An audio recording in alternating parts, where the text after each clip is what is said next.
Bienvenidas, mentes curiosas. ¿Existió la Atlántida? ¿Quién destruyó la Biblioteca de Alejandría? ¿Llegaron los templarios a América siglos antes que Colón? ¿Por qué los arqueólogos aún no se han atrevido a entrar en la tumba más grande del mundo? ¿Quiénes son realmente los Illuminati? ¿Y los masones? La historia está llena de enigmas apasionantes y hoy hemos reunido más de una veintena de ellos en este megavídeo de casi 12 horas de duración. Abajo en la descripción os hemos puesto el índice de capítulos con los enlaces directos a cada misterio, por si preferís ver alguno en concreto. Arrancamos ya con un enigma que siempre ha generado mucho interés. ¿Es posible que, antes de que existiéramos los humanos, otra especie inteligente haya prosperado en la Tierra?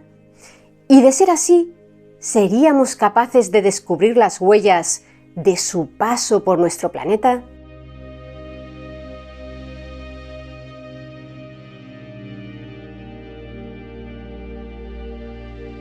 Si mañana mismo, esperemos que no, se desencadenara una guerra nuclear a escala global que extinguiera por completo a la humanidad, nuestra especie, Homo sapiens, habría pasado sobre la faz de la Tierra más o menos los últimos 300.000 años. Las personas adquirimos nuestro aspecto físico actual hace unos 200.000 años y se estima que los sapiens conductualmente modernos surgieron hace 70.000. Dejamos de agruparnos en bandas nómadas de cazadores-recolectores hace apenas 10.000 años, gracias a la aparición de la agricultura, lo que dio pie de manera sucesiva a los primeros asentamientos estables, a las ciudades, a las civilizaciones y hace tan solo 300 años a la sociedad industrial, que en apenas 3 siglos habría desembocado en la autoextinción de la humanidad, armas nucleares mediante. Ahora pongamos la cronología de nuestra especie en perspectiva. La Tierra se formó hace aproximadamente 4.550 millones de años y el primer ser vivo en nuestro planeta surgió en algún momento de los siguientes 1.000 millones, ya que los primeros indicios de vida que conocemos se remontan hasta hace 3.770 millones de años. Mucho tiempo después, hace unos 540 millones de años, tuvo lugar la denominada explosión cámbrica, un periodo especialmente veloz en el desarrollo de formas de vida que dio lugar a la aparición de una increíble diversidad de animales, incluyendo muchos de los principales grupos presentes en la actualidad, como por ejemplo los cordados, entre los que se encuentran los vertebrados, es decir, los animales con espina dorsal, como nosotros. ¿Cuál fue la causa de aquel estallido de vida en el periodo cámbrico? Los científicos siguen debatiendo al respecto. Unos apuntan al incremento del oxígeno en la atmósfera, otros a la competencia ecológica entre organismos. También hay quienes destacan como factor crucial la fragmentación del supercontinente Pannotia. En cualquier caso, lo cierto es que tampoco resulta del todo apropiado hablar de una explosión, teniendo en cuenta que aquel proceso de diversificación de las especies, aunque fue relativamente veloz, se desarrolló a lo largo de unos 40 millones de años. Pero lo que realmente nos interesa en el vídeo de hoy es que desde la explosión cámbrica se han producido en nuestro planeta 5 extinciones masivas que erradicaron grupos enteros de especies. De hecho, a lo largo del tiempo se han extinguido muchas más especies de las que actualmente pueblan la Tierra. Las 5 extinciones masivas tuvieron lugar respectivamente hace 439 millones de años, 367, 251, 201 y 66 millones. Y en cada una de ellas desaparecieron entre el 76 y el 96% de las especies que había en el planeta. ¿Y qué fue lo que provocó aquellas extinciones? Diversos eventos letales de alcance global, como erupciones volcánicas masivas, el ascenso y descenso del nivel de los océanos a causa de una glaciación, impactos de enormes meteoritos, incluso una supernova, una explosión estelar que provocó un estallido de rayos gamma capaces de eliminar la protección del ozono atmosférico que nos protege contra la radiación ultravioleta del Sol. Habiéndose producido tantas extinciones masivas y teniendo en cuenta que a nosotros nos han bastado 300.000 años desde que surgimos como especie para llegar al punto de expandirnos por todo el planeta e incluso viajar fuera de este, ¿no es posible que alguna otra especie inteligente haya surgido y desaparecido en la inmensa horquilla temporal que representan los más de 500 millones de años transcurridos entre la explosión cámbrica y la aparición del Homo sapiens? Volviendo una vez más a los orígenes de la humanidad, se estima que el género Homo, es decir, el ser humano, surgió en África hace unos 2,5 millones de años, aunque aquellos primeros humanos se parecían muy poco a los actuales, porque aunque los miembros de nuestra especie, los Homo sapiens, somos los únicos humanos que habitamos la Tierra hoy en día, también hubo otras muchas especies humanas, casi una veintena, que se quedaron en el camino, pero no por ello dejaban de ser humanos, como por ejemplo Homo habilis, Homo ergaster, Homo erectus, Homo neanderthalensis, Homo floresiensis.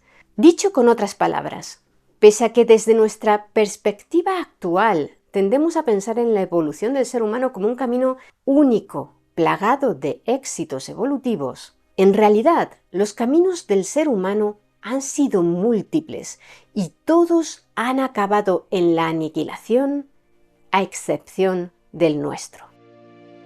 De las especies humanas extintas tenemos conocimiento principalmente a través del hallazgo de fósiles, pero en algunos casos también se han encontrado herramientas, armas e incluso creaciones artísticas. ¿Significa eso que como no hemos encontrado fósiles ni artefactos de ninguna especie inteligente anterior al género Homo, es imposible la existencia de una civilización pretérita? No.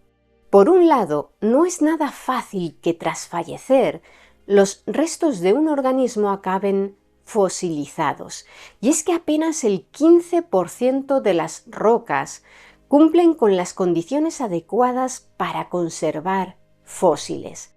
Los restos del ser vivo tienen que haber quedado enterrados rápidamente en un sedimento en el que sea posible dejar una impresión y que los aísle por completo de cualquier elemento que pueda deteriorarlos, como el oxígeno, el agua o los carroñeros. Solo así podrá llevarse a cabo el proceso de mineralización que conformará el fósil. Si bien es cierto que además de los huesos, también se pueden fosilizar plumas y algunas partes blandas del organismo, la dificultad de que se den las condiciones adecuadas para la fosilización es altísima. Se estima que la probabilidad de que un hueso se fosilice es de 1 entre 1000 millones. Es decir, que si actualmente en el mundo hay unos 8.000 millones de personas, a razón de 206 huesos por cada una, si todos nos extinguiéramos de golpe, dejaríamos apenas 1.650 huesos fósiles repartidos por todo el planeta. Sí, de acuerdo. Los más detallistas diréis que el cálculo está mal hecho porque los niños tienen más huesos, ya que los bebés nacen con alrededor de 300 y luego algunos de estos se van uniendo entre sí soldando conforme crecen hasta que el número se reduce a 206. Pero el cálculo que hemos hecho es solo una estimación aproximada para ilustrar la idea de que si una hipotética civilización anterior a la humana hubiese llegado a ser tan numerosa como la nuestra, no habría dejado muchos fósiles que encontrar.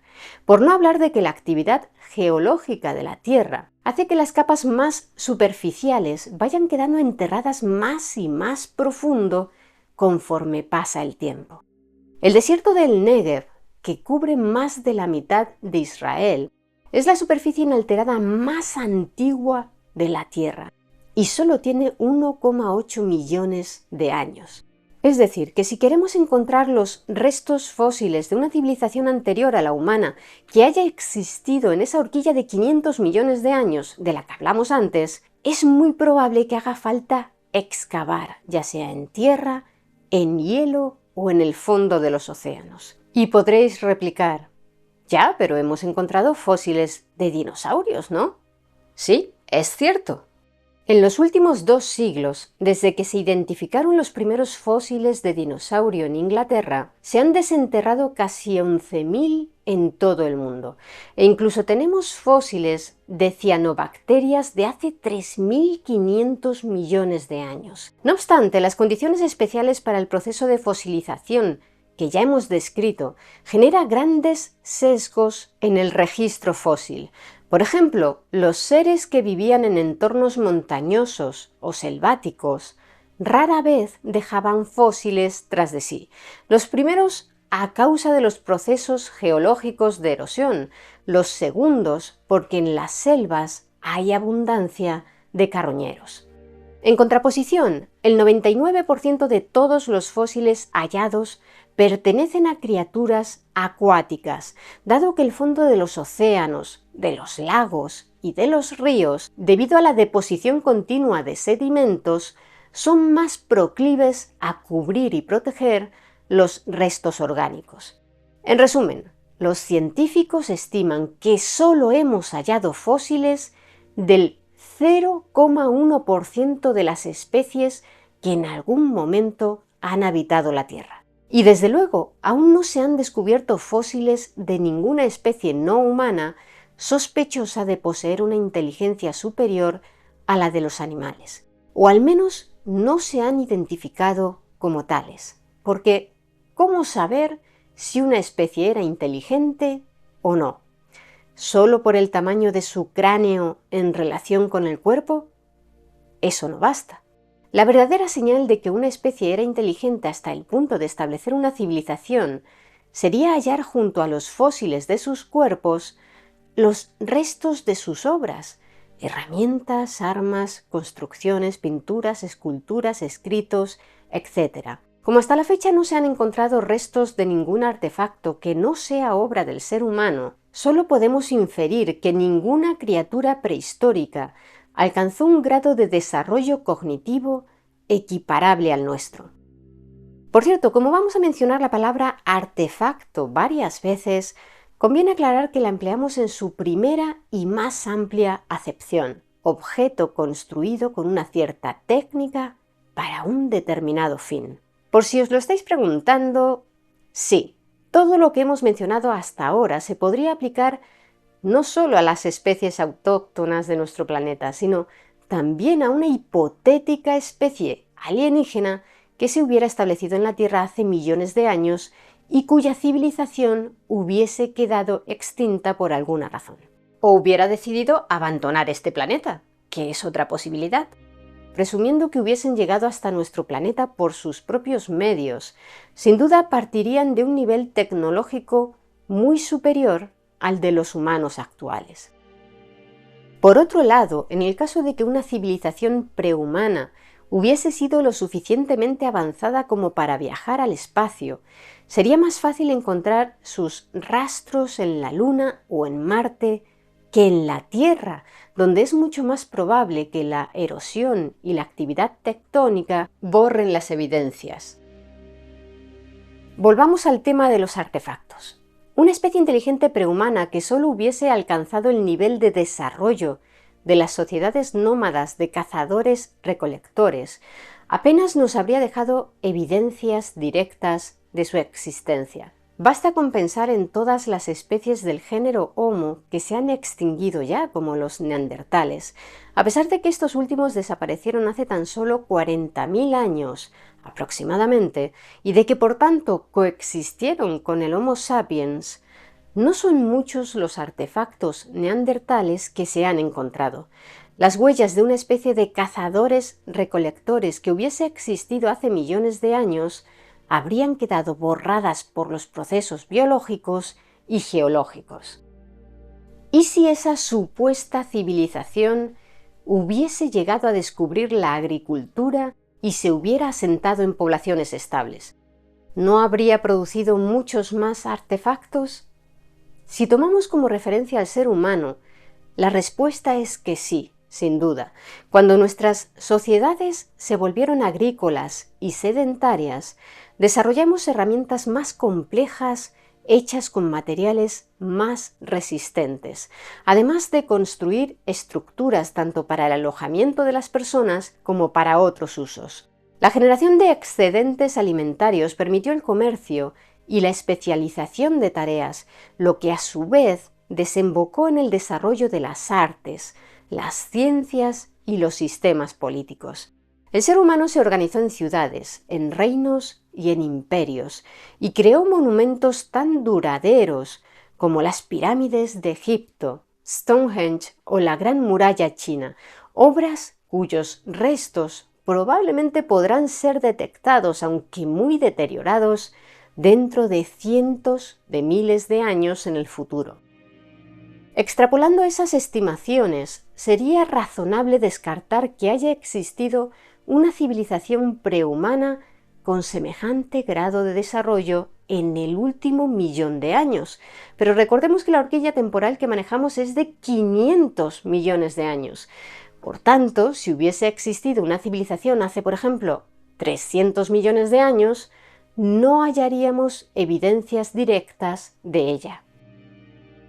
Ahora imaginemos una sociedad industrializada de hace millones de años. Para hacernos una idea de cuánto tiempo perduraría su huella en el registro geológico, basta con pensar en la que dejaría el ser humano actual si nos extinguiésemos. A partir de esa idea, en 2018, el astrofísico estadounidense Adam Frank de la Universidad de Rochester y el director del Instituto Goddard de la NASA, el climatólogo británico Gavin Schmidt, publicaron un artículo en el que detallaban cómo podríamos detectar una civilización industrial anterior a la humana.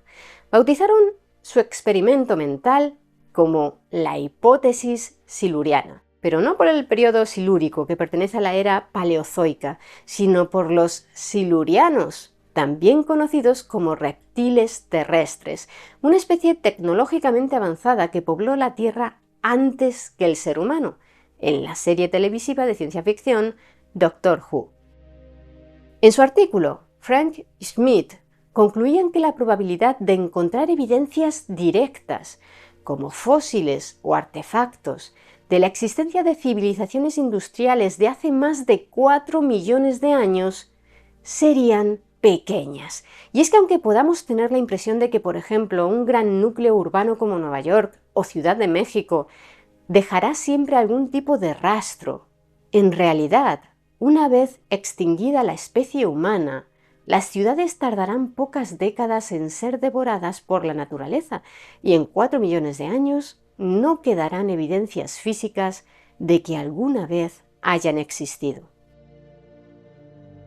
Para detectar la existencia de una civilización industrial de gran antigüedad en nuestro planeta, los dos científicos proponen buscar pruebas indirectas, como cambios rápidos en la temperatura o el clima, ya que estos podrían indicar un aprovechamiento de fuentes de energía geotérmica. Otra posible señal sería la detección de anomalías en las capas de sedimentos, como una alteración en su composición química, que evidenciara un uso masivo de fertilizantes, ya que estos desvían el flujo de nitrógeno hacia el fondo del suelo. El hallazgo de plásticos en los fondos oceánicos también podría ser una evidencia de actividad industrial detectable durante millones de años, dado que los plásticos se degradan principalmente por la radiación ultravioleta solar y en el fondo marino donde ésta no llega, las tasas de degradación son mucho más lentas. De igual modo, existen dos isótopos radiactivos que serían detectables durante una enorme cantidad de tiempo si se depositaran en cantidades suficientes a raíz, por ejemplo, de una guerra nuclear. Uno de ellos es el plutonio 244, que tiene una vida media de 80,8 millones de años. El segundo, el Curio 247, pervive durante 15 millones de años. A pesar de todo esto, Frank y Smith reconocen en su artículo que la mayoría de las cosas que sucedieron hace más de 50 millones de años seguirán siendo misteriosas para siempre. A título personal, reconocen que ellos dudan mucho que existiera alguna civilización industrial anterior a la nuestra, pero consideran que vale la pena hacer el ejercicio de preguntarse cómo podría ser detectada de cara a la búsqueda de vida inteligente en otros planetas. Un detalle curioso es que en su artículo, que como dijimos fue publicado en 2018, ellos empleaban el término antropoceno, un nombre que había sido propuesto a principios de este siglo por parte de la comunidad científica para suceder o reemplazar al Holoceno, la época geológica actual. El antropoceno, que para algunos científicos tendría su inicio con la revolución industrial, debe su nombre y su significado al enorme impacto global que las actividades humanas están teniendo sobre los ecosistemas de la Tierra. Sin embargo, para convertirse en el nombre oficial de una época geológica, el antropoceno requería de la aprobación de la Comisión Internacional de Estratigrafía, y tanto esta como la Unión Internacional de Ciencias Geológicas rechazaron formalmente la propuesta en marzo de 2024. Una parte de los detractores del nuevo término veían en él, más que una decisión científica, una declaración política.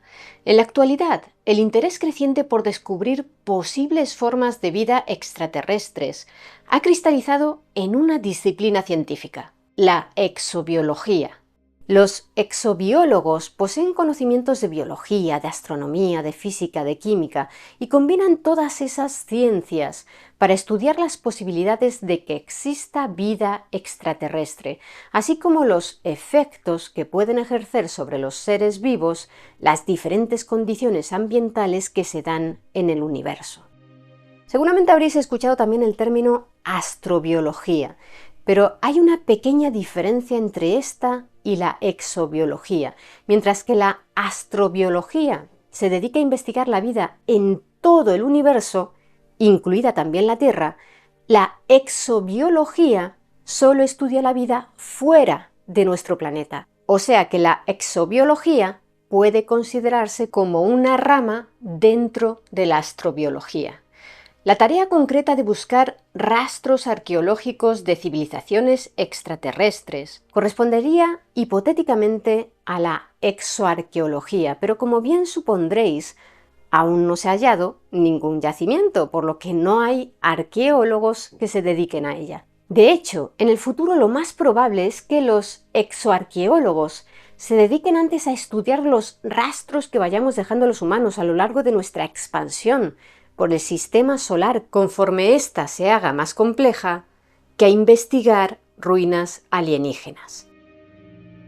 De momento, la exoarqueología se reduce al campo de la ciencia ficción, aunque también hay quienes defienden que ya se han hallado pruebas de la existencia de civilizaciones extraterrestres, como la famosa cara de Marte, en la que muchos ven una gigantesca cara esculpida por marcianos en la región de Cidonia del planeta rojo. Esta leyenda se originó en 1976 a raíz de unas fotografías tomadas por la sonda espacial Viking 1. La supuesta cara mide 3 kilómetros de largo por 1,5 de ancho, pero fotografías mucho más recientes y de mejor resolución tomadas por la sonda Mars Global Surveyor y por la Odyssey a principios de este siglo han confirmado lo que los científicos siempre han afirmado, que tan solo se trataba de una formación natural del terreno y que fue el ángulo de incidencia de la luz solar, unido a la baja resolución de las primeras fotos, lo que provocó ese fenómeno de pareidolia. Ya sabéis, la tendencia del cerebro humano a percibir patrones familiares, especialmente caras. Seguro que muchos habéis visto caras u otras figuras reconocibles cuando habéis mirado una nube o un muro desconchado, ¿verdad? También hay quienes creen en una ancestral relación de civilizaciones extraterrestres con la humanidad, tal como sostiene la idea de los antiguos astronautas, según la cual alienígenas inteligentes visitaron la Tierra y entraron en contacto con los humanos de la antigüedad o de los tiempos prehistóricos. Los que defienden esta creencia sugieren que fue gracias a ese contacto con extraterrestres tecnológicamente más avanzados como se desarrollaron algunas culturas, religiones e inventos humanos. Bajo el paraguas de los antiguos astronautas se engloban un gran número de creencias, algunas contradictorias entre sí y otras acumulables, como por ejemplo que los extraterrestres fueron una cultura madre de la que brotaron las civilizaciones humanas, que las religiones están fundadas por extraterrestres, a quienes se tomó por dioses venidos del cielo, o que muchas grandes estructuras, como las pirámides de Egipto o los moais de la isla de Pascua, fueron creadas por alienígenas o construidas con su ayuda. La inmensa mayoría de los arqueólogos y académicos descartan esas afirmaciones por ser poco científicas y no estar apoyadas por ningún estudio revisado por pares. Además, algunos expertos señalan el sesgo supremacista blanco que subyace en las creencias de los antiguos astronautas, dado que en ocasiones se apoyan en el argumento de que las culturas indígenas de todo el mundo habrían sido incapaces de realizar por sí solas las hazañas tecnológicas y culturales que lograron.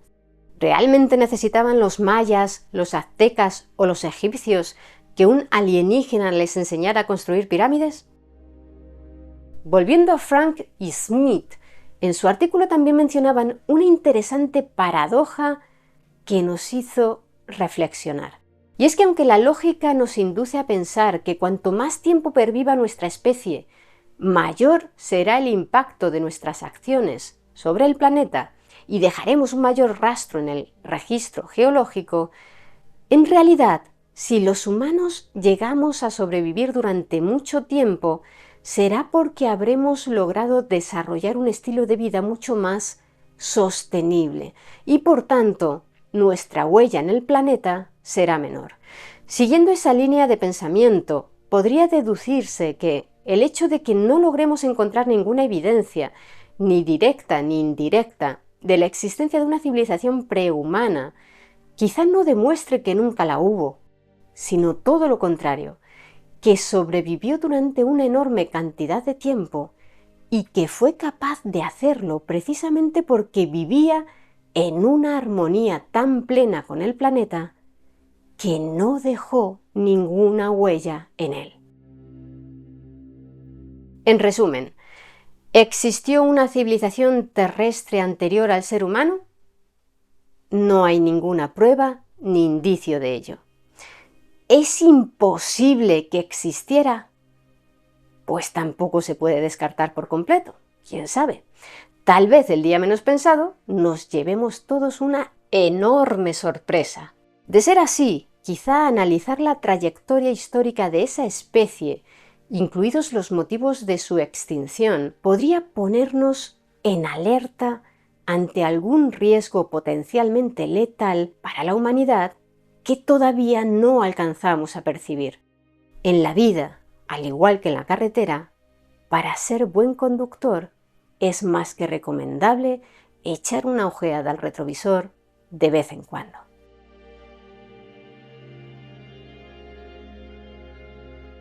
Bienvenidas, mentes curiosas.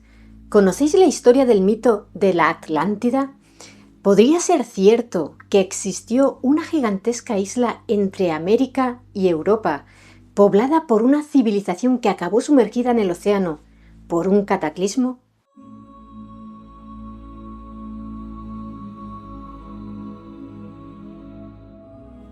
En 2009, el diario británico The Telegraph publicó una noticia de la que se hicieron eco medios de todo el mundo. El ingeniero aeronáutico Bernie Bamford de Chester había encontrado, mientras utilizaba Google Ocean, una herramienta geográfica marina integrada en Google Earth, los restos de lo que parecía una gigantesca ciudad de más de 160 kilómetros de ancho y sumergida a unos 5 kilómetros de profundidad. Por su ubicación entre las Islas Canarias y la dorsal mesoatlántica, quizá podía tratarse de la Atlántida. Todos hemos oído hablar en alguna ocasión de la Atlántida, una enorme isla habitada hace milenios por una civilización más próspera y evolucionada que sus contemporáneas y que, para su desgracia, colapsó debido a un gran cataclismo y fue engullida por el océano. Pero, ¿de dónde procede la historia de la Atlántida? A diferencia de la gran mayoría de mitos y leyendas, en el caso de la Atlántida conocemos la fuente original de la que con el paso de los siglos surgirían muchos otros relatos.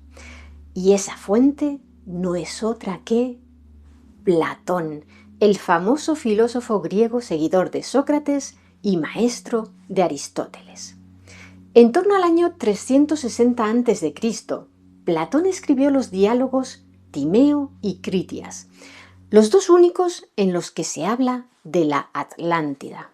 En el Timeo, un personaje llamado Critias relata que 9000 años antes, la antigua Atenas, ejemplo de sociedad ideal, detuvo el curso de una poderosa hueste que, partiendo de un punto distante en el océano Atlántico, avanzaba insolentemente para atacar a toda Europa y Asia por añadidura. Porque el océano que había en este tiempo, prosigue Critias, era navegable, porque delante de la boca que vosotros, los griegos, llamáis las columnas de Heracles, había una isla que era más grande que Libia y Asia juntas. Y los viajeros de aquel tiempo podían pasar de ella a las otras islas y de las islas a todo el continente frente a ellas que abarca ese verdadero océano. En esta isla de la Atlántida existía una confederación de reyes de gran y maravilloso poder que dominaba toda la isla y también sobre muchas otras islas y partes del continente. En el segundo diálogo que hemos mencionado, el Critias, se describe con mucho más detalle la Atlántida y su historia. En un tiempo remoto, los dioses griegos se habían repartido la tierra y la Atlántida le había correspondido a Poseidón. El dios de los mares se enamoró de una mortal llamada Clito, una joven atlante que vivía en una pequeña montaña en el centro de la isla. Y para protegerla de los hombres del mundo exterior, Poseidón rodeó aquella montaña con 3 grandes anillos de mar a modo de fosos concéntricos y progresivamente más anchos, separados entre sí por anillos de tierra. Posteriormente, los atlantes construyeron puentes entre los anillos y excavaron un canal de agua que conectaba directamente el mar exterior con el centro de la isla. Pero la entrada a cada anillo estaba fortificada, protegida por puertas y torres, y cada anillo de la isla estaba rodeado por muros de roca roja, blanca y negra, recubierta con latón, estaño y un metal precioso conocido como oricalco. Según Critias, el oricalco era casi tan valioso como el oro, tal vez una aleación de oro y cobre, y en la Atlántida existía en abundancia. Con su amada Clito, Poseidón engendró 5 pares de gemelos, todos varones. El mayor de ellos, Atlas o Atlante, heredó la montaña central y fue nombrado rey de toda la isla y el océano que la rodeaba, llamado Atlántico en su honor. A su hermano gemelo, Gadiro, le entregaron el control del extremo oriental de la Atlántida, la zona más cercana a las columnas de Heracles, la región de Gadeiras, el nombre griego del archipiélago de islas que existe en lo que se conoce actualmente como Bahía de Cádiz. De igual modo, al resto de hermanos se les concedió el gobierno sobre muchos hombres y un gran territorio de la isla. Pero ¿de cuánto territorio estamos hablando? ¿Cómo de grande era la Atlántida? Desde nuestro punto de vista actual, resulta confuso. Por un lado, según los diálogos de Platón, era mayor que Asia Menor y el norte de África juntos. Pero por otro lado, también se menciona que la gran llanura que rodeaba los anillos centrales tenía 3.000 estadios de ancho, es decir, unos 550 kilómetros, por lo que aun siendo una isla enorme, no lo sería tanto como el norte de África y Asia Menor. También se detalla que la isla central medía tan solo 1 kilómetro de diámetro. Aparte de la gran llanura, el resto de su geografía era muy escarpada. Eso sí, sus recursos naturales eran prodigiosos. El suministro de madera era casi ilimitado y en la Atlántida había todo tipo de animales, sobre todo elefantes.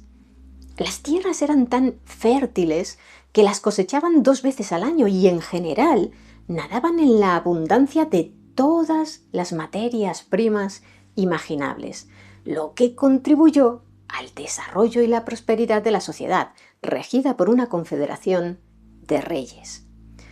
Los atlantes construyeron una fastuosa ciudad en la isla central con un magnífico palacio real y un templo dedicado a Poseidón.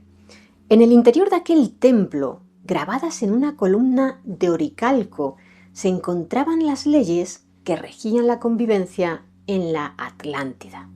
Los diferentes reyes debían ayudarse los unos a los otros, no podían atacarse entre sí y estaban obligados a tomar las decisiones de gobierno por consenso.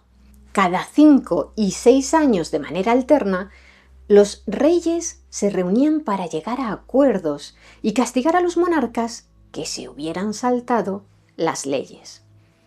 Al principio todo marchó bien, pero conforme se fueron sucediendo las generaciones y la sangre divina de Poseidón que corría por las venas de los regentes se fue diluyendo al mezclarse con sangre mortal, la soberbia y la codicia cobraron fuerza entre los atlantes, quienes decidieron iniciar una serie de guerras para expandirse e incrementar su poder y riqueza.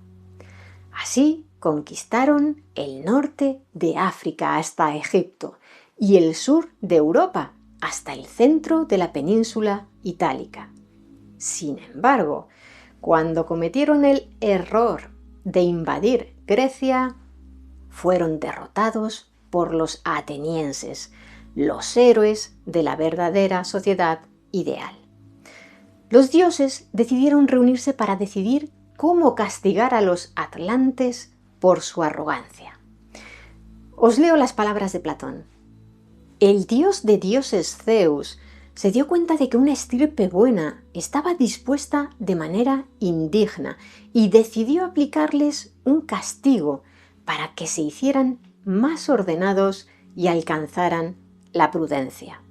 Reunió a todos los dioses en su mansión más importante, la que, instalada en el centro del universo, tiene vista a todo lo que participa de la generación, y tras reunirlos, dijo: ¿Qué dijo? Pues no se sabe, porque así acaba el Critias. Platón lo dejó inconcluso, tal vez como gancho para una tercera parte, o como conjeturó Plutarco, simplemente porque su avanzada edad provocó que terminara su vida antes que su obra. En cuanto al castigo que recibió la Atlántida, en el Timeo se narra: ocurrieron violentos terremotos e inundaciones, y en un solo día y una sola noche de infortunio, todos los hombres guerreros se hundieron en la tierra, y la isla de la Atlántida, de igual manera, desapareció en las profundidades del mar. Por lo cual, la mar en aquellas partes es infranqueable e impenetrable, porque hay un banco de lodo en el camino. Y esto fue causado por el hundimiento de la isla. Para dar verosimilitud a lo que relata en sus diálogos acerca de la Atlántida, Platón menciona que la historia había sido escuchada 2 siglos antes en Egipto, de boca de unos sacerdotes, por el estadista y poeta ateniense Solón, quien se la transmitió oralmente a su amigo y pariente Drópidas, quien a su vez se la contó al abuelo de Critias. Sin embargo, la inmensa mayoría de los expertos en cultura clásica niegan la existencia de esa supuesta cadena de transmisión oral del mito y creen, en cambio, que fue Platón quien lo inventó. Pero si todo lo referente a la Atlántida es imaginario, tal vez os estéis preguntando qué hacía todo un filósofo como Platón, un tipo que a priori debería de estar buscando el conocimiento y la verdad de las cosas, contando historias de fantasía. Pues bien, Platón defendía el uso de la noble mentira, aquella que se justifica porque persigue un bien mayor. Y uno de los supuestos en los que estaría bien mentir es precisamente a la hora de crear mitos que transmitan una enseñanza valiosa.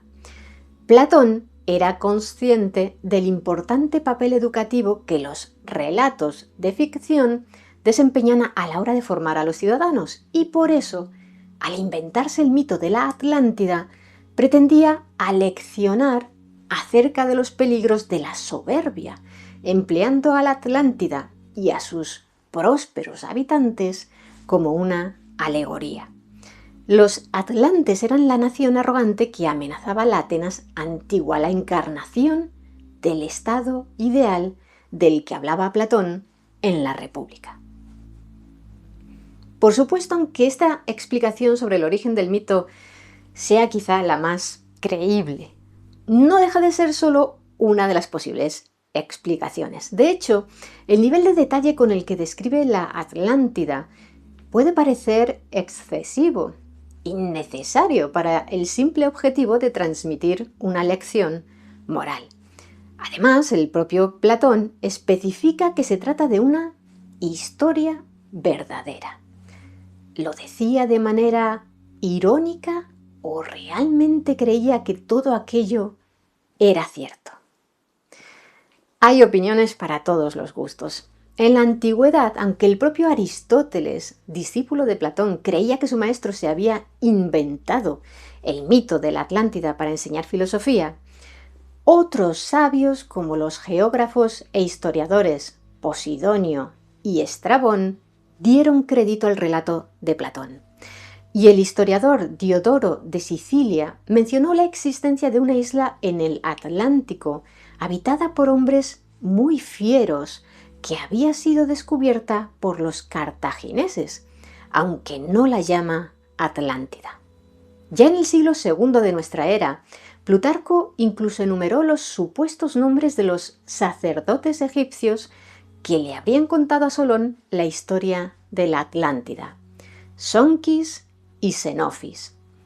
En la Edad Media se propagaron varias leyendas sobre islas misteriosas y fantasmales del Atlántico que aparecían y desaparecían o que eran imposibles de encontrar cuando se las buscaba deliberadamente, tales como la isla de San Brandán, la isla Brasil o la isla de Antilia, supuestamente situada al oeste de España y Portugal, y de la que tomó su nombre el archipiélago caribeño de las Antillas. Esta última se puede ver dibujada en varios mapas de los siglos XVI y XVII, algunas veces incluso señalada, al igual que las Canarias y las Azores, como restos de la Atlántida. La llegada de los europeos a América disparó la imaginación de los eruditos y muchos de ellos creyeron que aquellas nuevas tierras eran la Atlántida de la que hablaba Platón, más aún después de ver las ciudades mayas y aztecas. Inspirado por el mito de la Atlántida y la llegada de los europeos a América, el inglés Thomas More publicó en 1516 su famosa obra Utopía, donde describía una sociedad imaginaria ubicada en el Nuevo Mundo, lo que posteriormente contribuiría a la aparición de nuevos relatos en los que se vinculaba la Atlántida a fantasías utópicas, como si hubiese sido un paraíso perdido habitado por una sociedad ideal. Por ejemplo, en 1627, otro gran pensador inglés, Francis Bacon, publicó su obra más notable, una novela utópica en la que apostaba por la reforma de la sociedad a través de la ciencia aplicada para alcanzar la armonía mediante el control de la naturaleza. Y la tituló La Nueva Atlántida. En 1869, Julio Verne también mencionó a la Atlántida en su obra 20.000 leguas de viaje submarino, en la que aparecen los restos sumergidos de la mítica civilización. Pero la obra que definitivamente relanzó el interés popular por la Atlántida vio la luz 13 años más tarde, en 1882. El congresista estadounidense Ignatius Donnelly, aficionado a la ciencia, publicó un libro de gran éxito titulado Atlántida, el mundo antediluviano, en el que proponía la hipótesis de que las semejanzas que se pueden encontrar entre dos culturas tan alejadas geográficamente como eran la egipcia y la centroamericana, respondía a una cultura antepasada común y tecnológicamente avanzada, la de la Atlántida, situada en el centro del Atlántico y destruida por un gran diluvio. Las Islas Azores serían las reminiscencias de la enorme Atlántida, en la que, según Donnelly, estaba situado el Jardín del Edén de la Biblia. Hace 10 años, en 2013, aquella teoría recobró interés brevemente cuando un navegante portugués llamado Diocleciano Silva descubrió en las Azores, gracias al sonar de su barco, lo que parecía una pirámide de 60 metros de altura sumergida bajo el agua entre las islas de San Miguel y Terceira. ¿Podría ser esa imagen la prueba que demostrara la existencia de la Atlántida? En la naturaleza es muy raro encontrar líneas rectas, por lo que éstas suelen significar la autoría del ser humano.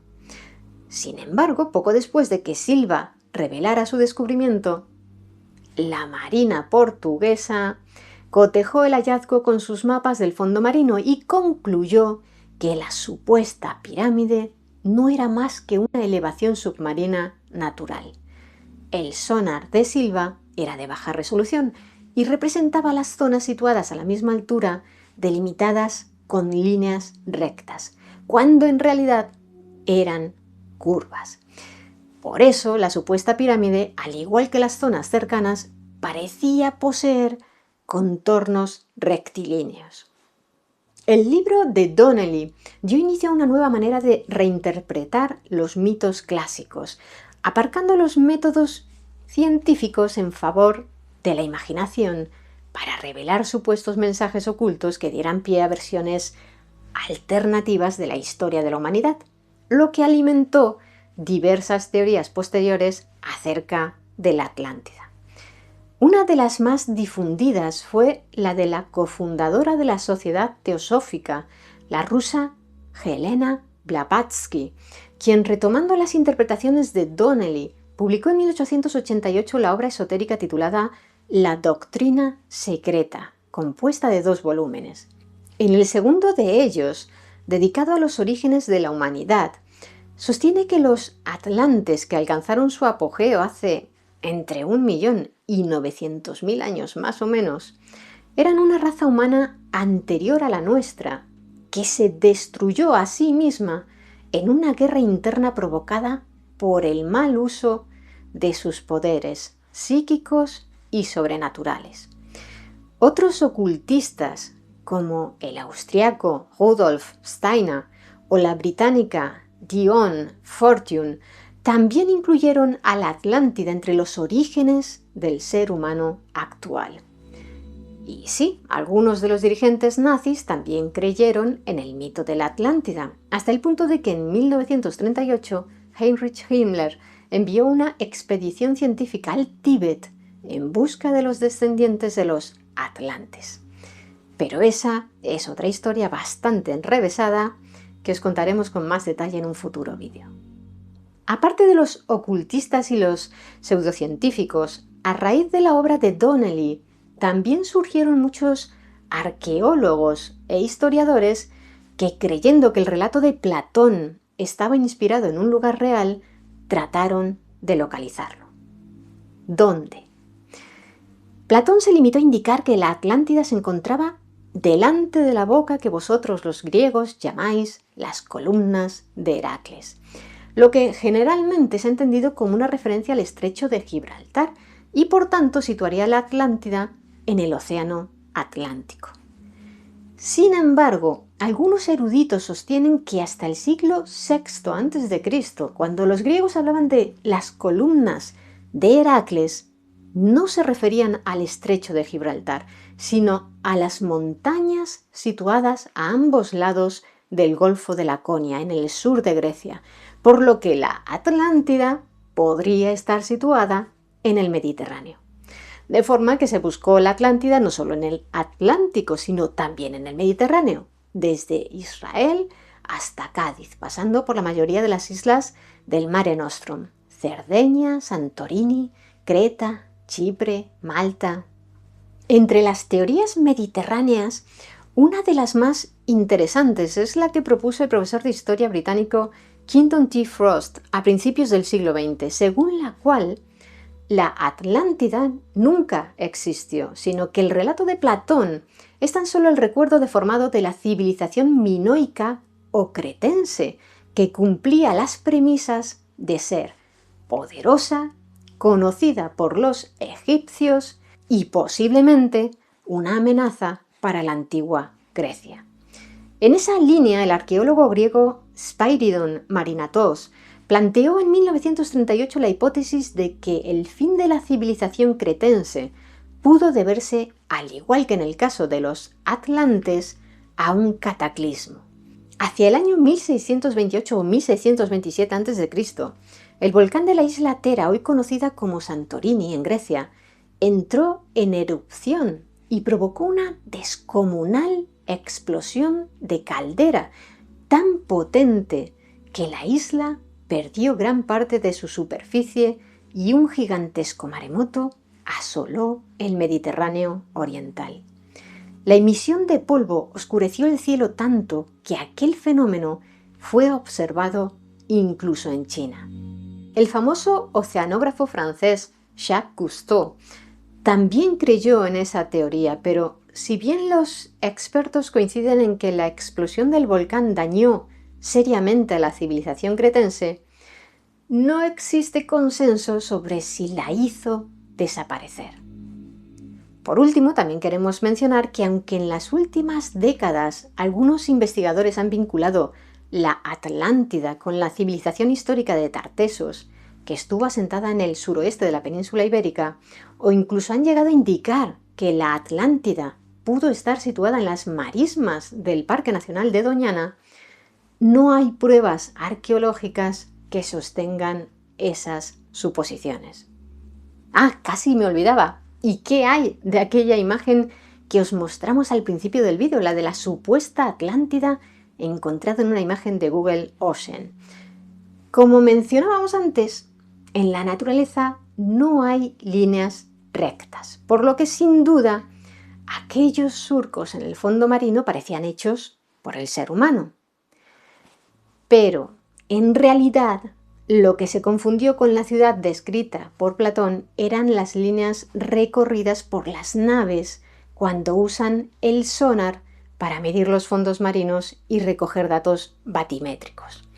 En 2009, Google Ocean aún era un prototipo y la superposición de la inmensa cantidad de datos que procesaba para crear un gran mapa de los océanos dio lugar a aquella enigmática imagen. 3 años después, Google corrigió esa zona del mapa con nuevos datos suministrados por organizaciones de investigación y ya no se puede ver la supuesta Atlántida. En cualquier caso, aunque de momento la Atlántida siga siendo un mito, y es probable que nunca haya sido más que eso, el fruto de la imaginación de Platón. Como bien sabía el filósofo, si algo nos caracteriza a los seres humanos es que nos encantan las buenas historias, esas que nos despiertan la curiosidad y ponen a funcionar nuestra mente. Así que si Platón nos tomó el pelo, le perdonamos su noble mentira. Bienvenidas, mentes curiosas. ¿Conocéis la historia real de los Illuminati, la organización secreta a la que culparon de provocar la Revolución Francesa? ¿Es cierto que sigue activa y maneja el mundo desde las sombras?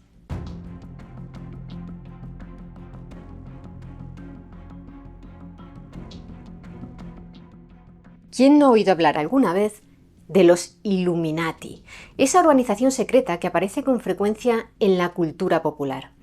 Podemos encontrarlos en novelas, películas, cómics, videojuegos, series de televisión, siempre acechando en las sombras, como misteriosos antagonistas de recursos ilimitados, conspirando sin descanso para controlar los núcleos de poder y establecer un nuevo orden mundial, con un gobierno totalitario global que sustituya a los actuales estados soberanos.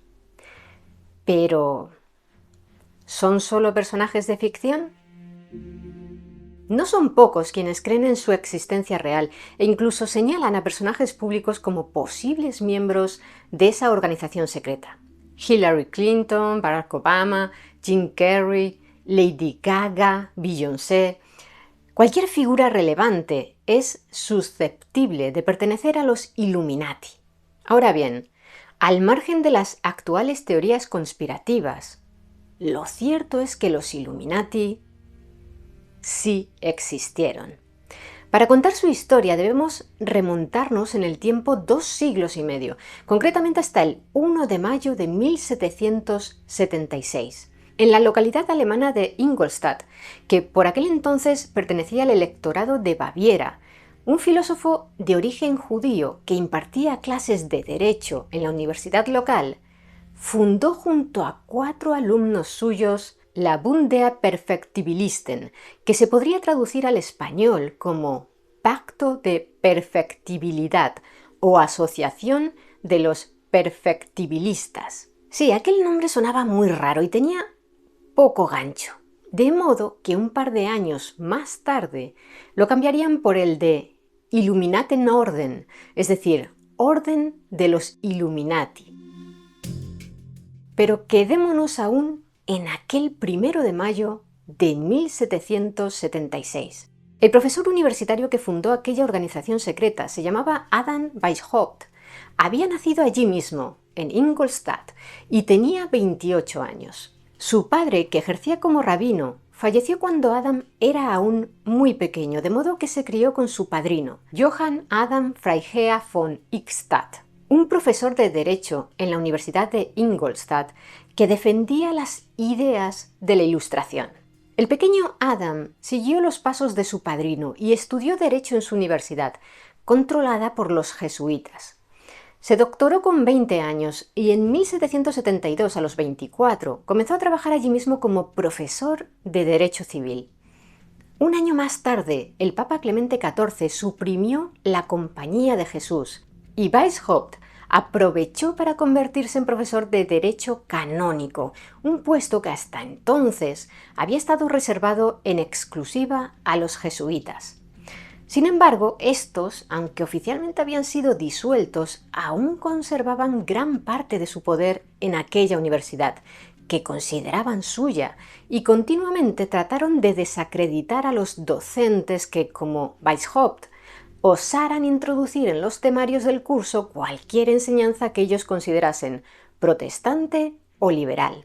Cansado de las presiones de los jesuitas, Weishaupt decidió crear una sociedad secreta con otras personas que compartieran sus ideas anticlericales para difundir los ideales de la Ilustración.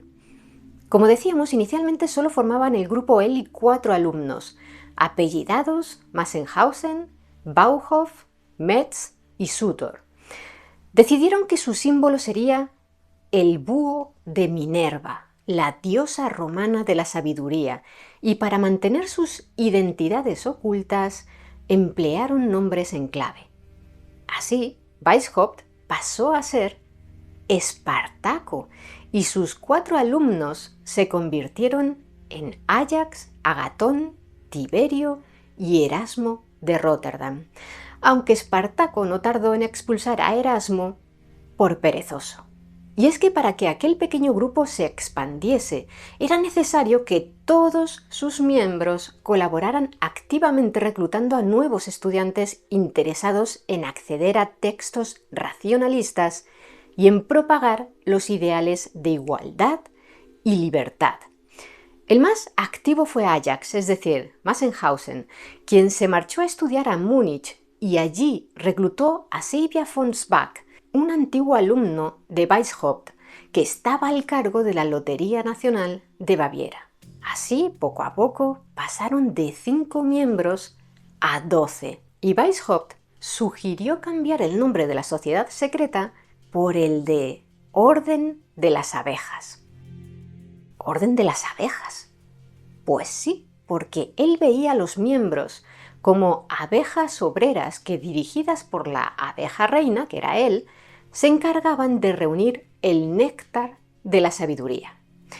Luego se lo pensó mejor y en abril de 1778 decidió que serían la Orden de los Illuminati, destinados, según sus propias palabras, a iluminar el entendimiento con el sol de la razón, que disipará las nubes de la superstición y de los prejuicios. A finales de aquel verano, la orden contaba con 27 miembros, agrupados en 5 grupos: los de las localidades de Múnich, Ingolstadt, Ravensberg, Eichstätt y Frisinga. Los candidatos que buscaban para incorporar a sus filas eran hombres de entre 18 y 30 años, ricos, cristianos, con ganas de aprender y, a ser posible, dóciles, para que acataran órdenes sin poner objeciones. No todos los nuevos miembros debían reunir necesariamente aquellas características, pero eso sí, no se admitía a mujeres, judíos, paganos ni monjes. En sus primeros años, los miembros de la orden estaban jerarquizados en 3 grados: novicio, minerval y minerval iluminado. Cada grupo de miembros informaba a un jefe del que desconocían su identidad real, para proteger así al conjunto de la organización. Dado que seleccionaban a sus miembros entre los jóvenes más destacados, quienes potencialmente acabarían ocupando puestos de responsabilidad en la sociedad, Weishaupt esperaba crear una red con acceso a información privilegiada y la suficiente capacidad de influencia como para, desde su punto de vista, liberar a los humanos de la esclavitud religiosa y socavar a los gobiernos corruptos hasta alcanzar un estado racionalista dirigido por filósofos y científicos. Sin embargo, había ciertas contradicciones entre los ideales de libertad e igualdad que afirmaba difundir y el funcionamiento interno de la propia orden de los Illuminati, ya que era una organización fuertemente jerarquizada en la que a los miembros se les decía exactamente qué libros debían leer y qué conclusiones debían extraer de ellos. Es decir, que no había libertad de pensamiento. Además, tenían una aparatosa parafernalia de ritos y reglas, copiados directamente de los masones, a quienes Weishaupt se unió durante un tiempo a fin de reclutar a nuevos miembros para sus Illuminati. Entre los masones, Weishaupt hizo un fichaje muy importante: Adolf von Knigge, chambelán de la corte de Weimar, quien resultó ser un reclutador tremendamente eficaz.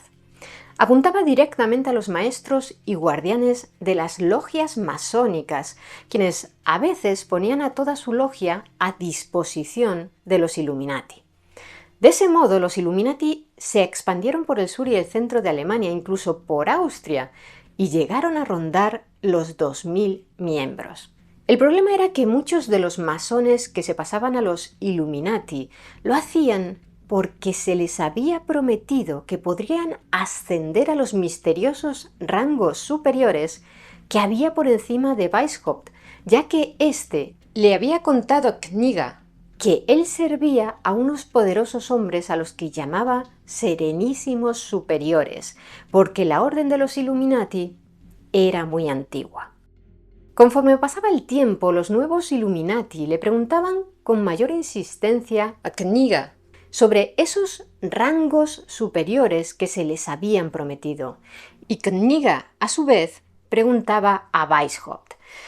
Finalmente, Weishaupt tuvo que admitir que no había nadie por encima de él y que aún no existían tales rangos superiores porque la orden la había fundado él pocos años antes. Sorprendentemente, Kniga no abandonó la organización secreta en aquel instante. ¿Y por qué? Porque Weishaupt le prometió que le permitiría crear los grados superiores a su antojo y remodelar la orden con el objetivo de que resultara atractiva a los posibles miembros de los principados protestantes alemanes.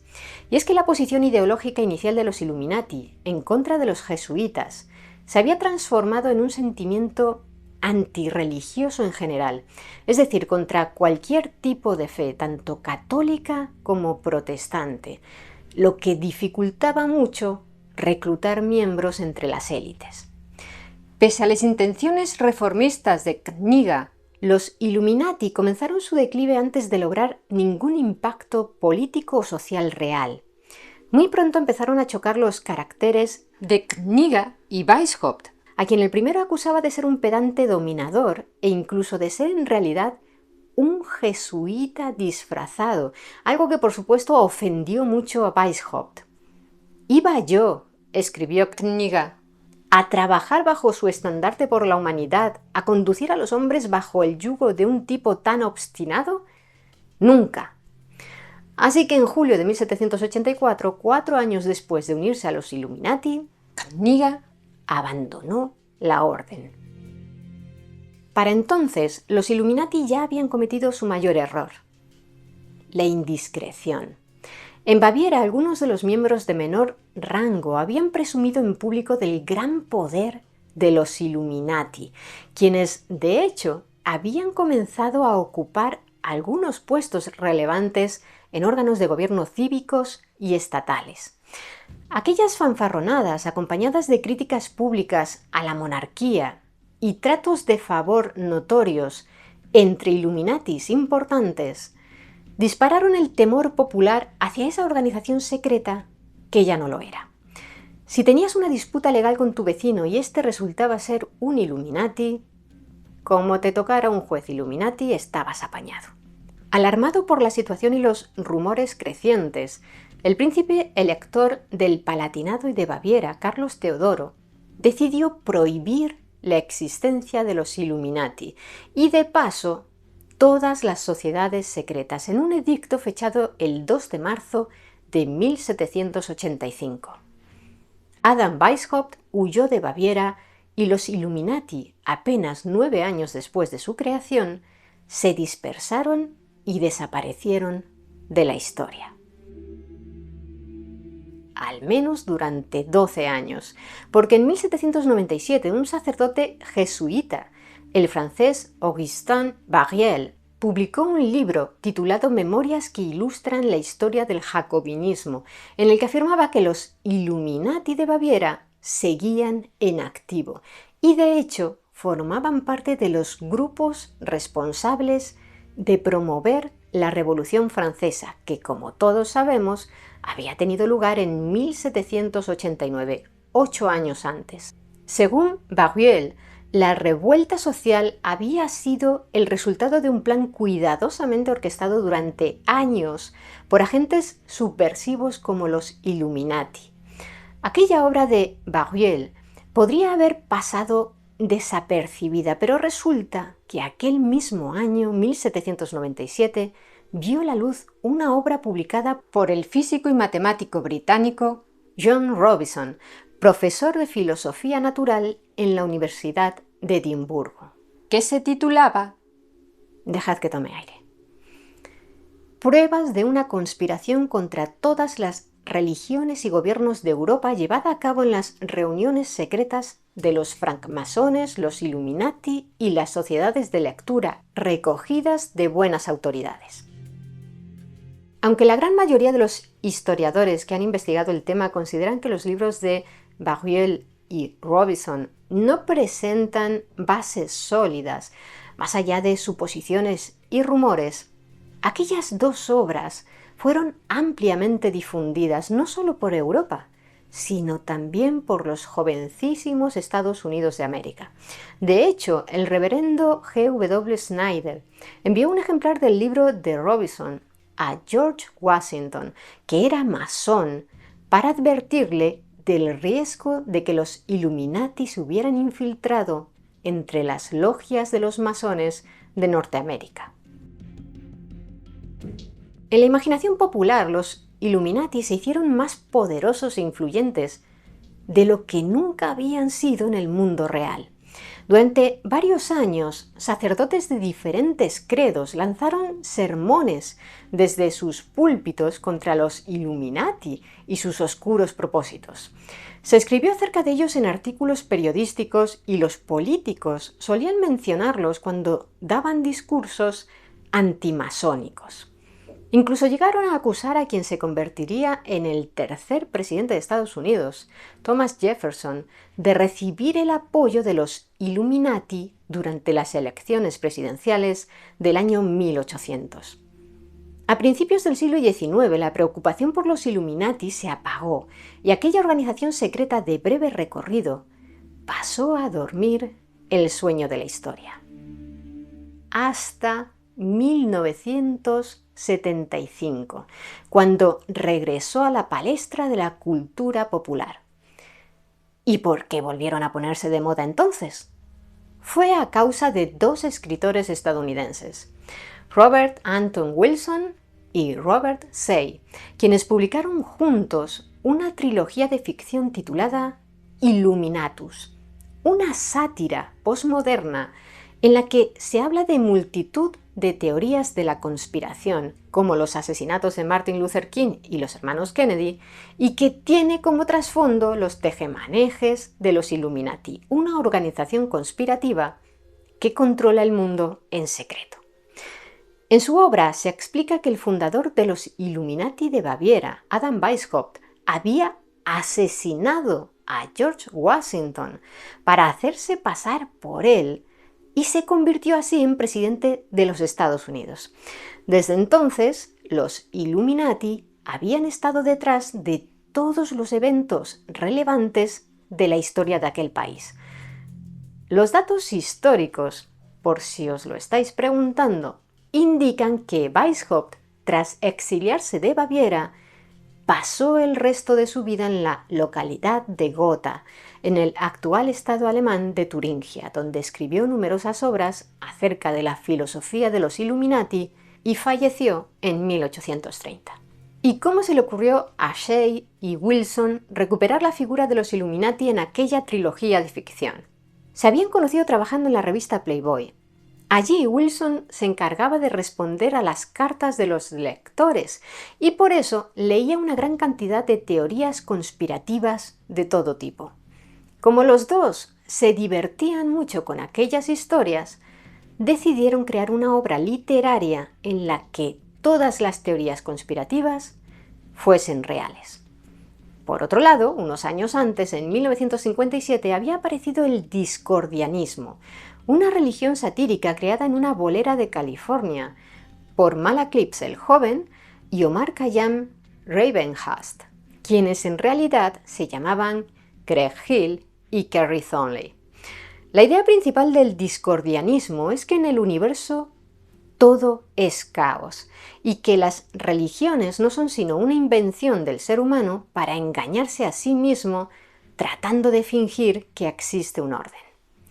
A medio camino entre el movimiento religioso y la broma cósmica, el discordianismo se popularizó primero por el boca a boca y más tarde, gracias a la publicación a mediados de los 60 de la obra Principia Discordia, escrita por Hill y Thornley y considerada el texto fundamental del discordianismo, en el que se describe la sociedad discordiana, sus principios, como por ejemplo adorar a Eris, la diosa griega de la discordia, y sus rituales, que vienen a ser los que a uno le dé la gana. El caso es que aunque no tuvieron nada que ver con la redacción del Principia Discordia, Shea y Wilson se consideraban miembros de la sociedad discordiana y Wilson además era amigo de uno de los dos fundadores del discordianismo, Kerry Thornley. Este había conocido a Lee Harvey Oswald, ya sabéis, el presunto asesino del presidente Kennedy, en 1959, cuando ambos servían en la misma unidad de operadores de radar en California. En 1962, un año antes del magnicidio, Thornley terminó de escribir un libro al que tituló The Idle Warriors, protagonizado por un marine claramente inspirado en Oswald, que renuncia a su ciudadanía estadounidense y se marcha a la Unión Soviética, tal y como había hecho Oswald en el 59. Era el único libro escrito sobre Oswald antes del asesinato de Kennedy, y por esa casualidad, Thornley fue llamado a declarar en la Comisión Warren, que investigaba el magnicidio, y fue interrogado acerca de su relación con Oswald, ya que el fiscal sospechaba que un hombre solo no podía haber cometido el asesinato y buscaba posibles cómplices. Total, que tras aquella desagradable experiencia, Thornley y su amigo Wilson llegaron a la conclusión de que el mundo se estaba volviendo demasiado autoritario, demasiado estrecho, demasiado cerrado y demasiado controlado. En su opinión, la sociedad necesitaba un poco de caos para abrir su mente, y la mejor forma de proporcionárselo era propagando la desinformación a través de cualquier medio. Así que empezaron a enviar cartas falsas de lectores a los periódicos y las revistas, hablando de una organización secreta que estaba detrás de todos los hechos relevantes de la historia de Estados Unidos: los Illuminati. Luego mandaban otras cartas con argumentos que contradecían los de las anteriores. Esperaban conseguir que los lectores, al ver puntos de vista incompatibles acerca de un mismo hecho, empezaran a examinar los temas por sí mismos y a elaborar sus propias teorías, a desarrollar sus propias conclusiones. En pocas palabras, querían que la sociedad despertara y se cuestionara la realidad que les contaban los medios de comunicación. Pero su cruzada desinformativa no cuajó hasta que Wilson escribió la trilogía Illuminatus con su colega Shea, que tuvo un notable éxito de ventas e incluso llegó a ser adaptada al teatro en Liverpool. A partir de aquella trilogía, los Illuminati comenzaron a aparecer en todo tipo de manifestaciones culturales, en cómics, en un popular juego de cartas, en novelas, en películas, y años más tarde, con la aparición de Internet, el fenómeno terminó de explotar.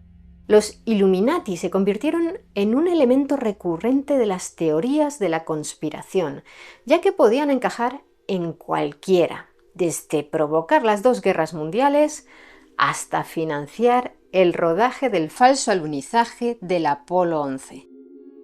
En el imaginario colectivo, los Illuminati pasaron a ser representados por el Ojo de la Providencia, también conocido como el ojo que todo lo ve. Ya sabéis, ese ojo dentro de un triángulo que se puede encontrar en iglesias de todo el mundo, en edificios masónicos y en el billete de $1 estadounidense.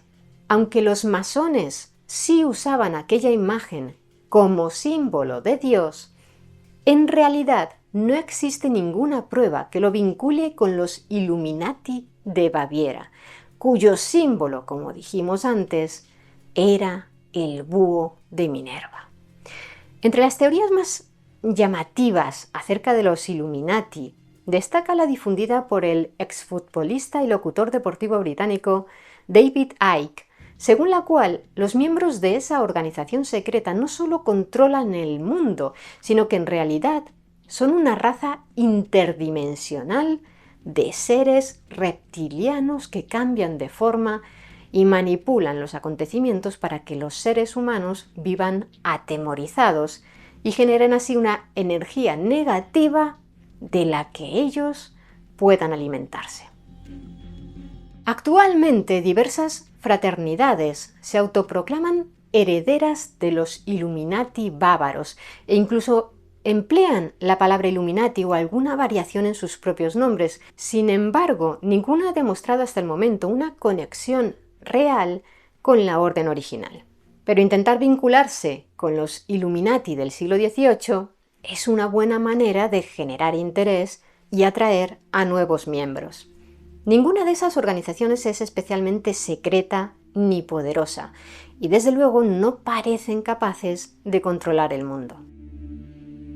La idea de Thornley y su amigo Wilson de fomentar la desinformación con el objetivo de que el gran público dude de la información que recibe y se vea obligado a reflexionar por sí mismo es muy interesante, pero desde el punto de vista actual, ahora que tenemos Internet y estamos viendo hasta qué punto se puede propagar con éxito todo tipo de teorías, por muy débiles y falsos que sean sus argumentos, se podría abrir un debate no menos interesante. Bienvenidas, mentes curiosas. ¿Para qué tenían los antiguos romanos miles de dodecaedros de bronce como este? En los últimos 3 siglos se han hallado más de un centenar y todavía siguen siendo uno de los grandes misterios de la arqueología. ¿Podría ser que en realidad no fueron obra de los romanos?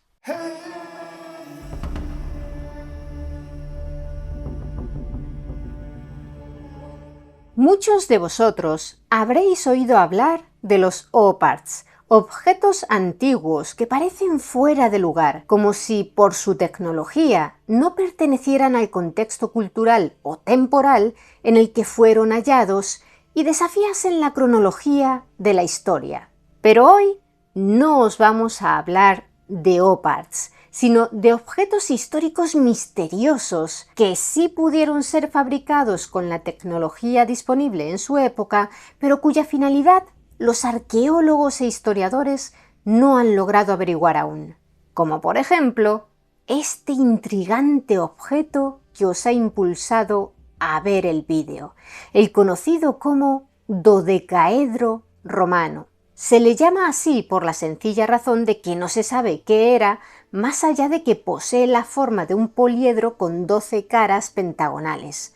Se han encontrado más de 130 repartidos por toda la Europa romana, lo que indica por estadística que eran unos objetos bastante comunes, ya que los romanos debieron de fabricar miles y miles de ellos.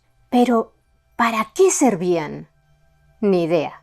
Más adelante os contaremos todo lo que se sabe acerca de ellos y las principales hipótesis de los estudiosos.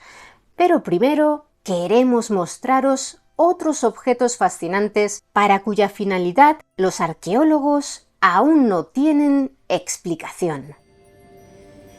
Empezaremos viajando hacia el sur de Costa Rica, a la llanura aluvial del delta del Diquís, la península de Osa y la isla del Caño, porque es allí donde se encontraron más de 500 esferas de piedra, creadas presuntamente por la cultura de Diquís a lo largo de 1000 años, desde el siglo V hasta la llegada de los españoles.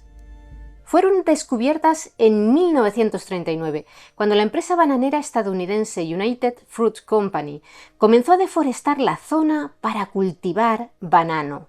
¿Qué habríais hecho vosotros si hubieseis topado con semejante hallazgo?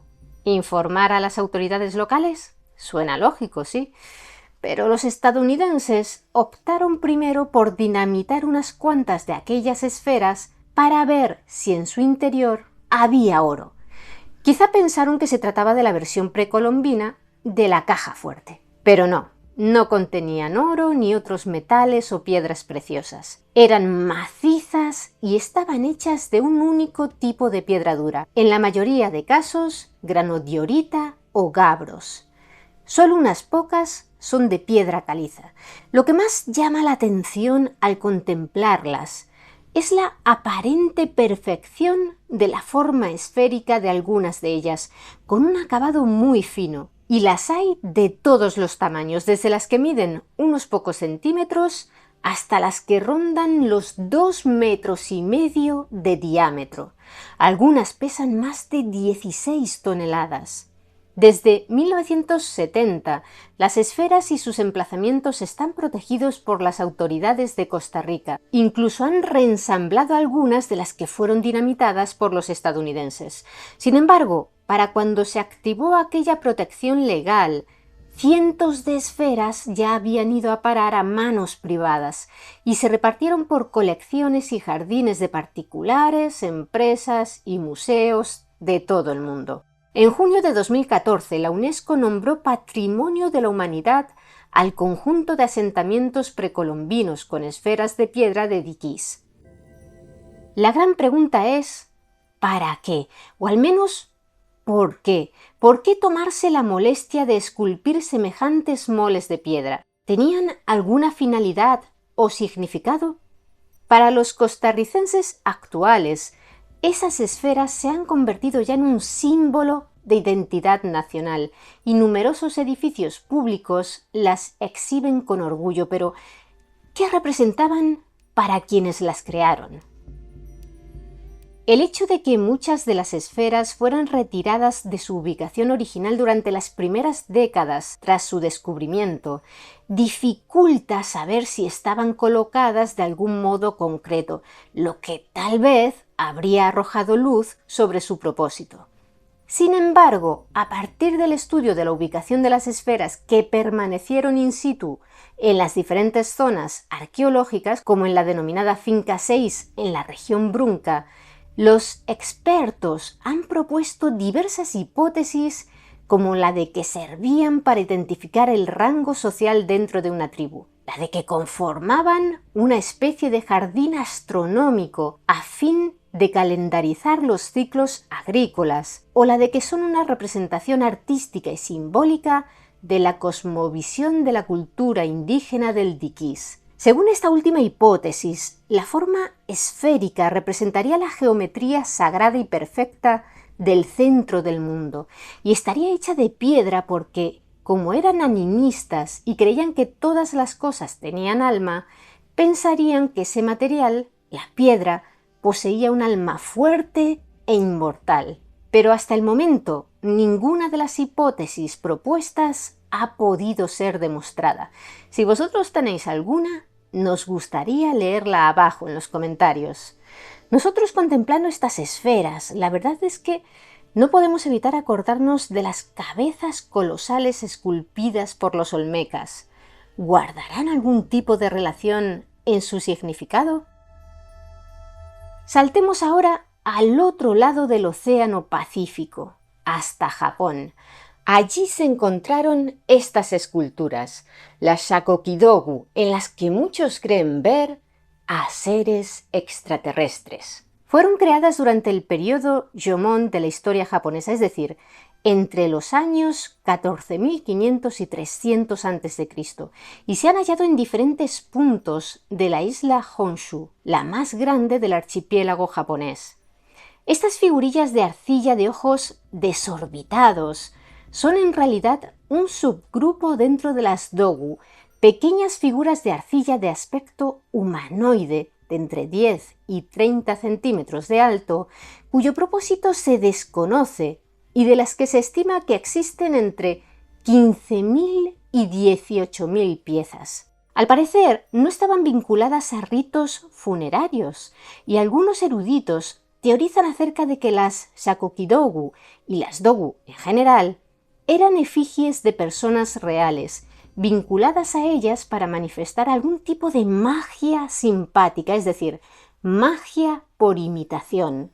Por ejemplo, quizá los antiguos habitantes del actual Japón creían que podían transferir una enfermedad a una estatuilla que representara al enfermo y que al romper la efigie destruían también la enfermedad. Eso podría explicar que fueran tan abundantes y que a casi todas les falte alguna parte, como un brazo o una pierna, generalmente cercenados de manera intencionada. Pero no está demostrado que esa fuera su utilidad. Otra hipótesis, basada en los exagerados atributos femeninos de muchas de ellas, con cinturas estrechas y caderas muy anchas, es que estuvieran vinculadas de algún modo a ritos chamánicos asociados a la fertilidad, pero tampoco se sabe con certeza. Las inscripciones dibujadas o grabadas que presentan algunas en el abdomen también aparecen en otras partes del cuerpo y se ignora si poseían algún significado o eran meramente decorativas. ¿Y qué podemos decir acerca de los ojos saltones de las Shakoki-dogu? El término shakoki significa dispositivo bloqueador de luz y proviene del parecido de esos ojos con las gafas de nieve tradicionales empleadas por los inuit, un pueblo que habitaba en Siberia, al noroeste de Asia, antes de que cruzaran el estrecho de Bering y se asentaran en las zonas árticas de Norteamérica. ¿Serán esas estatuillas en realidad representaciones de algún visitante inuit? El misterio persiste. Igual que en el caso de uno de los objetos más intrigantes de la arqueología, el disco de Festo. Fue hallado en 1908 por el arqueólogo italiano Luigi Pernier mientras se excavaba en el Palacio Minoico de Festo, ubicado en el sur de la isla mediterránea de Creta. Se trata de un disco de arcilla cocida que presenta en ambas caras y, siguiendo una secuencia en espiral, inscripciones hechas mediante presión de sellos jeroglíficos preconfigurados, es decir, que no fueron grabando los símbolos uno a uno, sino que primero colocaron todos los sellos con relieve conformando la espiral completa y luego imprimieron con ellos el disco. Y como se estima que este fue creado en torno al año 1750 a.C., eso lo convertiría en el documento impreso más antiguo de la historia. ¿Con qué fin fue elaborado? El sistema usado para imprimirlo hace pensar en que pretendían generar varias copias de un modo sencillo, porque crear los 45 sellos en relieve empleados en él, uno por cada símbolo, para generar una sola copia, requeriría mucho más esfuerzo que grabarlos con un punzón directamente sobre el disco de arcilla blanda antes de cocerlo. Por tanto, se podría deducir que el creador quería elaborar muchos textos y por ello había desarrollado una versión primitiva de la imprenta que chinos y europeos emplearían miles de años más tarde. Pero el gran problema para averiguar su significado es que nadie sabe leerlo. Muchos arqueólogos y lingüistas, tanto profesionales como aficionados, han intentado descifrarlo a lo largo del último siglo, pero hasta el momento nadie lo ha logrado y las hipótesis sobre el tipo de lenguaje empleado son innumerables. Griego jónico, griego homérico, griego micénico, lengua hitita, lengua semítica, texto bilingüe griego-minoico, escritura silábica indoeuropea, pero nadie ha conseguido traducirlo. Por ello, tampoco se sabe si se trata, como algunos han sugerido, de una oración, de un relato de aventuras, de un teorema geométrico o incluso de un juego de mesa. Por el momento, la opinión que cuenta con más apoyos en los círculos académicos es la de que no se podrá resolver el enigma hasta que se encuentren otras inscripciones con el mismo tipo de lenguaje que permitan descifrarlo. En total, en ambas caras del disco aparecen 241 representaciones de los 45 símbolos empleados. Están agrupadas en lo que podrían ser palabras o sílabas, separadas unas de otras por líneas verticales. En la cara A del disco, el cual mide unos 16 centímetros de diámetro y casi 2 de grosor, hay 31 grupos de símbolos. En la cara B, 30. Los expertos han llegado a la conclusión de que al menos 10 de los símbolos empleados son similares a los de la escritura lineal que empleaba la civilización minoica, lo que reforzaría la idea de que el objeto tiene unos 4000 años de antigüedad. No obstante, también existe otra posibilidad, la que apuntaba en 2008 el lingüista Jerome Eisenberg en un artículo publicado en la revista Minerva, editada por la Sociedad de Anticuarios de Londres, que el disco de Festo no sea más que una falsificación fabricada por su descubridor, Luigi Pernier, desesperado por no encontrar ninguna reliquia que dejara impresionados a sus colegas. En opinión de Eisenberg, la razón de que nadie haya sido capaz de traducir el texto pictográfico del disco es sencillamente que Pernier se lo sacó de la manga. El lingüista apoyaba su opinión en el hecho de que los bordes del disco sean perfectamente lisos, algo supuestamente imposible de lograr en aquella época, cuando aún no se empleaban hornos para cocer la arcilla. Las piezas minoicas de arcilla, explicaba Eisenberg en su artículo, se cocían de forma accidental, es decir, secándose al sol, pero Pernier no se dio cuenta de eso. Según Eisenberg, para demostrar que no es un fraude, habría que realizar un test de termoluminiscencia al disco, lo que ofrecería una datación aproximada de la fecha de escritura. Pero hasta el momento, las autoridades griegas no han permitido someterlo a esa prueba, argumentando que es demasiado frágil y podría resultar gravemente dañado o incluso destruido. De modo que el enigma del disco de Festo aún perdura. Otros discos misteriosos los encontramos en China. Se trata de los Bi, discos neolíticos de jade creados por la cultura Liangshu, que se desarrolló entre los años 3400 y 2250 a.C. en la parte baja del delta del río Yangtze. Se desconoce su función o significado, aunque se sabe que de algún modo estaban vinculados a otros objetos enigmáticos de jade, los Gong, unos tubos que por fuera presentan un aspecto de columna cuadrangular, pero cuyo agujero interior es circular. La superficie externa de los Gong presenta divisiones verticales u horizontales y en ocasiones está decorada con caras similares a máscaras. También varían en sus proporciones. Algunos Gong son muy alargados y estrechos, mientras que otros, en cambio, son más anchos que altos. Los Bi, por su parte, son discos planos y anchos con un agujero en su centro.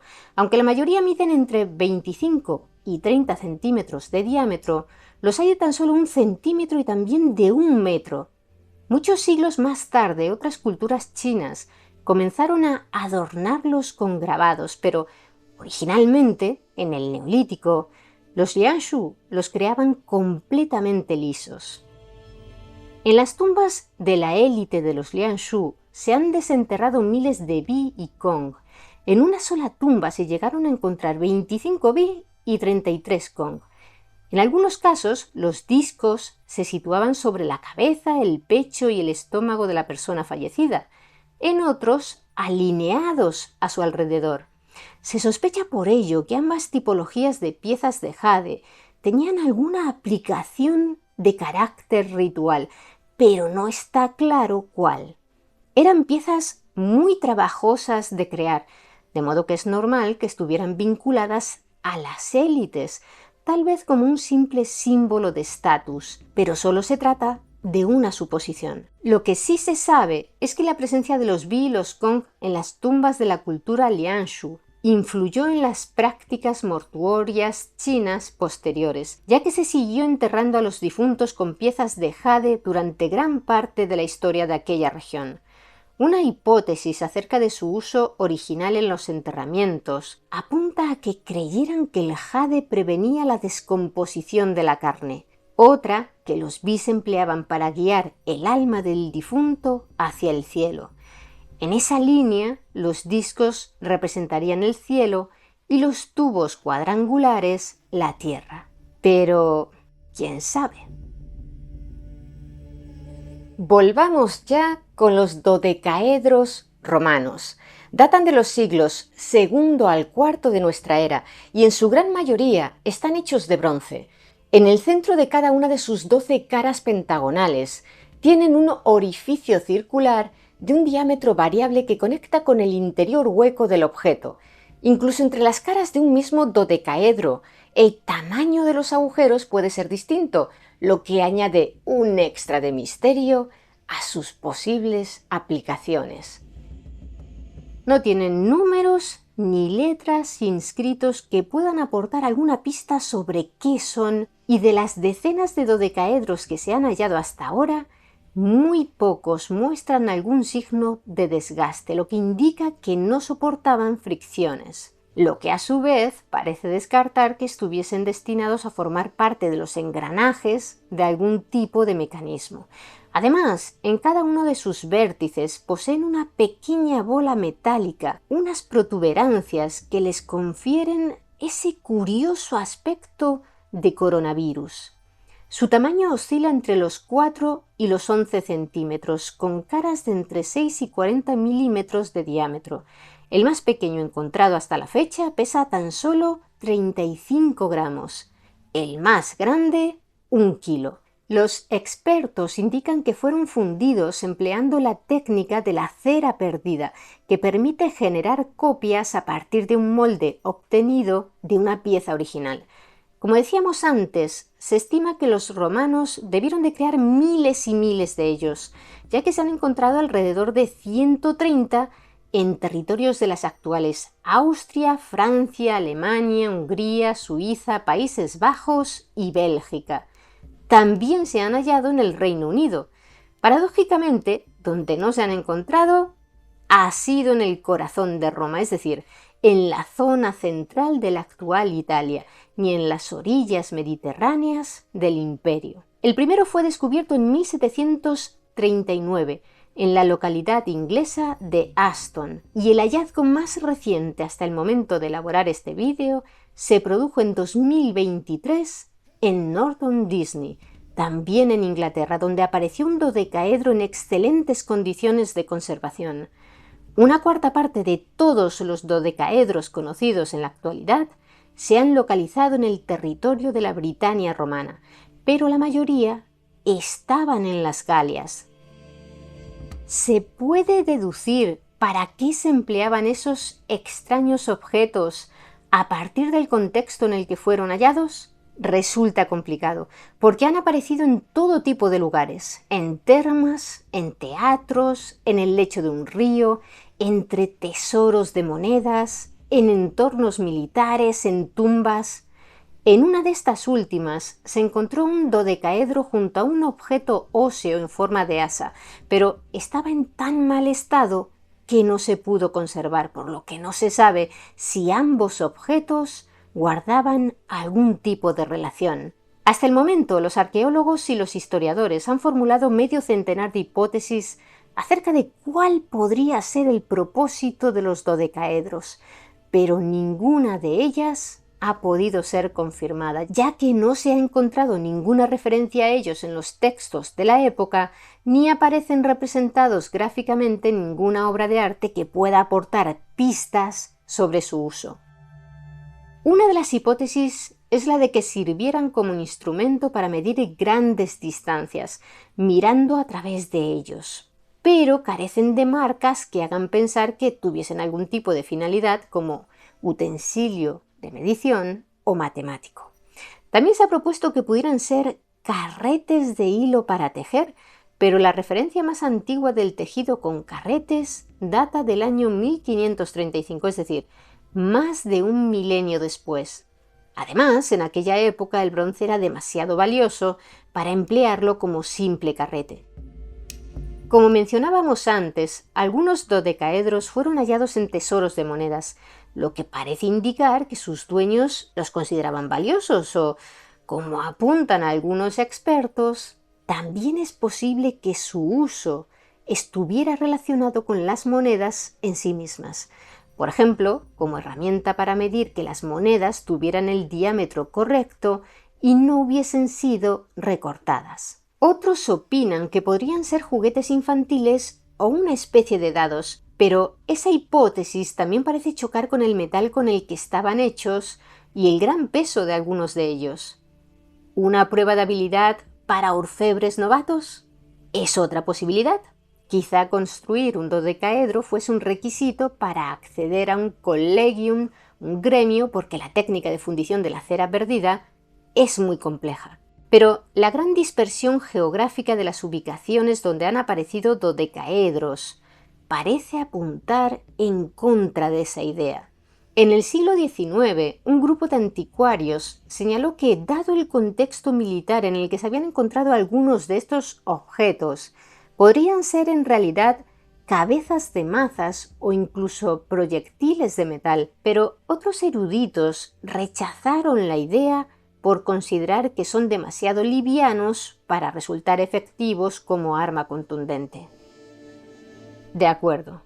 ¿Y si no tenían una utilidad física, sino espiritual? Esa es la línea preferida de expertos como Guido Creemers, conservador del Museo Galorromano de Tongeren en Bélgica, quien sospecha que se empleaban en rituales mágicos relacionados con la brujería o la adivinación. Conocemos una categoría de placas de metal con inscripciones mágicas, explicó Creemers en una entrevista de 2023, que se colocaban, por ejemplo, en las casas, en un lugar donde no eran visibles. Fueron fabricadas por magos y su destino era maldecir al dueño de la casa. Los dodecaedros podrían servir para un propósito comparable o para la adivinación. De ser cierta esa hipótesis, podría explicar el hecho de que no aparezcan menciones escritas ni representaciones gráficas de los dodecaedros, ya que tanto la brujería como la videncia no estaban permitidas oficialmente y su práctica se castigaba con severidad. Por otro lado, basándonos en el hecho de que los dodecaedros no se hayan encontrado en las zonas del Imperio Romano que bordeaban el Mediterráneo, como Hispania o el norte de África, y en que la mayoría hayan aparecido en Britania y el norte de las Galias, existe la posibilidad de que en realidad los dodecaedros no sean romanos, sino celtas, y es que los celtas eran grandes maestros metalúrgicos.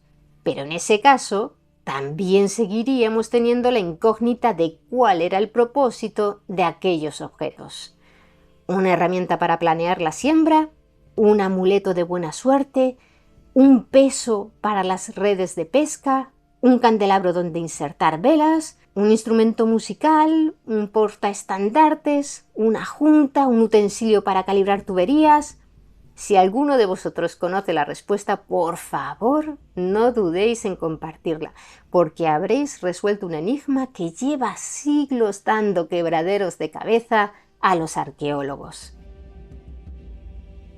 Por último, no queremos terminar este vídeo sin compartir con vosotros el misterio que envuelve a las conocidas como piedras de Baalbek, 3 colosales piedras extraídas en la época helenística de una cantera en la antigua ciudad de Heliópolis, la actual localidad libanesa de Baalbek. En este caso, lo intrigante no es su finalidad, pues muchas otras piedras de la misma cantera fueron empleadas en la construcción del asombroso y muy cercano templo de Helios, que los romanos rebautizarían más tarde como Templo de Júpiter. El enigma es de qué modo pretendían mover semejantes moles con la tecnología disponible en aquella época. Para que os hagáis una idea, la más pequeña de las 3 gigantescas piedras monolíticas, la conocida como Piedra de la Mujer Embarazada, pesa 1000 toneladas y para desplazarla, teniendo en cuenta la orografía del terreno, harían falta más de una docena de grúas actuales con una capacidad de elevación media. Las otras piedras pesan aún más, 1200 y 1650 toneladas respectivamente. No es de extrañar que se quedaran allí donde fueron extraídas. Pero, ¿fue un error de cálculo? ¿Se dieron cuenta una vez cortadas de que se habían pasado 3 pueblos? ¿O realmente creían que serían capaces de moverlas? En el templo de Helios se pueden contemplar bloques de piedra enormes, Algunos, como los 3 que forman el denominado trilito, pesaban alrededor de 750 toneladas. Por tanto, es lógico pensar que sí creyeron que podrían mover las 3 gigantescas piedras que se quedaron en la cantera. ¿Cómo? Nadie lo sabe. Las grúas de la época habrían sido incapaces de levantar semejantes moles, de modo que tal vez lo hicieran empleando rodillos bajo los bloques o algún sistema de planos inclinados. Quizá conociesen las mismas técnicas utilizadas por los egipcios milenios antes para construir sus pirámides, pero hay que tener en cuenta que los bloques de granito más pesados empleados en las pirámides egipcias rondaban las 80 toneladas, es decir, que los constructores de Heliópolis planeaban levantar piedras incluso 20 veces más pesadas. ¿Y por qué no usaron finalmente las 3 de mayor tamaño que habían cortado? Tal vez su técnica de desplazamiento de bloques valiese para piedras de 750 toneladas, pero no para piedras de 1000. Como curiosidad final, quizá os estéis preguntando por qué una de aquellas piedras, la de 1000 toneladas, es conocida como la piedra de la mujer embarazada. Según cuenta una leyenda, se debe a que una mujer en estado de gestación logró convencer al pueblo de Heliópolis de que ella sola sería capaz de mover esa piedra, a cambio, eso sí, de que la alimentaran hasta que naciera su hijo. No sabemos si cumpliría finalmente su promesa, pero lo cierto es que precisamente esa piedra es el único de los 3 grandes monolitos que se encontró desplazado de la ubicación original donde había sido cortado. De modo que, aunque poco, sí lograron moverlo. Bienvenidas, mentes curiosas. ¿Cuál fue el primer dios al que adoró la humanidad? ¿Es posible que la idea de lo sagrado naciera antes que el lenguaje? ¿Y cómo pasamos de venerar símbolos sencillos a construir mitologías complejas y religiones?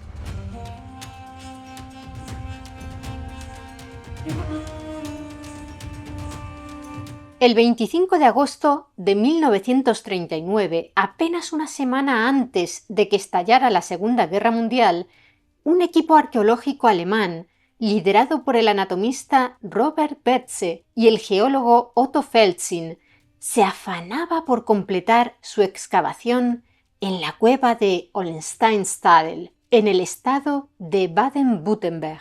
Habían sido llamados a filas, así que no tuvieron tiempo de estudiar con detenimiento los pequeños fragmentos de marfil de mamut que Feldzin encontró aquel último día.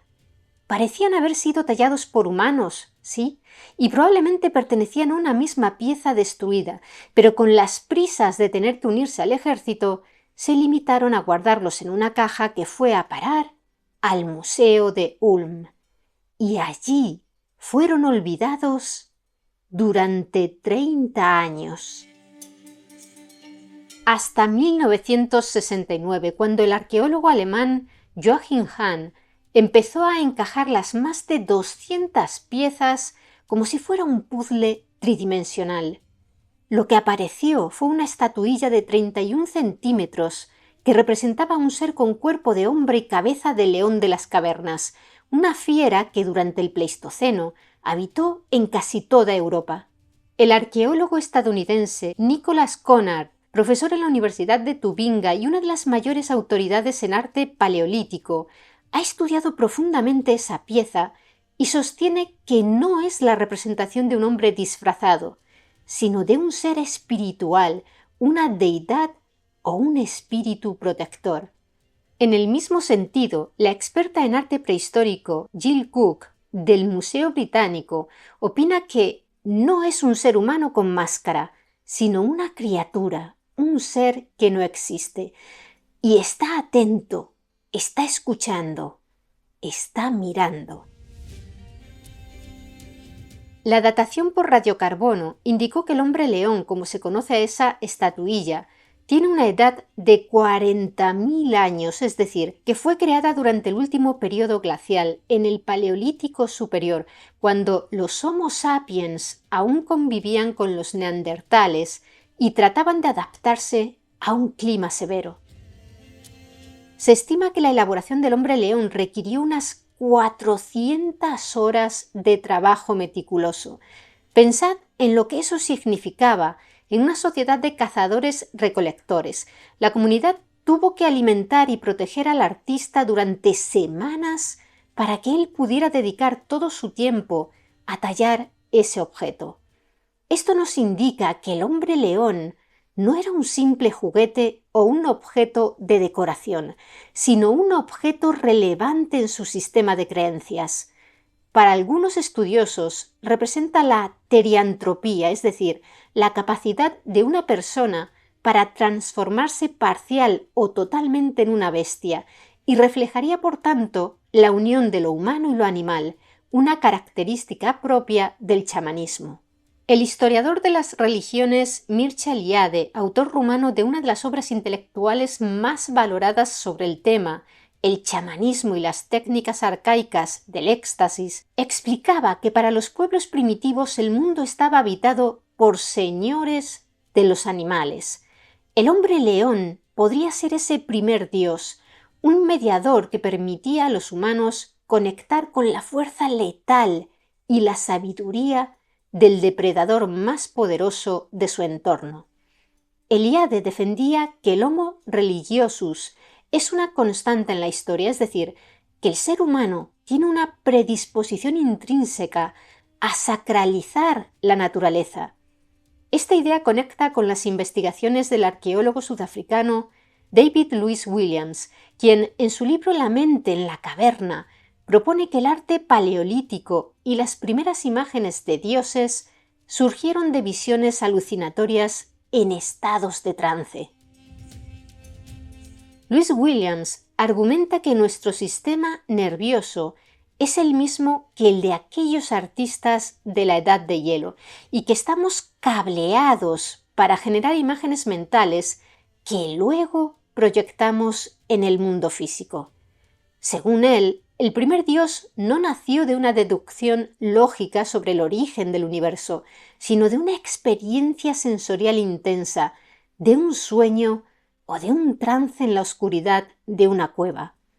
Si el hombre león se tratase de un dios, sería el más antiguo del que se conserva una representación física simbólica. Hoy os vamos a hablar de uno de los mayores enigmas de nuestra especie. ¿Cuándo y por qué empezamos a creer en algo que no podíamos ver, en una entidad más poderosa que los seres humanos? ¿Fue simplemente para explicar fenómenos naturales que escapaban a nuestro entendimiento?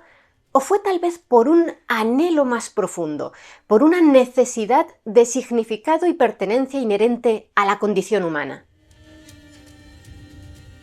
Estas interrogantes no son solo una cuestión de fe, sino de arqueología, paleoantropología e incluso neurociencia. En cualquier caso, en este vídeo no ahondaremos en aspectos teológicos, ni es nuestra intención cuestionar las creencias de ningún grupo social. Simplemente nos parece muy interesante conocer los orígenes de las sociedades humanas para comprendernos mejor a nosotros mismos. El concepto de divinidad es el resultado de una importante capacidad cognitiva, el pensamiento simbólico, la habilidad de otorgar un significado arbitrario a un objeto, a un gesto o a una imagen, y crear, por ejemplo, un puente entre el mundo físico y una realidad trascendente. Dicho de manera más llana, los humanos somos capaces de dar un significado mágico o espiritual a cosas físicas. Una herradura puede ser solo una herradura, un simple zapato para caballos, pero si tiene 7 agujeros para los clavos, no son pocos los humanos que verán en ella un poderoso talismán capaz de atraer la buena suerte. En España se encontró una posible prueba de ese despertar de la conciencia. Fue en el yacimiento arqueológico de Atapuerca, en la provincia de Burgos, más concretamente en la Sima de los Huesos, un pozo de 13 metros de profundidad en el que se han recuperado los restos de al menos 28 individuos de la especie Homo heidelbergensis, datados en unos 430.000 años de antigüedad. Lo que hace que este lugar sea clave para nuestra historia es que la acumulación de cadáveres no fue el resultado de una catástrofe natural ni de la acción de carnívoros. El paleoantropólogo español Juan Luis Arzuaga, catedrático de paleontología en la Universidad Complutense de Madrid y codirector de los yacimientos, defiende que los cuerpos fueron depositados allí intencionadamente por otros humanos. Y en 1998 se encontró entre aquellos restos, en el fondo de la cima de los huesos, un bifaz de cuarcita roja al que el equipo bautizó como Excalibur. Los bifaces son herramientas líticas muy simples, piedras talladas por ambas caras para transformarlas en cuñas cortantes. Con forma almendrada o triangular, los bifaces fueron empleados por los homínidos durante 1 millón de años para cortar, raspar y perforar. Sin embargo, Excalibur, que actualmente se expone en el Museo de la Evolución Humana de Burgos, no presenta huellas de uso, es decir, no se utilizó para cortar carne o madera. Fue arrojada al pozo junto a los muertos como una ofrenda. Aunque no podemos decir que el Homo heidelbergensis tuviera un dios, la presencia de Excalibur indica que ya existía una preocupación por el más allá, un respeto por los difuntos que requería un objeto simbólico. La cuarcita roja, que brilla intensamente cuando se moja, adquiriendo el aspecto de una víscera humana, como un corazón, debió de tener un valor estético o espiritual especial. Es posiblemente el primer acto simbólico documentado de la historia, el momento en que el ser humano empezó a mirar a la muerte de frente y a responderle con un símbolo. Pero ¿cómo pasamos los humanos de asignar simbolismos espirituales a objetos concretos y sencillos a elaborar complejas mitologías y creer en dioses? Según explica el neurocientífico canadiense Merlin Donald en su influyente obra de 1991 titulada Orígenes de la mente moderna, 3 etapas en la evolución de la cultura y la cognición, la humanidad atravesó varias etapas en un proceso lento y acumulativo hasta llegar a la capacidad de crear mitos. Antes de tener dioses, tuvimos lo que él llama cultura mimética, donde los rituales y los gestos servían para representar el orden del mundo. Antes de que desarrolláramos el lenguaje estructurado y complejo, que no se sabe cuándo fue, pero sin duda mucho antes de la aparición de la escritura, es decir, hace más de 6.000 años, los humanos se transmitían los conocimientos, según Donald, mediante mímica y gestos. Si querías enseñar a tu hijo a tallar una punta de flecha, no le explicabas con palabras los pasos que debía seguir, sino que tallabas una ante sus ojos para que te imitara. O si un grupo quería preparar una cacería, uno de ellos interpretaba el papel de la bestia mientras los otros ocupaban posiciones a su alrededor y representaban la estrategia de ataque. Es decir, que antes del lenguaje, los humanos se transmitían la información entre ellos con todas las herramientas que podían ofrecerles sus propios cuerpos, golpeando objetos de manera rítmica, lanzando gritos y vocalizaciones no lingüísticas y, en general, actuando con gestos mímicos, representando escenas de la vida real. En aquella etapa mimética, según Merlin Donald, pudieron aparecer los primeros rituales que imitaban a la naturaleza. Por ejemplo, golpear el suelo con los pies para imitar el sonido del trueno o hacer movimientos fluidos para invocar el agua, en una danza de la lluvia promovida por la idea de que lo semejante atrae a lo semejante y de que se puede intentar controlar la realidad representándola. Más emotivos eran otros rituales primigenios, como enterrar a los difuntos con cuidado, colocándolos en posición fetal como si durmieran o fueran a nacer de nuevo, o depositando flores en sus tumbas. De igual modo, cuando se reunían por las noches junto a las hogueras, podían golpear piedras o troncos al mismo tiempo, sincronizando sus movimientos y sonidos para crear en el grupo una emoción intensa y compartida. Esa sensación de ser uno solo, de pertenencia a un grupo, sentaría la base emocional de las posteriores ceremonias religiosas. Reunir a las personas en un mismo lugar para que todas juntas entonen salmos es una práctica que ha perdurado hasta nuestros días, igual que el cuidado de los difuntos. Son ritos casi universales que parecen inherentes a la condición humana.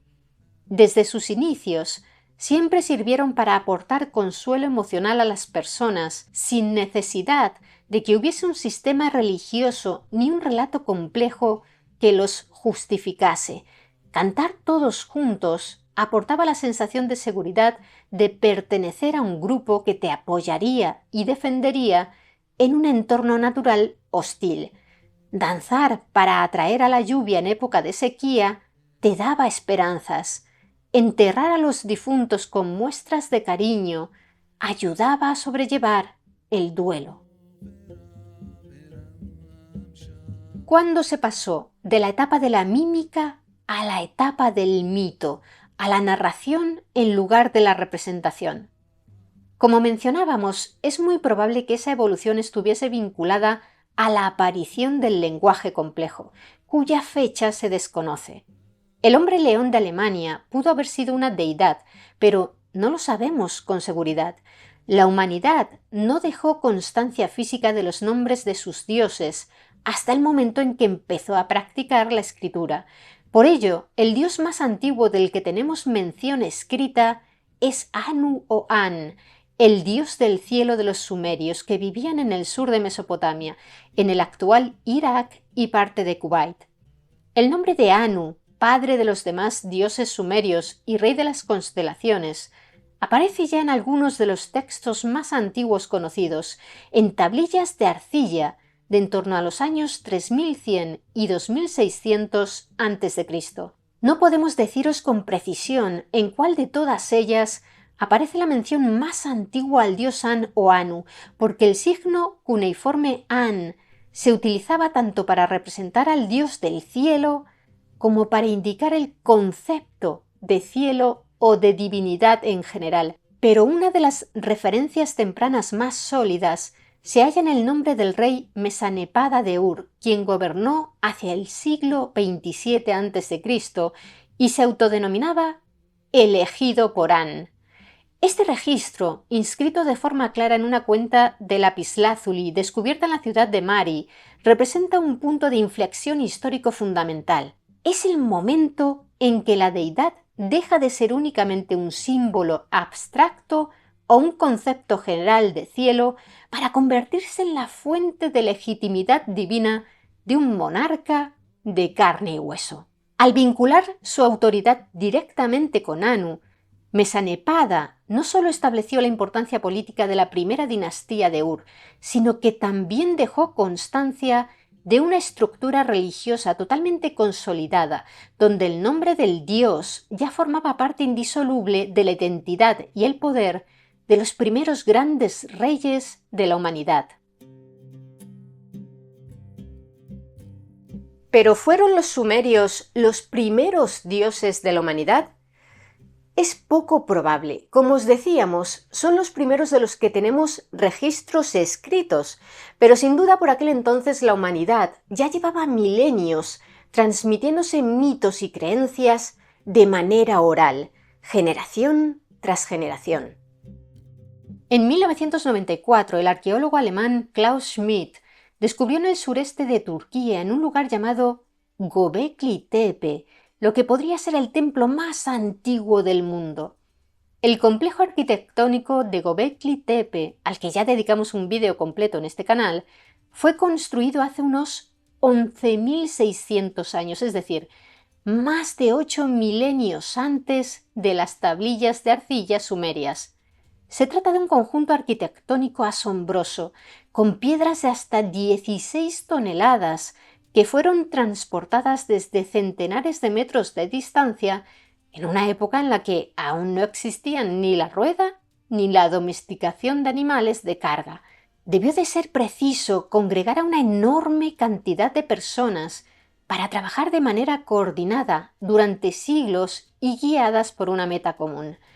No tenían metales, ni siquiera cerámica, tan solo poseían herramientas de piedra para tallar y poner en pie enormes pilares con forma de T, de hasta 5 metros de altura, que agruparon en edificios circulares u ovalados de entre 10 y 30 metros de diámetro.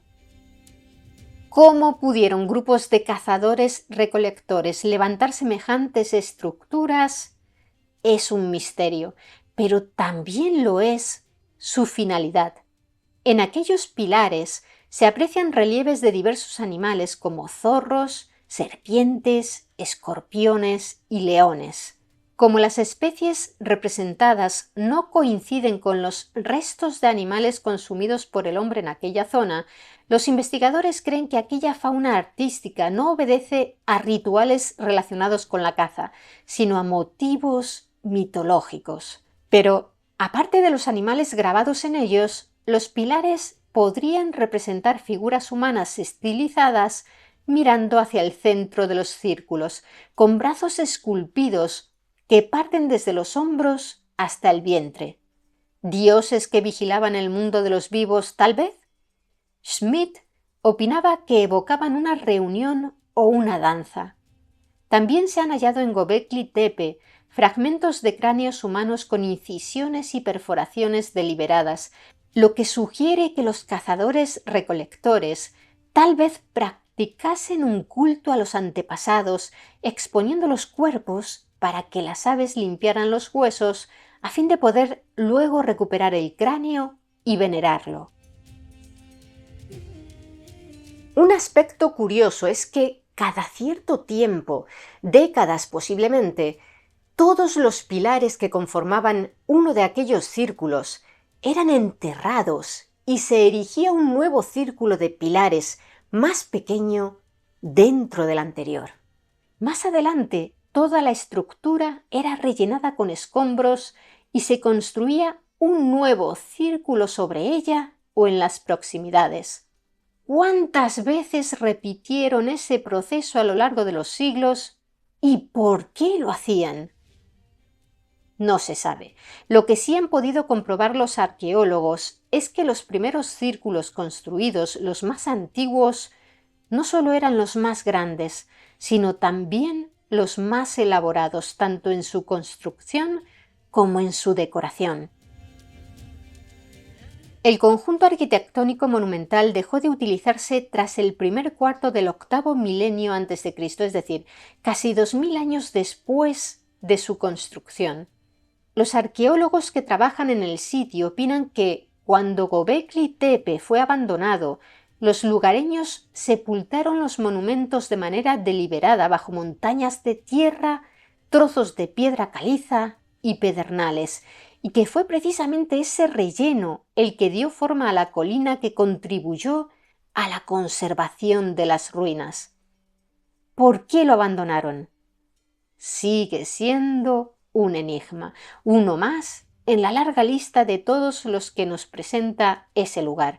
Pero es posible que en los próximos años tengamos más noticias sobre los misterios de Göbekli Tepe, porque los arqueólogos estiman que solo han excavado un 10% de todo el yacimiento. Por cierto, aunque Göbekli Tepe sigue acaparando la fama, excavaciones recientes en la misma región de Turquía han revelado un yacimiento que podría ser más antiguo, Karahan Tepe, en el que también han aparecido estructuras con un simbolismo similar, incluyendo además estatuas claramente antropomórficas. En 2021, la Universidad de Estambul informó de que durante el proceso de abandono premeditado de aquel lugar, algunas de aquellas estatuas humanas les habían cortado la nariz y habían sido decapitadas para colocar sus cabezas al revés, mirando hacia las paredes en lugar de hacia el centro de la gran sala central, el punto donde se cree que estaría situado el trono de un líder o el altar de una deidad. Si viajamos ahora hacia Sudamérica, en nuestra búsqueda de lo sagrado también encontraremos testimonios extraordinarios, como el que nos ofrece la Cueva de las Manos, en la Patagonia argentina. Allí, el arqueólogo argentino Carlos Aschero, que ha dedicado más de 4 décadas al estudio del arte rupestre en la cuenca del río Pinturas, ha documentado una secuencia de pinturas que comienza hace más de 9.300 años. Los antiguos habitantes de estas tierras utilizaban una técnica de soplado con pequeños tubos de hueso de guanaco para proyectar pigmentos minerales sobre la roca. Aschero, junto al topógrafo Carlos J. Gradín, explicó que las improntas de manos en negativo no eran simples firmas, sino parte de un ritual complejo de comunicación con los espíritus. Para Aschero, las escenas de caza de guanacos que acompañan a las manos reflejan una cosmovisión en la que el animal no es solo alimento, sino un ser sagrado con el que hay que establecer un pacto. Existe una conexión profunda entre la mano del hombre, la roca de la cueva y el espíritu del animal. Es una forma de espiritualidad totémica, donde la comunidad se identifica con una fuerza de la naturaleza. En Chile, el yacimiento de Monteverde, excavado por el arqueólogo estadounidense Tom Dillehay, ha revelado evidencias de chozas de madera y plantas medicinales de hace 14.800 años, sugiriendo que la organización social y ritual en América es mucho más antigua de lo que se pensaba tradicionalmente. Estos hallazgos en el Cono Sur refuerzan la idea de que la necesidad de trascendencia es una característica universal del ser humano, que surge de manera independiente en diferentes rincones del planeta, como respuesta a los mismos interrogantes existenciales. Una de las teorías más influyentes y a la vez más debatidas sobre la identidad del primer dios es la de la gran diosa. Esta hipótesis fue defendida con una fe casi religiosa por la arqueóloga lituano-estadounidense Marija Gimbutas, una figura pionera que dominaba más de 20 lenguas y revolucionó el estudio del Neolítico. En obras como El lenguaje de la diosa, publicada originalmente en 1989, Gimbutas argumentaba que antes de la llegada de los dioses guerreros y patriarcales, la humanidad adoraba a una deidad femenina universal, una madre dadora de vida y muerte, que se manifestaba en los ciclos de la tierra, la luna y la fertilidad. Para ella, las famosas figurillas de mujeres de formas generosas, conocidas como Venus, no eran objetos eróticos, sino representaciones sagradas de esta diosa. Según su teoría, estas sociedades eran pacíficas, igualitarias y matrilineales, hasta que fueron invadidas por los pueblos Kurgan, que impusieron un orden social basado en la fuerza y en dioses masculinos. En Iberoamérica, esta figura de la Madre Tierra ha perdurado a través de los siglos bajo el nombre de Pachamama, demostrando que la conexión espiritual con la fertilidad de la tierra es uno de los sentimientos religiosos más antiguos y resistentes de nuestra historia. Pero, ¿qué dice la ciencia moderna sobre nuestra predisposición a creer? Para entender por qué inventamos a los dioses, debemos asomarnos a los misterios de nuestro propio cerebro. El neurólogo indio-estadounidense V.S. Ramchandran, director del Centro para el Cerebro y la Cognición en la Universidad de California, ha investigado lo que algunos llaman el módulo de Dios. En su libro de 1998, Fantasmas en el cerebro, Ramchandran describe cómo pacientes con epilepsia del lóbulo temporal experimentan durante sus crisis sentimientos de éxtasis místico tan profundos que aseguran haber hablado directamente con el Todopoderoso. Estos ataques duran solo unos segundos, pero cambian la vida del paciente para siempre, imbuyendo todo lo que le rodea de un significado cósmico. Ramchandran se pregunta si estos circuitos neuronales no serán la base biológica sobre la que se asienta toda la experiencia religiosa de la humanidad. ¿Es posible que los primeros chamanes tuvieran una predisposición fisiológica a estas experiencias? Por otro lado, el biólogo evolutivo británico Richard Dawkins, en su polémico libro titulado El espejismo de Dios, ofrece una explicación más pragmática. Dawkins sugiere que la religión es un subproducto accidental de rasgos que fueron útiles para nuestra supervivencia. Por ejemplo, la tendencia de los niños a creer sin cuestionar todo lo que les dicen sus padres o los ancianos de la tribu es una estrategia adaptativa fundamental para evitar peligros. Sin embargo, esa misma obediencia los vuelve vulnerables a creer en mitos y deidades sin pruebas empíricas.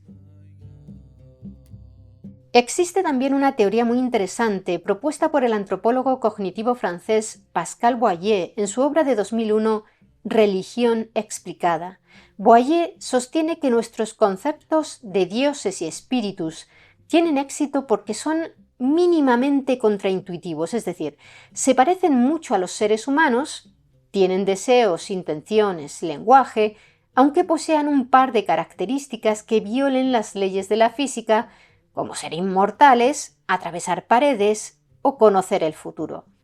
Este tipo de ideas son fáciles de recordar y de transmitir para el cerebro humano, lo que explicaría por qué las religiones se propagan con gran viralidad.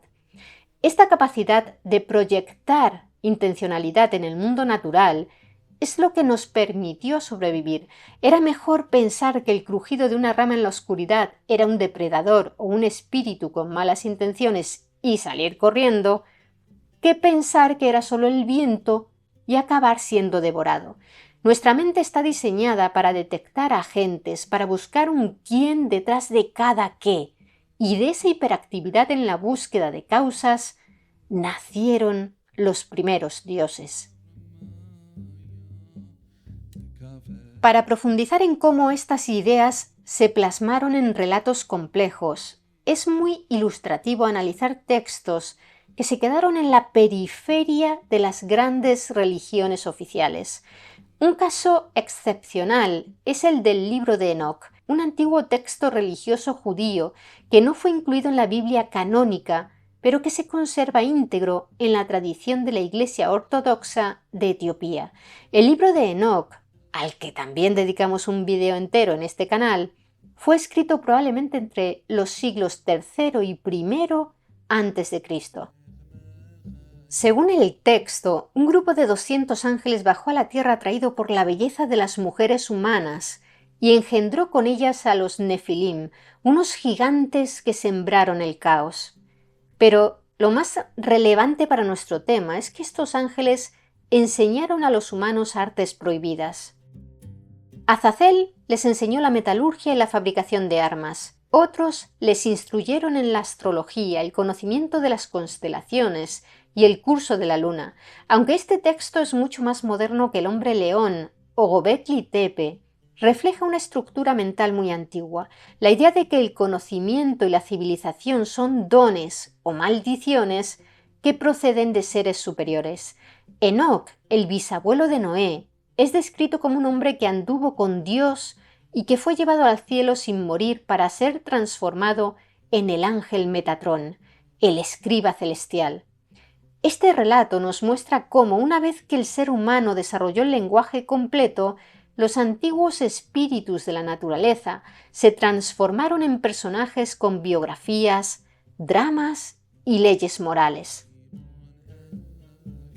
Retomando la pregunta principal de este vídeo, ¿quién fue el primer dios de la humanidad? Vemos que no tiene una respuesta sencilla porque la propia definición de Dios ha ido evolucionando con nosotros. Si buscamos el primer destello de espiritualidad, debemos mirar a esos humanos de Atapuerca que hace casi medio millón de años decidieron que un compañero muerto merecía una piedra hermosa para acompañarlo en el silencio del pozo. Si buscamos la primera imagen tallada de un ser de otro mundo, el hombre león nos indica que hace 40.000 años ya podíamos imaginar seres que no existían en la realidad física. Y las ruinas de Göbekli Tepe apuntan a que hace más de 11.000 años las ceremonias y los rituales de carácter espiritual o religioso ya eran un motor lo suficientemente poderoso para construir ciudades y civilizaciones. Lo que une a todos estos casos es una característica asombrosa de nuestra especie, nuestra incapacidad para vivir solo en el mundo de lo material. Parece que de manera universal los humanos necesitamos el símbolo, necesitamos el mito y sobre todo necesitamos creer que nuestra existencia tiene un sentido que trasciende lo biológico. Es interesante notar cómo incluso hoy, en un mundo dominado por la tecnología y la ciencia, seguimos arrastrando vestigios de esas primeras creencias. Muchos de nuestros miedos irracionales a la oscuridad o la paz profunda que sentimos al contemplar un paisaje natural virgen son ecos de ese tiempo en el que los dioses vivían en las cuevas y en los bosques. La religión no fue un invento de unos sacerdotes astutos para controlar a las masas, sino una herramienta cognitiva fundamental que nos permitió cooperar a gran escala, reducir la ansiedad ante la muerte y crear una identidad común. Como bien señala Arzuaga en sus conferencias, no estamos mirando el pasado de unos extraños, sino nuestra propia biografía como especie. Somos los hijos de aquellos que miraron un trozo de cuarcita roja o un colmillo de mamut y vieron en ellos algo sagrado. En España, los estudios en el yacimiento de Atapuerca continúan revelando nuevos detalles sobre la vida y la muerte de nuestros antecesores. Arzuaga y su equipo han demostrado que hace casi medio millón de años el Homo heidelbergensis poseía la capacidad física de hablar. El estudio del hueso hioides, esencial para la articulación de sonidos, y otros restos óseos sugieren que la estructura de su cuello y garganta estaba adaptada para producir lenguaje oral, aunque probablemente con limitaciones vocálicas. ¿Compartirían ya historias sobre sus muertos? ¿Tenían nombres para las fuerzas de la naturaleza? Aunque nunca recuperaremos sus palabras, sus actos hablan por ellos. De la misma manera, en Sudamérica, el respeto por los lugares sagrados de las comunidades originarias nos recuerda que la sacralidad de la tierra no es una idea abstracta, sino una realidad que hunde sus raíces en milenios de observación y convivencia con el entorno.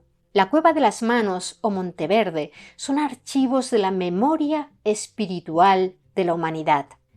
El primer Dios no fue una estatua de oro ni un libro sagrado, sino un sentimiento, el asombro ante el universo. Ese asombro es el que nos ha llevado de las cavernas a las estrellas.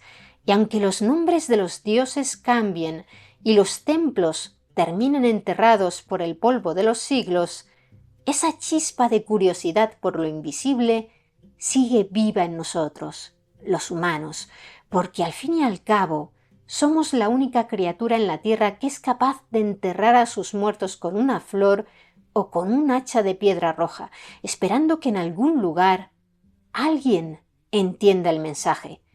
La historia del primer Dios es, en realidad, la historia de cómo aprendimos a imaginar, y esa es quizás nuestra mayor conquista evolutiva.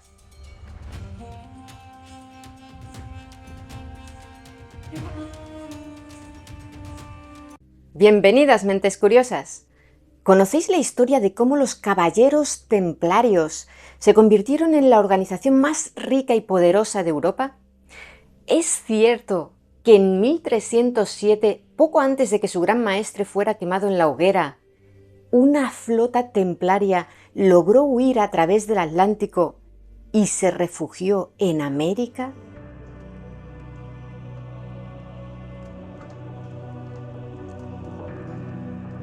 A finales del siglo XI, El emperador bizantino Alejo I Comneno, en guerra con la dinastía musulmana turca de los selyúcidas, solicitó ayuda al Papa Urbano II. En respuesta a esa petición, durante el Concilio de Clermont, celebrado en el año 1095, el Papa proclamó la Guerra Santa contra los musulmanes y exhortó a todos los cristianos, pobres o ricos, a tomar las armas y marchar al este para arrebatarles a los infieles el control de Tierra Santa, con el argumento de que había que defender a los peregrinos cristianos que viajaban a Jerusalén, quienes con frecuencia sufrían abusos e incluso asesinatos. ¿Era aquel motivo suficiente para abandonar tu vida, viajar miles de kilómetros y jugarte el cuello tratando de matar a unas gentes a las que no conocías de nada? La respuesta, resumida en 2 palabras latinas, se convirtió en el grito de guerra de los cruzados. Deus vult, es decir, Dios lo quiere. Aquella primera cruzada resultó exitosa. 4 años después de su inicio, en el 1099, las tropas cristianas lideradas por Godofredo de Bouillon tomaron Jerusalén. Algunos de los caballeros que habían participado en la campaña decidieron quedarse allí, en el recién creado Reino de Jerusalén, para defender el Santo Sepulcro.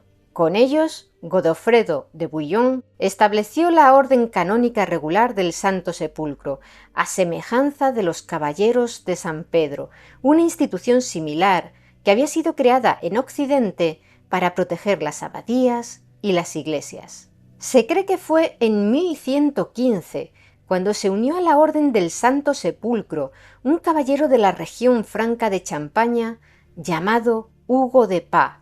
Serían él y el caballero flamenco Godofredo de Saint-Omer quienes en 1120, durante el Concilio de Nablus, fundarían la Orden de los Pobres Compañeros de Cristo del Templo de Salomón, una pequeña milicia que se encargaba de asegurar el viaje de los peregrinos que llegaban a Tierra Santa procedentes de Europa, cada vez más numerosos desde la reconquista de Jerusalén. A Hugo de Pas no le costó convencer al por entonces rey de Jerusalén, Balduino II, de la utilidad de contar con un grupo de monjes guerreros que eran capaces de mantener a raya a los salteadores de caminos y que habían hecho votos de pobreza, castidad y obediencia. El monarca les cedió una parte de su palacio en Jerusalén, la actual mezquita de Al-Aqsa, que por aquel entonces se conocía como el Templo de Salomón, porque estaba ubicado en el Monte del Templo, el lugar en el que, según la tradición judía, el rey Salomón erigió su templo. Como decimos, Balduino II les permitió alojarse y almacenar sus pertrechos allí. Tampoco penséis que eran un gran ejército. Según el arzobispo e historiador de la época, Guillermo de Tiro, inicialmente la orden solo estaba formada por 9 caballeros, incluyendo a Hugo de Pas y Godofredo de Saint-Omer. Casi todos ellos procedían de Francia, a excepción del portugués Pedro Arnaldo da Rocha. Como se alojaban en el Templo de Salomón, los miembros de la orden comenzaron a ser conocidos como los Caballeros del Templo o simplemente Templarios. Acerca del significado de su emblema, 2 caballeros montados a lomos de un solo caballo, entre los estudiosos hay diversidad de opiniones.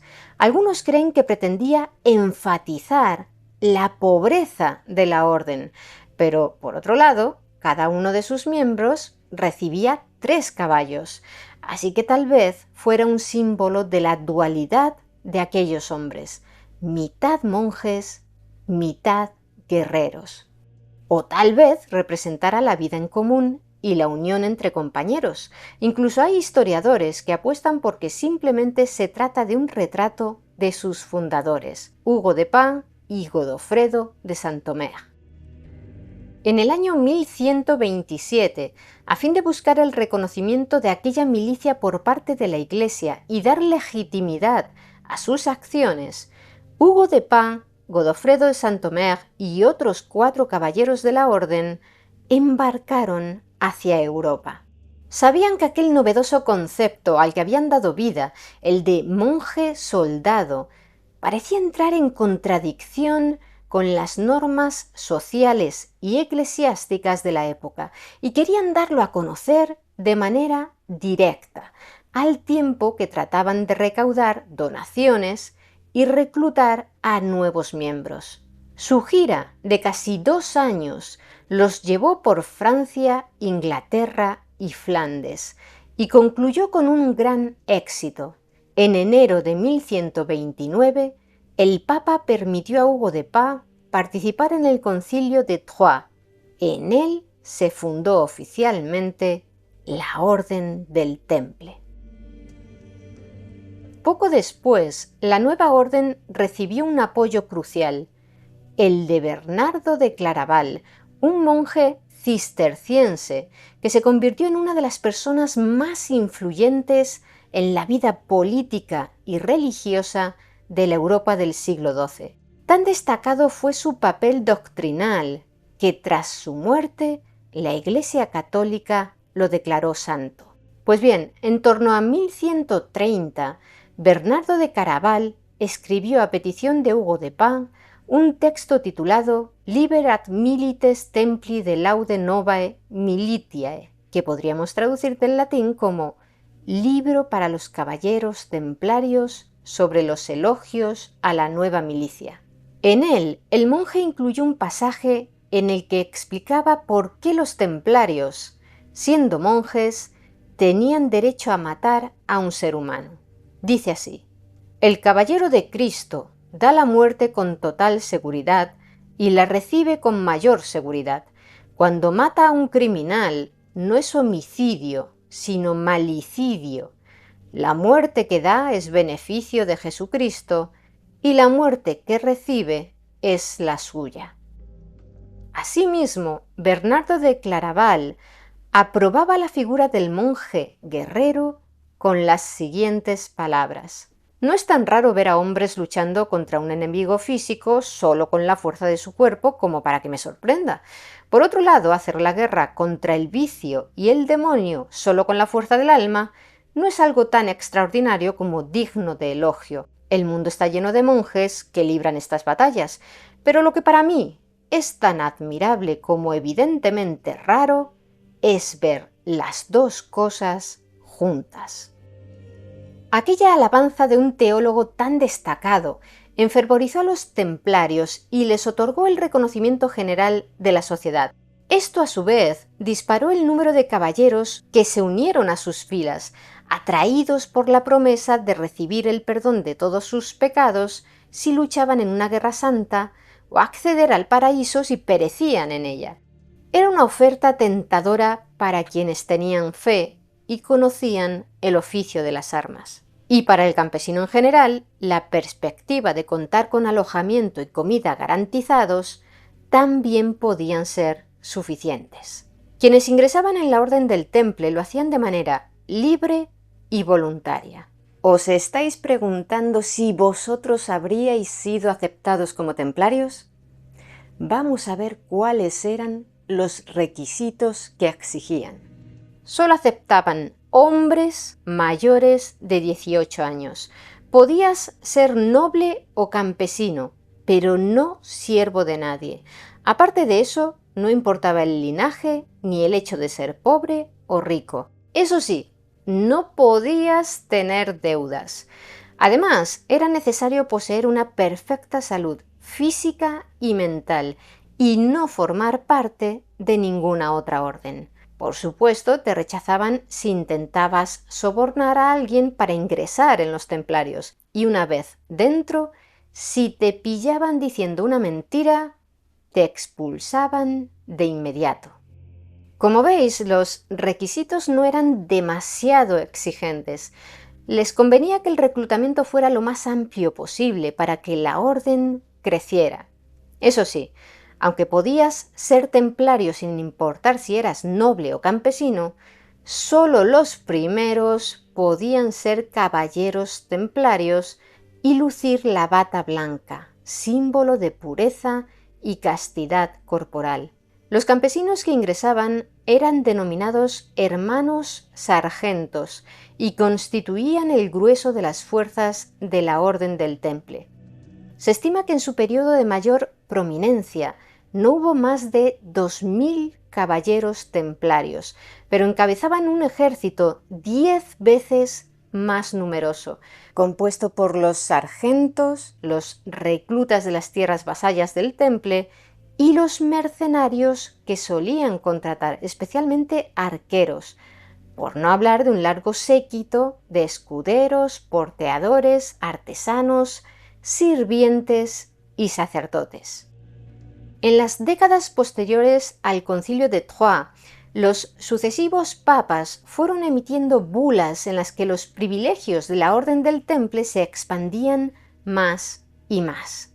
Como solo respondían ante la autoridad papal y contaban con sus propios sacerdotes, además de poder construir sus propias iglesias y recaudar donativos, los templarios tuvieron frecuentes roces con los obispos y sacerdotes de las localidades donde se asentaban. De igual modo, no debían fidelidad a ningún rey y podían construir fortalezas, lo que los convirtió en cierto modo en un estado independiente dentro de cada estado europeo, algo que nunca ha gustado a los monarcas, quienes tradicionalmente han optado por intentar deshacerse de grupos demasiado independientes o difíciles de controlar, como los judíos o los gitanos.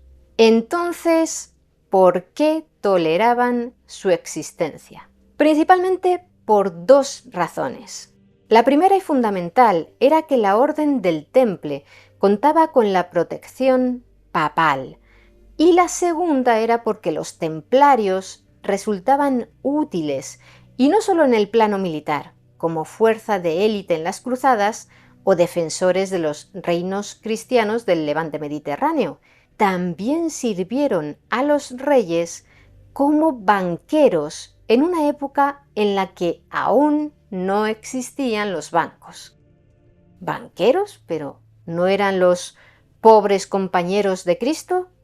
Al principio tal vez, pero de manera paralela al número de nuevos reclutas y la fama de sus acciones militares en Tierra Santa, no tardaron en crecer también las donaciones y los legados testamentarios que enriquecieron a la Orden del Temple con dinero y todo tipo de bienes, desde comida y armas hasta caballos, tierras e incluso privilegios fiscales.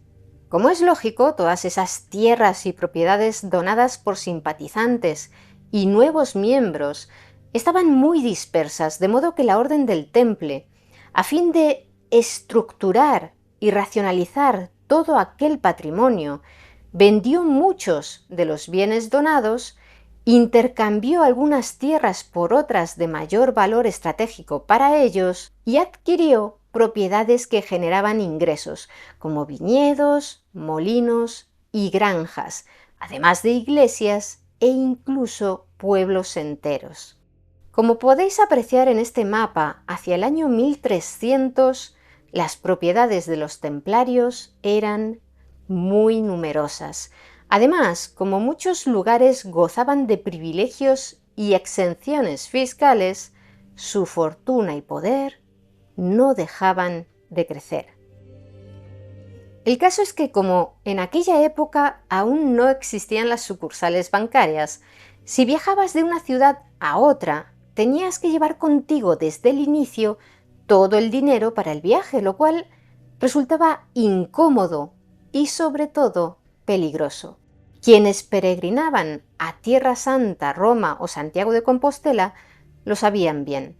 A falta de bancos y cajeros automáticos, los templarios que contaban con enclaves repartidos por todas las rutas hicieron las veces de banqueros.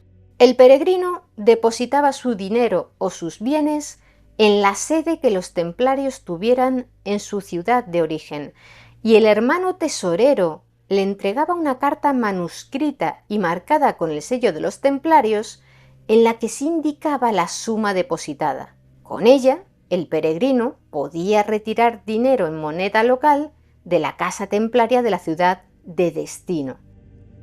Aquella ventaja que poseían para mover el dinero pronto se extendió a otros clientes, más allá de los peregrinos.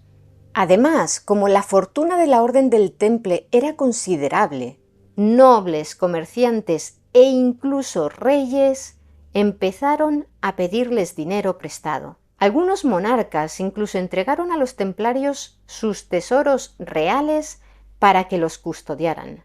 Uno de ellos fue el rey francés Luis VII, quien lo hizo antes de partir hacia la Segunda Cruzada. ¿Quiénes podían ser más confiables para guardar tu riqueza que unos monjes que habían hecho voto de pobreza, no podían mentir y contaban con tanta fuerza militar que nadie en su sano juicio osaría robarles? Hay que señalar que, al menos en teoría, el objetivo de la Orden del Temple no era acumular riquezas, sino financiar los costosos recursos necesarios para combatir en Tierra Santa, lo que incluía armas, caballos, provisiones, alojamientos y barcos. Estos últimos resultaban muy prácticos, no solo para transportar hombres y armas hacia Tierra Santa, sino también para mantener conexiones comerciales por toda Europa. Pero los templarios, además de contratar los servicios de buques mercantes, también ordenaban construir sus propios barcos. Y como por toda Europa y por todo el Mediterráneo contaban con comandancias en numerosos puertos o cerca de ellos, con frecuencia se ahorraban los impuestos a los que estuvieran sometidas las mercancías desembarcadas. Los templarios dedicaban al menos un tercio de todos sus ingresos a la defensa de Tierra Santa. Esto era crucial, por supuesto. Recibían cuantiosas donaciones precisamente por su labor militar allí. Si descuidaban su misión principal, perderían su razón de ser y los apoyos que les habían permitido hacerse tan poderosos. De modo que protegían a los peregrinos, defendían los pequeños reinos cristianos de Levante y participaban en las cruzadas, defendiendo de manera estrecha a los soberanos occidentales. Durante la Segunda Cruzada, por ejemplo, se granjearon el agradecimiento del rey de Francia, Luis VII, al acudir en su ayuda con éxito cuando fue atacado en las montañas de Asia Menor en 1147. 4 décadas más tarde, ya durante la Tercera Cruzada, los templarios ocuparon la vanguardia del ejército del monarca inglés Ricardo Corazón de León. En 1177, durante la batalla de Montgisard, en la que el joven rey de Jerusalén Balduino IV, que sufría lepra y a quien ya dedicamos otro vídeo, derrotó al ejército de Saladino, participaron 80 caballeros templarios, tras llegar desde Gaza a marchas forzadas. Pero no todo fueron éxitos.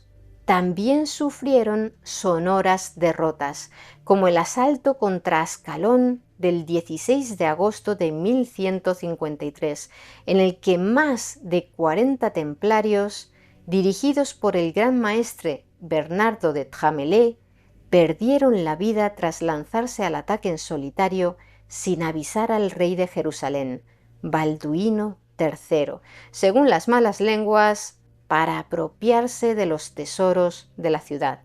Sus cuerpos decapitados fueron colgados de las murallas. En julio del año 1187, tras la aplastante victoria de Saladino sobre los francos en la batalla de los Cuernos de Hattin, el sultán de Egipto y Siria, quien sentía una especial aversión por los templarios, hizo decapitar a todos los que habían tomado como prisioneros, cerca de 230. Solo dejó vivo a uno, el gran maestre Gérard de Ridefort, ya que sabían que tan pronto como un gran maestre moría, era inmediatamente reemplazado por otro, y preferían mantener al líder de los templarios en su poder. Cuando un sangriento siglo más tarde, en 1291, los mamelucos capturaron San Juan de Acre y pusieron fin a la presencia de los europeos en Tierra Santa, los templarios establecieron su comandancia principal en Chipre e intentaron desde allí reconquistar alguna cabeza de puente que les permitiera pelear de nuevo por el control de los santos lugares. Fue en vano. Habían perdido Tierra Santa y con ella la razón misma de su existencia como orden. Derrotados, los templarios regresaron a sus monasterios de Europa Occidental. Allí, la percepción sobre ellos había cambiado de manera radical. Los veían como señores orgullosos y codiciosos que llevaban una vida desordenada, y no les faltaban razones para opinar así. Algunos caballeros templarios vivían en un lujo ostentoso a pesar de su voto de pobreza. La orden seguía siendo tremendamente rica y ya no tenían un fin al que destinar los beneficios que seguían fluyendo. Y además podían reunir un temible ejército de 15.000 efectivos encabezado por 1.500 caballeros con amplia experiencia en combate. Una fuerza militar que solo respondía ante el Papa y que incomodaba mucho al rey de Francia Felipe IV el Hermoso, a quien no hay que confundir con aquel otro Felipe el Hermoso, esposo de Juana I de Castilla, popularmente conocida como Juana la Loca. La destacada presencia del Temple en Francia limitaba en gran medida el poder del rey sobre su propio territorio. Algunos historiadores creen que además Felipe IV estaba fuertemente endeudado con los templarios, pero eso no está del todo claro, si bien es cierto que Francia sufría una grave crisis económica y a las arcas reales no les había venido mal incautar las extensas propiedades de la Orden del Temple. El caso es que Felipe IV quería acabar con los templarios, pero ¿cómo hacerlo? La solución se la ofreció un hombre llamado Esquieu de Floirat, quien había pasado un tiempo encarcelado acusado de asesinato. En prisión, Floirat compartió celda con un miembro de la Orden del Temple, condenado a muerte, que según él le confesó que los templarios llevaban a cabo ritos secretos en los que se negaba a Cristo, se pisaba la cruz y se practicaba la sodomía. Esquieu le había ido con aquella historia al rey de Aragón, Jaime II, pero éste, probablemente sin creerle, le prometió que le daría una gran suma de dinero si lograba demostrar que aquello era cierto. De modo que Floirat se marchó a la corte francesa para ver si allí eran más receptivos. Y lo fueron. El jurista Guillermo de Nogaret, uno de los principales consejeros del rey, sabía que éste deseaba encontrar alguna excusa para deshacerse de los templarios, así que informó al monarca de aquella historia y posteriormente pagó a Floirat para que difundiera aquellos rumores. Felipe IV escribió al Papa Clemente V, que era francés, para ponerle al corriente del asunto. Si quería atacar a los templarios, necesitaba el beneplácito del sumo pontífice. El papel que jugó Clemente V en la suerte que corrieron los templarios sigue siendo objeto de debate. Por entonces, el gran maestre de la Orden del Temple era Jacques de Molay, quien había sido elegido en Chipre en 1293, tras la pérdida de San Juan de Acre. Algunos historiadores sostienen que el Papa quería preparar una nueva cruzada para reconquistar Tierra Santa y a tal fin pretendía fusionar las dos órdenes militares más poderosas, la del Temple y la de los Hermanos Hospitalarios. Supuestamente, Jacques de Molay se opuso a ello, lo que le granjeó la enemistad papal. Tal vez por ello Clemente V no se opuso a las actuaciones del rey francés contra los templarios. Jacques de Molay, conocedor de que Felipe IV estaba reuniendo pruebas en contra de la Orden del Temple, solicitó al Papa que iniciara una investigación pontificia para aclarar y atajar tanto la investigación francesa como los rumores negativos que circulaban cada vez con mayor fuerza entre la población. Clemente V se la concedió a finales de agosto de 1307, pero el monarca francés no esperó a los resultados de esa investigación y ordenó la detención de los templarios, que fueron arrestados de manera masiva el viernes 13 de octubre de 1307. Todos sus bienes fueron incautados. La operación se realizó de manera coordinada por todo el país, a fin de que los templarios no tuvieran tiempo de agruparse, alertados por la detención de algunos de sus compañeros, y ofrecieran resistencia armada. Como la Orden del Temple no estaba sujeta a la justicia secular, Felipe IV le pidió a su confesor, el dominico Guillermo de París, quien además era gran inquisidor de Francia, que llevara a cabo el interrogatorio de los 138 caballeros templarios detenidos en París. Podemos hacernos una idea de cómo fueron aquellos interrogatorios a partir del dato de que 38 de los interrogados fallecieron. El resto, a excepción de 3, confesaron todo tipo de crímenes, sobre todo relacionados con herejía e idolatría, como que adoraban a un gato, a una calavera y a un ídolo de origen incierto llamado Baphomet. La suerte de los templarios estaba sellada, y el Papa, tal vez para intentar salvar la Orden del Temple en sí misma, decidió hacer una limpieza de templarios a nivel internacional.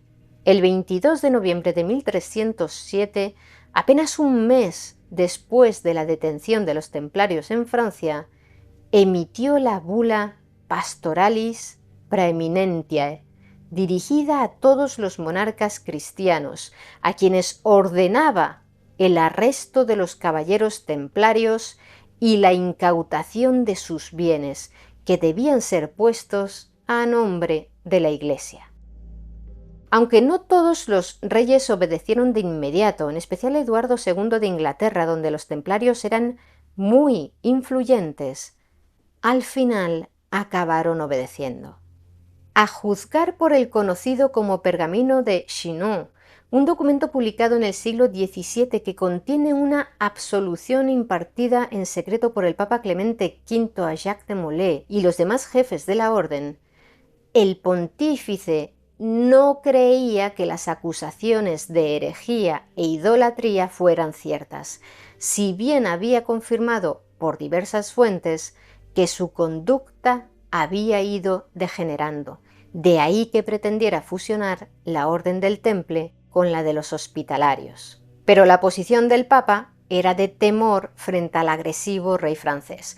Para comprender esto hay que mencionar que pocos años antes, en 1303, Felipe IV el Hermoso había mantenido una enconada disputa con el Papa Bonifacio VIII, quien se disponía a excomulgar al monarca. Pero antes de que tuviera ocasión de hacerlo, Felipe IV envió a su fiel Guillermo de Nogaret al mando de un contingente armado para apresar al Papa, cosa que hizo en la localidad italiana de Anagni, de donde era originaria la familia de Bonifacio. En el ataque perecieron varios sirvientes del pontífice, quien finalmente fue liberado gracias a la reacción de los habitantes de Anagni, que se alzaron contra los franceses y los hicieron huir. El Papa fallecería en Roma tan solo un mes después, según algunas fuentes, a causa de la conmoción moral que le supuso aquel ultraje. En resumen, Clemente V sabía que Felipe IV más que el Hermoso debía ser apodado como el Peligroso. No le iba a temblar el pulso a la hora de emplear la fuerza contra el Papa si se le oponía frontalmente. Cuando se celebró el Concilio de Viena, en el que la Iglesia iba a decidir, entre otros puntos, cuál sería el destino de la Orden de los Templarios, el monarca francés se presentó allí con hombres armados para presionar al Papa, y éste, solo 2 días después, el 22 de marzo de 1312, emitió la bula Vox in excelso, que ordenaba la disolución definitiva de la orden. Si alguien trataba de volver a instaurarla, sería automáticamente excomulgado. En otra bula posterior, el Papa decretó que los bienes de la Orden de los Templarios fueran entregados a los hospitalarios de la Orden de San Juan de Jerusalén. Felipe el Hermoso, por su parte, se quedó con los tesoros que encontró en la Torre del Temple de París, si bien la gran mayoría pertenecían de hecho al Tesoro Real francés. ¿Y qué fue de los templarios apresados? Los que fueron declarados inocentes o habían confesado fueron liberados, y el Papa les asignó una anualidad para su mantenimiento. En cambio, aquellos declarados culpables y que no habían confesado, y quienes sí lo habían hecho pero luego se habían retractado, fueron quemados en la hoguera. En cuanto al gran maestre Jacques de Molay, el 18 de marzo de 1314, por orden de Felipe IV, él y Godofredo de Charnay, preceptor de Normandía de la Orden del Temple, fueron conducidos a la isla de los judíos, desde entonces conocida como Isla de los Templarios, en el río Sena, cerca de la Catedral de Notre-Dame. Allí ambos fueron quemados en la hoguera. Pidieron hacerlo con la cara hacia la catedral para rezar. Un monje que estuvo presente en la ejecución, Guillaume de Nangis, escribió: «Los vimos tan decididos a sufrir la tortura del fuego con tal voluntad que despertaron admiración entre todos los que presenciaron su muerte». Otro testigo ocular, el clérigo Godofredo de París, relató en su obra Crónica Métrica las últimas palabras del gran maestre de la orden. «Dios sabe quién está equivocado, quién ha pecado. ¡Ay! Pronto vendrán los que nos condenaron injustamente. Dios vengará nuestra muerte». Aquellas palabras dieron pie siglos más tarde a que se difundiera la leyenda de que Jacques de Molay había gritado una maldición mucho más rebuscada. «Todos seréis malditos hasta la 13ª generación».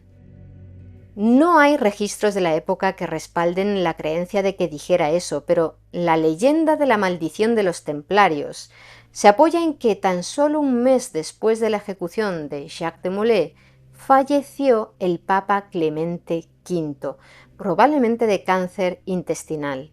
Guillermo de Nogaret, el consejero real que inició el proceso contra los templarios, había muerto ya un año antes de la ejecución del gran maestre, pero el monarca Felipe IV el Hermoso murió el 29 de noviembre de 1314, es decir, 8 meses después del ajusticiamiento, tras caerse del caballo durante una cacería. A su muerte, sus 3 hijos varones llegaron a reinar en Francia, pero es que todos murieron muy jóvenes. Existe la leyenda de que el 12 de octubre de 1307, el día anterior a aquel viernes 13 en que todos los templarios de Francia fueron detenidos, una flota de 13 barcos templarios zarpó del puerto de La Rochelle, en la costa atlántica francesa, con rumbo desconocido y las bodegas repletas de oro, plata y piedras preciosas. ¿Cuál fue su destino? ¿Tal vez la península ibérica? ¿Inglaterra? ¿Escocia? ¿O atravesaron el Atlántico para refugiarse en un lugar secreto que solo ellos conocían, es decir, América? Esta última hipótesis se une a la que para algunos explicaría el gran poder económico de la Orden del Temple. Tal vez los templarios llevasen décadas e incluso siglos explotando las minas de plata y oro de América.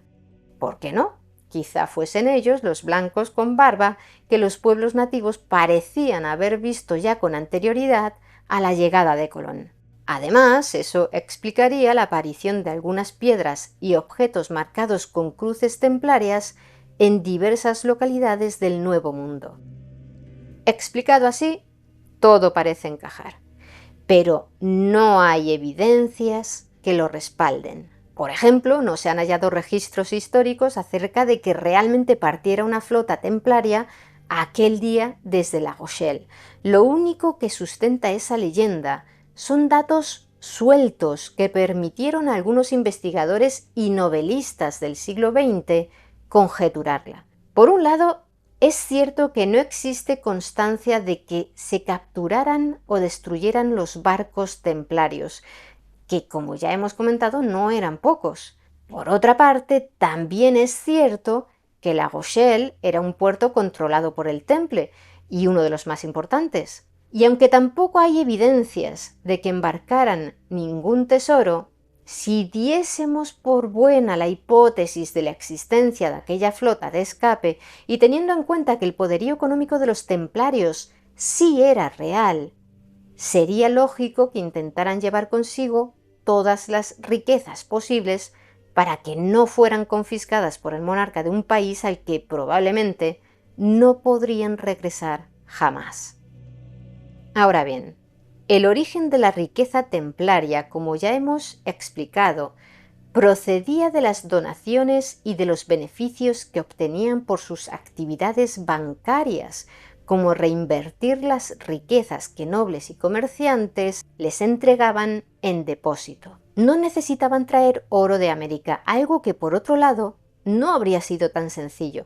Hay que tener en cuenta que la Orden del Temple inició sus actividades en torno al año 1120 y fue disuelta en 1312, es decir, que incluso imaginando que hubiesen conocido la existencia de América desde el principio, habrían explorado el Nuevo Mundo y hallado y explotado las minas en menos de 2 siglos, una tarea colosal que habría requerido no solo de muchos recursos, que supuestamente aún no tenían, si es que su riqueza se debió precisamente al oro y la plata americanos, sino también un gran número de personas implicadas, muchas más de los pocos miles de miembros que alcanzaron en su apogeo, por no hablar de lo complicado que habría resultado mantener en secreto una operación de esa magnitud. Los templarios no siempre lo eran de por vida. Muchos renunciaban o eran expulsados por sus pecados.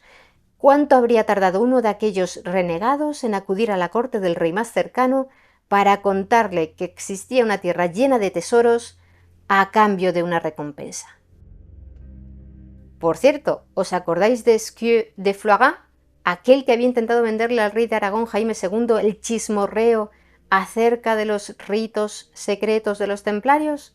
El monarca aragonés le había prometido que si encontraba pruebas de aquella acusación, le pagaría bien. Pues resulta que después de que los templarios franceses fueran detenidos y procesados, Floirat escribió al rey para pedirle que cumpliera su compromiso y le pagara lo prometido. Que quede manifiesto a su real majestad, le decía Floirat a Jaime II en su carta, que soy el hombre que reveló los hechos relativos a los templarios al señor rey de Francia. ¿Le pagó? No lo sabemos, pero apostaríamos a que no. Quienes defienden que los templarios llegaron a América se basan de manera habitual en el hallazgo de lápidas y objetos marcados con cruces templarias, pero la cruz templaria se confunde con frecuencia con otras parecidas, y debido a eso se dice que hay símbolos templarios por todas partes. La cruz de la Orden del Temple era la cruz patada o cruz pátea, esta que os estamos mostrando. Es una cruz sencilla, con el rasgo distintivo de que sus brazos se estrechan al llegar al centro y se ensanchan en los extremos, lo que les da el aspecto de patas, de ahí su nombre.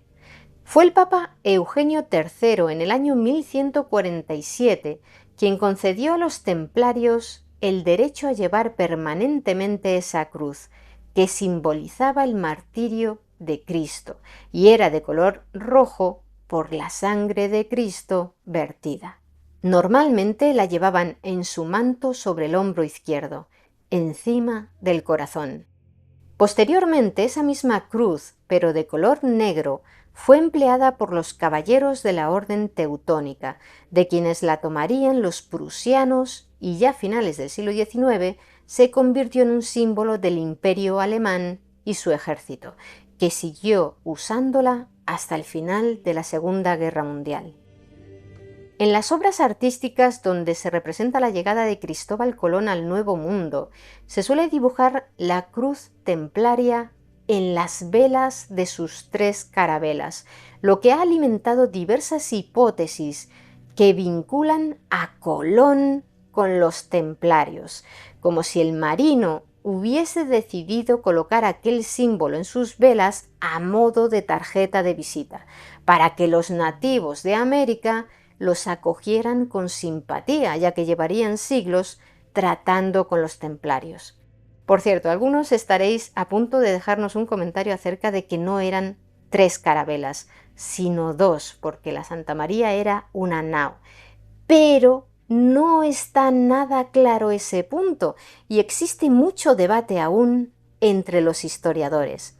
En el diario de a bordo de Colón, compilado por Bartolomé de las Casas, se habla de 3 carabelas, y aunque la Santa María era la mayor de las 3, y en ocasiones Colón se refiere a ella como la nao capitana, es posible que solo estuviera usando la palabra nao como sinónimo de navío y no para referirse a una embarcación parecida a la carraca, de vela redonda y alto bordo que se empleaba para transportar grandes mercancías. Tras la abolición de la Orden del Temple, los templarios de la península ibérica se unieron a otras órdenes ya existentes, como la Orden de Calatrava, fundada en Castilla en el siglo XII, o se reconvirtieron en nuevas agrupaciones, como la Orden de Montesa en Aragón o la Orden de Cristo en Portugal. Esta última fue establecida en 1318, apenas 6 años después de que el Papa Clemente V disolviera la Orden del Temple. ¿Recordáis que el Papa había ordenado que los bienes de los templarios pasaran a manos de los hospitalarios? Pues en la península ibérica no fue así. El rey de Portugal, Dionisio I, asignó todas las propiedades y los privilegios de los templarios a la nueva Orden de Cristo, que a cambio mantuvo siempre una fiel subordinación a la corona, la cual escogía, por ejemplo, quiénes serían sus grandes maestres. Además, los caballeros de Cristo debían hacer voto de obediencia al rey de Portugal, algo que nunca hicieron los templarios, quienes siempre se mantuvieron independientes de los poderes seculares. A principios del siglo XV, el infante don Enrique, más conocido como Enrique el Navegante, fue nombrado Gran Maestre de la Orden de Cristo y decidió destinar las ganancias de la Orden a la exploración marítima. Por ese motivo, las velas de los barcos portugueses que exploraban los mares estaban adornadas con la cruz de la Orden de Cristo. Los famosos navegantes Vasco de Gama y Fernando de Magallanes, por ejemplo, también eran caballeros de la Orden.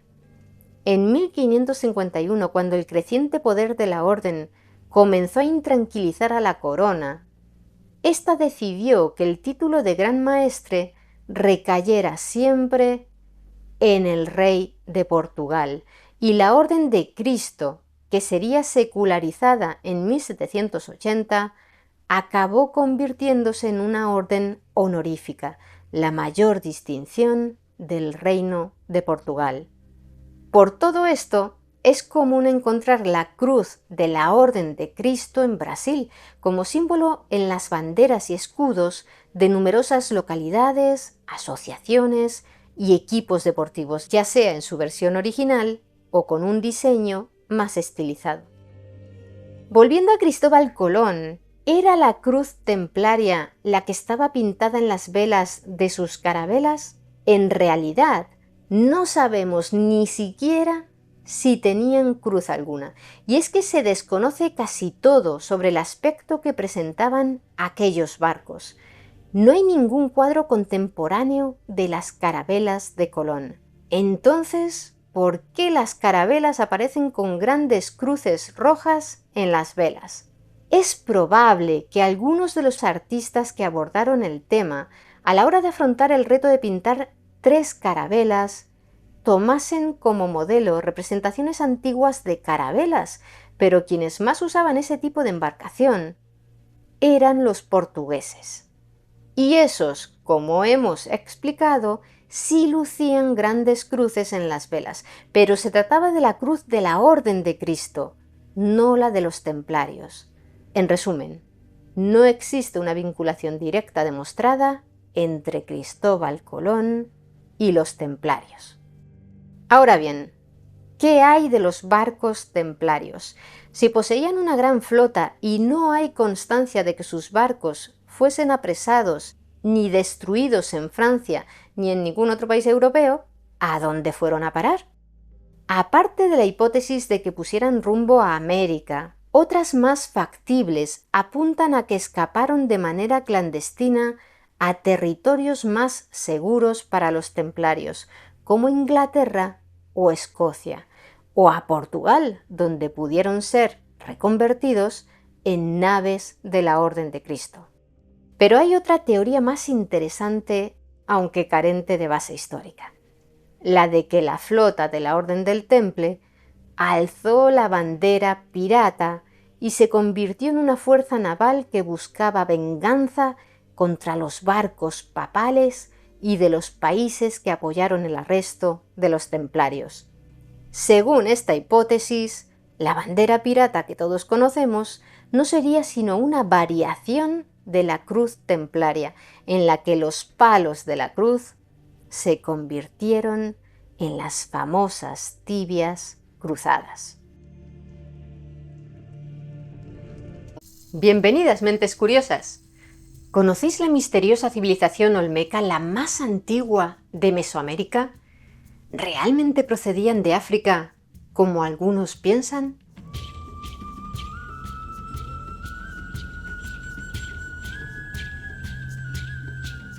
Una gigantesca cabeza de 2,5 metros de alto, tallada en una roca que pesa 25.000 kilos y fue transportada sin emplear bestias de carga ni ruedas a través de más de 100 kilómetros de terreno agreste. ¿Quién pudo lograr una hazaña semejante hace 3.000 años? Los olmecas, los grandes desconocidos de la historia mesoamericana. La olmeca es la civilización más antigua de Mesoamérica y probablemente la que más influyó en otras, como la maya o la azteca, aunque todavía es muy poco lo que se sabe con certeza acerca de los olmecas. Se cree que fueron los creadores de una gran cantidad de innovaciones, como el número 0, el juego de pelota, las pirámides, el calendario de cuenta larga o incluso la escritura. Habitaron en las tierras bajas tropicales de los actuales estados mexicanos de Tabasco y Veracruz, y su civilización floreció entre los años 1500 y 400 a.C. aproximadamente. La palabra olmeca, en lengua náhuatl, significa gente del país del hule, y ese era el término con el que los aztecas llamaban a un pueblo que habitó en las tierras bajas del Golfo en los siglos XV y XVI, es decir, 2 milenios después de que desapareciera la civilización olmeca. Los arqueólogos modernos comenzaron a usar ese término para referirse a las ruinas y las obras artísticas que empezaron a encontrar en esa zona en el siglo XIX, y para cuando se dieron cuenta de que eran obra de una cultura mucho más antigua, el nombre de olmecas ya se había consolidado. Desconocemos cómo se llamaba a sí mismo este antiguo pueblo. No obstante, tampoco es inapropiado llamarlos así, gente del hule, dado que los olmecas, allá por el año 1600 a.C., ya extraían el látex de un árbol de caucho de la zona, científicamente denominado Castilla elástica, y lo mezclaban con el jugo de una vid local, Hipomoea alba, para crear caucho. La prueba de ello es que se han hallado una docena de pelotas de goma que datan del año 1600 a.C. en el Manatí, un pantano situado a 10 kilómetros del sitio arqueológico de San Lorenzo, el lugar que se cree que fue la cuna de la civilización olmeca. Por este mismo hallazgo, los olmecas son firmes candidatos a ser los creadores del ritual juego de pelota mesoamericano, que tan importante fue en culturas posteriores de la región. La actividad principal de los olmecas era la agricultura. Maíz, frijol, calabaza, girasol, algodón, yuca. Vivían en unos territorios muy fértiles, con una gran riqueza de flora y fauna. Por ejemplo, en La Venta, en el actual estado mexicano de Tabasco, y que fue el centro cívico-religioso más importante de la cultura olmeca, las inundaciones periódicas enriquecían los suelos, de los que se podían obtener hasta 3 cosechas cada año. Se estima que en La Venta, en su periodo de mayor esplendor, habitaban más de 18.000 personas. Allí se puede visitar la pirámide más antigua de Mesoamérica, una construcción olmeca de arcilla de más de 31 metros de alto y 128 de diámetro. La prosperidad agrícola de aquel territorio y la extensa red de conexiones fluviales que ofrecía la cuenca del río Coatzacoalcos contribuyeron a que la sociedad olmeca creciera demográficamente, con 3 grandes centros ceremoniales, los de San Lorenzo, Tres Zapotes y La Venta. La densidad poblacional desembocó en una estructura social estratificada en niveles. Arriba estaba la élite, formada por gobernantes que establecieron un sistema de poder hereditario y centralizado, primero en San Lorenzo y luego en La Venta. La autoridad de los líderes estaba fundamentada en el poder divino. Las creencias y ritos religiosos fortalecían su figura dominante y diferenciada respecto al resto de las personas. El sistema de gobierno era, por tanto, teocrático y dinástico. Un segundo nivel lo constituían los aristócratas y sabios, seguidos por los artesanos y los comerciantes. Y por último estaba el resto de la población: agricultores, constructores, sirvientes.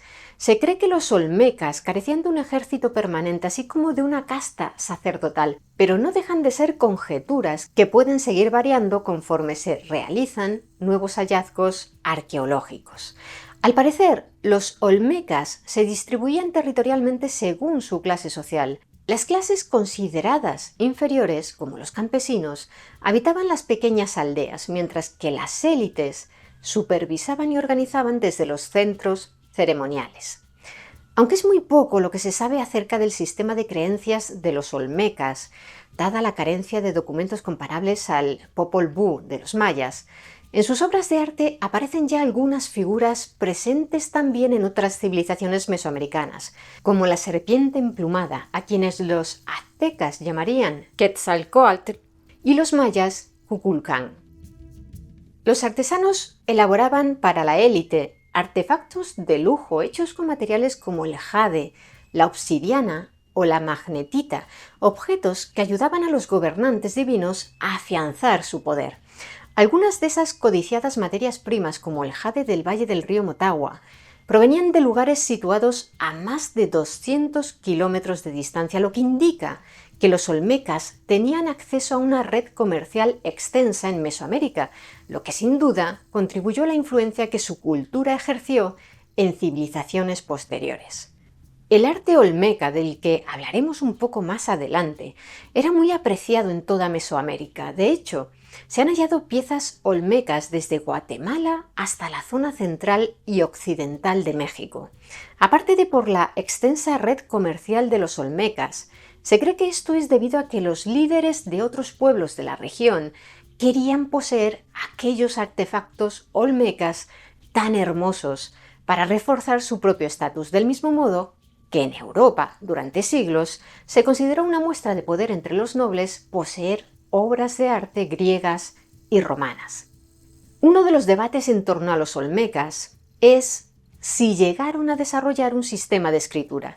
Quienes opinan que sí, suelen basarse para ello en el hallazgo del conocido como bloque de cascajal, una losa hecha de un tipo de roca llamado serpentina por su textura, parecida a la de la piel de una serpiente. Esa losa fue descubierta en 1999 en una cantera en el poblado del Cascajal, en el municipio de Jaltipan, una localidad de Veracruz.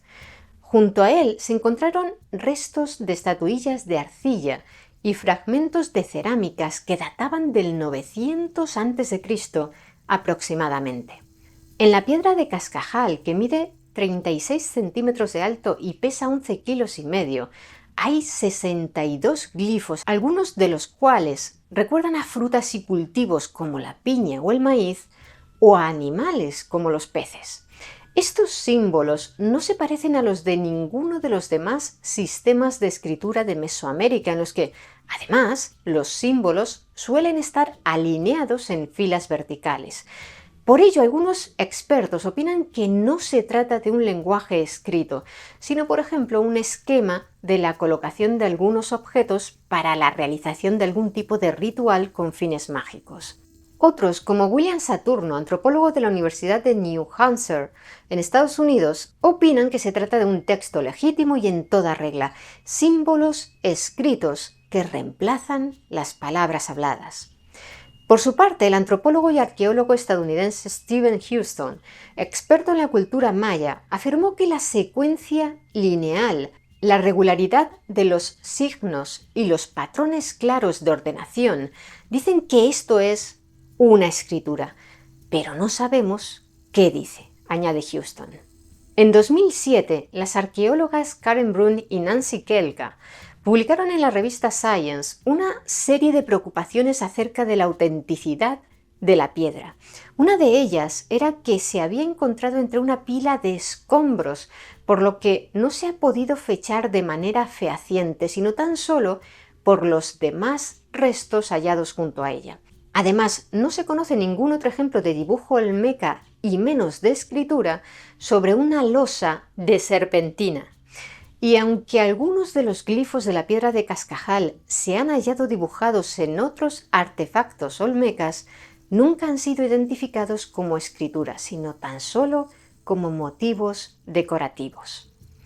Ante estas dudas, quienes defienden que se trata de escritura olmeca esgrimen que, por ejemplo, la famosa piedra de Rosetta, que permitió descifrar los jeroglíficos egipcios, también fue hallada fuera de un contexto que permitiera establecer su procedencia, y que los símbolos, aunque no estén alineados en columnas, parecen estar dispuestos siguiendo un patrón intencional, es decir, que siguen un orden, no están dibujados a lo loco.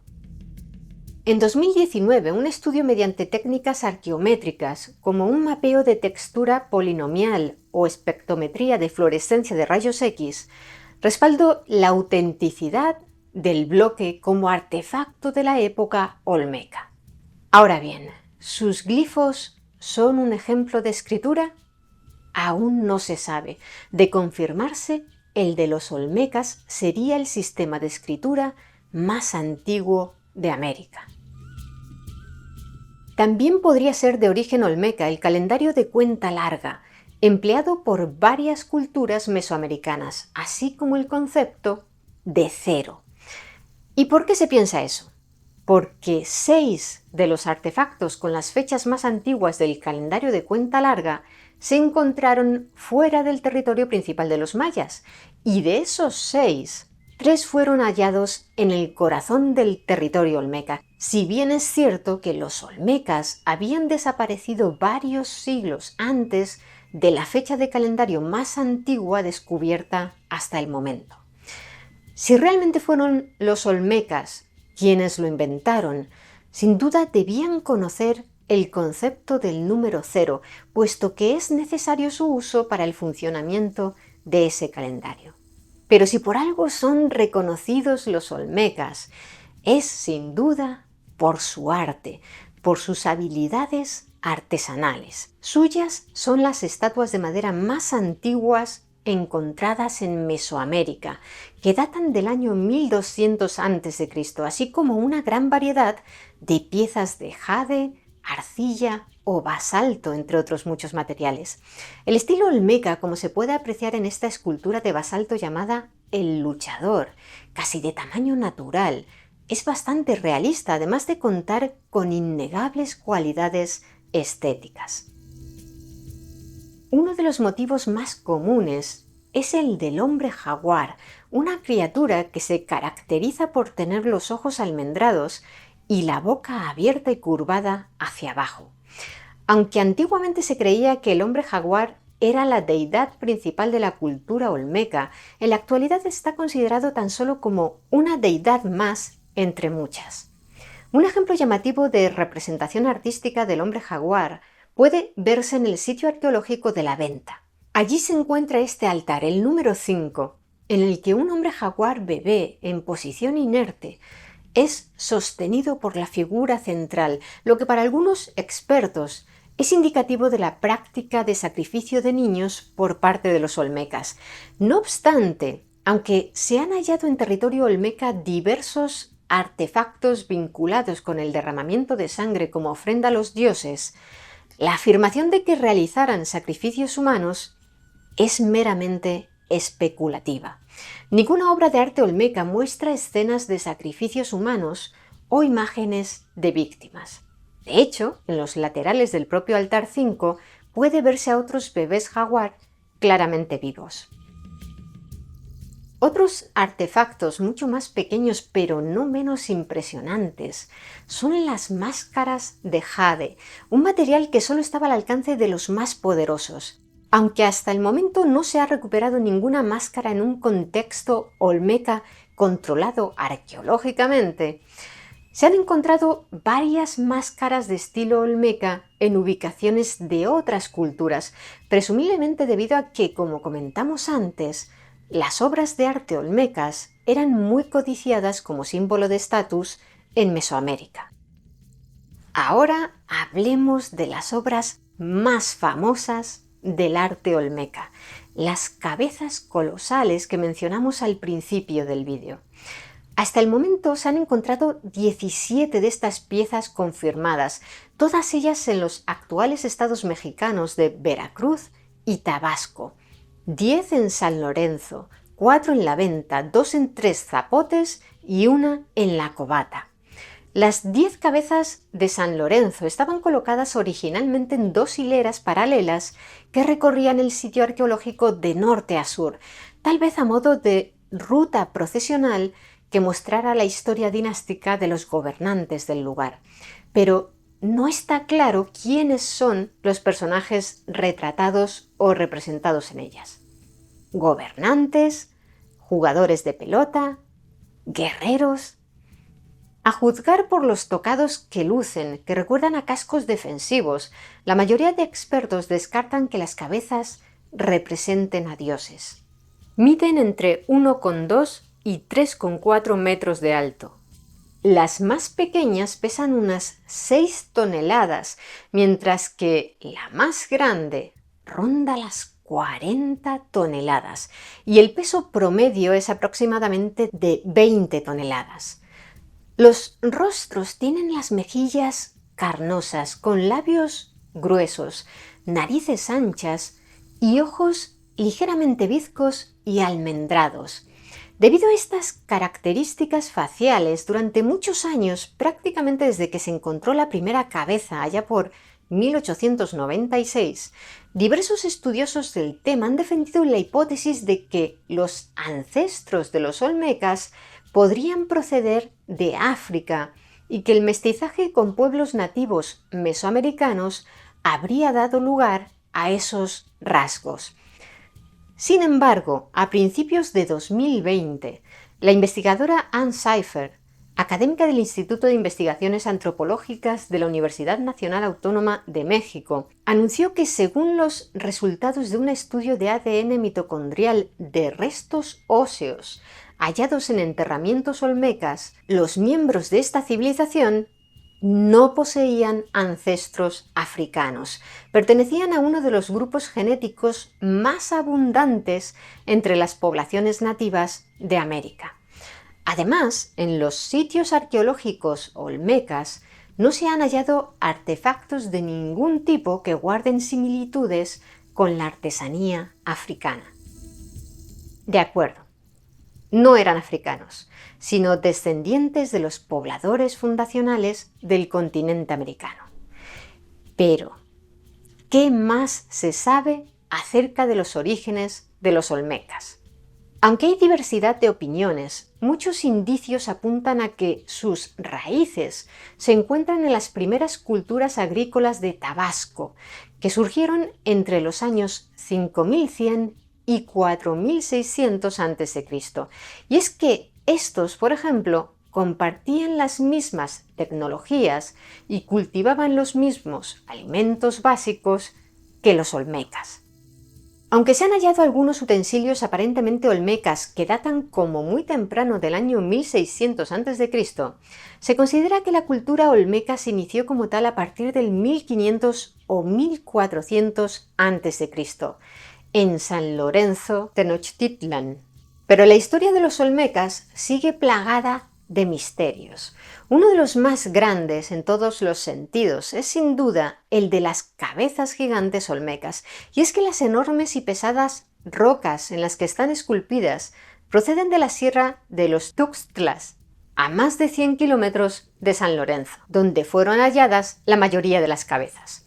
Y dado que los olmecas no contaban con la ayuda de bestias de carga ni usaban la rueda, ¿cómo hicieron para transportar semejantes moles de roca a través de un territorio virgen y lleno de desniveles y pantanos? La lógica invita a pensar que emplearían el transporte fluvial en balsas siempre que fuera posible y que cuando tuvieran que atravesar terrenos secos construirían rampas y calzadas temporales para ayudar a desplazar las rocas.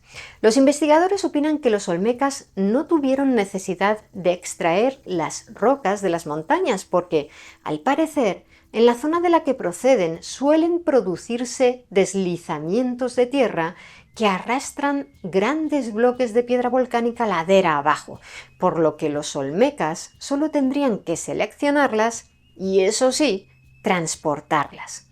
Fuera cual fuese el método exacto que emplearan para llevar las rocas hasta sus ciudades, requeriría sin duda un enorme esfuerzo logístico, tanto para construir las balsas, estructuras y herramientas necesarias para el desplazamiento, como para alimentar a todos los trabajadores implicados en la tarea. Por ello se cree que solo los gobernantes olmecas más poderosos fueron capaces de crear alguna de esas cabezas monumentales. Quizá os estéis preguntando ¿por qué sabemos tan poco de los olmecas en comparación con todos los detalles que se conocen de los mayas, los toltecas o los aztecas? Uno de los factores es, por supuesto, la antigüedad de aquella civilización precolombina, pero un aspecto fundamental es que el conocimiento que tenemos acerca de los olmecas es relativamente reciente. En el caso de La Venta, que como ya mencionamos fue la ciudad más importante de los olmecas, no se descubrió su existencia hasta 1925, es decir, hace apenas un siglo, y no se empezaron a realizar excavaciones arqueológicas hasta la década de 1940. No fue hasta los años 60 cuando se constató que los olmecas no eran tan solo una extensión de los mayas, sino una civilización independiente y más antigua. Sin embargo, las nuevas tecnologías pueden multiplicar nuestros conocimientos acerca de la civilización olmeca. Por ejemplo, hace poco, en 2021, un equipo de investigadores estadounidenses y mexicanos liderados por el antropólogo y arqueólogo Takeshi Inomata de la Universidad de Arizona, descubrió nada menos que 478 estructuras olmecas con forma rectangular en los estados de Tabasco y Veracruz. El hallazgo se realizó gracias a mapas tridimensionales obtenidos con LIDAR, una técnica de teledetección activa basada en un sensor que emite pulsos de luz ininterrumpidamente y capta sus retornos, lo que le permite calcular distancias con gran precisión y obtener una imagen tridimensional de los objetos. El LIDAR se aplicó sobre un área de 85.000 kilómetros cuadrados y según ese estudio, las estructuras detectadas están emplazadas en relación a patrones cosmológicos estandarizados, con plazas rectangulares o cuadradas, 20 estructuras a su alrededor, lo que guarda relación con el calendario olmeca basado en el número 20, y en algunos casos ejes este-oeste orientados en dirección a la posición del Sol en fechas específicas. Según Inomata, esta investigación demuestra la estrecha relación entre mayas y olmecas, ya que los mayas también emplearon configuraciones similares en ciudades y centros ceremoniales. Entre ambas culturas, explica el arqueólogo, existió un vínculo muy poderoso, pero no fue unidireccional. No había una mera influencia, sino un intercambio de ideas, conceptos y cosmovisiones. ¿Por qué desaparecieron los olmecas? Allá por el año 400 a.C., en la misma época en la que en Grecia Sócrates acataba su condena a muerte y se bebía una copa de cicuta, la cultura olmeca también llegaba a su fin, pero los investigadores desconocen aún la causa. Se han planteado diversas hipótesis, la mayoría en la línea de que se produjo algún cambio ambiental tan grave que las tierras que habitaban los olmecas, que como hemos dicho vivían principalmente de la agricultura, quedaron inservibles para los cultivos. Pudo haber sido un terremoto, un hundimiento tectónico, la sedimentación de los ríos, una erupción volcánica que dejara las tierras sepultadas bajo la lava. No se sabe con certeza. Los indicios arqueológicos indican que entre el año 400 y el 350 a.C., un periodo relativamente breve, la población de la mitad oriental del territorio olmeca disminuyó drásticamente y que esa zona quedó casi despoblada hasta el siglo XIX, aunque no está claro si ese brusco descenso del número de habitantes se debió a una alta mortandad o a que los olmecas abandonasen de manera masiva las ciudades y los territorios circundantes para asentarse en otras zonas. Hoy la civilización olmeca sigue envuelta en el misterio, pero quizá en un futuro no muy lejano los avances de la arqueología logren disipar las nieblas del tiempo para que conozcamos realmente la historia de una cultura que fue clave en la historia de Mesoamérica. Bienvenidas, mentes curiosas. ¿Conocéis la historia de la gran biblioteca de Alejandría y cómo fue destruida?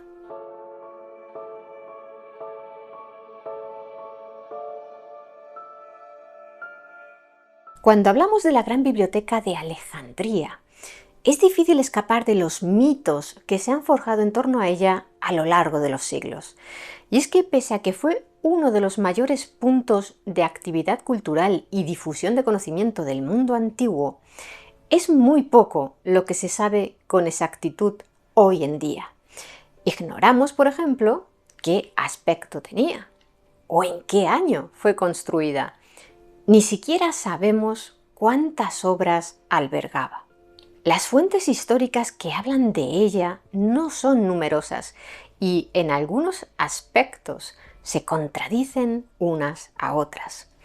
En este vídeo, como siempre, trataremos de daros la información sobre la que existe un mayor consenso entre los expertos, sin dejarnos llevar por las exageraciones y las leyendas.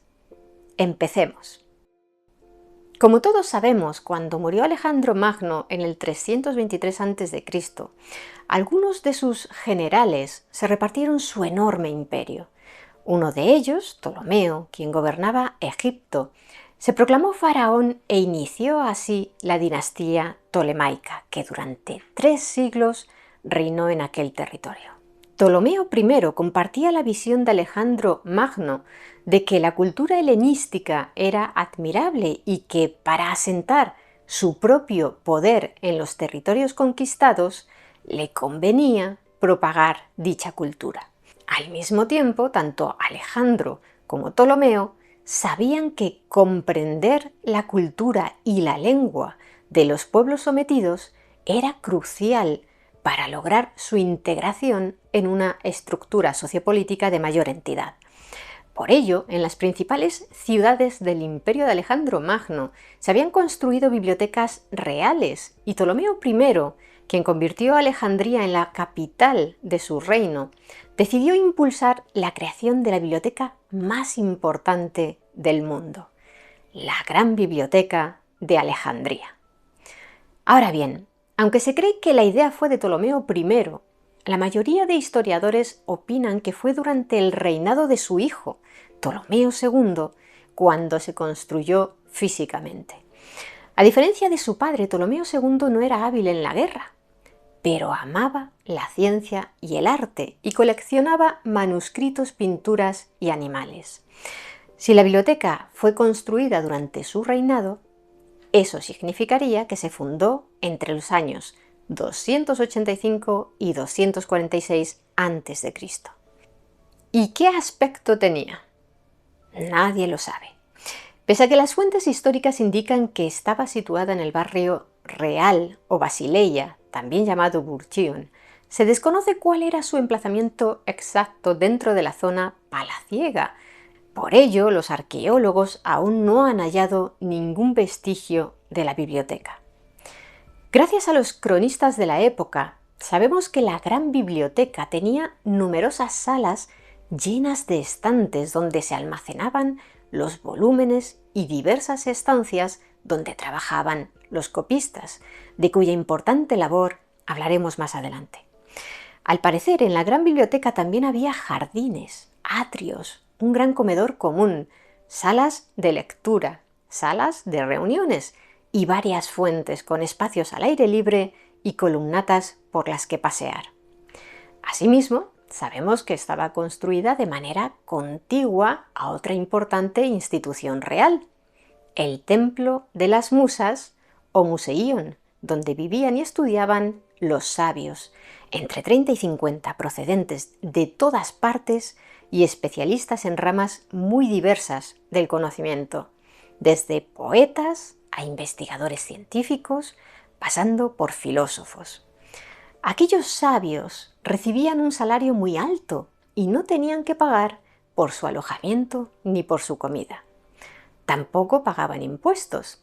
De ese modo, solo tenían una preocupación en su mente: investigar y ampliar sus conocimientos. Estas dos instituciones, la Gran Biblioteca y el Museion, eran independientes entre sí, con administraciones separadas, pero se complementaban mutuamente a fin de lograr su propósito: convertirse en un poderoso motor para el avance del conocimiento humano. Por cierto, por si os lo estáis preguntando, de aquel Museion procede la palabra museo que todos conocemos hoy en día. Y también hay que mencionar que en la propia Alejandría, poco después de la fundación de la Gran Biblioteca, se creó en el Serapeum, el templo dedicado al dios Serapis, una biblioteca hija de la Gran Biblioteca, donde se guardaban muchos textos importantes, además de una copia de todos los textos griegos. A la dinastía tolemaica le interesaba mucho que Alejandría se convirtiera en el centro intelectual del mundo helénico, pero no solo por filantropía. La Gran Biblioteca y el Museion podían servir como imán para atraer a las mentes más brillantes de todos los rincones del mapa, lo que se traduciría en mayores avances en todas las ciencias y situaría a Egipto en la vanguardia del conocimiento. Y el conocimiento es poder.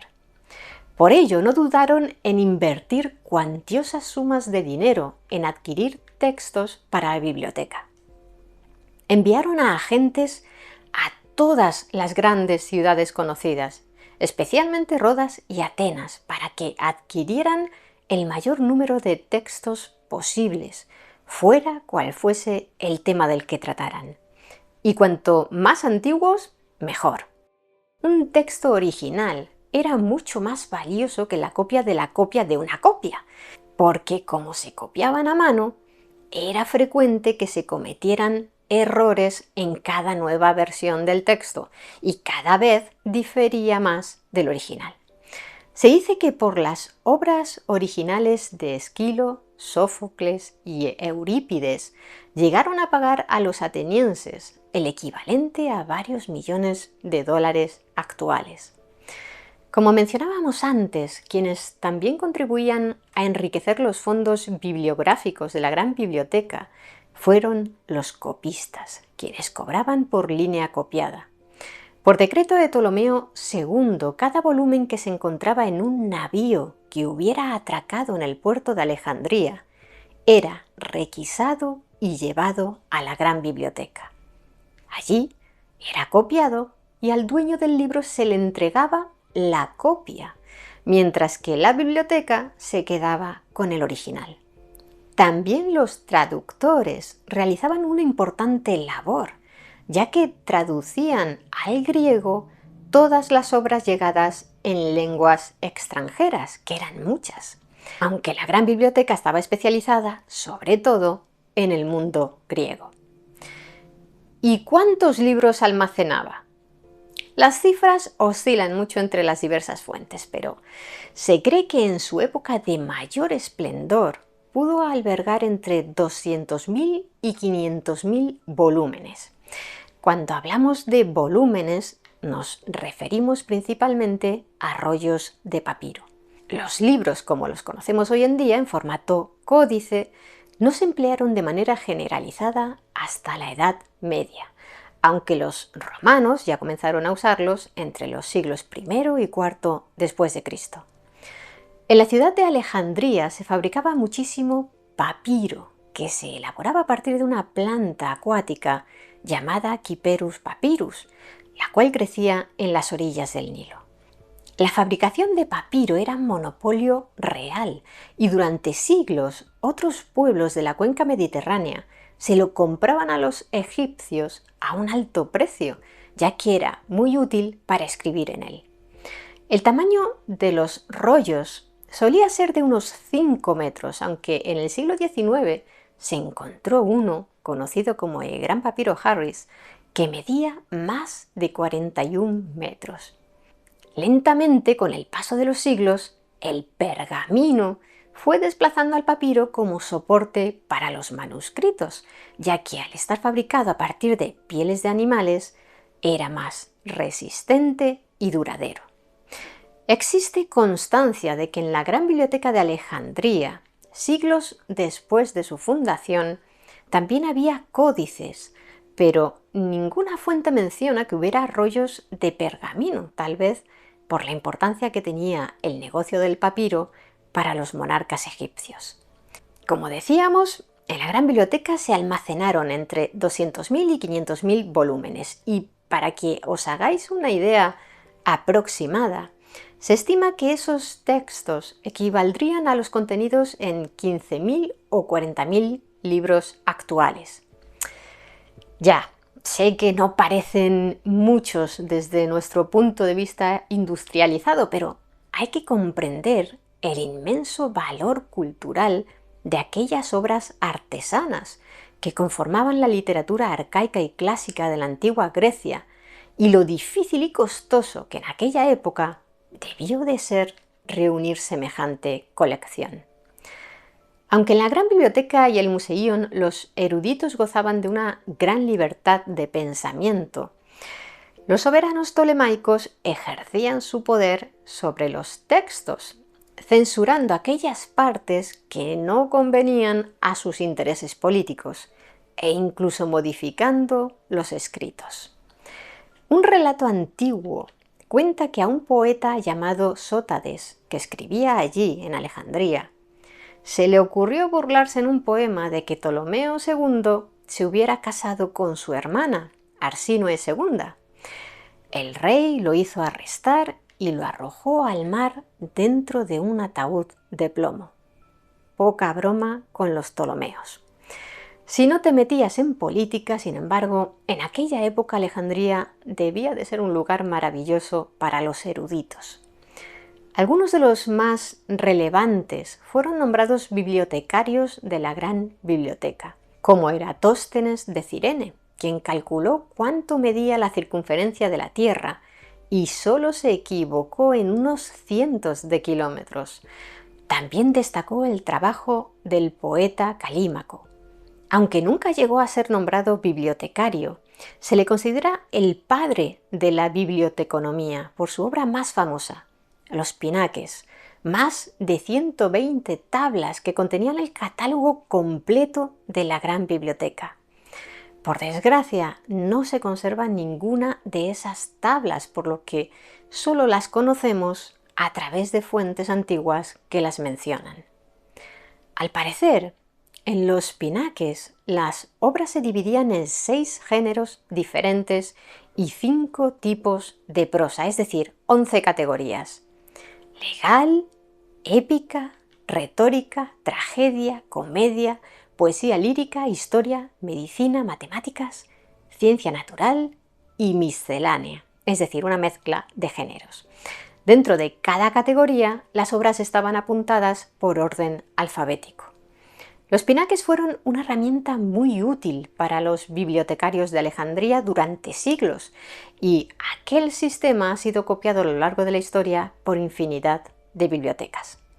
El Museion decayó abruptamente en el siglo II a.C., cuando subió al trono Ptolomeo VIII, un déspota que persiguió a los intelectuales, quienes huyeron de Alejandría para proseguir sus trabajos en otros rincones del Mediterráneo.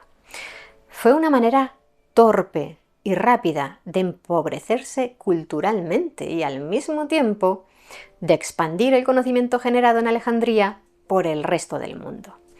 En cuanto a la biblioteca, Ptolomeo VIII nombró bibliotecario a un hombre llamado Cidas, del que algunos historiadores dicen que era uno de los guardias del monarca, un simple lancero sin formación. Desde entonces, los bibliotecarios fueron escogidos con frecuencia por motivos políticos, sin tener en cuenta su capacidad para el cargo. Ahora, el gran misterio. ¿Cómo desapareció la gran biblioteca de Alejandría? El debate sigue vivo, pero la versión que defienden más expertos es que fue desapareciendo progresivamente. Durante sus 2 primeros siglos y medio, la biblioteca creció y expandió sus fondos literarios, pero a finales del siglo I a.C. fue incendiada accidentalmente por un general romano, cuyo nombre seguro que os suena: Julio César. El rey Ptolomeo XII murió en el 51 a.C., dejando como corregentes a su hijo Ptolomeo XIII, que tenía 10 años, y a su hija Cleopatra, de 18. Para poder gobernar juntos, la ley exigía que se casaran entre ellos, y así lo hicieron. Pero al año siguiente, Cleopatra se sublevó contra su hermano y esposo para apoderarse del trono en solitario. Su plan fracasó y tuvo que exiliarse a Siria. Por aquel entonces, los romanos estaban enfrascados en una guerra civil entre los partidarios de Julio César y los de Pompeyo, y en el año 48 a.C. Julio César derrotó a Pompeyo en la batalla de Farsalia, y este pidió ayuda a Ptolomeo XIII para que lo acogiera en Egipto. Los asesores de Ptolomeo XIII, que apenas era un adolescente, decidieron ofrecerle asilo a Pompeyo y asesinarlo en cuanto llegara, ya que no querían enemistarse con Julio César, quien sin duda iba a gobernar Roma. Así que, a finales de aquel mismo año, cuando Julio César llegó a Alejandría en busca de Pompeyo, los egipcios le entregaron su cabeza y su anillo. Se dice que César lloró al ver la cabeza de Pompeyo, su antiguo amigo, y montó en cólera. Proclamó la ley marcial, tomó el control del palacio real y mandó buscar en secreto a Cleopatra, con quien inició un romance. Pero esa es otra historia que os contaremos en otro vídeo.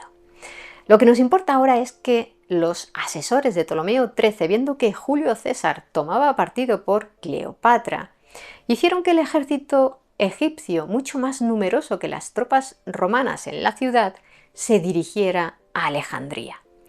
Al verse sitiado, Julio César ordenó a sus hombres que incendiaran sus propios barcos en el puerto, según algunos, para evitar que los egipcios se apoderaran de ellos y los usaran en su contra, según otros, para evitar que los romanos sintieran la tentación de huir. El caso es que el fuego se propagó hasta los edificios cercanos al puerto, incluyendo la gran biblioteca. Se desconoce el alcance del daño que sufrió en aquel incendio, cuántos de sus volúmenes fueron pasto de las llamas, pero es sabido que no se destruyó por completo, dado que la actividad de la gran biblioteca prosiguió unos siglos más. Y la biblioteca hija, ¿os acordáis? Esa que estaba en el Serapeum, no se vio afectada por el incendio. Por cierto, Julio César y Cleopatra lograron resistir el asedio durante meses hasta que llegaron refuerzos y los egipcios fueron derrotados. Ptolomeo XIII murió ahogado mientras cruzaba el río Nilo intentando escapar. Como mencionábamos, durante los siglos de dominio romano, la biblioteca prosiguió su actividad, pero entró en una larga y paulatina decadencia.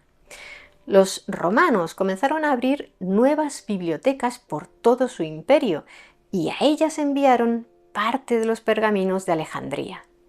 En el 215 después de Cristo, el emperador Caracalla decidió cortarle el grifo de la financiación al Museion y a sus eruditos, lo que en la práctica acabó con aquella institución. Además, el papiro es un material muy frágil que requiere de muchos cuidados para su conservación. No solo el fuego puede acabar con él, sino también las ratas, el moho o los insectos. Sin los fondos necesarios para mantener semejante cantidad de textos e ir copiándolos nuevamente cuando el papiro empieza a degradarse, la gran biblioteca estaba condenada. Unas décadas más tarde, en el 272, el emperador Aureliano arrasó el barrio real en su lucha contra la reina Zenobia del imperio de Palmira, que se había hecho con el poder en Egipto. Es probable que el edificio de la gran biblioteca, siguiera activa o no, fuera destruido entonces, o durante el asedio de Diocleciano a Alejandría en el año 297. Si tras aquellos combates quedó algo de ella en pie, tal vez sucumbiera al gran terremoto de Creta de julio del 365, que originó un devastador tsunami del que ya os hablamos en este otro vídeo sobre la tumba de Alejandro Magno. ¿Y qué fue de la biblioteca hija, la del Serapeum? En el año 391 se produjeron enfrentamientos violentos entre los cristianos coptos y los paganos de Alejandría, que desembocaron en la destrucción del Serapeum por parte de los cristianos. Pero ninguna fuente histórica de las que describen aquel acto vandálico mencionan ninguna biblioteca, por lo que es posible que para entonces apenas quedarán libros en la biblioteca hija, tras sufrir el mismo proceso de decadencia que la gran biblioteca. Ya en el siglo VII, los árabes conquistaron Alejandría y algunas fuentes árabes muy posteriores señalaban que el califa Omar ordenó destruir la biblioteca de la ciudad por motivos religiosos. Pero muchos expertos actuales creen que esa historia es falsa. ¿Se perdió el tesoro de conocimiento que albergaba Alejandría por culpa de los romanos? ¿Fueron los cristianos los que arrasaron la biblioteca hija? ¿O tal vez los musulmanes fueron los responsables? Como podéis imaginar, hay muchos intereses entremezclados en las versiones que los historiadores prefieren creer. Y el debate, como decíamos al principio, sigue vivo. Lo único que está muerto es la gran biblioteca, cuya historia nos sirve para recordar que los gobiernos pueden impulsar el desarrollo del conocimiento humano con esfuerzo e inversión, o dejar que se extinga con indiferencia y desidia.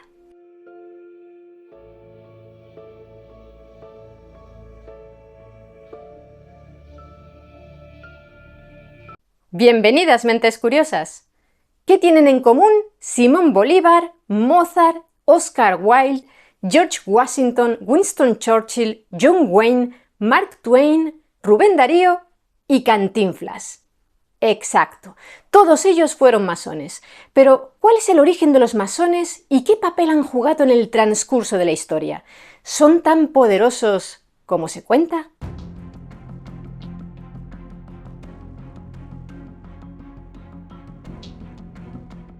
La historia de la masonería siempre ha estado envuelta en un halo de misterio debido al gran poder político y militar que ostentaron algunos de sus miembros y al carácter secreto de sus reuniones. Durante siglos, monarcas, papas y dictadores los han tratado con recelo y desconfianza por ver en las logias masónicas a grupos potencialmente subversivos, con conexiones internacionales y cuyas actividades se desarrollaban en las sombras, por debajo del radar de las autoridades. ¿Realmente tenían motivos para temerlos?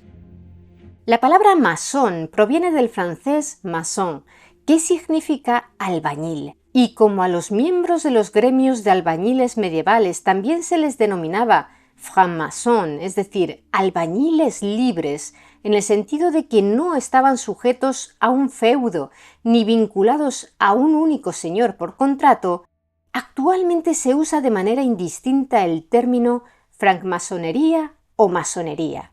En este vídeo, por sencillez, hablaremos siempre de masones en lugar de francmasones, pero como acabamos de explicar, significan lo mismo. El texto más antiguo conocido que habla de la masonería es el manuscrito Halliwell, también llamado Poema Regius, datado entre 1390 y 1425. Escrito en inglés medio, el que se hablaba en Inglaterra desde finales del siglo XI hasta finales del XV, consta de 64 páginas de pergamino que contienen 794 versos pareados, de ahí que se le denomine poema. Comienza describiendo cómo Euclides, el genial matemático y geómetra griego, fundó la masonería en Egipto. Entre los primeros versos, si los traducimos al español actual de manera libre y lo resumimos para una mejor comprensión, se narra lo siguiente. Euclides entrecruzó las geometrías y les dio el nombre de albañilería. Ordenó a quien era más alto en este grado que enseñara al más simple de ingenio en ese honesto arte a ser perfecto, y así cada uno enseñará al otro, y se amarán juntos como hermana y hermano. Además, ese a quien él ordenó, llamado maestro debería ser, para que fuera el más venerado. Pero los masones nunca deberían llamarse entre sí ni súbdito ni sirviente. Cada uno se llamará amigo de los demás.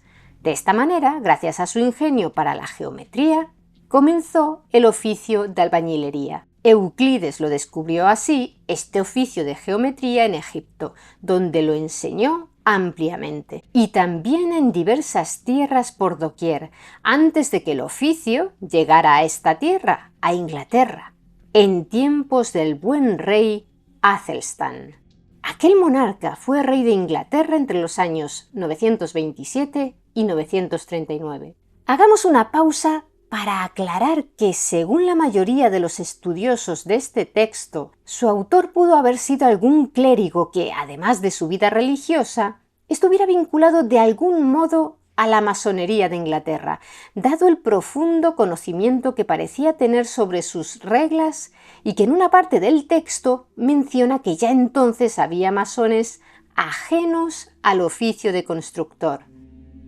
Retomando la narración del poema Regius, en este se cuenta que el rey Athelstan construyó altos templos de gran honor para adorar a su Dios con todas sus fuerzas y que amaba tanto el oficio de la albañilería que se propuso fortalecerlo y a tal fin hizo llamar a todos los albañiles del reino para escuchar sus consejos. A continuación, en una gran asamblea de masones con presencia de los nobles del reino, establecieron una serie de reglas para organizar aquel importante oficio. Algunas, desde nuestra perspectiva del siglo XXI, nos parecerán justas y sensatas. Otras, en cambio, no tanto. Como maestro albañil debes ser firme, leal y pagar a tus compañeros según lo que cueste, lo que sea justo, se ordenaban aquellas reglas. No aceptes sobornos ni de señor ni de compañero.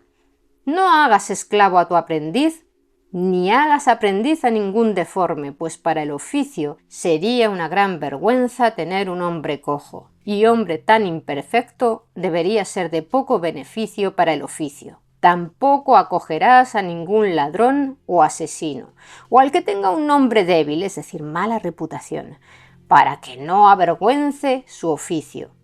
Tu aprendiz cobrará menos que sus compañeros, pues en las tareas del oficio son más perfectos, pero deberás formar a tu aprendiz para que su salario aumente pronto. Ningún albañil trabajará de noche y ningún maestro suplantará a otro ni asumirá su obra si ésta pesa ya 10 libras, a menos que la obra en cuestión está tan mal hecha que queda en nada. En ese caso, un albañil puede intervenir a fin de que la obra, para beneficio de los señores, se salve. Pero ningún albañil hablará mal del trabajo de sus compañeros. El poema Regius prosigue hablando de otros temas como la Torre de Babel, las 7 artes liberales o los buenos modales dentro de una iglesia y en la vida en general, pero como decimos, destaca por ser el texto más antiguo que hace referencia a la masonería. Es, por tanto, el primero de los conocidos como antiguos cargos de las logias masónicas, unos 130 documentos entre los siglos XIV y XVIII que describían los deberes de sus miembros. Cada masón debía jurar una parte de ellos como requisito para ser admitido. Por lo general, los antiguos cargos comenzaban con una oración, una invocación a Dios o una declaración general, seguida por una descripción de las 7 artes liberales, es decir, la lógica, la gramática, la retórica, la aritmética, la geometría, la música y la astronomía, en la que se ensalzaba a la geometría por encima de todas las demás. A continuación, se relataba la historia del oficio de masón, siempre muy similar a la relatada en el poema Regius, y por último, se explicaban los reglamentos de la logia y los del oficio de la masonería en general, que los miembros estaban obligados a cumplir. Tras el poema Regius, el texto más antiguo es el manuscrito Cook, de entre 1410 y 1420. Escrito en prosa, su contenido es parecido, pero ahonda más en las supuestas raíces históricas de la masonería, remontándose hasta el Génesis bíblico, en concreto a Jabal, uno de los descendientes de Caín, a quien en la Biblia, Génesis 4:20, se describe como el antepasado de todos los que viven en tiendas y crían ganado. Pues bien, según el manuscrito Cook, llamado así por el editor que lo publicó en 1861, Matthew Cook, Jabal descubrió la geometría y se convirtió en el primer maestro masón. A su vez, otros descendientes de Caín también fueron pioneros en distintas artes y oficios. Jubal descubrió la música, Tubal-Caín la metalurgia y la herrería, Naamá los tejidos, Cuando supieron que Dios planeaba destruir la tierra mediante el fuego o el agua, inscribieron todos sus conocimientos en 2 pilares de piedra. Uno sería inmune al fuego y el otro al agua. Muchas generaciones después del diluvio universal, ambos pilares fueron descubiertos, aunque, en nuestra opinión, por la propia lógica del relato, el que solo era inmune al fuego no debería haber perdurado, ¿no? El caso es que uno de los pilares fue hallado por Pitágoras y el otro por el sabio Hermes Trismegisto. Aquellos conocimientos se transmitirían a Nimrod, quien fue el arquitecto de la Torre de Babel, siempre según el manuscrito Cook, y a través de este llegaron a Abraham, que a su vez transmitió toda aquella sabiduría acerca de las artes a los egipcios, con quienes se encontraba Euclides. En Egipto aprendieron la masonería los hijos de Israel y siglos más tarde, desde el Templo de Salomón, llegó a Francia. Y de Francia a la Inglaterra del rey Athelstan. De acuerdo, estas que os acabamos de relatar son las raíces míticas de la masonería, que con mayor o menor grado de credulidad, algunas de las logias masónicas de siglos posteriores siguieron incluyendo en sus textos fundacionales y contribuyeron a extender esa pátina de misticismo que popularmente se asocia a la masonería. Autores posteriores, especialmente a partir del siglo XVIII, añadieron todo tipo de personajes a las supuestas raíces de las logias, desde Moisés o Noé hasta los druidas o los caballeros templarios, estos últimos como posible cadena de transmisión de la masonería entre el Templo de Salomón y Europa occidental. Pero como decimos, se trata de leyendas redactadas muy posteriormente, sin registros históricos que las sustenten. Si nos ceñimos a la historia comprobable, los orígenes de las logias masónicas se remontan a los gremios medievales de canteros, asociaciones de artesanos que se agrupaban fraternalmente a fin de regular su oficio y transmitir, proteger y preservar el conocimiento técnico. Las primeras evidencias documentadas de este tipo de masonería operativa se remontan a la Escocia de finales del siglo XVI, si bien los historiadores coinciden en que previamente ya existían organizaciones de canteros, aunque más pequeñas e informales, por toda la Europa medieval.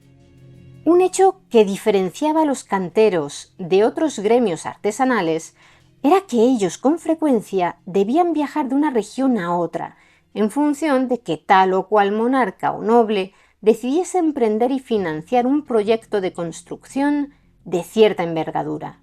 Con la ayuda de algunos parientes o amigos, casi cualquiera podía construir una casa para su familia, con mejor o peor maña.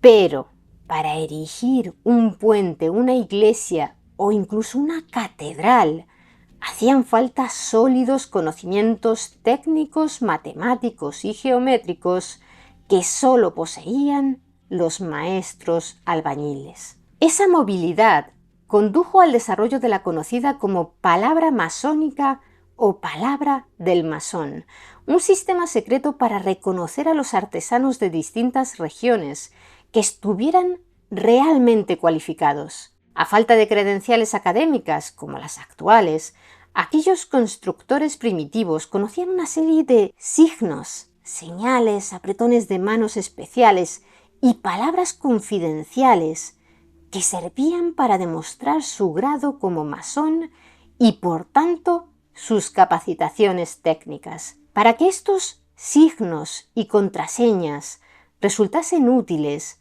debían ser secretos por necesidad. De lo contrario, si se divulgaban, perderían cualquier valor como credencial de aptitud. Aquel secretismo y sus misteriosos códigos, vinculados a la posesión de conocimientos exclusivos e importantes, sirvieron de simiente para alimentar las leyendas posteriores en torno a las logias masónicas. El término logia, por cierto, provenía del franco loggia, que significa cobertizo y que los canteros empleaban para referirse a los talleres o refugios temporales en los que trabajaban y almacenaban herramientas. Algunas veces también dormían en ellos y con el tiempo la palabra logia pasó a designar además las propias agrupaciones de masones. Los maestros masones medievales que construyeron grandes obras como las catedrales se hicieron ricos y gozaban de gran respeto. Eran los arquitectos de su época y para elaborar sus planos empleaban grandes compases y escuadras. De ahí que estas herramientas aparezcan con frecuencia en los emblemas de las logias masónicas.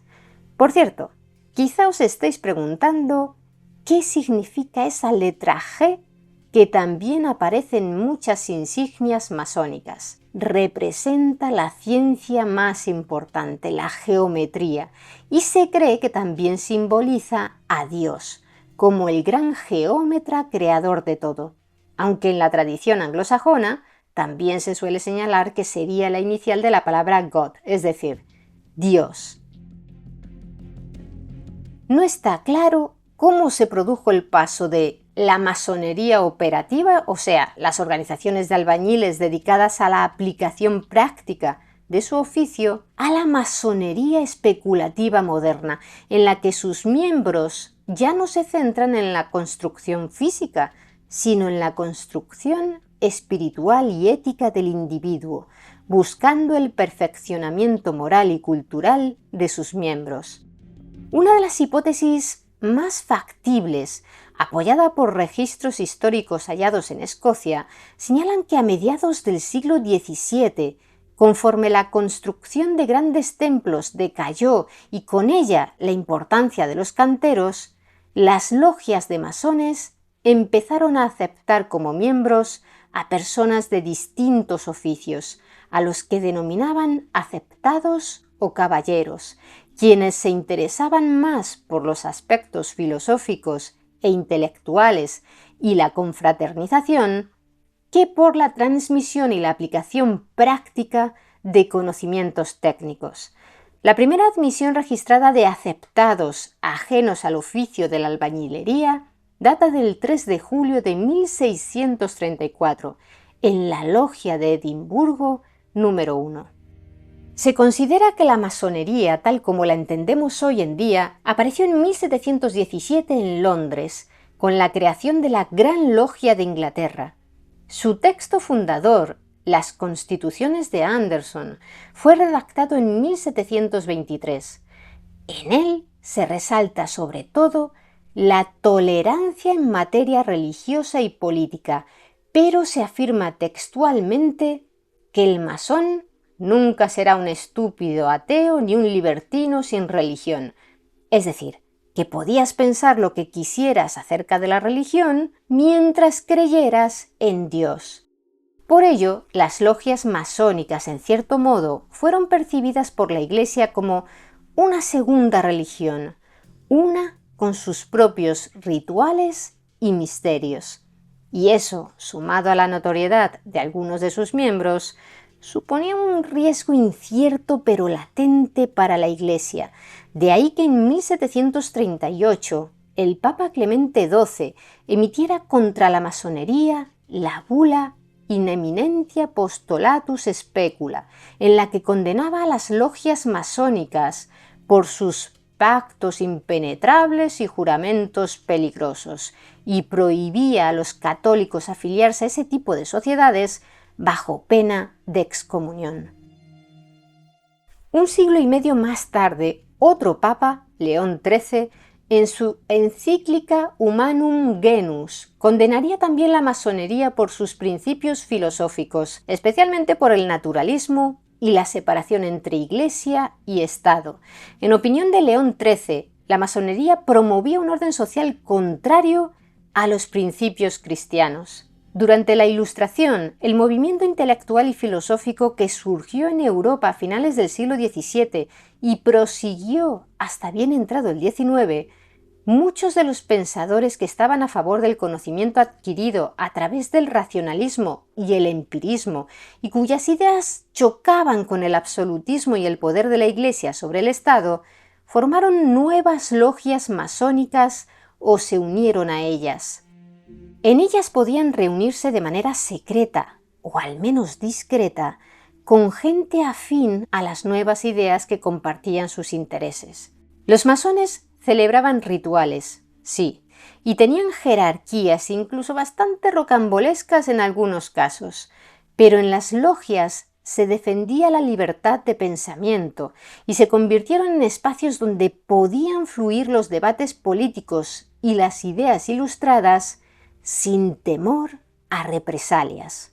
Porque aunque en aquella época comenzaron a surgir por toda Europa diferentes academias y reales sociedades científicas, así como agrupaciones económicas de amigos del país, todas ellas estaban vinculadas al poder establecido, se encontraban bajo el mando del despotismo ilustrado, y por tanto, en ellas nadie se atrevía a contravenir el statu quo del antiguo régimen. En las tertulias, salones y cafés, había un mayor ambiente de libertad, pero incluso allí había que tener mucho cuidado con lo que se expresara en voz alta, pues al ser públicos, muchas eran las personas que deambulaban por ellos y no había manera de que conocieras a todos. Nunca podías saber quién era un vigilante de las autoridades o quién decidiría señalarte como un posible revolucionario a cambio de una recompensa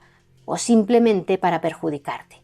En las reuniones de las logias, en cambio, solo participaban quienes hubieran sido iniciados como miembros tras ser invitados y haber pasado una serie de filtros de selección y juramentos. Por tanto, los masones podían sentirse razonablemente seguros para expresarse con libertad en compañía de sus hermanos de logia o hermanas, porque en muchas de ellas también podían participar las mujeres. Como hemos mencionado, en las logias había jerarquías, pero éstas se establecían a partir de una base de igualdad entre sus miembros, quienes al margen de las particularidades de cada logia solían elegir en asamblea todas las decisiones relevantes, desde el proceso de iniciación de los nuevos miembros a las reformas de sus estatutos y reglamentos, pasando también por la elección de los cargos. No es de extrañar que muchos de los ilustrados más célebres fueran también masones. Montesquieu, por ejemplo, fue iniciado en 1730 en Londres, en la Logia Horn de Westminster, a la que también pertenecían el duque de Norfolk y el duque de Richmond. El célebre Voltaire también fue masón. Lo admitieron en la logia Neuf Sœurs, es decir, 9 hermanas, de París en 1778, aunque para entonces ya tenía 84 años y falleció tan solo 7 semanas después. Aceptó el nombramiento por no querer despreciar el honor que le hacían los miembros de aquella logia, fundada entre otros por el destacado astrónomo Joseph Jérôme de Lalande. Pero de hecho, 14 años antes, en su obra Dictionnaire philosophique, Voltaire se había burlado de los pobres masones y sus aburridos misterios. En sus ritos de iniciación como masón, Voltaire contó con la ayuda de otra personalidad ilustre, Benjamin Franklin, quien por entonces vivía en París como embajador de los Estados Unidos y había ingresado en la Neuf Sœurs el año anterior.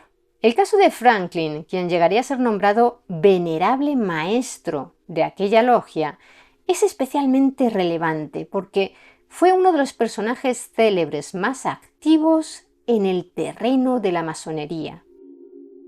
En 1730 o 31, con apenas 25 años, se unió a la Logia de San Juan de Filadelfia y formó parte del comité que redactó sus estatutos. A pesar de que por lo general los hermanos de las grandes logias solo empiezan a recibir cargos tras varios años de servicio, Franklin fue nombrado segundo vigilante de la Gran Logia de Pensilvania, transcurrido tan solo uno, y en 1734, antes de cumplir la treintena, ya era gran maestro. Fue Franklin quien publicó las Constituciones de los francmasones, el primer libro masónico impreso en Estados Unidos.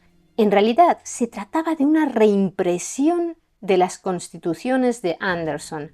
¿Recordáis? El texto que sentó las bases de la Gran Logia de Inglaterra. Los ejemplares de aquella publicación de Franklin se consideran valiosos tesoros en las diversas bibliotecas masónicas repartidas por el país norteamericano. Pero Franklin no limitó su actividad masónica al continente americano. También visitó diversas logias de Europa y se inició en un puñado de ellas. Por ejemplo, además de ingresar en la mencionada Neuf Sœurs parisina, en 1760 fue elegido Gran Maestro Provincial de la Gran Logia de Inglaterra. En total, Franklin fue un masón muy activo durante 60 años. Por supuesto, no podemos hablar de los masones en Estados Unidos sin mencionar a otro padre fundador del país, George Washington. La masonería había llegado a las costas norteamericanas procedente, al igual que los colonos, de Inglaterra. Hay constancia de logias organizadas en Norteamérica desde la década de 1730, también entre las filas del ejército británico. Más adelante, cuando estalló la Guerra de Independencia, en casi todos los regimientos había una logia masónica, al igual que las había en muchos de los regimientos del ejército colonial. Pero la fraternidad entre masones no estaba por encima de las lealtades patrióticas. En los campos de batalla no importaba ser masón o no a la hora de dispararse mutuamente. En septiembre de 1752 se estableció en Fredericksburg, Virginia, una logia masónica y 2 meses más tarde George Washington, con solo 20 años, se convirtió en uno de sus primeros aprendices. En apenas un año logró progresar hasta convertirse en maestro masón. El grado de influencia de los masones en los acontecimientos que condujeron a la independencia de Estados Unidos es muy debatido, pero la mayoría de historiadores considera que se ha exagerado enormemente. Es cierto que muchas figuras destacadas de aquellos eventos eran masones, pero eso no establece una relación causa-efecto.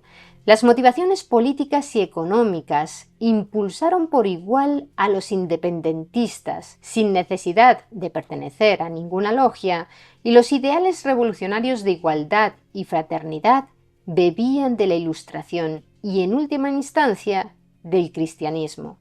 De hecho, los líderes de la mayoría de las grandes logias que había en Norteamérica eran leales al rey de Inglaterra. De los 7 grandes maestros de provincias, 5 apoyaron a Jorge III. Dicho esto, es cierto que de las 39 firmas que aparecen en la Constitución de los Estados Unidos, se sabe que 13 eran de masones, y hay indicios de que otros 7 firmantes podrían haberlo sido también.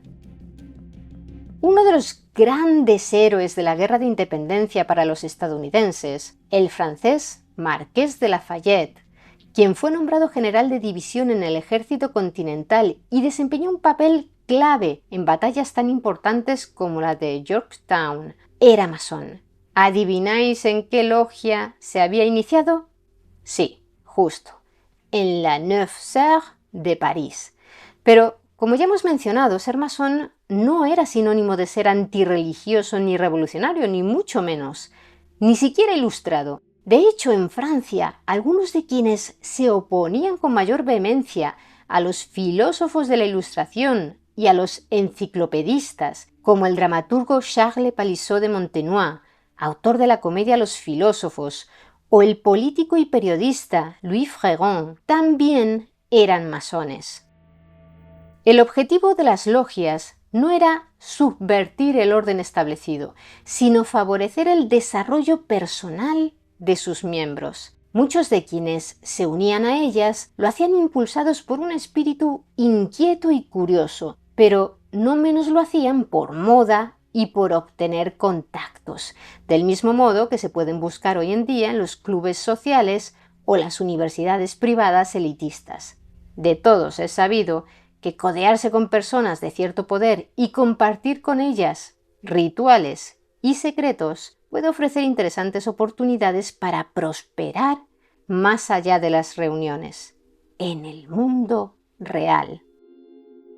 Los masones empleaban música en sus rituales y en el siglo XVIII también se unieron a logias destacados compositores como Joseph Haydn o el célebre Wolfgang Amadeus Mozart, quien fue masón durante los últimos 7 años de su vida.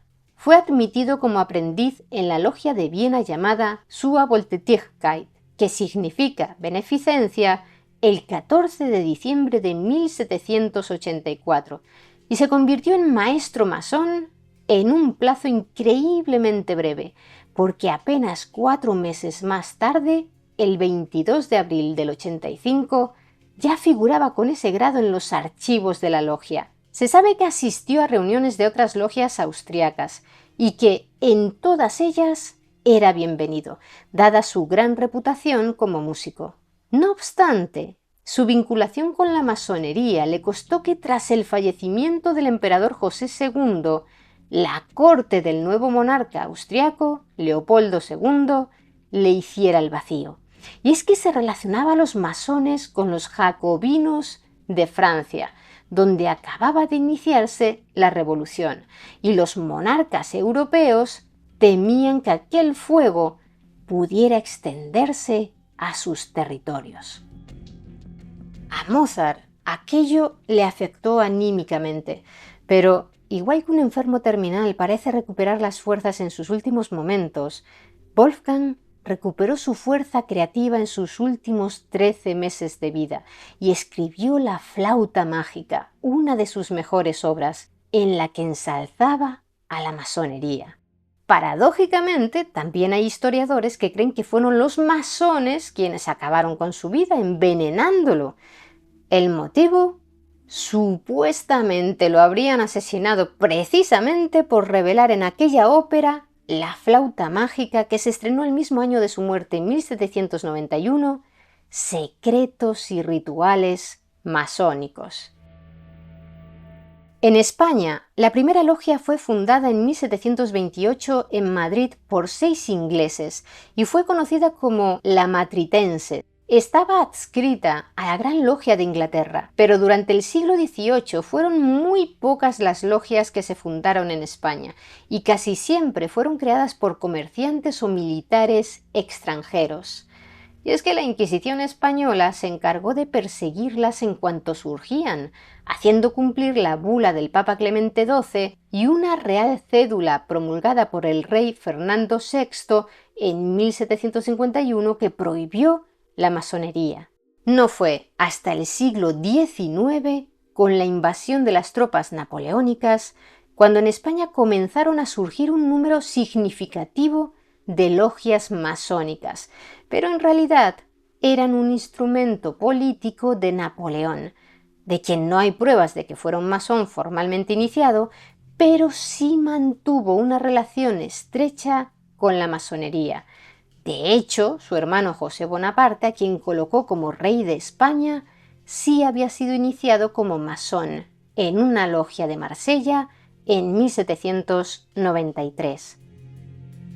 Como decíamos, las logias que surgieron en España durante la ocupación francesa, algunas con nombres tan significativos como el de los Amigos Fieles de Napoleón, estaban formadas en su gran mayoría por franceses o afrancesados, y cuando las tropas napoleónicas fueron expulsadas de la península ibérica y regresó el absolutismo encarnado en Fernando VII, la Inquisición volvió a perseguir la masonería. Curiosamente, el gran antagonista de Napoleón en los campos de batalla, el duque de Wellington, también era masón. Se inició en Irlanda, en la logia número 494 Trim de Meath, y también fue miembro de la logia El Gran Firmamento de Londres. Y es que, como comentamos en el caso de la Guerra de Independencia estadounidense, y a pesar de las múltiples hipótesis que circulan por Internet acerca de los masones como un sólido organismo supranacional capaz de orquestar guerras y alianzas entre naciones, los datos históricos han corroborado una y otra vez que pertenecer a una logia masónica pesaba menos en las motivaciones de los individuos que otras cuestiones como la fidelidad a una bandera, a un monarca, a una fe religiosa, a una ideología política o a los propios intereses económicos. Si un masón podía echar una mano a otro hermano masón, así lo haría, de igual modo que esperaría recibir una ayuda similar en un momento dado. Pero la diversidad de intereses de los masones, incluso dentro de una misma logia, era tan amplia como la de los miembros que la componían. Y ningún maestro masón podía imponer su voluntad al resto de sus hermanos para que la obedecieran ciegamente. Las decisiones importantes se tomaban de modo asambleario. Por otro lado, sí es cierto que siempre ha habido múltiples conexiones internacionales entre las distintas logias masónicas especulativas. Muchas de ellas se creaban en nuevos territorios siguiendo el ritmo de las colonizaciones, como extensiones de grandes logias de las metrópolis. Eso ayudó a propagar universalmente entre algunos grupos de las élites, tanto de la nobleza como de la burguesía, las ideas ilustradas acerca del racionalismo, la libertad de pensamiento, la igualdad y la fraternidad. En esa línea, la masonería estuvo presente también en los procesos independentistas de Sudamérica. Aunque es muy debatido aún si el venezolano Francisco de Miranda, considerado el precursor de la emancipación americana contra el Imperio Español, llegó a ser iniciado como masón, sí hay indicios de que mantenía conexiones con individuos que pertenecían a organizaciones masónicas. Pero eso, como ya hemos visto, tampoco tenía nada de extraordinario en los círculos de poder de aquella época, y no implica que Miranda fuera masón, porque no existe ninguna prueba de que así fuera, y las logias masónicas, a pesar de su supuesto secretismo, no eran especialmente reservadas a la hora de filtrar que entre sus hermanos se encontraba alguna figura relevante, ya que ésta serviría como imán para que otros quisieran unirse a sus filas y además aumentaba el prestigio global de todos sus integrantes. Otras dos figuras clave de las independencias americanas de las que se suele decir que eran masones son Simón Bolívar y José de San Martín. Supuestamente ambos habrían sido iniciados en España, curiosamente, en logias de la misma ciudad, Cádiz. Veamos primero el caso de José de San Martín, quien ha pasado a la historia como libertador de Argentina y Chile, además de por haber proclamado e impulsado la independencia de Perú. Nació en la localidad de Yapeyú, que por entonces se encontraba en la provincia jesuítica del Paraguay, dentro del Imperio Español, y que actualmente pertenece a Argentina. Sin embargo, cuando tenía tan solo 6 años, su familia se trasladó a España y se asentó en la ciudad de Málaga. Tras estudiar en el Real Seminario de Nobles de Madrid y en la Escuela de Temporalidades de Málaga, se alistó en el ejército español e hizo carrera en el regimiento de Murcia. En julio de 1808 combatió contra las tropas napoleónicas en la famosa batalla de Bailén, que se saldó con victoria española. Quienes aseguran que era masón sostienen que unos meses antes de la batalla de Bailén, San Martín había sido iniciado como masón en la Logia Integridad de Cádiz, cuyo venerable maestro era el general Francisco María Solano, marqués del Socorro. Poco después se afilió a la Logia Caballeros Racionales número 3, también de Cádiz, donde alcanzó el grado de maestro masón. Esos son los datos que suelen encontrarse en muchas biografías del militar, pero para ser precisos hay que señalar que no está claro que las referidas logias de Cádiz llegasen a existir realmente, y menos que fuesen organizaciones masónicas. En aquel año, en Cádiz había muchas organizaciones secretas de todo signo, pero no necesariamente eran logias masónicas. San Martín fue ayudante de campo del general Solano, marqués del Socorro, pero tampoco hay registros de que éste fuera masón. Juntos compartieron, eso sí, un triste episodio de la historia española. El 28 de mayo de 1808, tras las abdicaciones de los Borbones españoles, el alzamiento del pueblo de Madrid contra los franceses y los fusilamientos del día siguiente, 3 de mayo, llegó a Cádiz una solicitud de la Junta de Sevilla para que Cádiz se adhiriera al levantamiento contra los invasores. El general Solano reunió entonces a los generales de la provincia y tras consultar con ellos preparó un bando para reclutar tropas y declarar la guerra a Francia. Pero mientras tanto se exaltaron los ánimos entre el pueblo de Cádiz, que también había conocido las noticias y comenzó a solicitar que se repartieran armas para atacar a los franceses. Como estos habían sido considerados aliados de los españoles hasta ese momento, en el puerto de Cádiz se encontraba una flota francesa cuyo almirante, Rosilly Meroz, tuvo la astucia de alternar sus barcos fondeados con los españoles de un modo estratégico, para tener estos a tiro de cañón de sus navíos. Al mismo tiempo, los españoles no podían cañonear a los barcos franceses desde tierra sin alcanzar a los suyos propios. La inacción en el puerto hizo que se propagara entre la población el rumor de que el general Solano no quería luchar contra los franceses porque era un traidor, y a pesar de que éste tenía ya lista la declaración de guerra sobre la mesa de su despacho, una muchedumbre, armada con piezas de artillería procedentes del arsenal recién saqueado, avanzó imparable hacia la capitanía. La masa, furiosa, derribó las puertas, hirió al capitán José de San Martín, se cree que por confundirlo con Solano, y buscaron al general, que se vio obligado a huir. Se refugió en casa de una amiga suya irlandesa, María Tucker, pero allí dio con él un grupo armado. Pese a que el general Solano se defendió y mató a uno de los asaltantes de la casa, lograron reducirlo y lo condujeron maniatado hacia la plaza de San Juan de Dios, donde habían improvisado un patíbulo para ahorcarlo. Mientras lo llevaban hacia allí, una mano lo apuñaló por la espalda, matándolo al instante. Unos historiadores creen que fue algún exaltado que no pudo controlar su odio contra el falso traidor. Otros, que el asesino fue algún amigo de Solano, piadoso, para ahorrarle la humillación de perecer ahorcado como un criminal.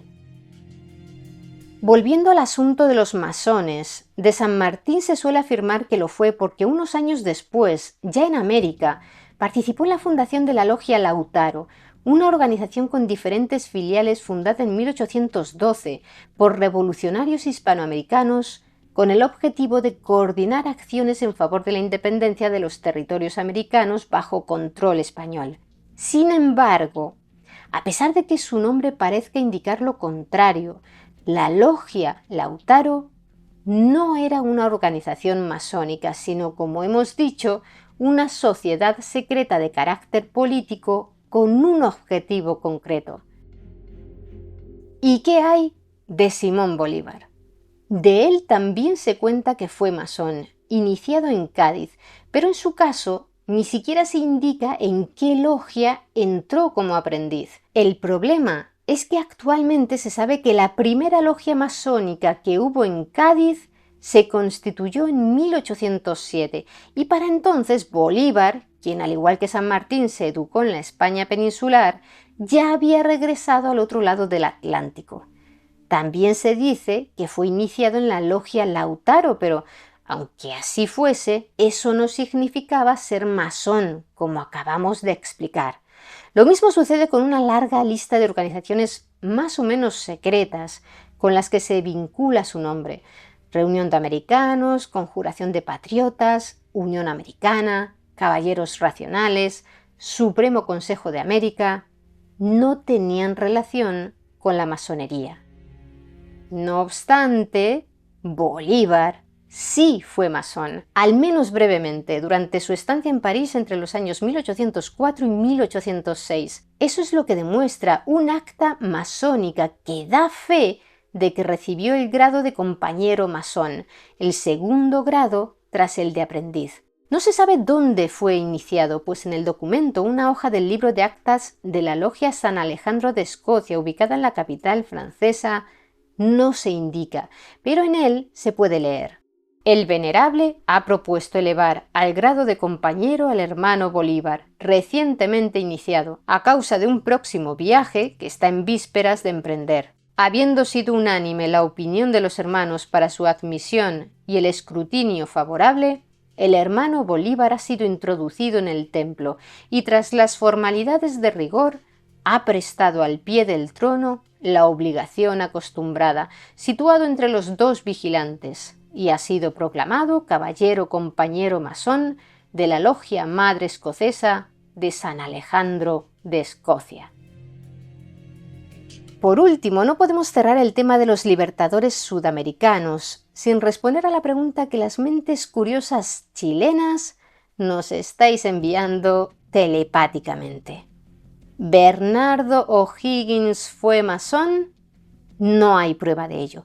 Al igual que en el caso de San Martín, su fama de masón responde principalmente a su vinculación con la logia Lautaro. Y por cierto, nos apuntamos este tema, el de la logia Lautaro, para dedicarle un vídeo completo en el futuro, porque tiene mucha tela que cortar. Para resumir el vídeo de hoy, es cierto que los masones han estado implicados en muchos hechos trascendentales de la historia, pero eso no significa que hicieron las cosas que hicieron por recibir órdenes secretas de su logia o por contubernios con otros masones. La mayoría era masón del mismo modo en el que hoy se podría pertenecer a un club de campo o a la asociación de antiguos alumnos de una universidad. Un buen ejemplo de esto lo ofrece el caso de otro célebre masón, Winston Churchill. Fue iniciado en 1901, a los 27 años, en la logia número 1591 de Stadtholm, pero según sus biógrafos, nunca progresó dentro de la orden ni fue un masón activo. La Churchill Society, que protege el legado del antiguo primer ministro, afirma incluso que Churchill renegó públicamente de la masonería en 1912. Las logias masónicas tienen ya muy poco de secreto, son más bien grupos privados de amigos, más o menos discretos, que comparten algunos símbolos y rituales pintorescos. En la actualidad se estima que en todo el mundo hay unos 6 millones de masones. Esperemos que no se pongan todos de acuerdo para hacerse con el control del planeta. Bienvenidas, mentes curiosas. ¿Es posible que bajo las arenas del Sáhara se escondan las ruinas de una gran civilización desconocida hasta ahora? ¿Sabíais que hace tan solo 6.000 años aquel desierto era un territorio verde con ríos y lagos y rebosante de vida?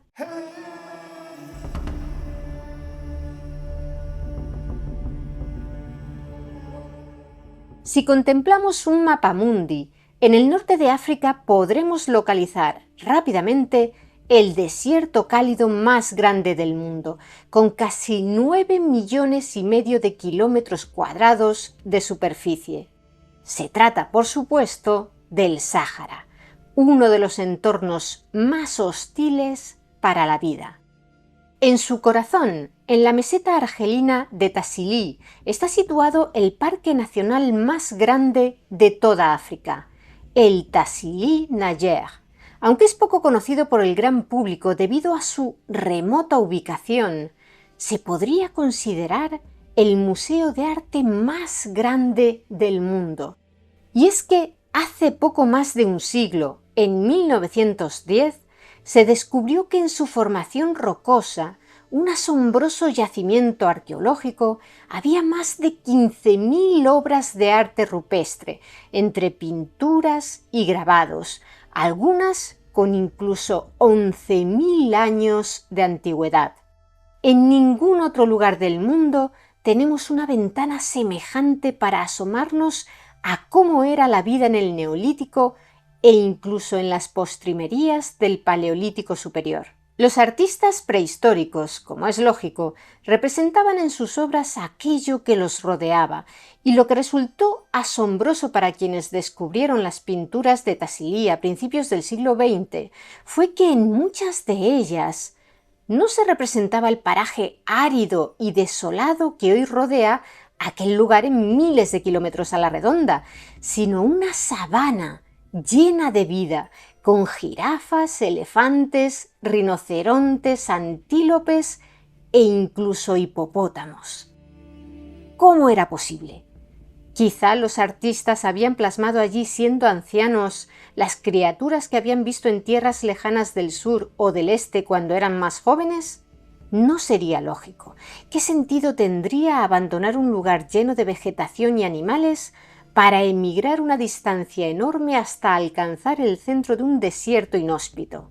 Eran prehistóricos, no idiotas. Tal vez habían pintado aquellos animales a partir de las descripciones hechas por sus ancestros y transmitidas por tradición oral. Tampoco parecía factible. Dada la precisión anatómica de los dibujos, resultaba evidente que quien hubiese dibujado aquellos animales los había visto bien y con sus propios ojos de manera reciente, porque incluso si su aspecto se hubiese transmitido no de manera oral, sino mediante dibujos, estos habrían ido distorsionándose generación tras generación.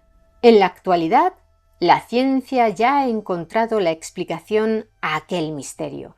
Y es que ahora sabemos que si nos remontásemos entre 11.000 y 6.000 años en el tiempo, nos encontraríamos con un Sáhara verde, repleto de ecosistemas de sabana boscosa y con una amplia red de ríos y lagos en los territorios actuales de Libia, Níger, Chad y Mali.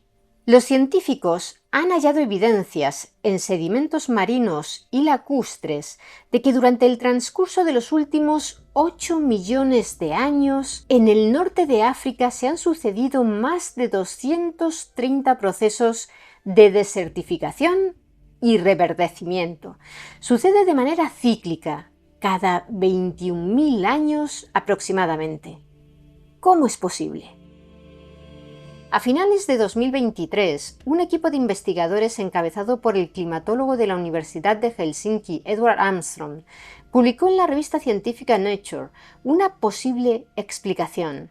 Las leves oscilaciones en la precesión orbital de nuestro planeta, es decir, el cambio lento y gradual en la orientación del eje de rotación de la Tierra, que hace que éste apunte a diferentes estrellas a lo largo de grandes periodos de tiempo, provocan cada 21.000 años que el hemisferio norte se oriente hacia el Sol más de lo habitual durante los meses de verano. Eso provoca veranos más calurosos en el hemisferio norte, con un aire más cálido y que por tanto puede retener más humedad. Los investigadores, tras desarrollar un modelo climático que simulaba con precisión la circulación atmosférica sobre el Sáhara y el impacto de la vegetación en las precipitaciones, llegaron a la conclusión de que ese fenómeno que se produce cada 21.000 años intensifica la fuerza del sistema monzónico de África Occidental y desplaza la franja pluvial africana hacia el norte. Ya no llueve solo en las zonas subsaharianas, sino en el propio Sáhara. Como resultado, la sabana y los pastizales boscosos se expanden hacia el norte, cubriendo lo que hasta entonces era desierto, desde los trópicos hasta el Mediterráneo, proporcionando así un vasto hábitat para plantas y animales. Al cabo de entre 5 y 6.000 años, la precesión orbital provoca que los veranos vuelvan a ser más fríos y el Sáhara se convierte de nuevo en un desierto.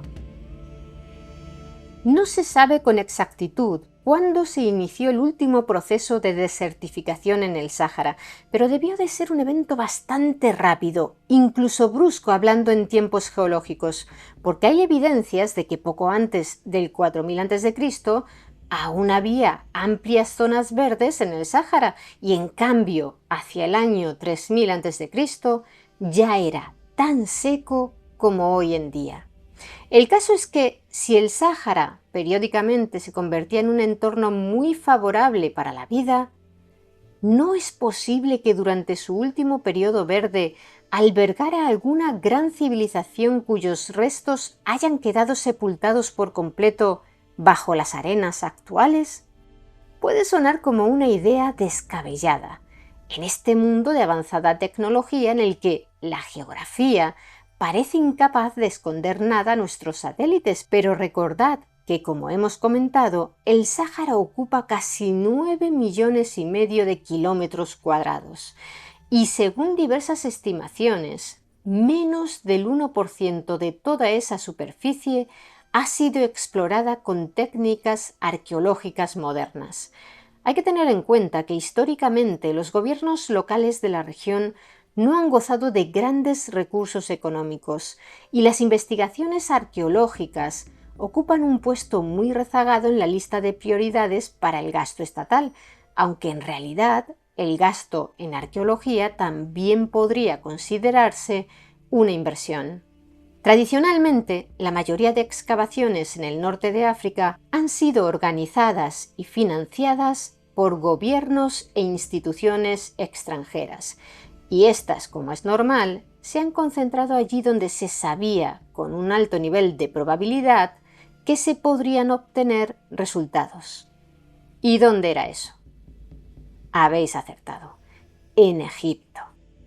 Pero ¿no podría ser que los egipcios, en realidad, no fuesen una civilización surgida hace 5000 años a partir de diversos pueblos asentados en las orillas del Nilo desde tiempos inmemoriales, sino la continuación de una civilización anterior que viviera más al oeste, en la zona central del Sáhara?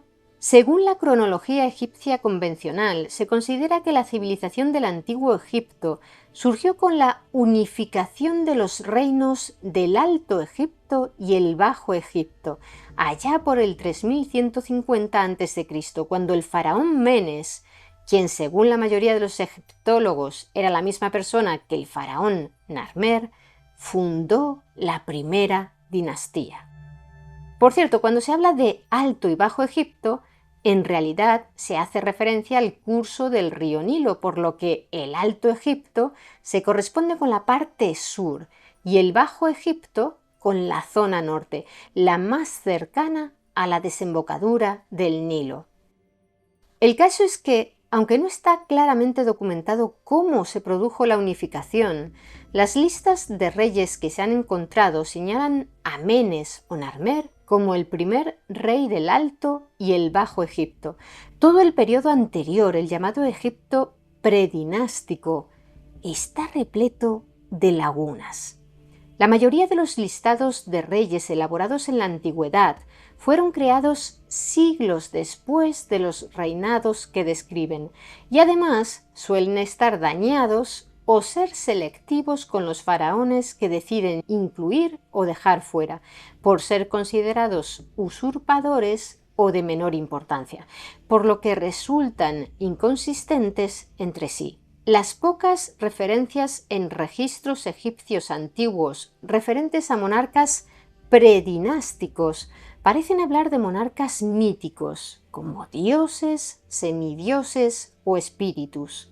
La lógica nos hace pensar que también habría gobernantes humanos, tanto en el Alto como en el Bajo Egipto, antes de su unificación, pero el desconocimiento acerca de quiénes fueron, sumado al hecho de que el Antiguo Egipto unificado surgiera en un periodo bastante próximo cronológicamente al inicio del actual periodo desértico del Sáhara, ha dado pie a que en círculos no académicos se extienda la hipótesis de que, en realidad, los egipcios eran una civilización ya consolidada procedente del oeste, del corazón del Sáhara, quienes, empujados por la progresiva y veloz desertificación, habrían emigrado hacia el este, hasta asentarse en las orillas del Nilo, donde habrían prosperado hasta convertirse en lo que hoy conocemos como la civilización egipcia. Sin embargo, esta hipótesis choca, al menos en parte, con las evidencias arqueológicas. Vamos a intentar explicarlo de la manera más sencilla posible. Hay pruebas tangibles de que tanto en el Nilo sudanés como en el delta ya habían comenzado a desarrollarse culturas neolíticas muchos milenios antes de la unificación. En el delta, por ejemplo, estaba la cultura merindé, que era de costumbres totalmente sedentarias y practicaba la ganadería y la agricultura. Cultivaban grano, cazaban hipopótamos y cocodrilos, usaban alfarería y vivían en chozas de forma ovalada. No hay evidencias de que tuvieran una organización social con categorías diferenciadas, pero elaboraban herramientas y obras de arte y enterraban a sus difuntos en posición fetal, acostados sobre el lado derecho de su cuerpo. Más antigua aún es la cultura de la que se han encontrado vestigios en una zona del desierto de Nubia conocida como Nabta Playa, a unos 800 kilómetros al sur del Cairo y 100 kilómetros al oeste de Abu Simbel. Se sabe que los humanos se establecieron allí por lo menos desde el 10º milenio antes de Cristo, cuando en aquella zona se extendía ya una fértil sabana con abundante vegetación y fauna. Los arqueólogos han encontrado allí evidencias de almacenaje y consumo de sorgo salvaje, un tipo de cereal, así como restos de cerámica decorada con motivos geométricos, unas piezas de las más antiguas halladas en toda África. En torno al 7º milenio antes de Cristo, los asentamientos humanos en Nabta Playa se hicieron más grandes. Cavaban pozos, domesticaban cabras y ovejas y comían legumbres y frutos, además de cereales salvajes. Luego empezaron a levantar túmulos de piedra, en cuyo interior se han encontrado restos de sacrificios de animales, en cámaras revestidas y techadas de arcilla. Pero la estructura más fascinante descubierta allí hasta el momento data de alrededor del año 4800 a.C. Se trata de lo que podría ser uno de los dispositivos arqueoastronómicos más antiguos conocidos. Una estructura circular de 4 metros de diámetro, compuesta por una treintena de losas de arenisca de diversos tamaños, con 4 pares de mayor tamaño en la parte exterior y otros pares en el interior alineados con algún propósito desconocido. Se ha especulado con que cada par de losas podría ser una especie de puerta que haría las veces de marcador para un calendario, pero se cree que son demasiado pequeñas para resultar útiles a la hora de hacer mediciones en función de los astros.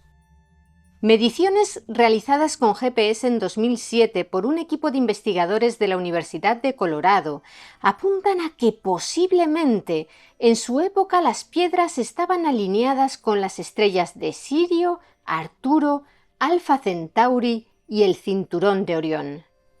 ¿Con qué fin? Misterio.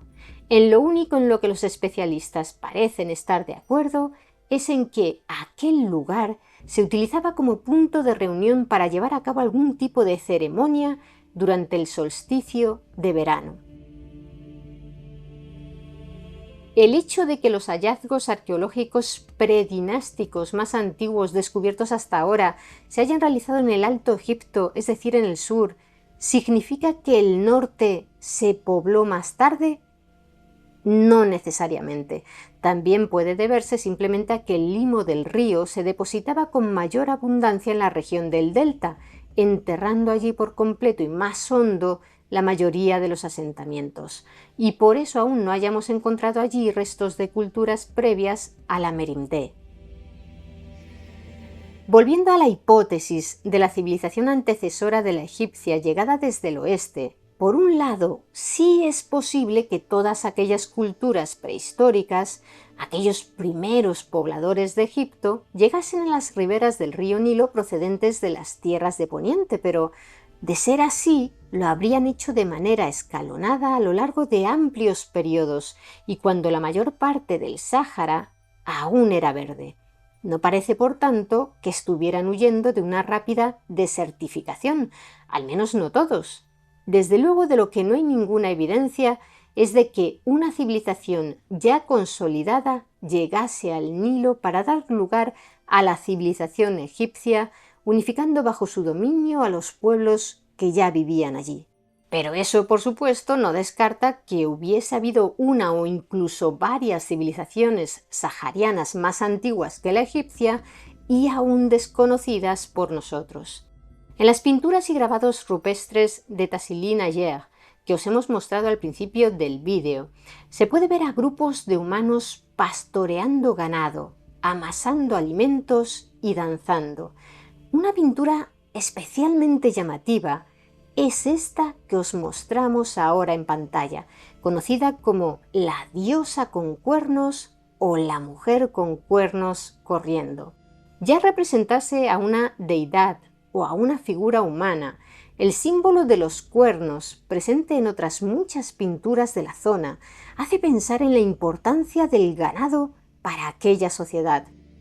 Podrían ser pastores nómadas, sí, pero la presencia de tejados en algunas de las pinturas como símbolo de hogares apuntan más a un pueblo sedentario que a pequeños grupos de nómadas al estilo de las tribus que han habitado tradicionalmente el Sáhara, como los bereberes y beduinos autóctonos de la región. Otra señal de sedentarismo en Tassili N'Ajjer la constituyen las pinturas en sí mismas. Miles y miles de obras de arte en la misma zona, datadas entre el año 10.000 y el 1000 a.C., apuntan a un poblamiento estable, o por lo menos a un tránsito habitual de personas por aquella zona, si bien las escenas pastorales fueron hechas a partir del 4500 a.C. Muchas de ellas estaban dibujadas con una pintura de color carmín elaborada con una mezcla de piedra triturada y sangre de vaca. Un hecho muy frecuente en la evolución humana es que el desarrollo de sociedades complejas y civilizaciones vaya precedido del sedentarismo. Las aldeas dedicadas a la agricultura y la ganadería pueden producir excedentes y así crece la población, aparece la especialización laboral, se desarrollan la cultura y la complejidad social y terminan por formarse ciudades y estados. Si, como hemos visto, en el centro del Sáhara ya practicaban el pastoreo hace más de 6000 años, ¿hasta qué punto pudo haberse desarrollado una civilización en aquella región? ¿Se establecieron rutas comerciales? ¿Construyeron centros rituales? ¿Incluso alguna ciudad quizá? Para responder a estas preguntas solo podemos ceñirnos a las evidencias encontradas hasta ahora. Sabemos, por ejemplo, que entre los siglos VI a.C. y VIII después de Cristo, en la actual región libia del Fezzan, un antiguo pueblo sedentario fundó un próspero reino bereber, antecedente de las etnias Tuareg y Tubu. Eran los Garamantes, un nombre que probablemente proceda de la palabra bereber Igerman, que significa ciudades. Construyeron una ingeniosa red de túneles subterráneos para acceder al agua fósil situada bajo la capa caliza sobre la que se asentaba la arena del desierto. Además, desarrollaron complejos sistemas de irrigación con los que creaban oasis donde practicaban la agricultura y servían como puntos de paso para rutas caravaneras. Comerciaban por todo el Sáhara, vendiendo trigo, sal y esclavos. Vivían en grandes villas fortificadas, tenían un idioma escrito y en general su civilización podía considerarse muy avanzada para la época, a la altura de griegos y romanos. Se cree que su población se distribuía en 8 ciudades, de las que solo se han investigado 3, más un amplio número de asentamientos menores. En su capital, Garama, vivían cerca de 10.000 personas. El historiador griego Heródoto describió a los garamantes como una gran nación que conducían ganados, cultivaban dátiles y cazaban trogloditas etíopes con sus cuadrigas para usarlos como esclavos. Si una civilización como esa pudo prosperar en el Sáhara desértico, ¿no pudieron desarrollarse otras similares o aún más destacadas pocos milenios antes, cuando el Sáhara era verde? En el año 2000, un equipo de paleontólogos en busca de huesos de dinosaurios, dirigido por el paleontólogo y geólogo Paul Sereno de la Universidad de Chicago, descubrió en la región del Teneré, en Níger, el cementerio más antiguo de todo el Sáhara, el sitio arqueológico de Gobero. En él se han hallado 182 lugares de enterramiento correspondientes a un periodo de 5.000 años. Los más antiguos datan de alrededor del año 8000 a.C. y están asociados a la cultura quifiana, que se desarrolló en aquella región entre el 8000 y el 6000 a.C., es decir, en la época en que el Sáhara era verde. Por aquel entonces, en aquel lugar se extendía el lago Gobero, una masa de agua dulce de 3 kilómetros de diámetro y 3 metros de profundidad. Allí se han encontrado arpones, ganchos de hueso, joyas y cerámica de líneas onduladas punteadas con motivos impresos en zigzag. De los quifianos se sabe que eran hábiles cazadores y pescadores y que eran muy musculosos y asombrosamente altos. Medían más de 1,80 m de media, con individuos de hasta 193 centímetros.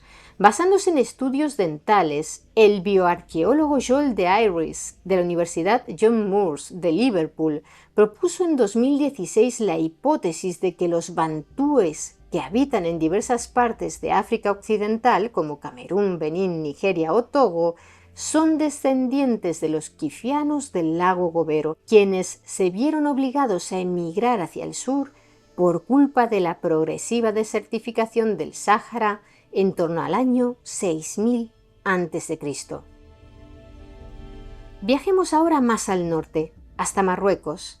En la última década, los análisis de ADN humano recuperado de yacimientos prehistóricos marroquíes de hasta 14.500 años de antigüedad habían revelado una relación genética entre las gentes del Sáhara Occidental y poblaciones de cazadores-recolectores de Oriente Próximo, que serían sus ancestros. Esto fue interpretado como una evidencia de que se habría producido una transferencia poblacional y por tanto también cultural y técnica entre ambas regiones durante milenios. El norte del Sáhara, por tanto, habría sido una región sin una gran barrera genética, una cadena de transmisión de conocimientos, con pueblos interconectados entre sí por lazos de sangre, lo que invita a pensar que en algún punto entre Marruecos y Oriente bien podrían haber florecido civilizaciones neolíticas desconocidas hasta ahora. Y esa sigue siendo una posibilidad. Pero en 2023, un equipo de investigadores de Suecia, España y Marruecos, liderado por la bióloga evolutiva Luciana Simous, de la Universidad de Uppsala, hizo un hallazgo sorprendente. En su estudio, publicado en la revista Nature, explicaron que en la cueva de Kaftat el Gar, que está situada en el norte de Marruecos, no muy lejos del estrecho de Gibraltar, los arqueólogos habían documentado evidencias de cultivo de cereales y ganadería junto a cerámicas del periodo neolítico, pero los análisis genéticos de 4 individuos allí enterrados mostraron que el 75% de su ADN derivaba de las poblaciones europeas neolíticas, cuyos antepasados se dispersaron desde Anatolia a través de Europa, mezclándose con los cazadores-recolectores en su camino hacia el sur de Europa, antes de cruzar el Mediterráneo hacia el norte de África. Es decir, que es posible que fueran migrantes procedentes de la península ibérica quienes desencadenaran la agricultura y el pastoreo en el noroeste de África hace 7.400 años. Aunque también puede ser que los norteafricanos la descubrieran de manera independiente. En cualquier caso, la hipótesis de un norte de África interconectado por migraciones desde el Neolítico ya no parece tan sólida, pues habría quedado descartado que la herencia genética y cultural procedente de Oriente Próximo se haya transmitido por el norte de África en exclusiva. Un estudio más reciente aún, publicado en abril de 2025, también en la revista Nature, ha revelado un linaje humano único que floreció en el norte de África y que permaneció tan aislado que conservó su identidad genética incluso cuando el Sáhara era una exuberante sabana con lagos y ríos. Un equipo internacional liderado por el Instituto de Antropología Evolutiva Max Planck de Leipzig investigó el genoma de 2 mujeres de hace 7.000 años cuyos restos estaban momificados en una cueva en Takarkori, al sureste de Libia, y tras compararlo con el de 795 individuos actuales y 117 antiguos procedentes de África, el suroeste de Asia y Europa, llegaron a la conclusión de que aquel linaje había permanecido aislado durante milenios y hoy está extinto. ¿De dónde procedían esos humanos? Al parecer, del África subsahariana, de cuyas poblaciones divergió su linaje genético hace 50.000 años. Pero una vez llegaron a la zona de Takarkori, aquellos humanos vivieron aislados de los demás, lo que contrastaría con la visión de que durante el periodo verde del Sáhara, los humanos que vivían en él viajaban más que durante el periodo desértico y realizaban migraciones a gran escala. En palabras del autor principal del estudio y director del Max Planck, Johannes Krause, las poblaciones norteafricanas estaban en gran medida aisladas. Por último, hablando del Sáhara, no podemos dejar de mencionar la famosa estructura de Richat, más conocida popularmente como el Ojo del Sáhara, una formación geológica situada en Mauritania y fotografiada desde el espacio por la NASA, que ha alimentado todo tipo de especulaciones acerca de su vinculación con antiguas civilizaciones perdidas como la Atlántida, a la que ya dedicamos un vídeo.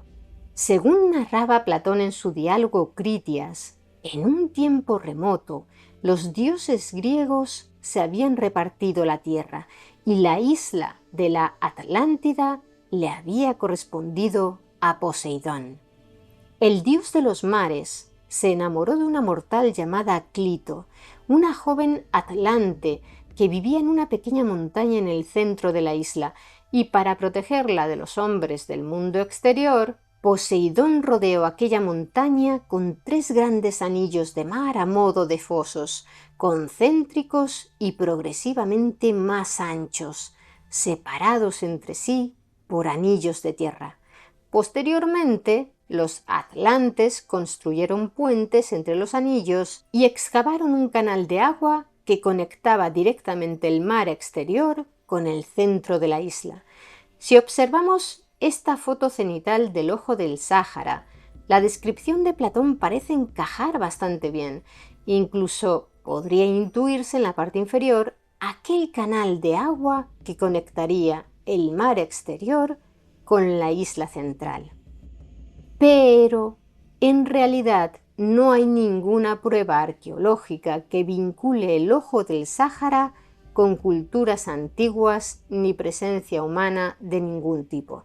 Los análisis geológicos indican que se trata de un domo ligeramente elíptico y profundamente erosionado con un diámetro de 40 kilómetros causado por una intrusión ígnea subterránea que deformó las capas de roca sedimentarias superiores. Debido a ello, la roca quedó expuesta formando anillos concéntricos con las capas más antiguas expuestas en el centro de la estructura. Como hemos visto, continuamente siguen apareciendo nuevos hallazgos en la enormidad del Sáhara, donde los arqueólogos tienen aún territorios inmensos por investigar. Territorios que no hace tanto fueron plenamente aptos para la vida y el desarrollo humano. ¿Qué misterios se esconden todavía hoy bajo sus arenas? El día menos pensado podríamos encontrar las huellas de una nueva civilización que dé un vuelco a todo lo que creíamos saber sobre nuestra historia.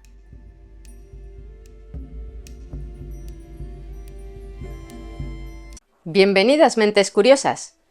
¿Creéis que existieron los gigantes? ¿Sabíais que en México a Hernán Cortés le mostraron huesos de humanos colosales y que el bíblico Goliat no era tan alto como popularmente se cree?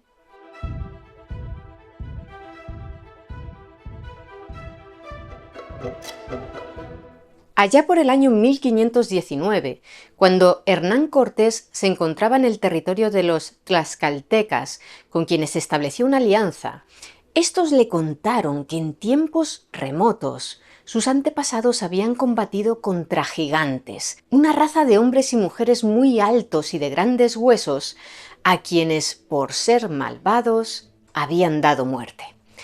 Al menos eso es lo que afirma Bernal Díaz del Castillo, uno de los hombres que acompañó a Cortés en aquella expedición. En su obra titulada Historia verdadera de la conquista de la Nueva España, Díaz del Castillo escribió lo siguiente: para que viésemos qué tamaños y altos cuerpos tenían, trajeron un hueso o zancarrón de uno de ellos, y era muy grueso, tan alto como un hombre de razonable estatura, y aquel zancarrón era desde la rodilla hasta la cadera. Yo me medí con él y tenía tan gran altor como yo, y trajeron otros pedazos de huesos como el primero, mas estaban ya comidos y deshechos de la tierra, y todos nos espantamos de ver aquellos zancarrones, y tuvimos por cierto haber habido gigantes en esta tierra, y nuestro capitán Cortés nos dijo que sería bien enviar aquel gran hueso a Castilla para que lo viese su majestad. Junto a los dragones, una de las criaturas mitológicas más universales es el gigante, un ser de aspecto antropomórfico, pero con un tamaño colosal. Desde los albores de las civilizaciones humanas, son muchas las culturas que poseen relatos sobre gigantes. Los encontramos en la Biblia, en la mitología nórdica, en la griega, en las tradiciones británicas, en las creencias de los indios Paiute de las montañas rocosas, en Japón, en México, en Bulgaria, en Argentina, en Chile. En la mayoría de casos se habla de ellos como seres pertenecientes a un pasado remoto y ya extintos, sea por una catástrofe natural, un castigo divino o por obra del ser humano. Y no son pocos quienes afirman haber hallado pruebas de su existencia. Pero empecemos por el principio, por las primeras menciones escritas sobre gigantes, que fueron recogidas en escritura cuneiforme por los sumerios. Este pueblo habitó en la parte sur de Mesopotamia, entre los ríos Tigris y Éufrates, hace más de 5000 años. En la Epopeya de Gilgamés, una obra literaria cuyo origen se remonta hasta el 2100 a.C. y a la que ya dedicamos un vídeo en exclusiva, se describe al protagonista, el rey Gilgamés de Uruk, hijo de una diosa y un sacerdote, como una persona de una altura colosal, superior al equivalente a 5 metros, y se da a entender que su fiel compañero de aventuras, Enkidu, tenía un tamaño similar.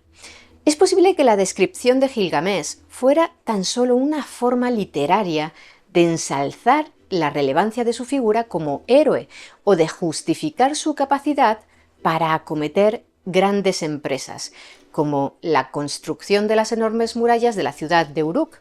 Pero en aquel relato también aparece un gigante maligno, el monstruoso Humbaba que lanza fuego por la boca y custodia el bosque de cedros. Por tanto, ya en aquella obra, el libro épico más antiguo conocido hasta la fecha, vemos los dos roles principales que la humanidad ha asignado a los gigantes en sus manifestaciones culturales. El del héroe, cuyo origen semidivino justifica su gran altura física, y el del adversario horrendo, cuyo tamaño aterroriza a los humanos y resalta la fragilidad de estos al compararlos. En la Biblia también se habla de gigantes. El inicio del capítulo 6 del Génesis dice lo siguiente: Cuando los hombres comenzaron a multiplicarse por toda la faz de la tierra y les nacieron hijas, sucedió que los hijos de Dios vieron que las hijas de los hombres eran hermosas. Entonces tomaron mujeres para sí, las que escogieron de entre ellas. En esos días había gigantes en la tierra, y también después de que los hijos de Dios se unieran a las hijas de los hombres y les engendraran hijos. Estos fueron los grandes héroes que desde la antigüedad ganaron renombre. Estos versículos pueden variar un poco en función de la versión de la Biblia que consultéis. Nosotros los hemos tomado de la versión Reina Valera contemporánea, pero la pregunta que casi todos los que los leen se formulan es: ¿quiénes son esos hijos de Dios de los que se habla? Porque está claro que no son humanos, ya que se habla de que se fijaron en las hijas de los hombres. Existen diversas creencias al respecto.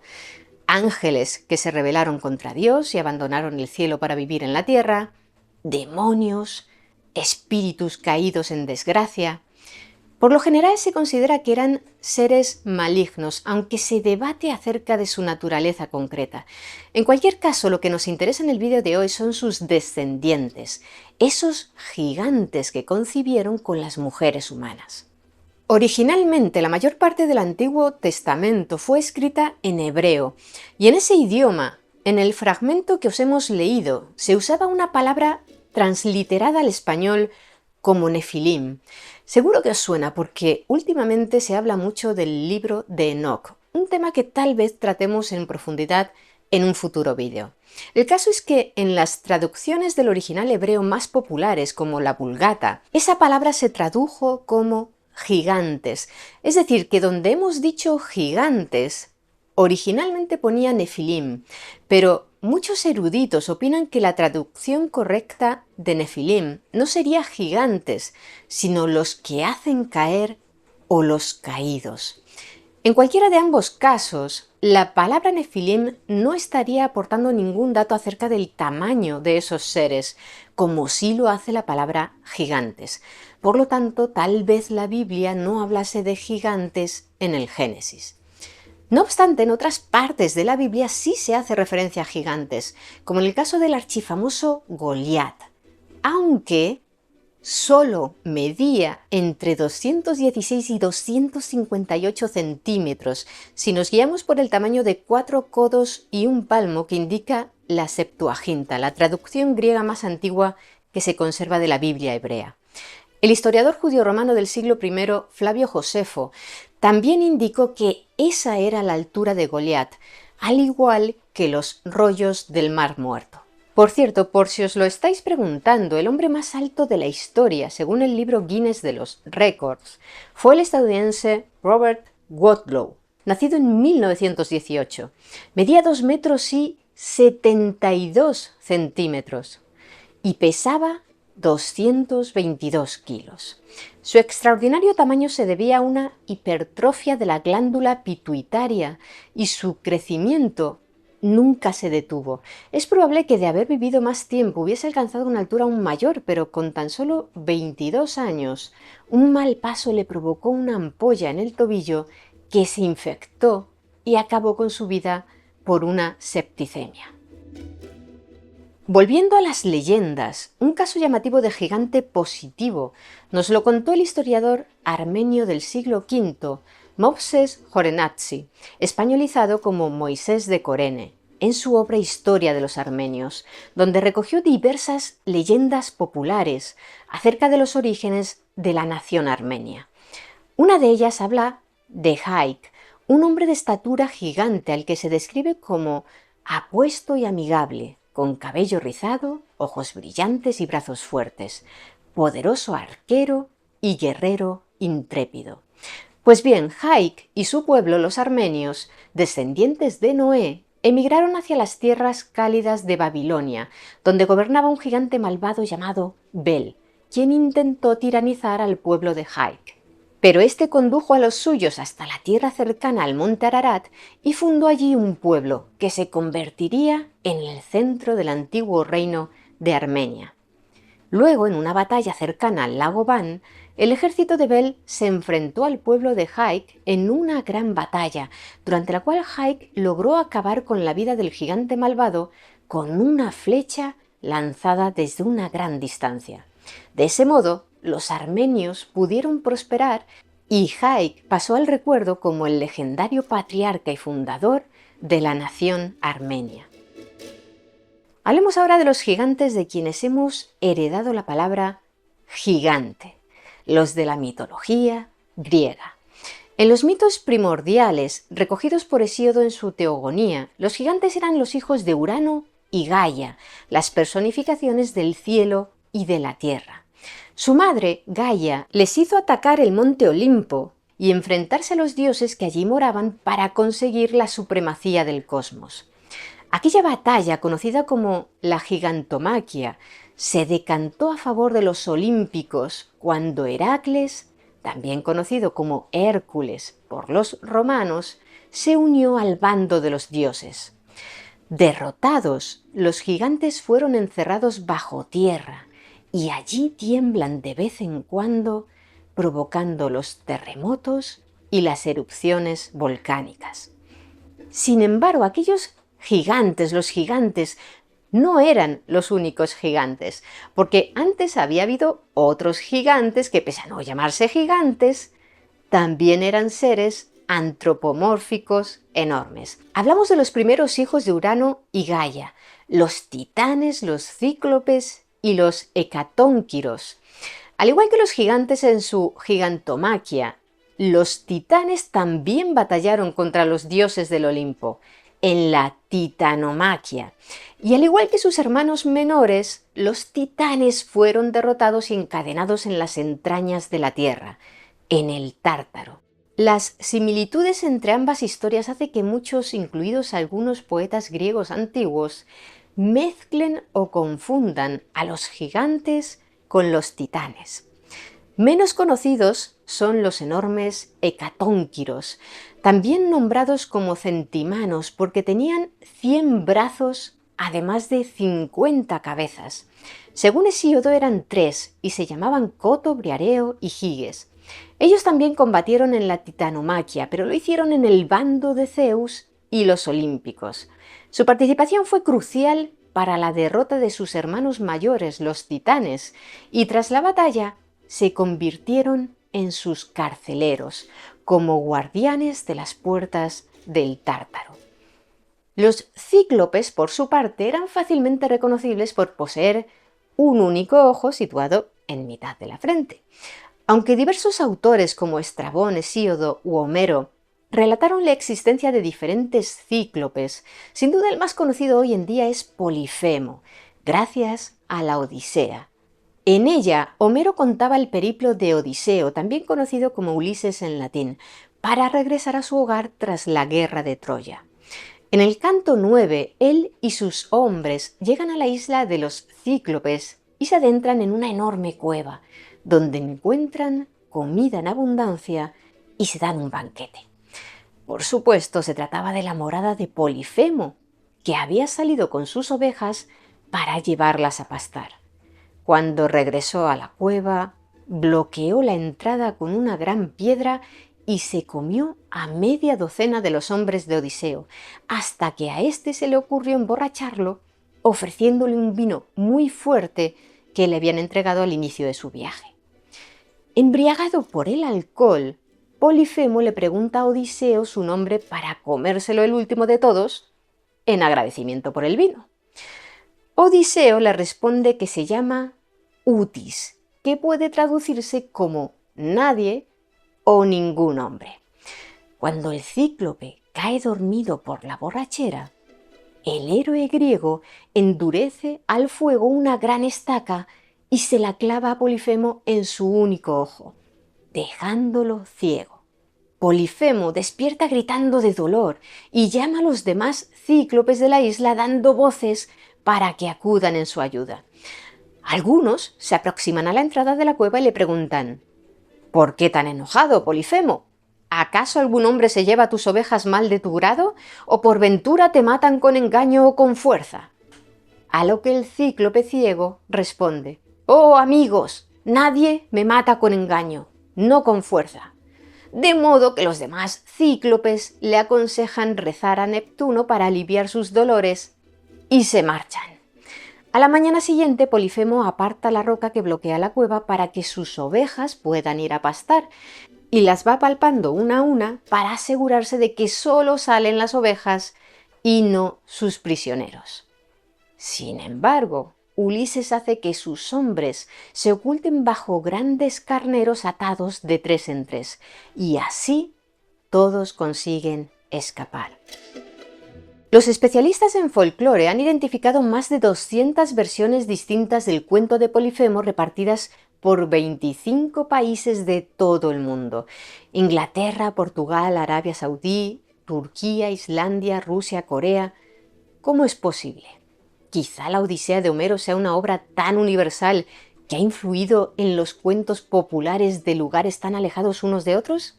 La mayor parte de los eruditos actuales opinan que no es así. Creen que todas esas diferentes leyendas sobre un pastor gigante y caníbal que captura a un grupo de humanos reflejan tradiciones anteriores a la época de Homero, es decir, que el poeta griego la tomó prestada de relatos muy antiguos. Los antiguos griegos y romanos tenían sólidas razones físicas para creer en la existencia de cíclopes, ya que en algunas islas del Mediterráneo, como Sicilia o Creta, pudieron hallar algunas calaveras de cíclopes, como esta que veis en la imagen. No, es broma. Se trata de un cráneo de elefante, pero ahora poneos en el lugar de un griego de hace 2500 años. Si nunca en vuestra vida habéis visto un elefante y os encontráis un cráneo como este, tan enorme y con un gigantesco orificio en medio, ¿cómo ibas a imaginar que allí iba una trompa en lugar de un gran ojo? ¿No sería más fácil que pensaras que los cíclopes, de los que has oído leyendas, existieron realmente? En la isla de Sicilia vivía una especie de elefante enano, hoy extinta, denominada Palaeoloxodon falconeri y más conocida como mamut enano o mamut de Sicilia. Sus enormes huesos y cráneos fosilizados pueden encontrarse aún hoy en laderas y acantilados erosionados. En la isla de Creta lo que se han encontrado han sido restos fósiles de Deinotherium giganteum, es decir, un dinoterio, otro antiguo pariente del elefante moderno. Desde nuestra perspectiva actual, es fácil darse cuenta de que son huesos pertenecientes a un animal, pero los antiguos griegos creían que los enormes huesos que encontraban eran restos de gigantes, y cualquier rasgo no humano se achacaba a las grotescas características anatómicas de los gigantes. Antiguamente la gente de Tingis, la actual Tánger en Marruecos, presumía de que el fundador de su ciudad era un gigante llamado Anteo, que fue enterrado en un montículo al sur de la localidad después de que Hércules acabara con su vida en un combate cuerpo a cuerpo. Cuenta la leyenda que para comprobar si aquella afirmación era cierta, el romano Quinto Sertorio ordenó a sus hombres que excavaran el montículo en el año 81 a.C. y que para su sorpresa hallaron un enorme esqueleto que luego volvieron a enterrar con grandes honores. Los fósiles de elefantes antiguos son comunes en aquella zona. ¿Guardará relación con esa leyenda? Vayamos ahora al continente americano, a su extremo meridional, a la Patagonia. En 1520, cuando el explorador portugués Fernando de Magallanes pasó por allá en su expedición alrededor del mundo y decidió permanecer el invierno en la bahía de San Julián, contactó con los tehuelches, unos nativos de gran estatura, a los que él llamó patagones, y de ahí derivó que aquella tierra pasara a ser conocida como Patagonia. Ahora bien, ¿por qué los llamó patagones? Antiguamente se creía que era porque había visto que tenían los pies muy grandes e hizo un juego de palabras acerca de patas grandes o patones, pero la hipótesis más sólida es la que apuntó en el siglo XX la filóloga argentina María Rosalida de Malkiel, según la cual Magallanes habría leído la novela de caballerías titulada Prima León, que fue publicada en Salamanca en 1512. En ella aparecía un gigante monstruoso llamado Patagón, y Magallanes lo aplicó a los pobladores de aquella tierra por su altura. El geógrafo y cronista italiano Antonio Pigafetta, que viajaba en la expedición de Magallanes, describió el encuentro con estas palabras. Un día se nos presentó un hombre de estatura gigantesca. Estaba en la playa casi desnudo, cantando y danzando al mismo tiempo, y echándose arena sobre la cabeza. Al vernos, manifestó mucha admiración y levantando un dedo hacia lo alto quería sin duda significarnos que pensaba que habíamos descendido de los cielos. Este hombre era tan alto que con la cabeza apenas le llegábamos a la cintura. Era bien formado, con el rostro ancho y teñido de rojo, con los ojos circulados de amarillo y con 2 manchas en forma de corazón en las mejillas. Sus cabellos, escasos, parecían blanqueados con algún polvo, y su capa era de pieles cosidas entre sí. Durante 3 siglos en Europa se mantuvo la creencia de que en el extremo sur de América había una raza de gigantes. De hecho, en los primeros mapas del Nuevo Mundo que dibujaron los europeos, era frecuente ver señalada la Patagonia con el texto Gigantum Regio, es decir, región de los gigantes. Aquella fama contribuyeron avistamientos posteriores de marinos que hablaban de nativos de 3 metros de altura. ¿Realmente eran tan altos? Seguramente se tratará de exageraciones, aunque es probable que los tehuelches midieran cerca de 2 metros, una altura muy superior a la de los europeos del siglo XVI, que rondaban el 1,5 metros. Ya en el siglo XIX, el propio Charles Darwin arrojó algo de luz sobre aquella leyenda en su libro Viaje de un naturalista alrededor del mundo, donde describe su encuentro con los patagones. Tuvimos una entrevista en el Cabo Gregory con los famosos gigantes patagones que nos recibieron con gran cordialidad, narra Darwin. Sus grandes abrigos de piel de guanaco, sus largos cabellos flotantes y su aspecto general los hacen parecer más altos de lo que realmente son.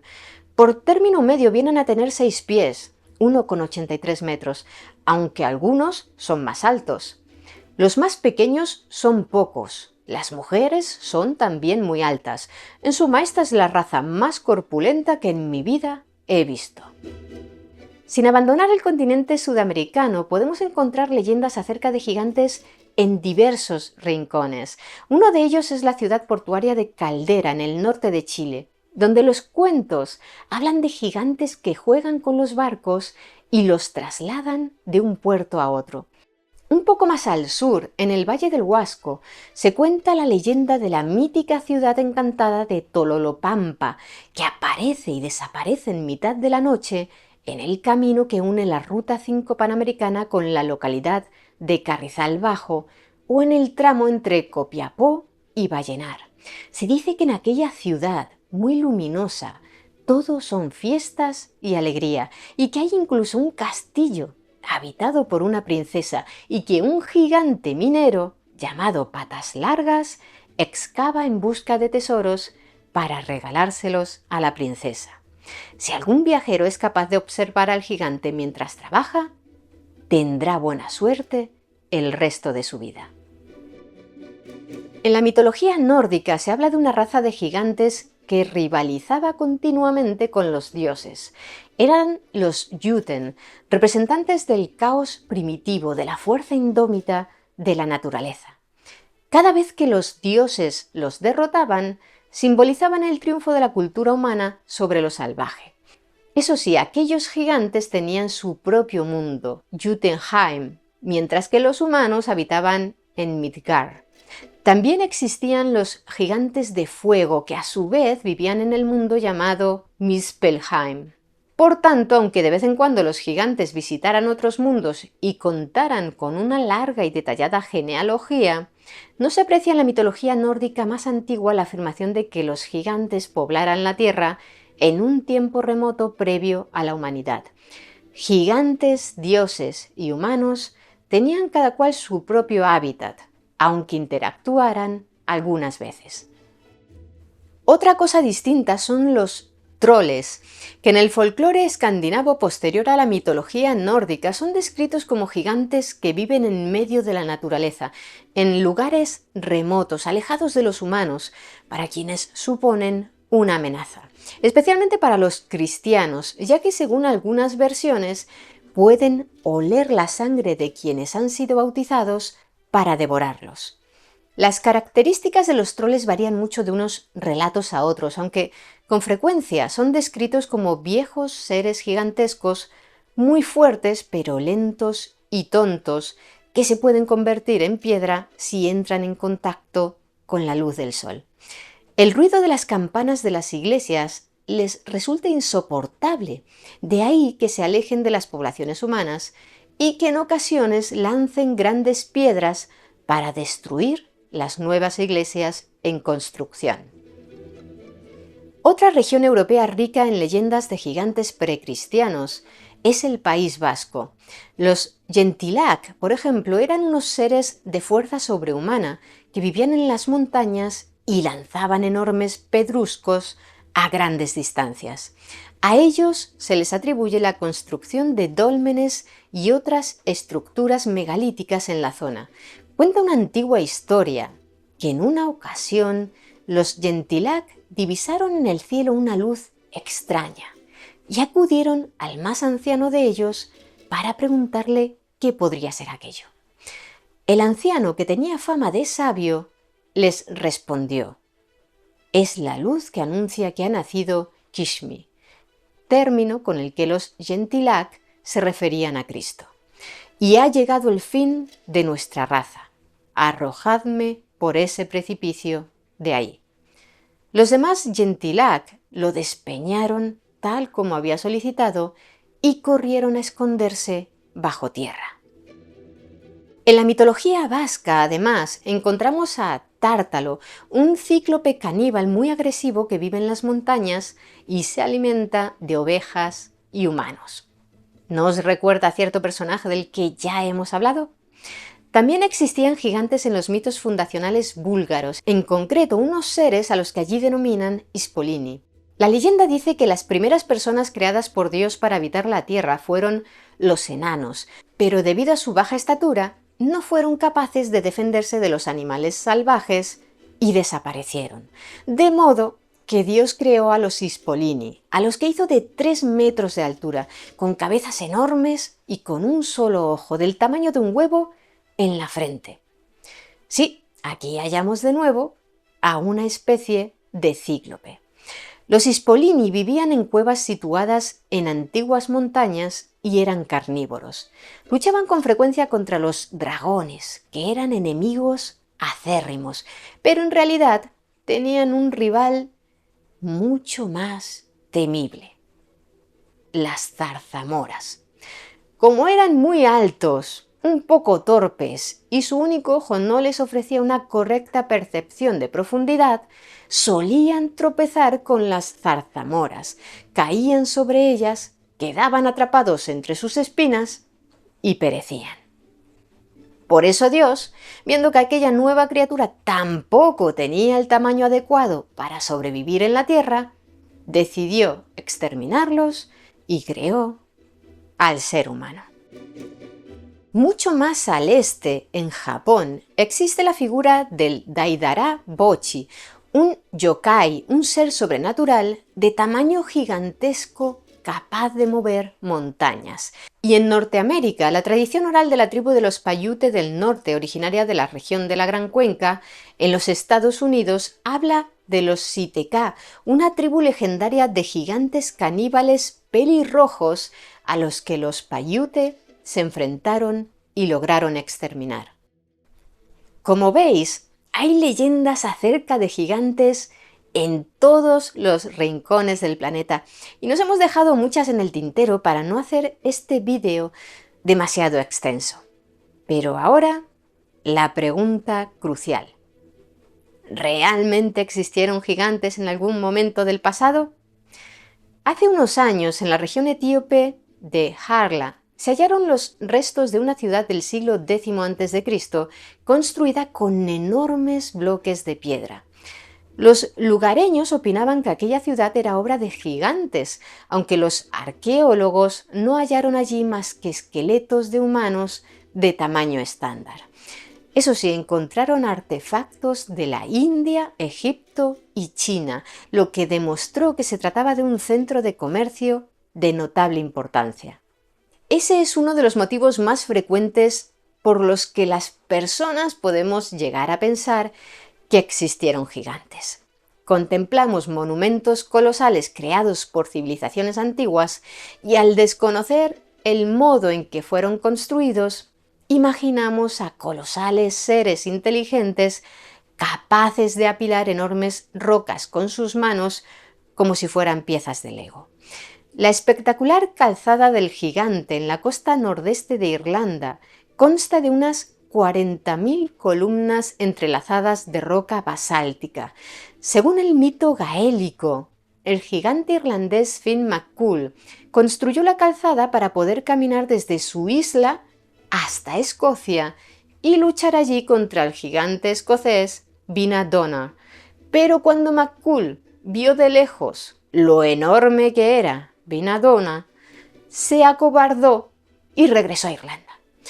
Poco después, el gigante escocés decidió aprovechar la nueva calzada construida por McCool para ir a Irlanda a luchar contra él.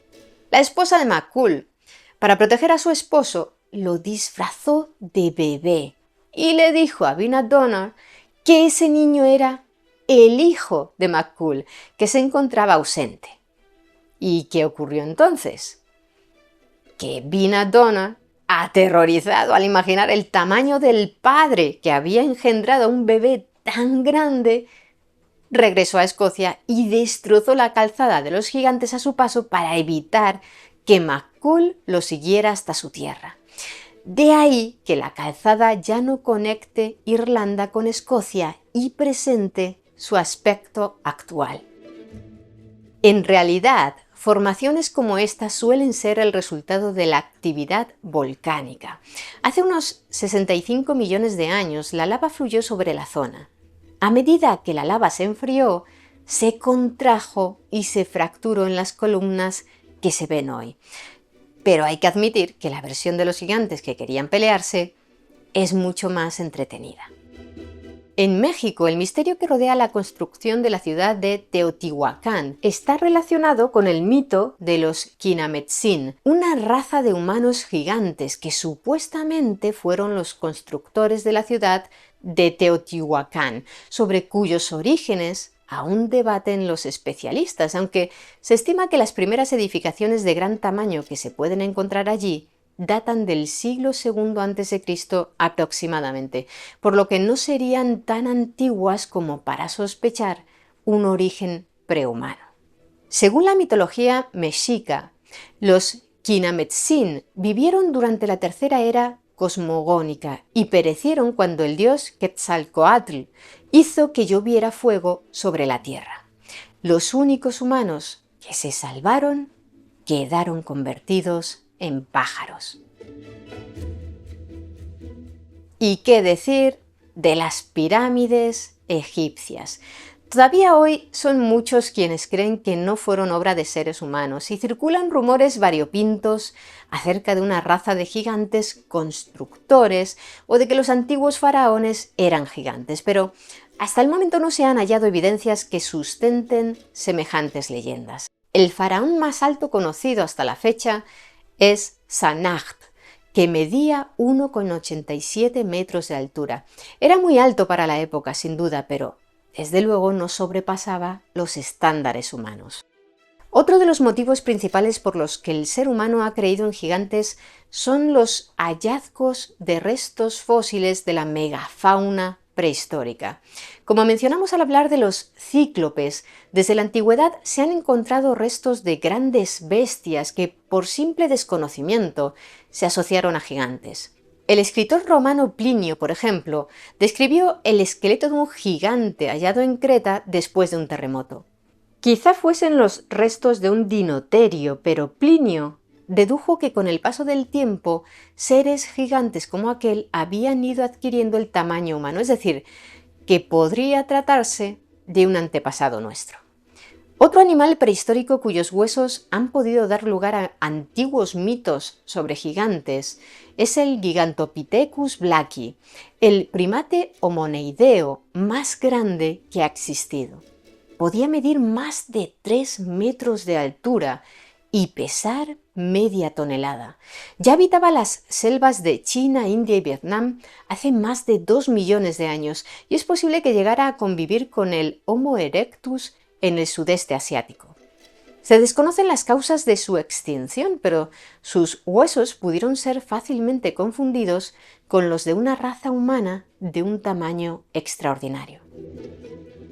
En resumen, no hay pruebas científicas de que haya existido ninguna raza de gigantes antropomorfos en ningún momento de la historia ni de la prehistoria, pero es innegable que el acervo cultural referente a los gigantes, que podemos encontrar en casi todas las civilizaciones del mundo, es enorme. Por tanto, ¿habrá algo de cierto en todos esos mitos y leyendas? Quizá en el futuro se haga algún nuevo descubrimiento antropológico que arroje nueva luz sobre el tema. Hasta entonces, cada uno de nosotros tendrá que sacar sus propias conclusiones. Bienvenidas, mentes curiosas. ¿Conocéis la leyenda de la maldición de Tutankamón que se cobró la vida de aquellos que profanaron su tumba?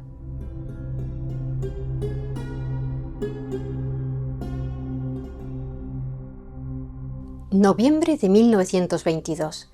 En el Valle de los Reyes de Egipto, cerca de Luxor, la tumba del misterioso faraón Tutankamón acaba de ser abierta. El arqueólogo inglés Howard Carter, acompañado de su mecenas, Lord Carnarvon, enciende una vela para combatir la oscuridad y atisbar su interior. Pero justo en ese momento, con los nervios en tensión, un mensajero llega y le transmite a Carter la noticia de una tragedia. Una cobra ha entrado en su casa del valle, ha atravesado el pasillo, se ha subido por la pata de una mesa y ha devorado a su pájaro de la suerte, indefenso en su jaula ante el letal ataque del ofidio. Impactado por la noticia, Carter alza la vela y queda sobrecogido cuando descubre ante él, brillante pese a la tenue luz, en la cabeza del faraón, el ureo, el símbolo de la realeza y la protección, una cobra. Esta historia que os acabo de resumir es lo que relató el propio Howard Carter en un artículo que publicó en la revista británica Pearson's Magazine en 1923, titulado El canario de la muerte. Aquel artículo sembró la semilla de lo que después se convertiría, gracias a la prensa sensacionalista, en la maldición de Tutankamón. Y lo curioso es que la mayor parte de la historia es real, aunque Carter la adornó y modificó para darle un aire sobrenatural al suceso. Es cierto que una cobra engulló a un pájaro que Carter tenía en su residencia del Valle de los Reyes, pero eso sucedió mientras el arqueólogo estaba reunido con Carnarvon en el Cairo y desde luego no le dieron la noticia justo en el momento de abrir la tumba del faraón. Por otro lado, aquel ataque no tenía nada de extraordinario. Otras mascotas de Carter también perecieron en Egipto de manera parecida, como un burro joven al que una cobra mordió en el hocico. ¿Por qué Carter, un arqueólogo metódico y concienzudo que se tomaba su trabajo muy en serio, se prestó a adornar su gran hallazgo arqueológico con semejante relato? Es imposible saberlo. Una teoría es que tratara de impulsar las ventas de su libro El descubrimiento de la tumba de Tutankamón, que publicó por esas fechas. Otra es que intentara asustar a posibles saqueadores. En cualquier caso, el hecho de que el propio descubridor de la tumba abriera la puerta a conjeturas sobrenaturales cimentó la leyenda de la maldición de Tutankamón cuando empezaron a producirse una serie de misteriosas muertes. Pero primero hablemos del hallazgo de la tumba del faraón. En 1903, cuando tenía 37 años, el conde británico George Edward Stanhope Molyneux Herbert, más conocido como Lord Carnarvon, había sufrido un grave accidente de coche en Alemania, tras el cual su salud quedó debilitada. Sus médicos le recomendaron que no pasara los inviernos en la húmeda y fría Inglaterra, así que desde entonces los pasó en Egipto y se convirtió en un apasionado de la egiptología. En 1907 decidió financiar la excavación en busca de tumbas antiguas en Dir el-Bahari, cerca de la antigua ciudad de Tebas. Para dirigir los trabajos, contrató a Howard Carter. Y en 1914 a Lord Carnarvon le otorgaron la concesión para excavar en el Valle de los Reyes. Carter estaba convencido de que podría encontrar allí algunas tumbas que aún no habían sido localizadas, en especial la del faraón Tutankamón. Tras un largo parón debido a la Primera Guerra Mundial, los trabajos se reiniciaron en 1917, pero 5 años más tarde, impaciente porque no se obtenían resultados, Lord Carnarvon decidió que solo financiaría una temporada más de excavaciones. Para su sorpresa, el 6 de noviembre de 1922, mientras se encontraba en Inglaterra, recibió un telegrama de Carter que decía: «Finalmente hemos hecho descubrimiento maravilloso en Valle, una tumba magnífica con sellos intactos, recubierta hasta su llegada. Felicidades». Y es que Carter había encontrado una tumba muy prometedora situada debajo de las chozas que sirvieron de vivienda a los antiguos obreros de la tumba de Ramsés VI. Primero descubrieron un escalón descendente, luego el resto de una escalera, y a la altura del 12º escalón apareció una puerta tapiada y sellada. Carter despejó la parte superior de la puerta, pero no encontró en ella ningún sello que indicara que perteneciera a Tutankamón. Sin embargo, sí halló uno que mostraba un chacal y 9 prisioneros con las manos atadas a la espalda.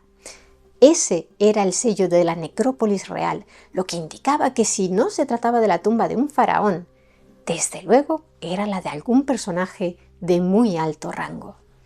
Llevó a cabo un agujero en la parte superior y con la ayuda de una linterna echó un vistazo dentro. Solo vio cascotes probablemente colocados por aquellos que habían sellado la entrada a modo de protección extra contra intrusos. Carter, haciendo gala de una gran paciencia, logró controlar sus ganas de seguir avanzando.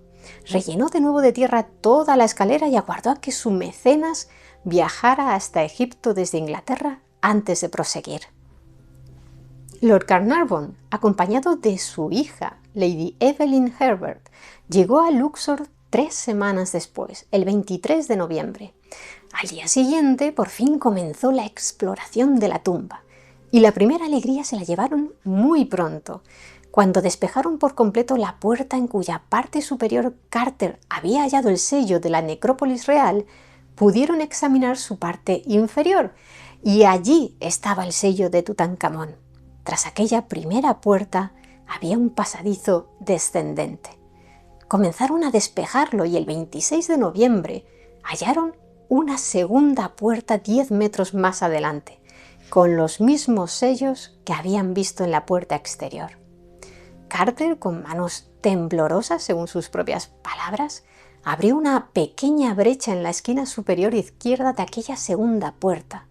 Al otro lado solo había oscuridad y vacío. Carter relató así aquel momento. Utilizamos la prueba de la vela para asegurarnos de que no había aire viciado y luego, ensanchando un poco el agujero, coloqué la vela dentro y miré.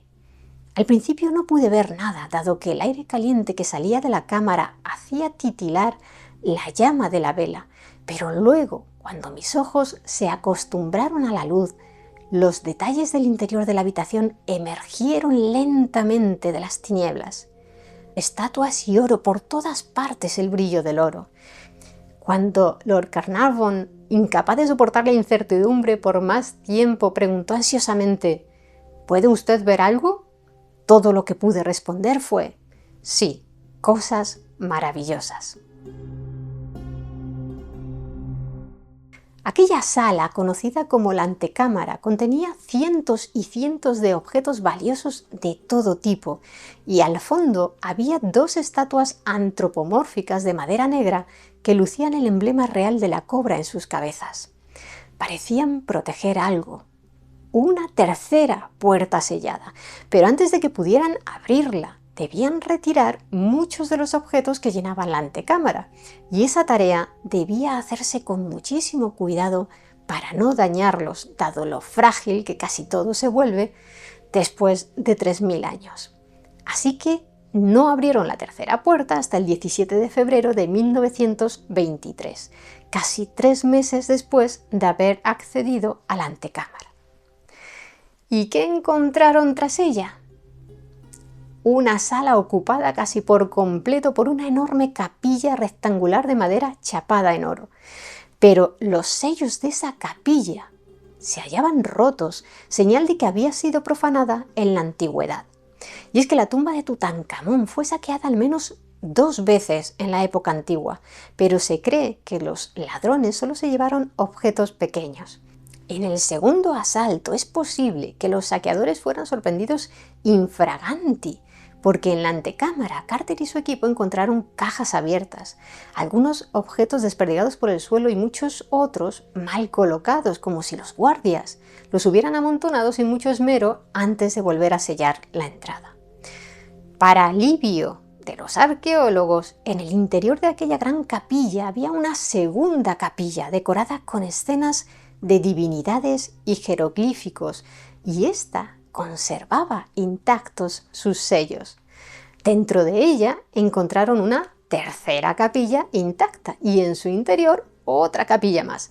Y por fin, en el corazón de aquella cuarta capilla, descubrieron un sarcófago de piedra. Dentro de él había un sarcófago de madera recubierto de láminas de oro. Y dentro de ese sarcófago otro más. Y por fin, en el corazón de aquel tercer sarcófago, descubrieron un valiosísimo sarcófago de oro macizo. Imaginaos, unos 112 kilos de oro puro. La momia de Tutankamón, con el rostro protegido por su famosa máscara funeraria, también de oro, descansaba en su interior. Además, encontraron otra sala anexa a la cámara funeraria que recibió el nombre de Cámara del Tesoro. Una estatua del dios Anubis vigilaba su acceso y en ella se encontraron objetos relacionados con el rito funerario, como los recipientes con las vísceras momificadas del faraón. Fue un hallazgo arqueológico colosal y la fiebre por la egiptología se disparó gracias a las fotos de los tesoros publicadas en la prensa. Y es que cuando concluyó la excavación, 10 años después, se habían documentado la friolera de más de 5000 objetos. Hasta aquí la historia real del hallazgo de la tumba de Tutankamón. Ahora vamos con la maldición. Supuestamente, la primera víctima de la venganza de Tutankamón, aparte del pájaro de Howard Carter, fue la persona que había financiado la excavación, Lord Carnarvon. El 28 de febrero de 1923, solo unos días después de haber abierto junto a Carter la cámara funeraria del faraón, Lord Carnarvon decidió marcharse a Asuán para descansar. Allí, un mosquito le picó en la mejilla izquierda y sufrió una inflamación.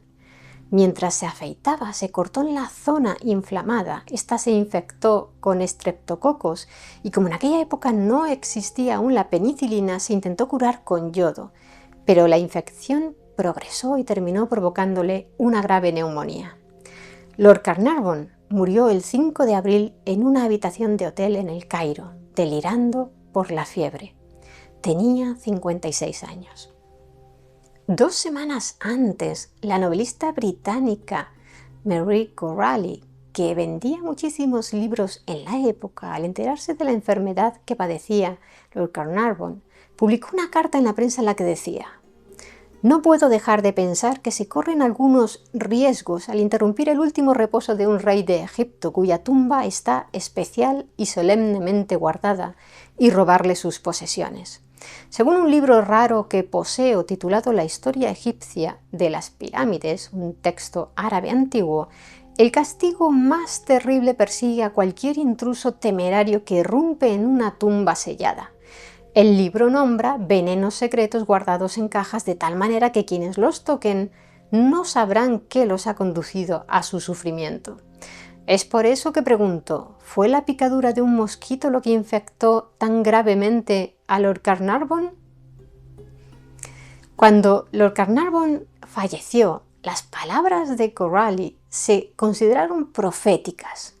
Para echar más leña al fuego de la superstición, el célebre Sir Arthur Conan Doyle, creador de Sherlock Holmes y muy creyente en el espiritismo, achacó la muerte de Carnarvon a un mal elemental que guardaba el sepulcro y que se había vengado de sus profanadores. La maldición de Tutankamón había nacido. Y engordó cada vez que moría alguna de las personas que habían estado presentes durante la apertura de la tumba o del sarcófago. Por cierto, Lord Carnarvon falleció antes de que llegara a abrirse el sarcófago de Tutankamón, ya que Carter y su equipo tardaron varios meses en lograr desmontar todas esas capillas que cubrían los sarcófagos. En mayo de 1923, el magnate George J. Gould, que había visitado la tumba del faraón, falleció de neumonía en la Riviera francesa. En septiembre, solo 5 meses después de la muerte de Lord Carnarvon, falleció un medio hermano suyo, el coronel Aubrey Herbert, quien había estado presente en la apertura de la cámara funeraria. Poco tiempo antes de morir se había quedado ciego y algún pésimo médico lo convenció de que recuperaría la vista si le extraían todos los dientes. La operación dental le produjo una septicemia y falleció en Londres el 26 de septiembre.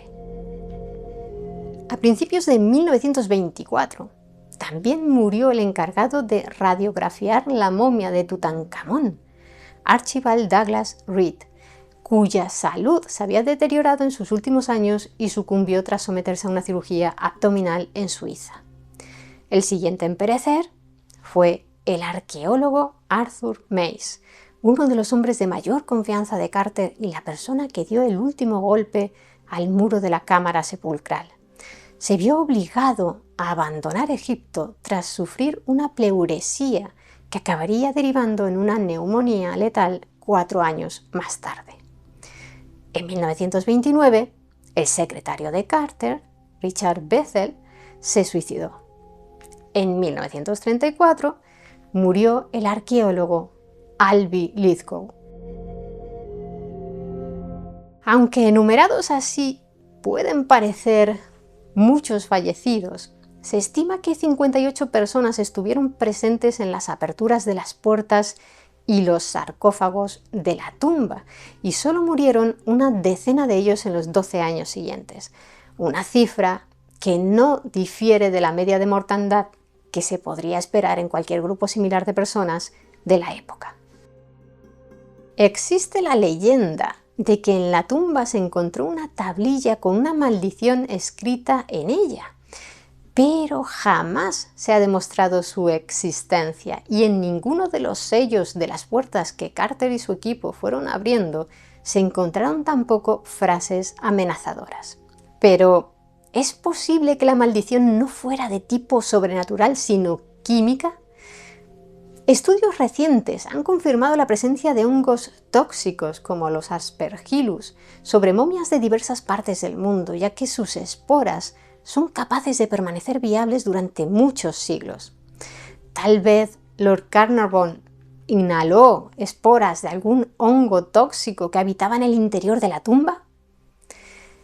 Se cree que eso tiene más pinta de rumor que de hecho, pero nunca se sabe.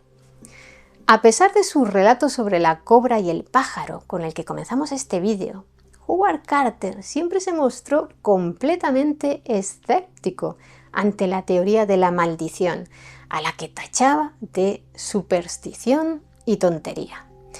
Toda persona sensata debería desechar tales invenciones con desdén, afirmó. Carter fallecería de linfoma el 2 de marzo de 1939, más de 16 años después de abrir la tumba. Tenía 64 años.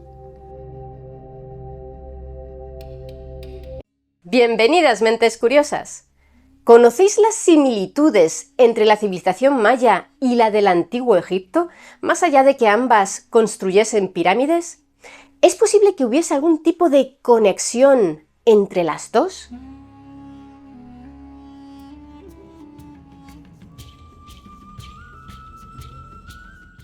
A lo largo de los últimos años, mientras investigábamos y nos documentábamos para escribir los guiones de algunos de nuestros vídeos, hemos ido topando aquí y allá con una serie de similitudes entre la civilización maya y la del antiguo Egipto que, observándolas en conjunto, resultan intrigantes, tanto que nos ha parecido un tema lo bastante curioso como para dedicarle un vídeo. De entrada ya os advertimos que no se ha encontrado hasta el momento ninguna prueba de que se produjera algún tipo de contacto entre los antiguos egipcios y los mayas, pueblos separados por aproximadamente 12.000 kilómetros, incluyendo 7.500 de océano. ¿Coincidieron en el tiempo? Sí, en parte. Históricamente se considera que la civilización egipcia se inició alrededor del año 3200 a.C., con la unificación de varias ciudades del Valle del Nilo, y se prolongó durante más de 3 milenios, hasta el 31 a.C., cuando el Imperio Romano conquistó el Egipto tolemaico, que desapareció como estado. De la cultura maya, que se desarrolló en un área de más de 300.000 kilómetros cuadrados de los actuales territorios de México, Guatemala, Belice, Honduras y El Salvador, se han encontrado registros datados en torno al 2000 a.C. Si bien la ciudad maya más antigua descubierta hasta ahora es Aguada Fénix, en el actual estado mexicano de Tabasco, y los estudios de radiocarbono indican que fue construida entre los años 1000 y 800 a.C. Los mayas siguen existiendo en la actualidad. Hay cerca de 7 millones de descendientes de aquella antigua cultura que mantienen viva una parte de su ancestral legado, incluyendo lenguas y tradiciones. Pero la civilización maya, entendida como una amplia sociedad formada por diversas ciudades-estado que compartían usos y costumbres en los terrenos político, religioso y cultural y que estaban entrelazadas entre sí por una compleja red comercial, comenzó a colapsar entre los siglos VIII y IX de nuestra era. Porque fue entonces cuando se inició el declive de las ciudades mayas de las tierras bajas del sur de Mesoamérica, que serían abandonadas poco después. Para cuando los españoles llegaron a la península de Yucatán, la civilización maya ya era solo una sombra de lo que había sido. Aunque a finales del siglo XVI los españoles controlaban ya la mayor parte del antiguo territorio de los mayas, la última ciudad maya en caer, Tayasal, ubicada en el lago Petén-Itzá en el norte de Guatemala, fue conquistada en 1697. Como decíamos, los antiguos egipcios y los mayas fueron coetáneos durante cerca de 2000 años, por lo que, al menos en el plano temporal, sí pudo existir contacto entre ellos. Porque aunque la civilización maya alcanzó su mayor esplendor a partir del siglo III después de Cristo, es decir, cuando el antiguo Egipto ya había sido absorbido por el romano, hay constancia de ciudades mayas muy anteriores, como la mencionada Aguada Fénix, cuyo descubrimiento fue anunciado hace pocos años, en 2020, por el antropólogo y arqueólogo Takeshi Inomata, de la Universidad de Arizona. En el sitio arqueológico de Aguada Phoenix se ha hallado una enorme estructura principal, una plataforma monumental de arcilla de casi 1,5 kilómetros de largo por 400 metros de ancho y entre 10 y 15 metros de altura. Según un estudio publicado por Inomata y su equipo en la revista Nature, estaba coronada por una serie de estructuras más pequeñas, entre ellas una pirámide de 4 metros de alto.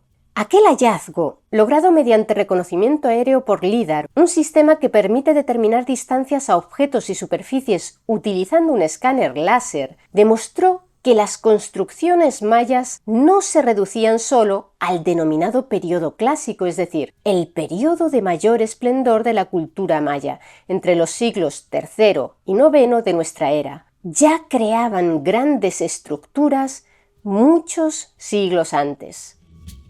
En palabras de Inomata, el descubrimiento de Aguada Phoenix muestra que el desarrollo de la civilización maya no fue gradual como solemos pensar.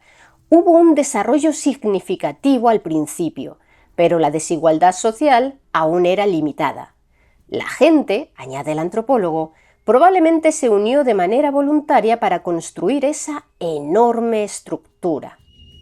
Y es que la mayoría de arqueólogos, de acuerdo a los descubrimientos que se habían venido realizando en las últimas décadas, opinaban que el desarrollo de la civilización maya en el aspecto constructivo había sido lento y paulatino a lo largo de casi 2000 años, desde el establecimiento de pequeñas aldeas hasta la construcción de majestuosas pirámides, como el popular templo de Kukulcán en Chichén Itzá, que se cree que terminó de construirse en el siglo XII de nuestra era y por tanto tiene menos de 1000 años de antigüedad, si bien sus estructuras subyacentes son del periodo clásico.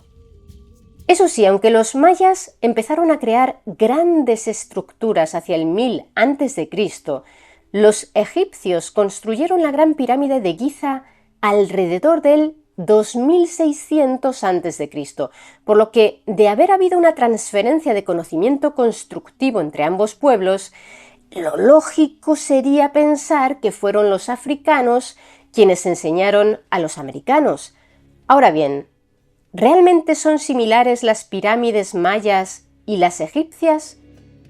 En ambos casos se trata de construcciones monumentales, sí, pero para empezar la forma no es la misma. Aunque a grandes rasgos parecen piramidales, las construcciones mayas no eran pirámides completas como las egipcias. Su base sí tenía estructura de pirámide escalonada, pero en la cúspide colocaban un templo, algo de lo que carecían las pirámides de Egipto. Ahora bien, aunque cuando pensamos en pirámides egipcias, suele acudir a nuestra mente la imagen de las pirámides de la llanura de Giza, construidas por orden de los faraones Keops, Kefren y Micerino, en realidad se han localizado al menos un centenar, y si observamos la considerada por muchos la primera pirámide de la historia, esta que os mostramos en pantalla, la conocida como pirámide escalonada de Saqqara, del faraón Zoser, que fue construida alrededor del año 2650 a.C., sí nos recuerda más a las pirámides mayas. Hasta la construcción de la pirámide de Zoser, las tumbas reales egipcias consistían en cámaras subterráneas cubiertas por una estructura de adobe en forma de poliedro o base de pirámide llamada mastaba. De hecho, la pirámide de Zoser en realidad son 6 mastabas, una encima de otra. ¿Y para qué servían las pirámides en Egipto?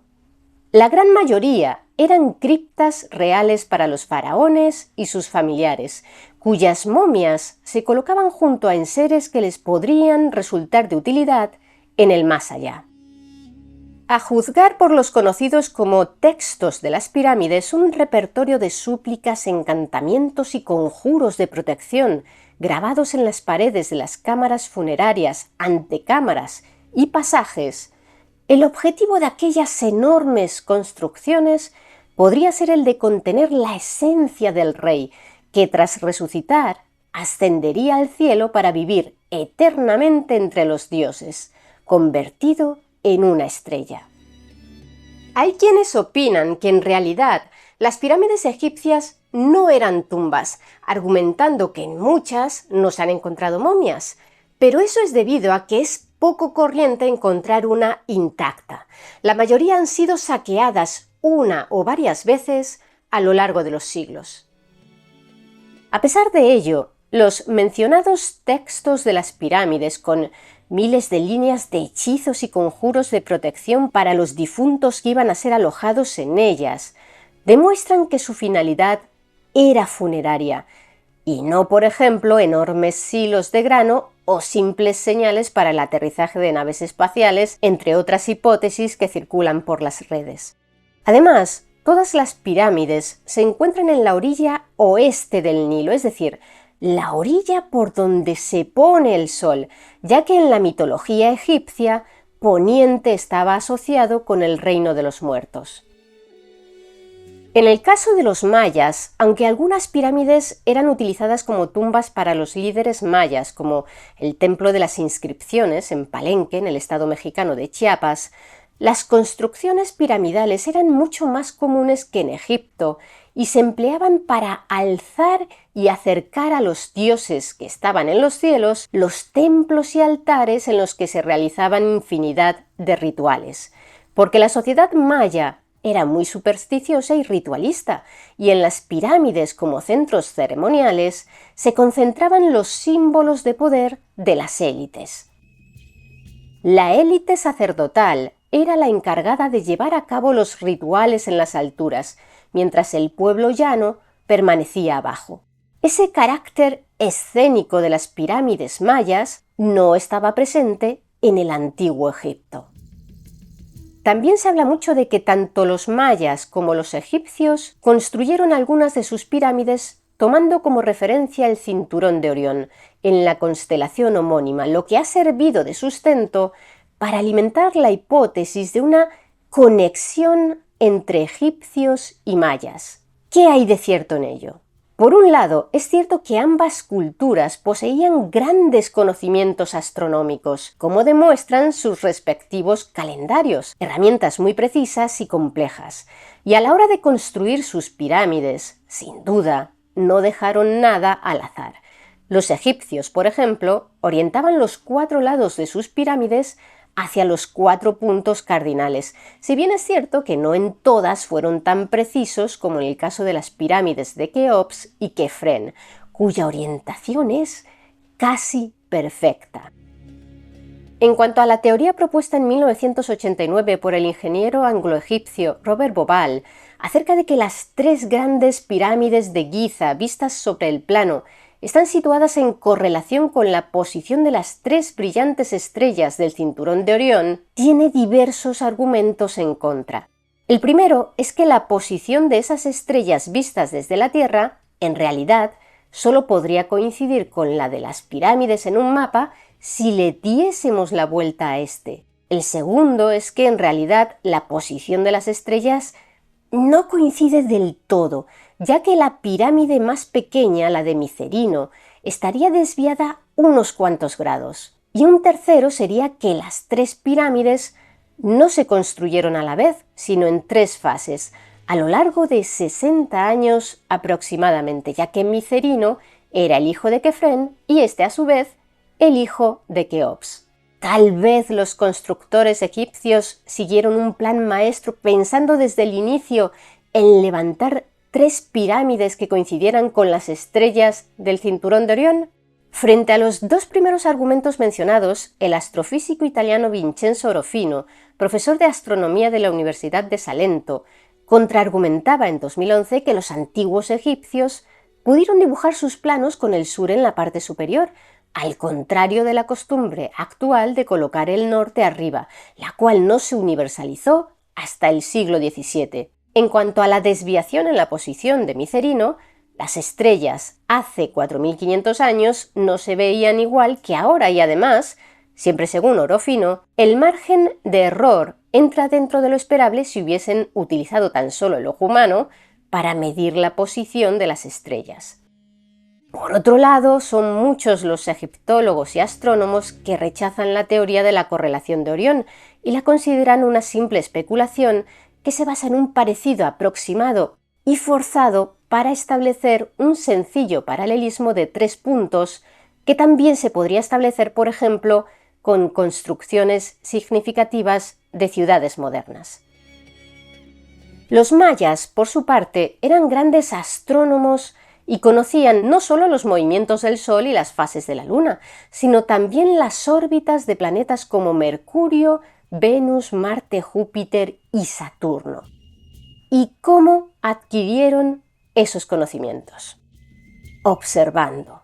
Analizaban el recorrido de cada cuerpo celeste y cómo podía afectar a la Tierra, y emplearon sus construcciones, tanto cívicas como ceremoniales, a modo de indicadores que les sirvieran de referencia.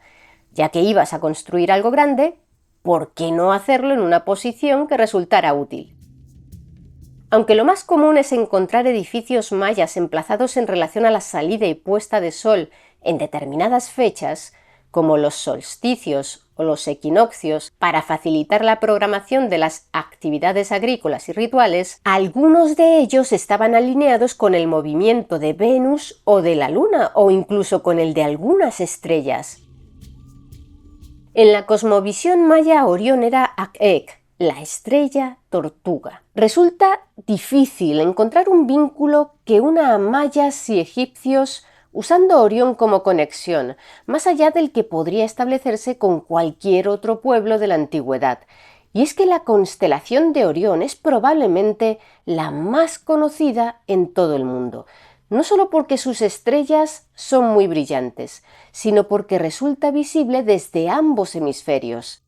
Se puede contemplar durante toda la noche en el invierno del hemisferio norte y en el verano del sur, y jugaba un papel destacado en los ritmos agrícolas. Así, por ejemplo, el poeta griego Hesíodo recomendaba observar la salida y puesta de las estrellas de Orión para regular los calendarios de las cosechas y la navegación. Actualmente, algunas tribus africanas y pueblos nativos de Nueva Guinea fijan su año lunar a partir de la observación de Orión.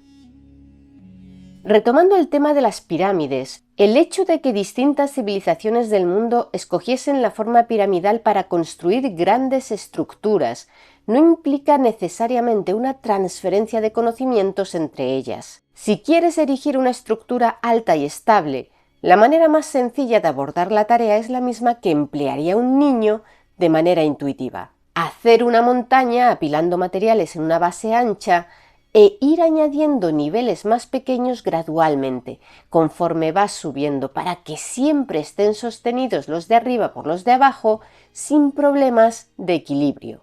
Por supuesto, no queremos decir que las pirámides egipcias o las mayas fuesen fáciles de construir.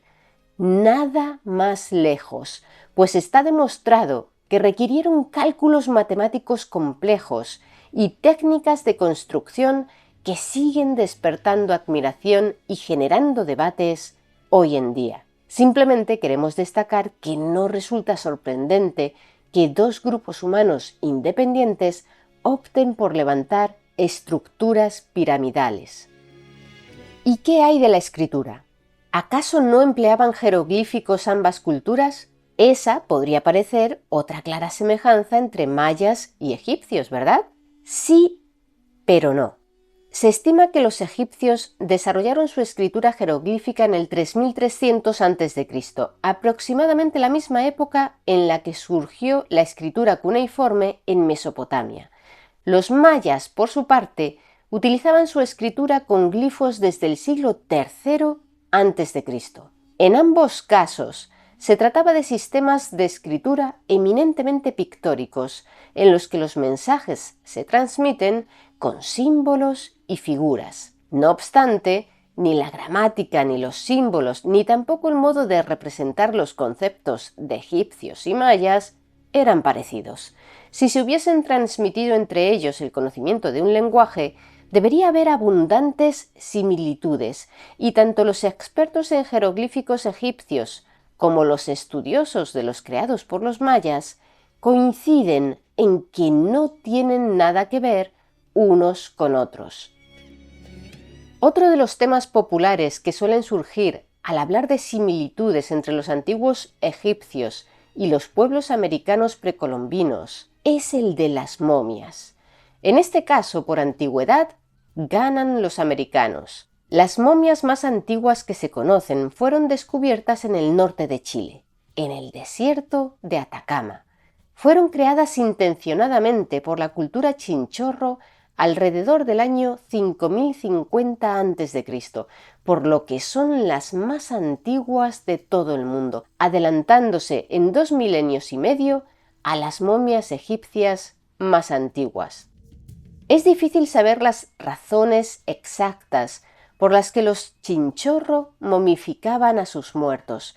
Una de las teorías es que fuera por algún tipo de culto a los ancestros, ya que hay evidencias de que viajaban con las momias y las colocaban en lugares de honor durante los rituales importantes. En cualquier caso, los métodos y procesos seguidos en Egipto y América para momificar eran muy diferentes, por lo que no parece haber ninguna vinculación entre las prácticas de unos y otros, por no mencionar que la momificación se ha practicado en diversas culturas repartidas por todo el mundo, desde el Tíbet hasta Nueva Zelanda o Tenerife, en las Islas Canarias. Ahora quizá os estéis preguntando, si en realidad las pirámides egipcias y las mayas no tenían mucho en común y los jeroglíficos y las momias tampoco estaban relacionadas, ¿dónde se encuentran esas similitudes entre ambas civilizaciones que hemos mencionado al principio del vídeo y que nos parecían tan intrigantes? En sus mitos. Tanto la maya como la egipcia eran sociedades extremadamente complejas, con sistemas de creencias muy desarrollados. En ambas, al igual que en la mayoría de civilizaciones, las ideas religiosas jugaban un papel fundamental y afectaban a todos los aspectos de la vida. Pero a pesar de las evidentes diferencias en el entorno en el que se desenvolvieron, el antiguo Egipto era un lugar bastante aislado y predecible, vertebrado por el río Nilo, cuyos patrones de inundación eran muy estables, mientras que los mayas vivían en un entorno selvático, desarrollaron unas creencias y mitologías muy similares en algunos puntos. Mayas y egipcios eran politeístas y compartían la idea de que los 4 puntos cardinales poseían un significado importante para el flujo de la vida, que el mundo era plano y que ellos eran el centro del mismo. También creían que dependían de los dioses y que a su vez estos dependían de ellos. En ambas culturas se narraba que antes de la creación del mundo existía el agua y que de ella surgió la tierra. Del mito de la creación de los mayas tenemos noticia por el Popol Vuh, una obra anónima que fue escrita en idioma maya pero con caracteres latinos en la región del Quiché, en el altiplano occidental de Guatemala, en 1554, es decir, 3 décadas después de que los españoles llegaran a la región donde fue escrito. Pero lo único que se conserva del Popol Vuh en la actualidad es un manuscrito bilingüe que fue transcrito al castellano por el fraile dominico Francisco Jiménez a principios del siglo XVIII. A esta obra dedicaremos un vídeo completo en el futuro, pero lo que nos interesa ahora del Popol Vuh es la parte inicial de su relato acerca de la creación. Según narra, al principio solo había caos, oscuridad y agua, un mar en calma del que emergieron las montañas, la tierra, por deseo y mandato de una divinidad primordial dualizada en Tepeu y Gucumats, que representan la unión del cielo y el océano. Gucumats es el nombre que los quiché daban a la deidad que los mayas yucatecos conocían como Kukulcán, la serpiente emplumada. En el caso egipcio, el mito original de Atum narra cómo este dios solar, cuya figura se sincretizaría posteriormente con la del dios Ra para formar la deidad Atum-Ra, surgió de las aguas del caos, un océano primordial llamado Nun, habiéndose creado a sí mismo. Es decir, que al principio no había nada, ni siquiera luz, tan solo una impenetrable oscuridad y una gran extensión de agua. Como Atum no tenía dónde poner los pies, emergió del agua un montículo para que pudiera apoyarse, y a partir de ese montículo primordial se creó la Tierra. Por cierto, existe la hipótesis de que la forma de las pirámides egipcias representa aquel montículo primordial. A continuación, Atum creó al dios Shu y a la diosa Tefnut, de quienes descienden el resto de dioses egipcios. Así pues, Atum sería el ancestro común de todos los dioses egipcios. Aunque Nun, el caótico océano primordial, es un elemento común en todas las cosmogonías del antiguo Egipto, el mito de Atum, tal como os lo hemos narrado, forma parte en concreto de la cosmogonía heliopolitana, es decir, de Heliópolis, una ciudad del Bajo Egipto a la que ya mencionaban registros del año 3000 a.C. y que en los siglos siguientes, durante la Segunda Dinastía, fue un importante centro astronómico. En el Libro de los Muertos, un antiguo texto funerario egipcio, se añade que el dios Atum ascendió de las aguas del caos con el aspecto de una serpiente. De nuevo, un elemento que nos podría recordar a las narraciones mayas, en concreto a Kukulcán, si bien las serpientes son animales que siempre han estado presentes en mitologías de todo el mundo. Egipcios y mayas compartían la creencia en que la existencia perduraba tras la muerte y tenían un inframundo, la Duat y Xibalbá respectivamente, por el que sentían un gran interés. Ambos eran subterráneos y a ellos se accedía cruzando cursos de agua. En el caso de la Duat, el dios solar Ra tenía que atravesarla todas las noches de oeste a este a bordo de su barca nocturna, cruzando sus regiones oscuras para volver a alzarse en el cielo desde el este al amanecer y repetir así una y otra vez el ciclo solar. En su tránsito por la Duat, Ra debía enfrentarse y derrotar a Apophis, también llamada Apep, una serpiente gigantesca e inmortal que representaba la encarnación del caos y cuyo objetivo era interrumpir el recorrido nocturno de Ra para interrumpir su ciclo y romper así la Ma'at, el orden cósmico. Apophis no podía ser destruida, solo derrotada, ya que era necesaria su presencia cada noche para repetir siempre el mismo ciclo, o de lo contrario, el mundo perecería. Para enfrentarse a ella, Ra podía adoptar la forma de Miuti, el gran gato de Heliópolis. Ahora fijaos, según la tradición astronómica de los mayas, el dios del sol, Kinichahau, recorría cada noche Xibalbá, el inframundo, de oeste a este, transformado en un dios jaguar, para volver a subir al cielo al amanecer. Además, en la cultura maya de Yucatán, los cenotes, pozos naturales que suelen interconectarse formando complejas redes fluviales subterráneas, eran considerados portales sagrados que conectaban el mundo de los vivos con Xibalbá y estaban protegidos por la gigantesca serpiente Xukán.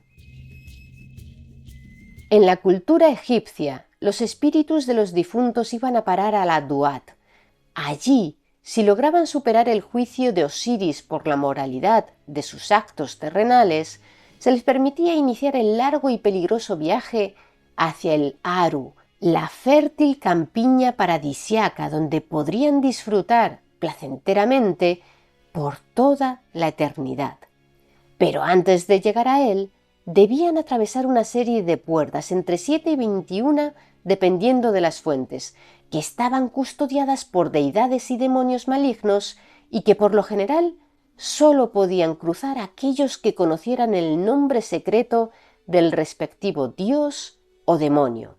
Quienes no lograsen cruzar serían atormentados en un lago de fuego.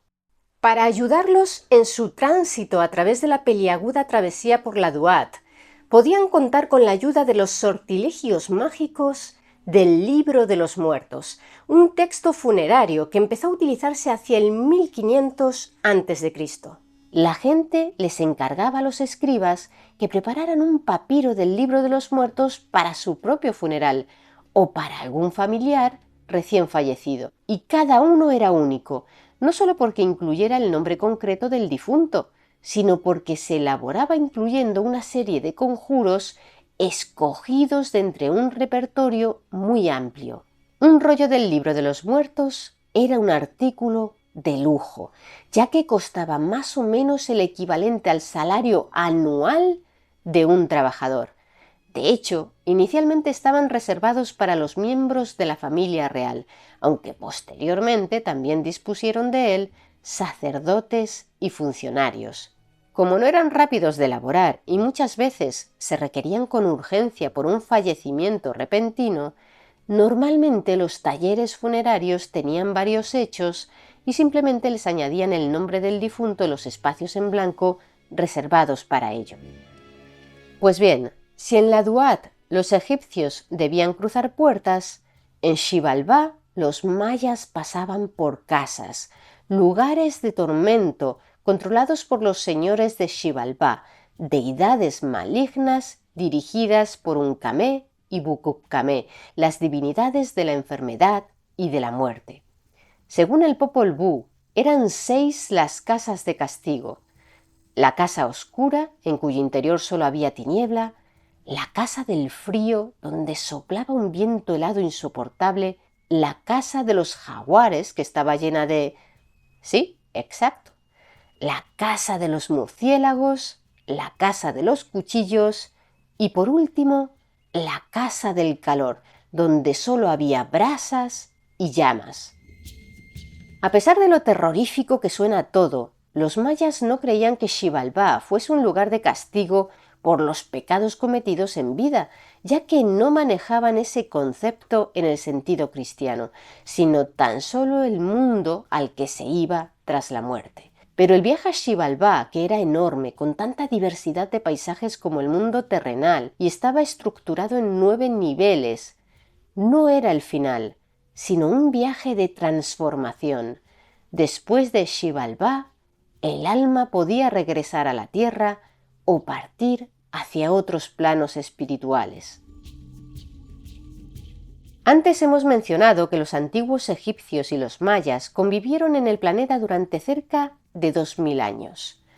Pero, ¿habrían sido capaces de navegar a través del Atlántico para encontrarse? En este supuesto, por razones de antigüedad, lo lógico sería que los egipcios hubiesen sido quienes viajaran hasta el otro lado del océano para transmitir sus conocimientos a los mayas. Pero, incluso en el hipotético caso de que algún navegante egipcio hubiera logrado la épica gesta de llegar hasta América, ¿cómo habría podido transmitir todos los conocimientos y tradiciones de su civilización a un pueblo receptor para que éste los asumiera como propios? Una respuesta a ambos interrogantes intentó ofrecerle al escritor R.A. Gerasboy, proponiendo que en la época de Ramsés III, en el siglo XIII a.C., una gran expedición náutica egipcia logró llegar hasta América y entró en contacto con los olmecas,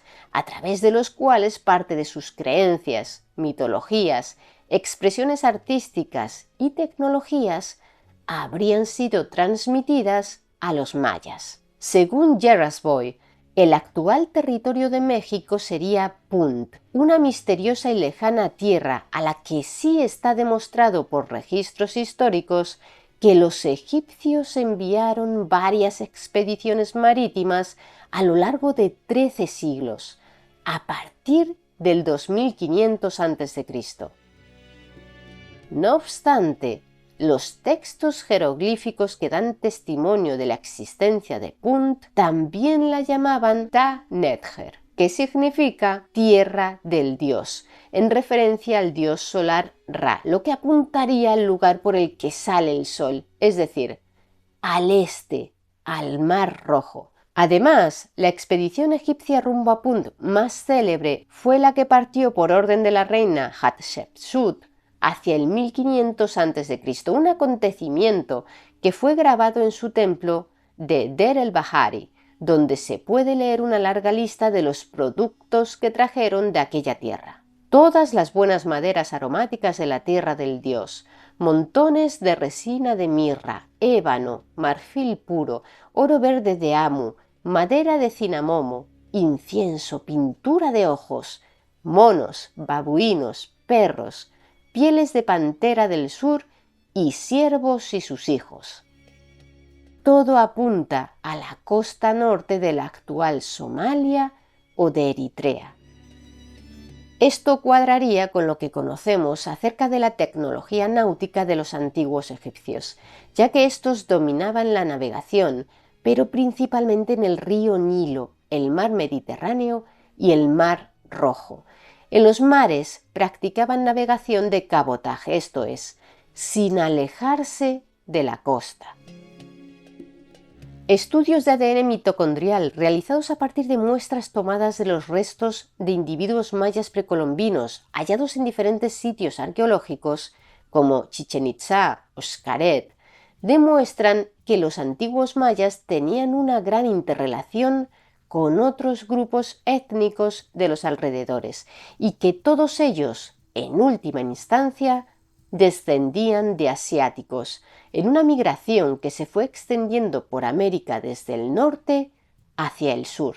Asimismo, al comparar las muestras de antiguos mayas con mayas actuales, se ha comprobado que a pesar de los importantes cambios culturales y demográficos que ha sufrido la región en los últimos 5 siglos desde la llegada de los españoles, existe una marcada continuidad genética entre ellos. Si bien los mayas actuales poseen, además, un 7% de genes europeos y un 0,03% de genes africanos, fruto del mestizaje, es decir, que los mayas entraron en contacto con africanos después de la llegada de los españoles y no antes. Estos resultados no solo contradicen la hipótesis del viaje transoceánico de los egipcios, sino también algunas leyendas que intentan explicar los posibles vínculos de egipcios y mayas como descendientes de un origen común, como pudiera ser la Atlántida, a la que ya dedicamos un vídeo.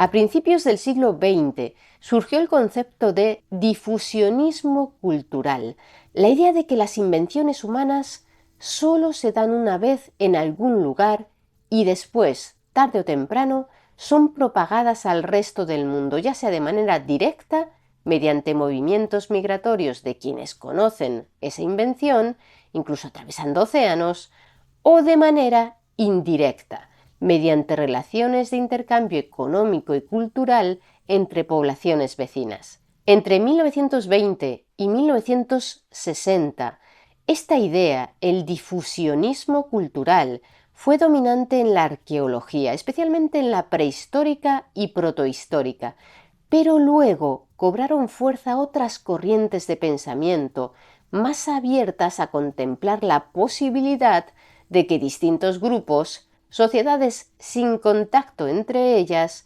pudieran desarrollar tecnologías e ideas parecidas de forma paralela conforme sus civilizaciones alcanzan determinados hitos de evolución cultural, dependiendo también de las particularidades sociales y el entorno físico y político de cada una.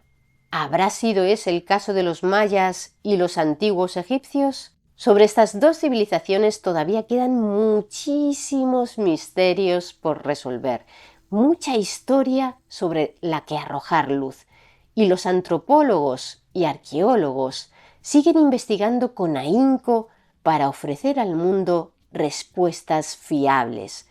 Mientras tanto, la información disponible nos permite imaginar y formular todo tipo de hipótesis, algo que en nuestra opinión siempre es positivo para ejercitar la mente, además de entretenido. Lo más emocionante es que el día menos pensado, tal vez mañana mismo, podría saltar la noticia de un nuevo hallazgo que tire por tierra buena parte de lo que os acabamos de contar.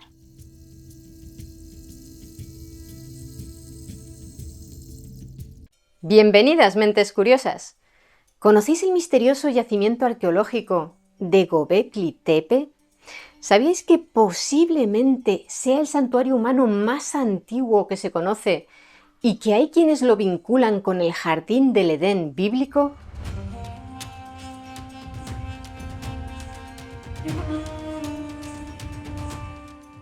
Hace 11.600 años, 7 milenios antes de que los egipcios construyeran la Gran Pirámide de Giza, el ser humano comenzó a construir el asombroso conjunto arquitectónico de Göbekli Tepe, en el sur de la actual Turquía. Resulta fascinante porque hablamos de la prehistoria, del neolítico precerámico, cuando la inmensa mayoría de la humanidad se agrupaba todavía en bandas de cazadores-recolectores que llevaban un estilo de vida nómada.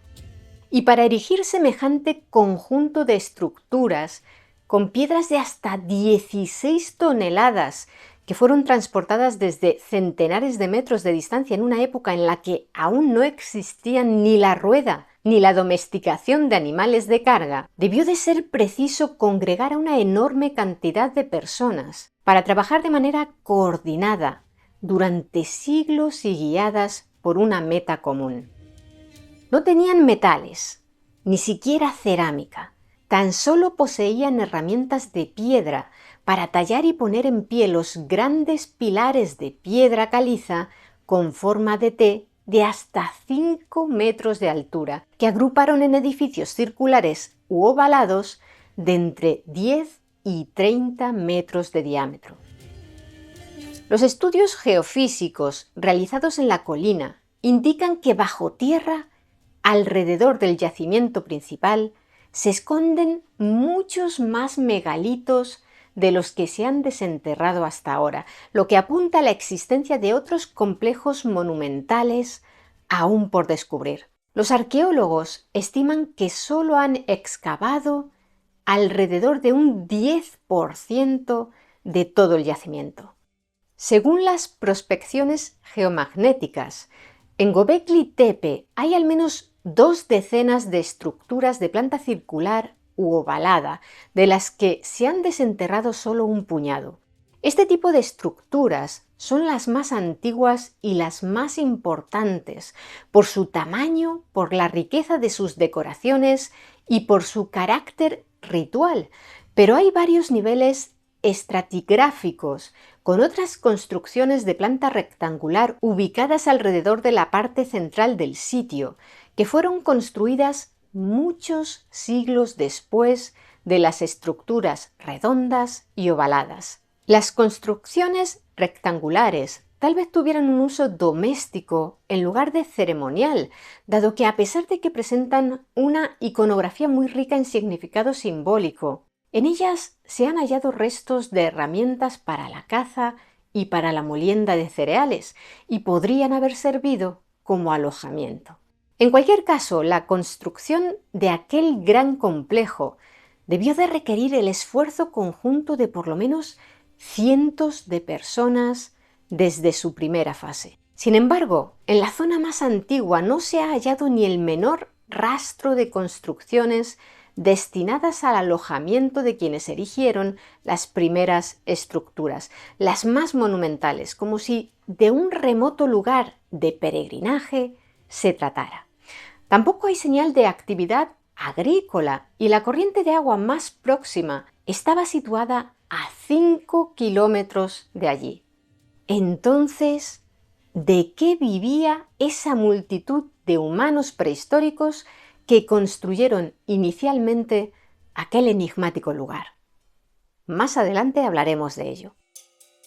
Göbekli Tepe es el nombre que las gentes de la zona dieron a la cresta redondeada, donde se han hallado los restos arqueológicos, y se podría traducir del turco como Monte Panzudo o Monte Barrigón. Está situado a 14 kilómetros de la ciudad de Sanliurfa, que algunos expertos identifican con la ciudad bíblica conocida como Ur Kasdim o Ur de los Caldeos, supuesta cuna del profeta Abraham. Como en aquella región existieron en la antigüedad diversas poblaciones llamadas Ur, repartidas tanto por el sur de Turquía como por el actual Irak y el norte de Siria, persiste un intenso debate entre los estudiosos de los textos religiosos acerca de cuál de ellas era la mencionada en el Antiguo Testamento, así como si realmente Abraham era originario de allí.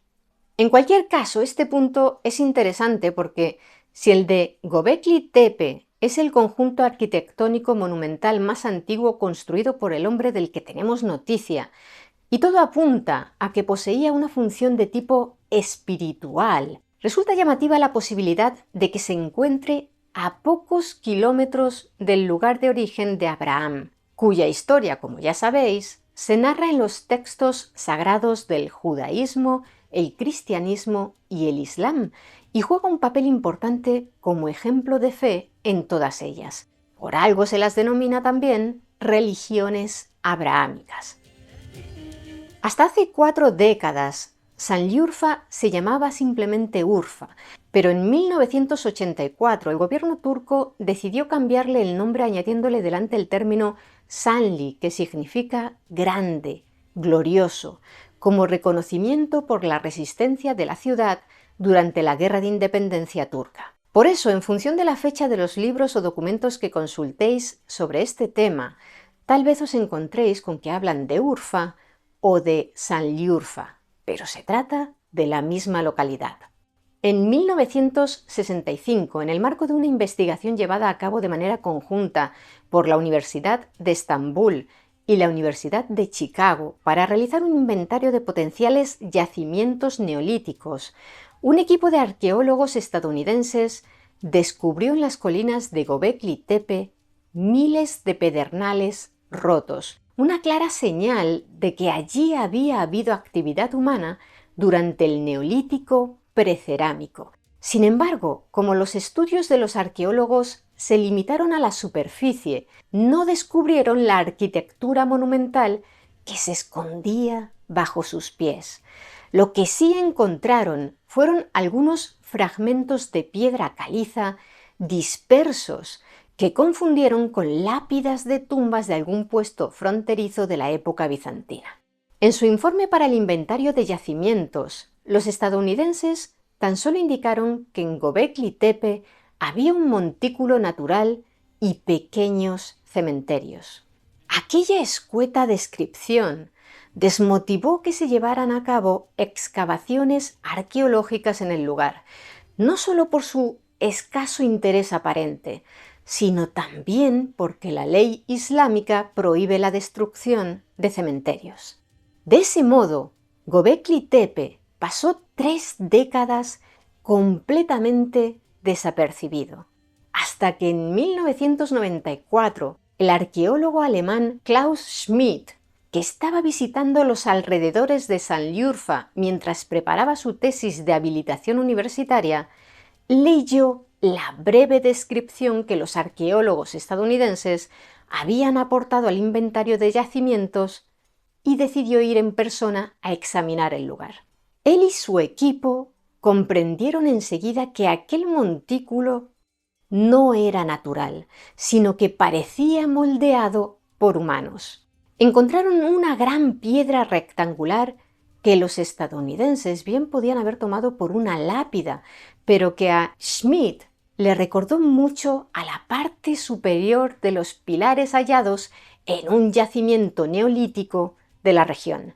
Estaba claro que allí había algo interesante. De modo que al año siguiente, en 1995, Schmidt, en colaboración con el Instituto Arqueológico Alemán y el Museo Arqueológico de Sanliurfa, inició las excavaciones. Lo que allí descubrieron sigue asombrando al mundo. El conjunto arquitectónico monumental de Göbekli Tepe se construyó a mediados del 10º milenio antes de Cristo y dejó de utilizarse tras el primer cuarto del 8º milenio antes de Cristo, es decir, casi 2000 años más tarde. Los arqueólogos que trabajan en el sitio opinan que cuando Göbekli Tepe fue abandonado, los lugareños sepultaron los monumentos de manera deliberada, bajo montañas de tierra, trozos de piedra caliza y pedernales, y que fue precisamente ese relleno el que dio forma a la colina que contribuyó a la conservación de las ruinas. ¿Por qué lo abandonaron? Sigue siendo un enigma, uno más en la larga lista de todos los que nos presenta ese lugar.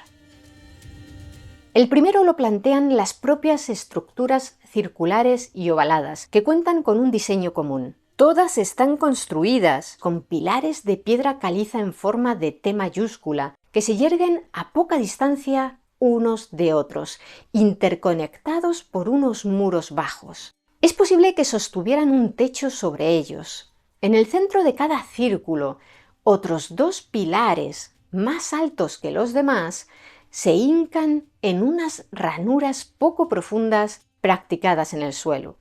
Los grabados de los pilares hacen pensar que representan figuras humanas estilizadas. De hecho, en algunos de ellos encontramos brazos esculpidos que parten desde los hombros hacia el vientre, cubierto con un taparrabos.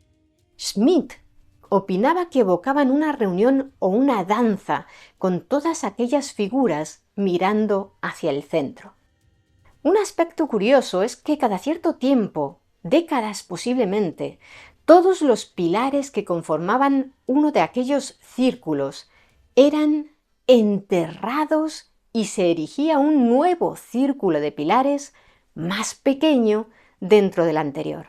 Más adelante, toda la estructura era rellenada con escombros y se construía un nuevo círculo sobre ella o en las proximidades. ¿Cuántas veces repitieron ese proceso a lo largo de los siglos y por qué lo hacían? No se sabe. Lo que sí han podido comprobar los arqueólogos es que los primeros círculos construidos, los más antiguos, no solo eran los más grandes, sino también los más elaborados, tanto en su construcción como en su decoración. Cuanto más pequeños y modernos eran los círculos, más sencillos eran los pilares y peor anclados estaban al suelo. Otra de las características más llamativas de Göbekli Tepe son la multitud de figuras de animales que pueblan las construcciones. Jabalíes, escorpiones, leones, buitres, zorros, serpientes. Entre ellos predominan los depredadores, a menudo en postura amenazante y con sus garras y colmillos muy resaltados. Como las especies representadas no coinciden con los restos de animales consumidos por el hombre en aquella zona, los investigadores creen que aquella fauna artística no obedece a rituales relacionados con la caza, sino a motivos mitológicos. Su aspecto fiero y agresivo podría significar que están defendiendo a los hombres representados por los pilares antropomorfos, pero en general los arqueólogos opinan que su mensaje simbólico es más complejo. Muchas de las piezas desenterradas, como estas que os estamos mostrando ahora, se exponen en el Museo de Sanliurfa. Allí también se puede pasear por una réplica de la estructura nominada con la letra D, el edificio monumental mejor conservado que se ha excavado hasta el momento, así como contemplar un tótem de 1,92 metros de altura hallado en Göbekli Tepe. Representa tres figuras. La superior es la de un depredador, quizá un oso o un gran felino, con cuello y brazos que se asemejan a los de un humano. En medio se aprecia un personaje con brazos humanos, cuya cabeza ha desaparecido. Y por último, en la parte inferior, se encuentra un hombre de menor tamaño cuyo rostro sí se conserva. A cada lado del tótem hay serpientes talladas. Antes hemos planteado el misterio de cómo pudieron alimentarse la multitud de personas que construyeron semejante complejo arquitectónico, siendo que no se han hallado restos de alojamientos ni cultivos y que la fuente de agua más próxima estaba a 5 kilómetros. La respuesta posiblemente sean los miles de huesos de gacelas y uros que se han hallado en el lugar, los cuales apuntan a que los constructores se alimentaban de las remesas de carne que les enviaban grupos de cazadores que actuaban por un extenso territorio. En una entrevista publicada por la revista National Geographic, Schmidt opinaba que quienes construyeron todo aquello eran forrajeadores, es decir, personas que recogían plantas y cazaban animales salvajes continuamente, sin almacenar recursos. Nuestra imagen de los pueblos forrajeadores, explicaba el arqueólogo y prehistoriador, siempre ha sido de grupos pequeños y móviles, formados por algunas decenas de individuos. Creíamos que no podían construir grandes estructuras permanentes, porque tenían que desplazarse constantemente en pos de sus recursos. Pensábamos que no podían mantener castas separadas de sacerdotes y artesanos porque no les era posible transportar los suministros adicionales necesarios para unos y otros. Pero aquí tenemos Göbekli Tepe, donde sí lo hicieron. En otras palabras, frente a la hipótesis de que los pueblos nómadas comenzaron a construir templos después de haber aprendido a cultivar y haberse agrupado en comunidades asentadas, Schmidt planteó la posibilidad de que fuera al contrario, que los cazadores-recolectores de aquella zona construyeran primero sitios megalíticos como Göbekli Tepe y sentaran así la base para el desarrollo posterior de una sociedad compleja. Según Schmidt, la multitud de restos óseos de animales cazados no solo respondía a la necesidad de alimentar a los constructores, sino también a la de presentar ofrendas y tributos a una posible clase sacerdotal, así como a la celebración de grandes festines. Otro indicio de esto último lo aportan los restos de cereales y útiles de molienda hallados en algunas de las construcciones de planta rectangular, ya que podrían haberse empleado, además de para elaborar harinas, para dejar fermentar la escanda silvestre y la cebada a fin de elaborar una bebida alcohólica. Con el tiempo, opinaba Schmidt, conseguir alimento suficiente para los artesanos, los sacerdotes y todos los peregrinos que allí acudían pudo ser lo que condujo al cultivo intensivo de cereales silvestres y a la creación de las primeras variedades domésticas, lo que dio pie a la agricultura. Hay que recordar que las variedades silvestres de cereales como la cebada o el trigo, la de este último se llama escanda, liberan el grano de la espiga para dispersar las semillas en cuanto madura, lo que dificulta mucho su recolección, ya que si esperas a que los granos alcancen el punto óptimo de maduración, te encuentras con que están ya por los suelos, desperdigados. Además, aunque coseches antes de que maduren por completo, has de hacerlo espiga a espiga para evitar que se desprendan los granos. En cambio, las variedades domésticas presentan mutaciones que hacen que las espigas no dispersen los granos maduros. De ese modo, los agricultores pueden cosechar segando las plantas sin que los granos se desparramen por el suelo, lo que resulta mucho más sencillo y productivo. La postura de Schmidt respecto al papel de Göbekli Tepe en el desarrollo de la agricultura en la zona parece reforzada por el hallazgo a 32 kilómetros del yacimiento arqueológico de un poblado prehistórico en el que se han recuperado las variedades de trigo domesticadas más antiguas del mundo, datadas por radiocarbono tan solo unos siglos después de la construcción del complejo de Göbekli Tepe. Estudios genéticos realizados por investigadores alemanes e italianos asociados al Instituto Max Planck para la investigación de cultivos también apuntan a que en aquel lugar pudo dar comienzo la agricultura por primera vez gracias a la domesticación del grano silvestre. Aunque es necesario recordar que no fue el único punto donde se originó la agricultura, ya que ésta comenzó a practicarse posteriormente en otras localizaciones de todo el mundo sin contacto entre ellas. Más cerca aún, a tan solo 10 kilómetros en las proximidades de Sanliurfa, se descubrió en 1993 el conocido como Hombre de Urfa, la escultura humana naturalista de gran tamaño más antigua que se conoce. Data de alrededor del 9000 a.C., la misma época en que se estuvo construyendo Göbekli Tepe. Mide 1,80 m de altura.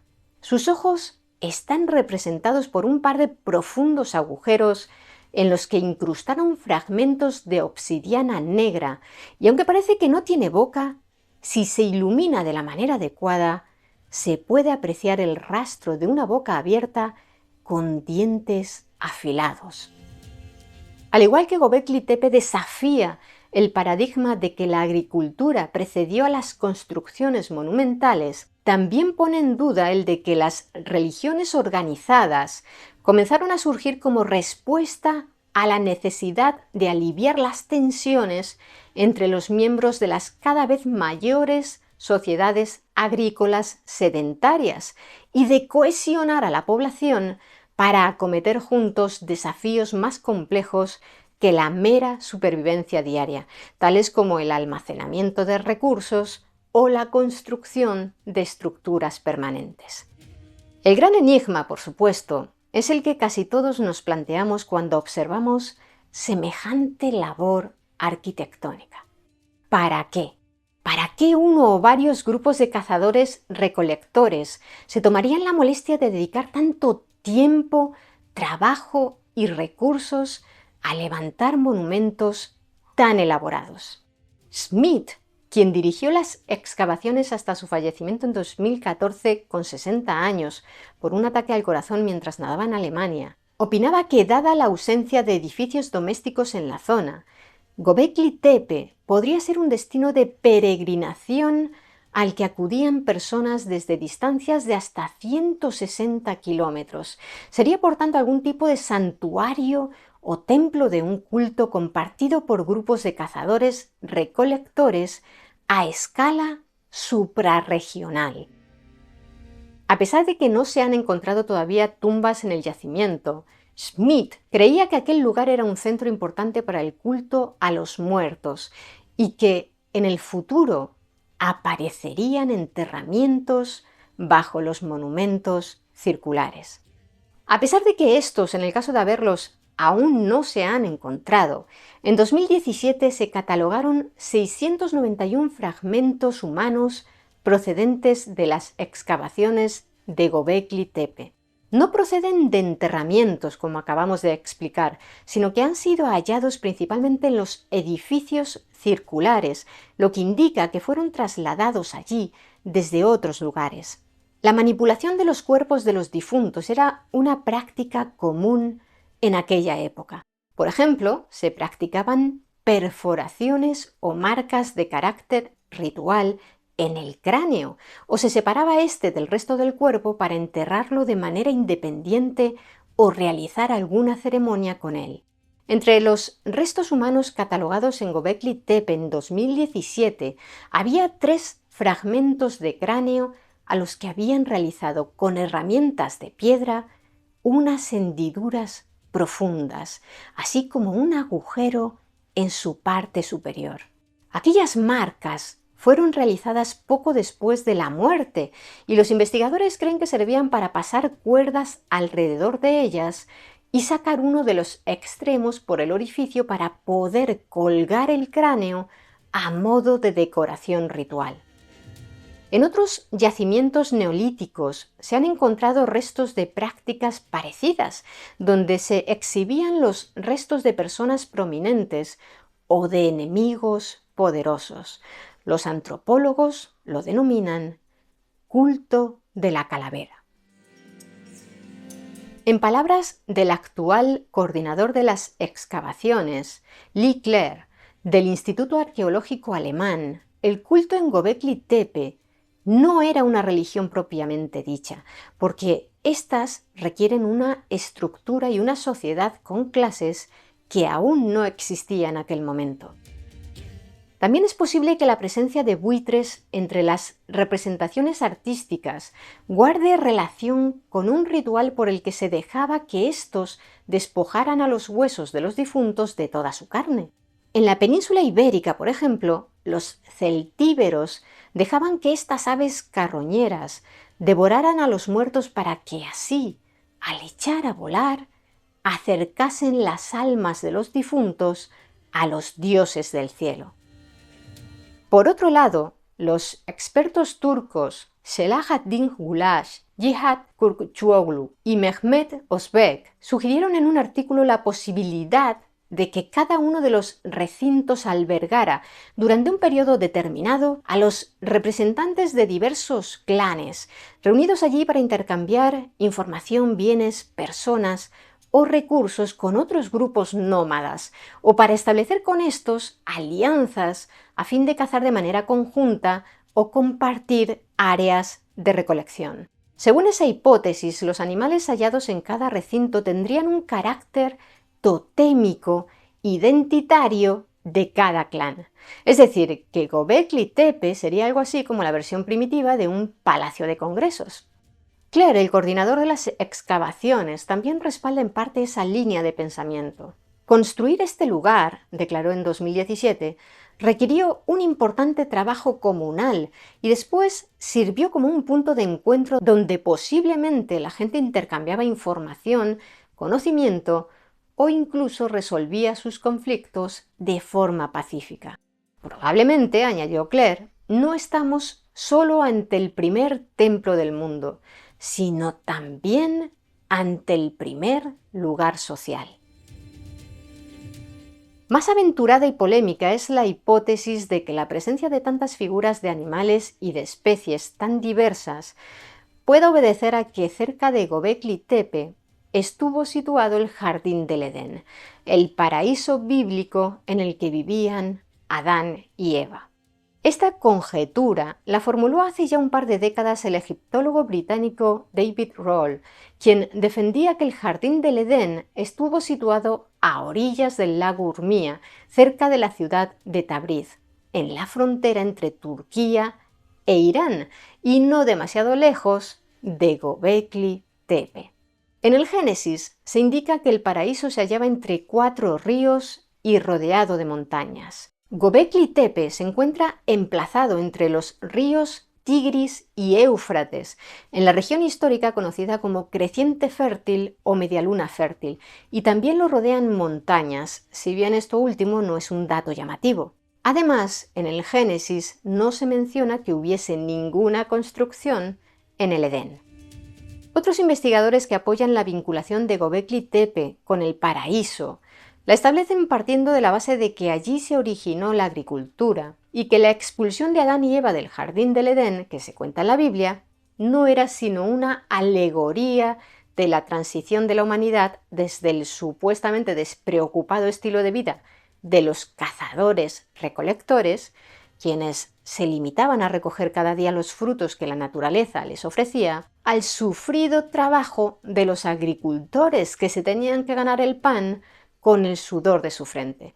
Si conocéis lo duro que es trabajar en el campo, imaginaos en una época en la que aún no existían ni siquiera herramientas metálicas. Sembrar los campos, vigilarlos, cosecharlos.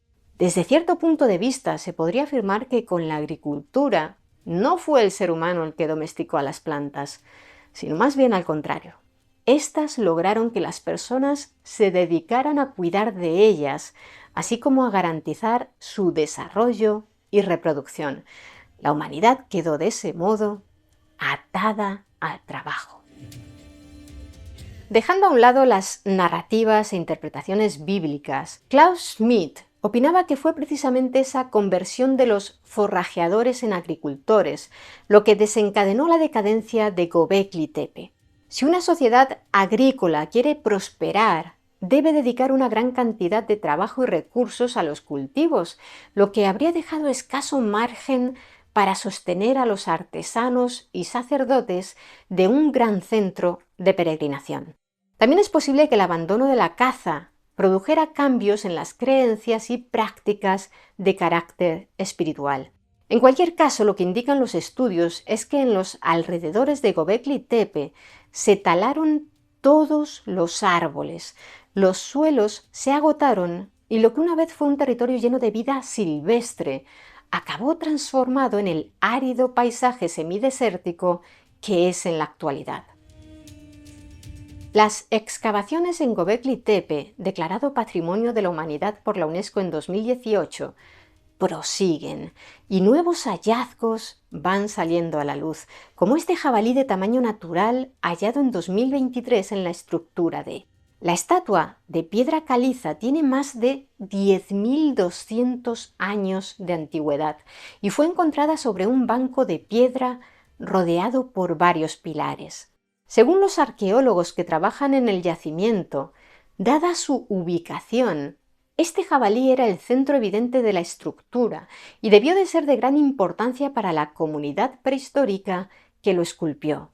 Lo más asombroso es que todavía se pueden apreciar en él restos de pigmentos, de color rojo en la lengua y blancos y negros por otras partes del cuerpo. Este hallazgo confirma lo que los expertos sospechaban desde hacía tiempo, que las estatuas y muy probablemente también los pilares en forma de T de Göbekli Tepe estaban pintados. ¿Qué nuevas sorpresas nos deparará este misterioso lugar? ¿Conseguirán los arqueólogos desentrañar todos sus secretos algún día? Desde luego estaremos atentos a sus avances porque nos da la impresión de que mientras excava en Göbekli Tepe, la humanidad se va acercando día a día, centímetro a centímetro, a conocerse un poco mejor a sí misma.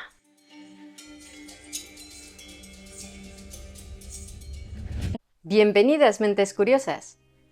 ¿Por qué tanta gente cree que la Tierra está hueca y en su interior habitan civilizaciones secretas? ¿Cuáles son los orígenes de esas historias? ¿De verdad es posible que existan otras formas de vida en el corazón de nuestro planeta?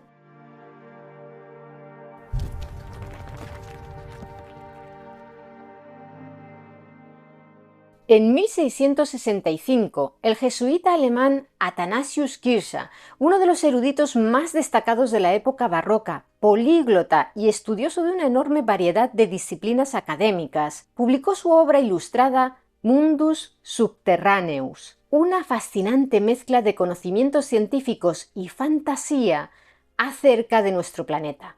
En ella afirmaba que la Tierra no es sólida, sino que está por todas partes abierta y ahuecada, con habitaciones y espacios vacíos y madrigueras ocultas. Según él, existen océanos o lagos de fuego subterráneos, interconectados por pasillos que conducen hasta el núcleo del planeta, y los volcanes no son sino las válvulas de escape de la presión de la Tierra.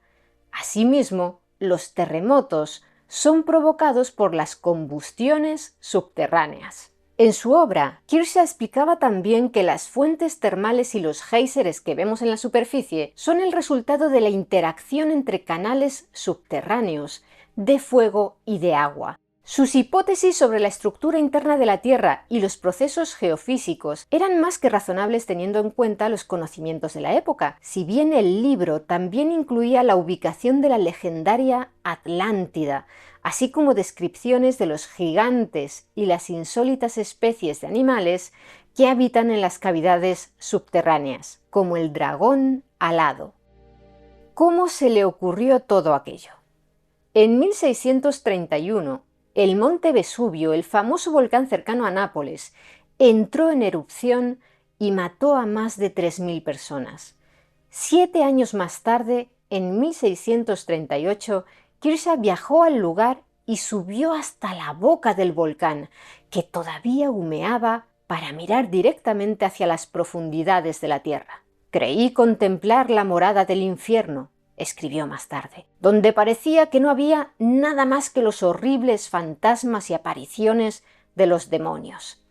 Oí gritos y rugidos terribles y había un hedor indescriptible. Sobrecogido por aquella experiencia, Tirsa buscó refugio en una cueva llena de cenizas, donde encontró un túnel que creyó que conducía hasta las entrañas del planeta. Fue en esa cueva donde comenzó a idear sus teorías, una amalgama de creencias religiosas, principios alquímicos y conocimientos científicos. Desde entonces han surgido otros muchos modelos teóricos acerca de la estructura interna del planeta, algunos elaborados con mucha más imaginación que lógica. Por ejemplo, es probable que hayáis escuchado hablar de la hipótesis de la Tierra hueca, que hace unos años comenzó a propagarse por Internet y que propone que nuestro planeta es tan solo una corteza vacía y que, al igual que nosotros caminamos por su superficie exterior, otros seres, quizá también humanos o antropoides, se pasean por la superficie interior de ella. Es decir, que desde nuestro punto de vista, los habitantes subterráneos se encuentran cabeza abajo. Estos seres vivirían gracias a la luz y el calor que les proporciona un pequeño sol situado en el centro de la esfera hueca que delimita la corteza. Como colofón, esta cuenta con dos orificios en las regiones polares que comunican el exterior con el interior. Algunos de los defensores de esta hipótesis, para barnizarla con una capa de prestigio científico, intentan vincularla con la hipótesis de la Tierra hueca presentada a finales del siglo XVII por el astrónomo, matemático y físico inglés Edmund Halley. Pero de esta hablaremos más adelante en este vídeo y veréis que en realidad es muy diferente. También se suele mencionar que el matemático y físico suizo del siglo XVIII, Leonhard Euler, uno de los grandes genios de la historia, propuso que la Tierra estaba hueca y que su núcleo era un sol de 1000 kilómetros de diámetro.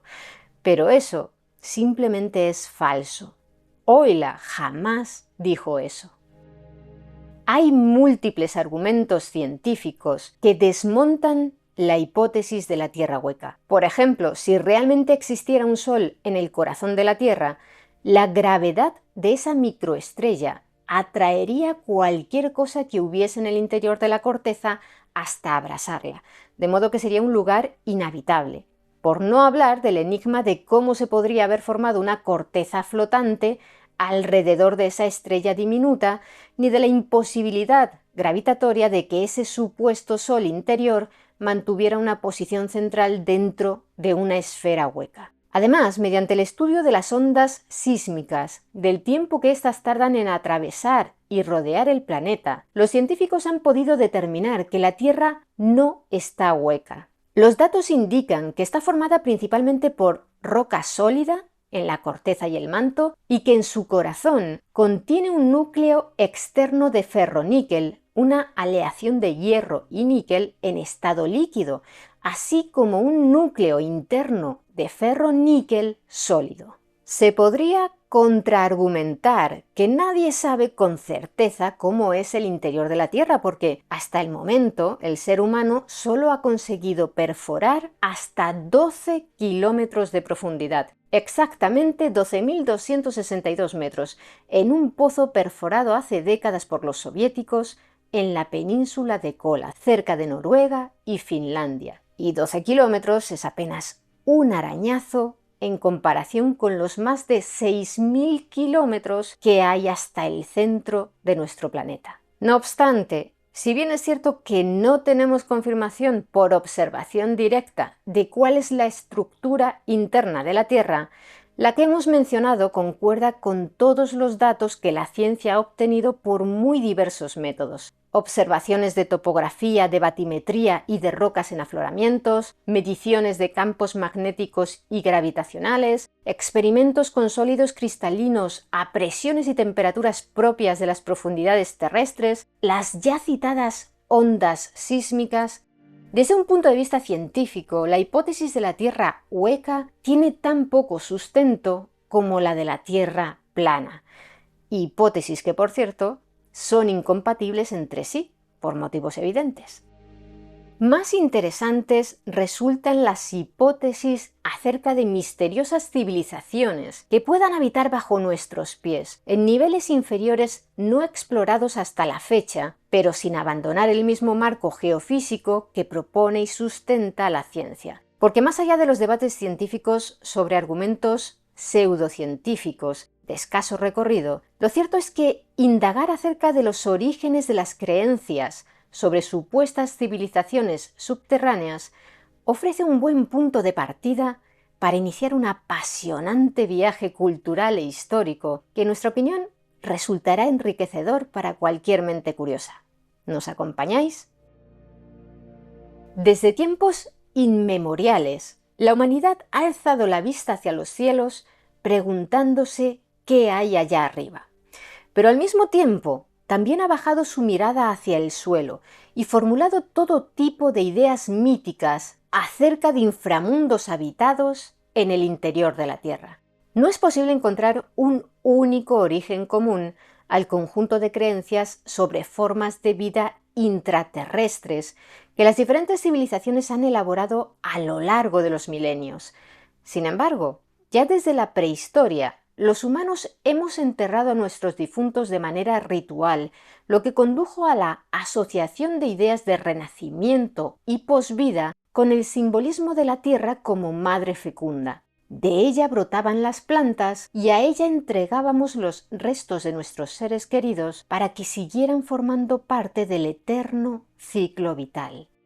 Los difuntos, por supuesto, no regresaban a la superficie, pero queríamos creer que seguían vivos de algún modo. Así que comenzamos a imaginar que tal vez pasaban a habitar reinos subterráneos, gobernados por diferentes deidades y ocultos a nuestros ojos.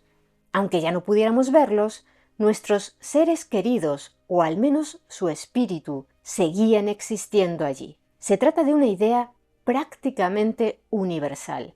Desde la antigüedad, numerosas culturas han ubicado el reino de los muertos bajo tierra, como en el caso del inframundo de la antigua Grecia, gobernado por el dios Hades, el posterior infierno cristiano o el Sheol judío.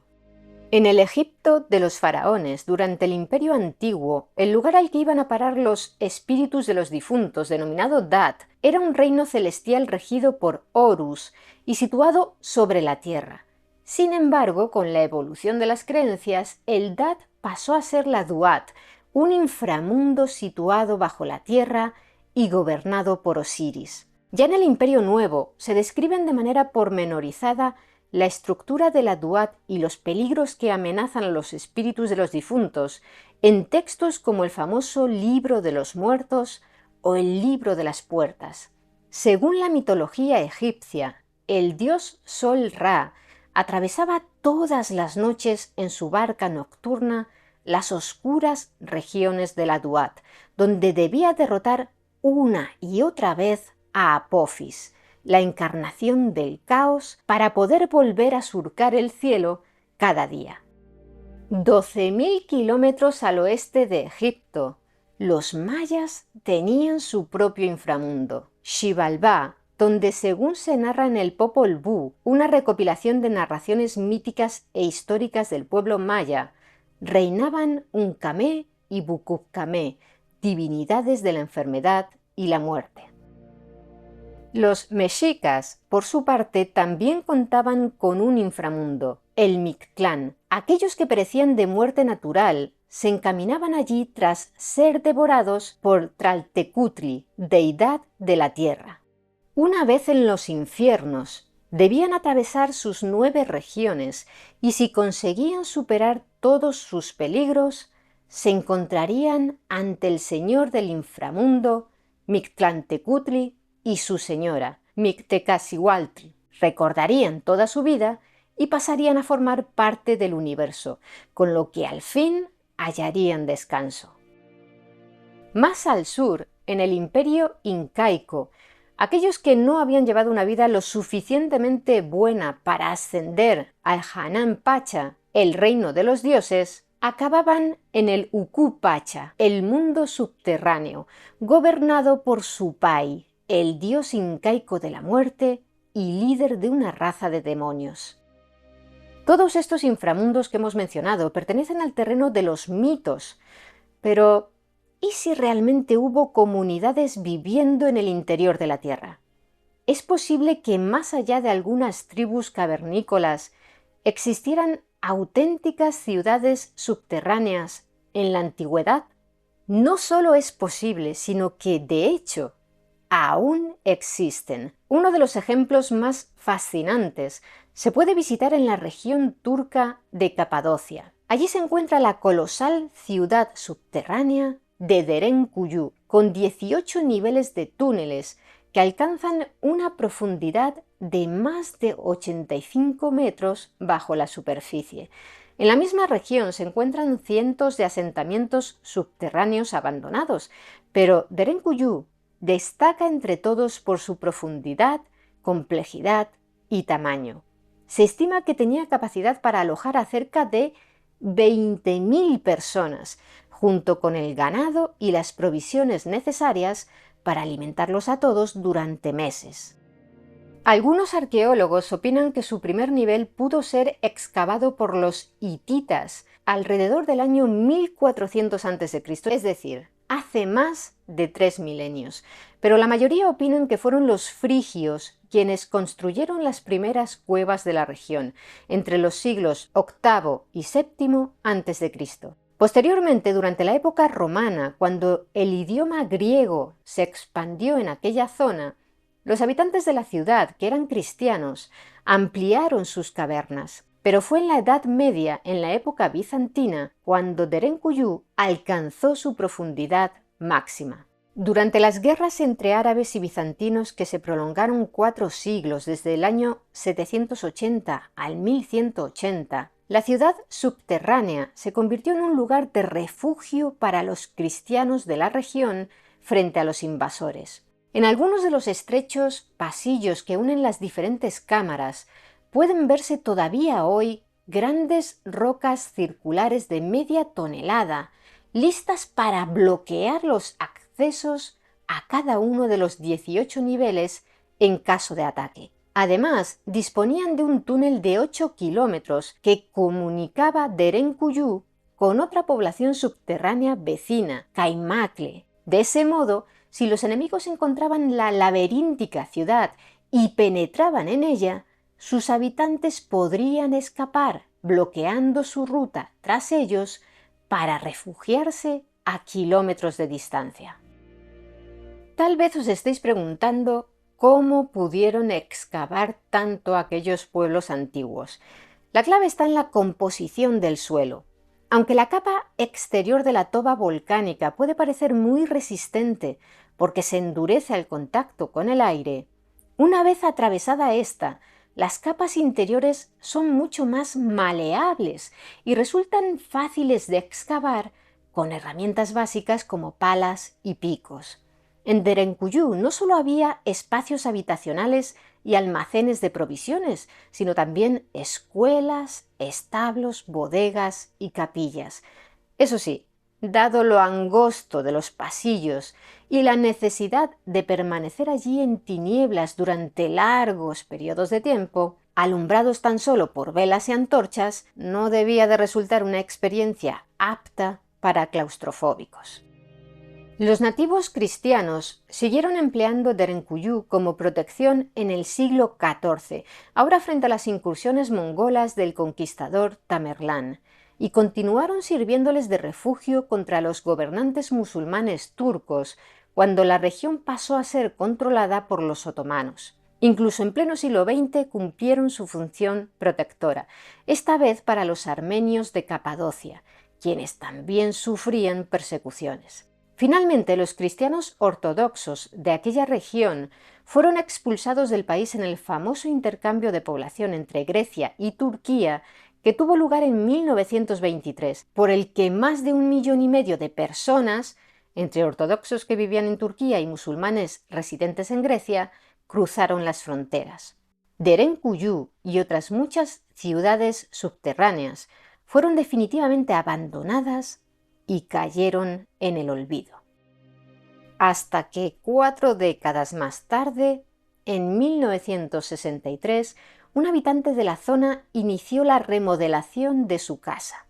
En su terreno tenía un corral con pollos y estaba preocupado porque cada día desaparecía alguno de ellos sin dejar ningún rastro de plumas o sangre. ¿Dónde se metían? El misterio se resolvió cuando descubrió que sus aves se colaban por una rendija que había aparecido tras una pared de su vivienda a consecuencia de la reforma. Al derribar aquella pared, descubrió un oscuro pasadizo que conducía a la ciudad subterránea de Derenkuyu. En la actualidad, los turistas solo pueden acceder a una parte de todos sus túneles y cámaras. El resto permanece bloqueado por derrumbamientos o sigue siendo explorado por arqueólogos y espeleólogos. Por supuesto, Derenkuyu no encierra ningún misterio relacionado con civilizaciones desconocidas del interior de la Tierra. Fueron humanos quienes la construyeron, desde arriba hacia abajo. Ahora bien, si viajamos hasta los Estados Unidos, concretamente al noreste de Arizona, podemos encontrar a los Hopi, un grupo nativo tradicionalmente pacífico con un origen muy interesante. Según su mitología, compartida por otros grupos nativos de la cultura pueblo como los Zuni o los Acoma en Nuevo México, los primeros pueblos que habitaron nuestro planeta llegaron a su superficie procedentes de las profundidades de la Tierra, a través de un pequeño agujero al que llaman sipapu. Al atravesarlo, abandonaron su forma original, similar a la de los lagartos, para convertirse en humanos. Desde aquel momento, los primeros pueblos comenzaron a dividirse, formando distintas tribus. ¿Y dónde está situado aquel sipapu, aquella entrada que conecta el mundo subterráneo con el nuestro? Una tradición de los Hopi cuenta que se oculta en lo profundo del Gran Cañón del Colorado. En los restos de antiguas casas en zanja excavadas por aquellos nativos puede apreciarse claramente un pequeño agujero circular, situado siempre al norte de un agujero más amplio destinado a la hoguera. El agujero pequeño simboliza el sipapu, aquel portal por el que sus antepasados, de aspecto monstruoso, treparon hasta la superficie. También entre las tribus de los iroqueses en el noreste de Estados Unidos y entre el pueblo Mandan en Dakota del Norte, pervive la creencia ancestral de que sus antepasados surgieron de un mundo subterráneo. Pero no penséis que se trata de un mito fundacional exclusivo de los nativos norteamericanos. En las Islas Trobriand, un archipiélago de atolones de coral situado frente a la costa este de Nueva Guinea, en el Océano Pacífico, los nativos creen que sus ancestros emergieron de una tierra subterránea a través de un agujero en una caverna llamada Obucula. También entre los taínos de Cuba circulaba el mito de que la humanidad provenía de las tinieblas de una caverna muy profunda. De igual modo, en el actual Brasil, algunas tribus nativas de las orillas del río Parima afirman que sus antepasados emergieron en tiempos antiguos de un misterioso lugar subterráneo. Pero también creen que no todos optaron por salir a la superficie. Una parte de aquella sociedad primigenia permanece aún dentro de la Tierra. Tal vez todos esos mitos, tan similares a pesar de las enormes distancias geográficas y culturales, respondan al paso que dieron la mayoría de los humanos al abandonar las cavernas para construir sus viviendas en el exterior a finales del Paleolítico. O tal vez no. Regresando a Europa, en la Edad Media cristiana, el interior de la Tierra era considerado el reino de Satanás. En la mitología nórdica, una gran variedad de espíritus y criaturas de fantasía como gigantes, elfos y enanos moraban en guaridas subterráneas. Por su parte, en la mitología celta encontramos el otro mundo, el reino de las deidades y de los difuntos, un lugar sobrenatural de eterna salud, belleza y abundancia. En algunos relatos se describe como una tierra celestial situada más allá del mar, pero en otros muchos es un territorio subterráneo al que se accede a través de algunos túmulos funerarios, como los de Brunabónne y Croagmagath en Irlanda, o de cuevas como hoy en Agat, la Cueva de los Gatos, que se encuentra en el sitio arqueológico de Rathcrogan, también en la isla Esmeralda. No fue hasta el siglo XVII cuando el desarrollo de las ciencias naturales modernas comenzó a ofrecer una imagen del inaccesible interior de la Tierra basada en hechos comprobables y no solo en la imaginación de poetas y teólogos. Hablemos ahora del astrónomo, matemático y físico inglés Edmund Halley. Pasó a la historia principalmente por haber sido capaz de predecir en 1705 que los misteriosos cuerpos estelares que habían aparecido en el firmamento en los años 1531, 1607 y 1682 no eran tres grandes estrellas diferentes, sino un mismo cometa que volvería a ser visible en 1758.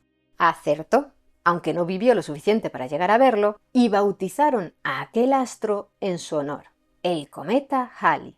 Pues bien, en 1692, Halley, en un intento de explicar las lecturas anómalas que en ocasiones presentaban las brújulas, conjeturó que la Tierra podría no ser maciza, sino estar formada por una sucesión de tres esferas concéntricas con grandes espacios entre ellas alrededor de un núcleo interior. Calculó que la esfera exterior sobre la que habitaban los seres humanos tenía un grosor aproximado de 800 kilómetros y que cada esfera poseía sus propios polos magnéticos y giraba a una velocidad diferente. También imaginó que cada región interna contaba con atmósfera y luz propias, gracias a la existencia de los mismos elementos químicos presentes en el Sol. Por todo ello, en opinión de Halley, posiblemente esas regiones subterráneas estarían habitadas. Ese modelo no convenció ni siquiera a los científicos de su época, pero contribuyó a despertar la imaginación de un buen puñado de escritores de siglos posteriores. Ya en 1741, el poeta noruego-danés Ludvig Holberg se inspiró en la hipótesis de la Tierra hueca a la hora de escribir su novela titulada Los viajes subterráneos de Niels Klim. El protagonista de aquella historia de ciencia ficción, un joven que acaba de concluir sus estudios de filosofía y teología en la Universidad de Copenhague, decide explorar una extraña cueva y acaba cayendo en un profundo pozo hasta encontrarse flotando en un espacio vacío dentro de la Tierra, que está hueca y cuenta con un sol interior. En 1818, el capitán del ejército estadounidense y conferenciante John Cliff Sims Jr. propuso una variante a la hipótesis de la Tierra hueca de Halley. Introdujo la idea de que en los polos había aberturas que permitían acceder al mundo interior. «Declaro que la Tierra es hueca y habitable en su interior», escribió Sims en una circular, que contiene varias esferas concéntricas sólidas, unas dentro de las otras, y que está abierta en los polos 12 o 16 grados. Empeño mi vida en apoyar esta verdad y estoy dispuesto a explorar el hueco si el mundo me apoya y me ayuda en la empresa.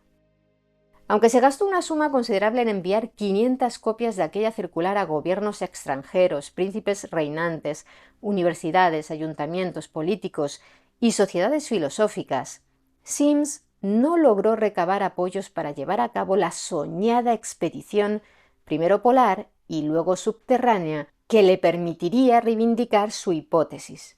Años más tarde, su hijo mayor, Americus, relató el recibimiento que tuvo entre el público la hipótesis de su padre con las siguientes palabras. Se burlaron de ella de manera abrumadora como el producto de una imaginación destemplada o el resultado de una locura parcial. Durante muchos años fue una fuente fructífera de bromas en los periódicos. 7 años después de aquella circular, en 1825, se publicó Viaje al centro de la Tierra, escrito por ¿Julio Verne? Pues no, por el periodista de origen polaco Tadeusz Bulgarin. Se trataba de un cuento corto en el que se describían 3 países intraterrestres: Ignorantia, habitado por arañas; Bestialandia, poblado por simios; y Luztonia, donde vivían seres humanos albinos.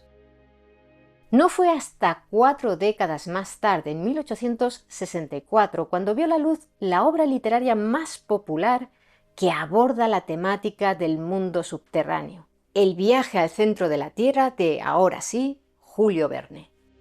Con las exhaustivas descripciones que escribía acerca de los preparativos necesarios para afrontar con éxito los viajes más asombrosos, el francés lograba siempre aportar una gran verosimilitud a las aventuras que emprendían sus personajes. ¿Quién no ha soñado con la posibilidad de que efectivamente se pueda penetrar en el interior de la Tierra a través de un volcán para descubrir un océano subterráneo lleno de monstruos marinos prehistóricos? Sin embargo, esta obra de Verne, aunque inspiradora, se da de bruces con la ciencia. Concretamente con el gradiente geotérmico, es decir, la variación de la temperatura conforme a la profundidad. Cuanto mayor es esta, más calor hace. De media, por cada kilómetro que nos adentremos en la corteza, la temperatura ascenderá a unos 25 o 30 grados Celsius, aunque la cifra difiere en función de la ubicación del punto de entrada de la superficie. ¿Y a qué se debe ese incremento del calor? Fundamentalmente a las altas temperaturas del núcleo terrestre, que se estima que rondan los 5.000 o 6.000 grados. El gradiente geotérmico no es constante hasta el núcleo. Una vez que atravesásemos la corteza y llegásemos al manto, el ritmo de aumento de la temperatura se reduciría mucho, hasta los 0,6 grados por kilómetro aproximadamente. Pero para el tema de hoy no hace falta llegar tan profundo. Basta con calcular que a 5 kilómetros de profundidad las temperaturas rondarían ya los 100 grados Celsius y el ser humano no puede sobrevivir en temperaturas ambientales superiores a 55 grados.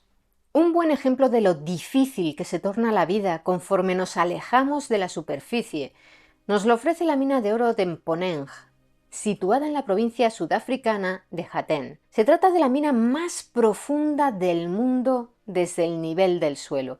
Para descender hasta su cota inferior, a 4 kilómetros bajo la superficie, se tarda 1 hora en ascensor, y allí abajo la temperatura de las rocas alcanza los 66 grados Celsius. Para enfriar el aire y que los más de 4.000 mineros que trabajan a diario en aquel lugar puedan respirar, es necesario bombear un refrigerante compuesto por microcristales de hielo que reduce la temperatura hasta los 30 grados. Los protagonistas del viaje al centro de la Tierra descendían 87 millas, es decir, unos 140 kilómetros, sin que Verne los dotara de ningún tipo de refrigerante, de modo que habría sido imposible no solo que allí encontrasen un océano en estado líquido, sino que hubiesen llegado tan abajo con vida. En resumen, si esperamos encontrar civilizaciones humanoides subterráneas, no podemos descender mucho. Por supuesto, eso no descarta que puedan existir en los primeros kilómetros de profundidad de la corteza, pero reduce mucho las probabilidades al eliminar un porcentaje enorme del interior de nuestro planeta. Pero, ¿y si fuera una civilización de termófilos, es decir, de seres capaces de vivir en ambientes con temperaturas extremas? Podría ser, sí, pero la ciencia tampoco ofrece mucho margen de mejora.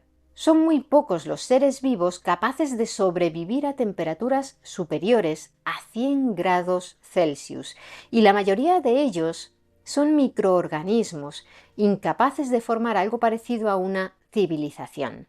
Para que os hagáis una idea, la criatura más resiliente de nuestro planeta, el tardígrado, más conocido como oso de agua, solo resiste 150 grados. Y eso que es una criatura tan dura de matar, que puede sobrevivir a gélidas temperaturas de 200 grados bajo cero, a la radiación ionizante, a pasar 10 años sin una gota de agua e incluso al vacío del espacio.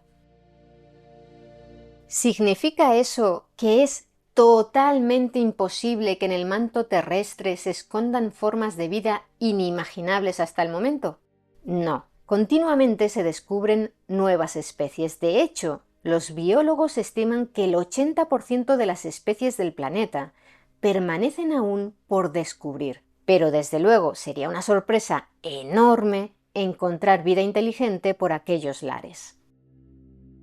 A finales del siglo XIX, los ocultistas franceses Alexandre Saintif d'Alvedre y Gérard Ranaclet-Vincent en Cos, este por cierto de madre española y nacido en A Coruña, difundieron el mito de Agartha, un reino legendario que supuestamente estaría ubicado en la superficie interior de la Tierra. Desde entonces, diversos autores vinculados al esoterismo recogieron aquel mito y lo ampliaron, con todo tipo de versiones y detalles.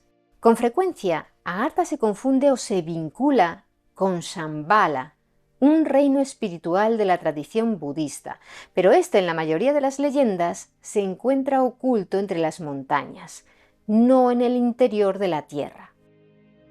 Por último, no podemos despedir este vídeo sin mencionar otra hipótesis sorprendente, la de que en realidad somos nosotros quienes vivimos en la cara interior de la corteza. ¿Cómo os habéis quedado? ¿Y si el universo fuera un espacio esférico envuelto por lo que nosotros llamamos la superficie de la Tierra? Si usáramos unos telescopios lo suficientemente potentes, podríamos observar al otro lado del universo qué pasa en el extremo opuesto de lo que llamamos la Tierra. Es decir, que si estuvieses, por ejemplo, en España y miraras en vertical hacia arriba, podrías observar Nueva Zelanda desde las alturas. Según esa idea, propuesta por el médico y alquimista neoyorquino Cyrus Teed en 1869, las estrellas son solo trozos de hielo centelleantes, mientras que nuestro Sol y nuestra Luna son sendos discos de mercurio suspendidos en el espacio que reflejan la luz del verdadero Sol, situado en el centro del universo. Pero se trata de un Sol que tiene una mitad brillante y la otra mitad oscura y que además es invisible. Esas características tan especiales, observadas desde nuestro punto de vista, crean la ilusión óptica de que existen días y noches, ya que la Tierra, o sea, la esfera que envuelve el universo, gira a gran velocidad en torno a ese Sol, lo que a su vez genera una poderosa fuerza centrífuga que es lo que nos mantiene pegados al suelo, no la gravedad. ¿Cómo llegó Teed a la conclusión de que esa era la verdadera estructura del universo? ¿Fue gracias a algún tipo de experimento o cálculo científico? No. Según él, se lo contó un espíritu divino tras electrocutarse por accidente. Siguiendo el consejo de aquel espíritu, se autoproclamó Mesías, se cambió su nombre por el de Corres y creó varias comunas de fieles regidas por sus enseñanzas. Y no le fue nada mal. Una de ellas, fundada en Florida, llegó a tener a principios del siglo XX más de 250 residentes. Sin embargo, en 1908, cuando falleció y no resucitó para llevar a sus acólitos al cielo consigo tal como había prometido, los seguidores de la coresanidad, así se llamaba su conjunto de creencias, se desanimaron y perdieron la fe, lo que condujo a la decadencia de aquel culto que desapareció definitivamente en 1961. Como veis, el ser humano posee una capacidad inmensa no solo para investigar y explorar el mundo tal como es, sino también para imaginar y plantear explicaciones de todo tipo que rellenen las lagunas del saber empírico, los huecos en blanco del conocimiento objetivo. Eso sí, todavía falta mucho por descubrir acerca del interior de nuestro propio planeta, y la imaginación, además de ofrecer relatos asombrosos y entretenidos, ha sido siempre y sigue siendo una herramienta indispensable para los avances científicos.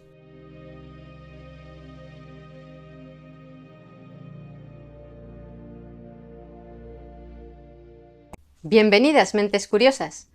¿Conocéis la historia de las armas milagrosas que estuvieron desarrollando los alemanes durante la Segunda Guerra Mundial? ¿Sabíais que una de ellas habría sido capaz de abrasar una ciudad entera desde el espacio?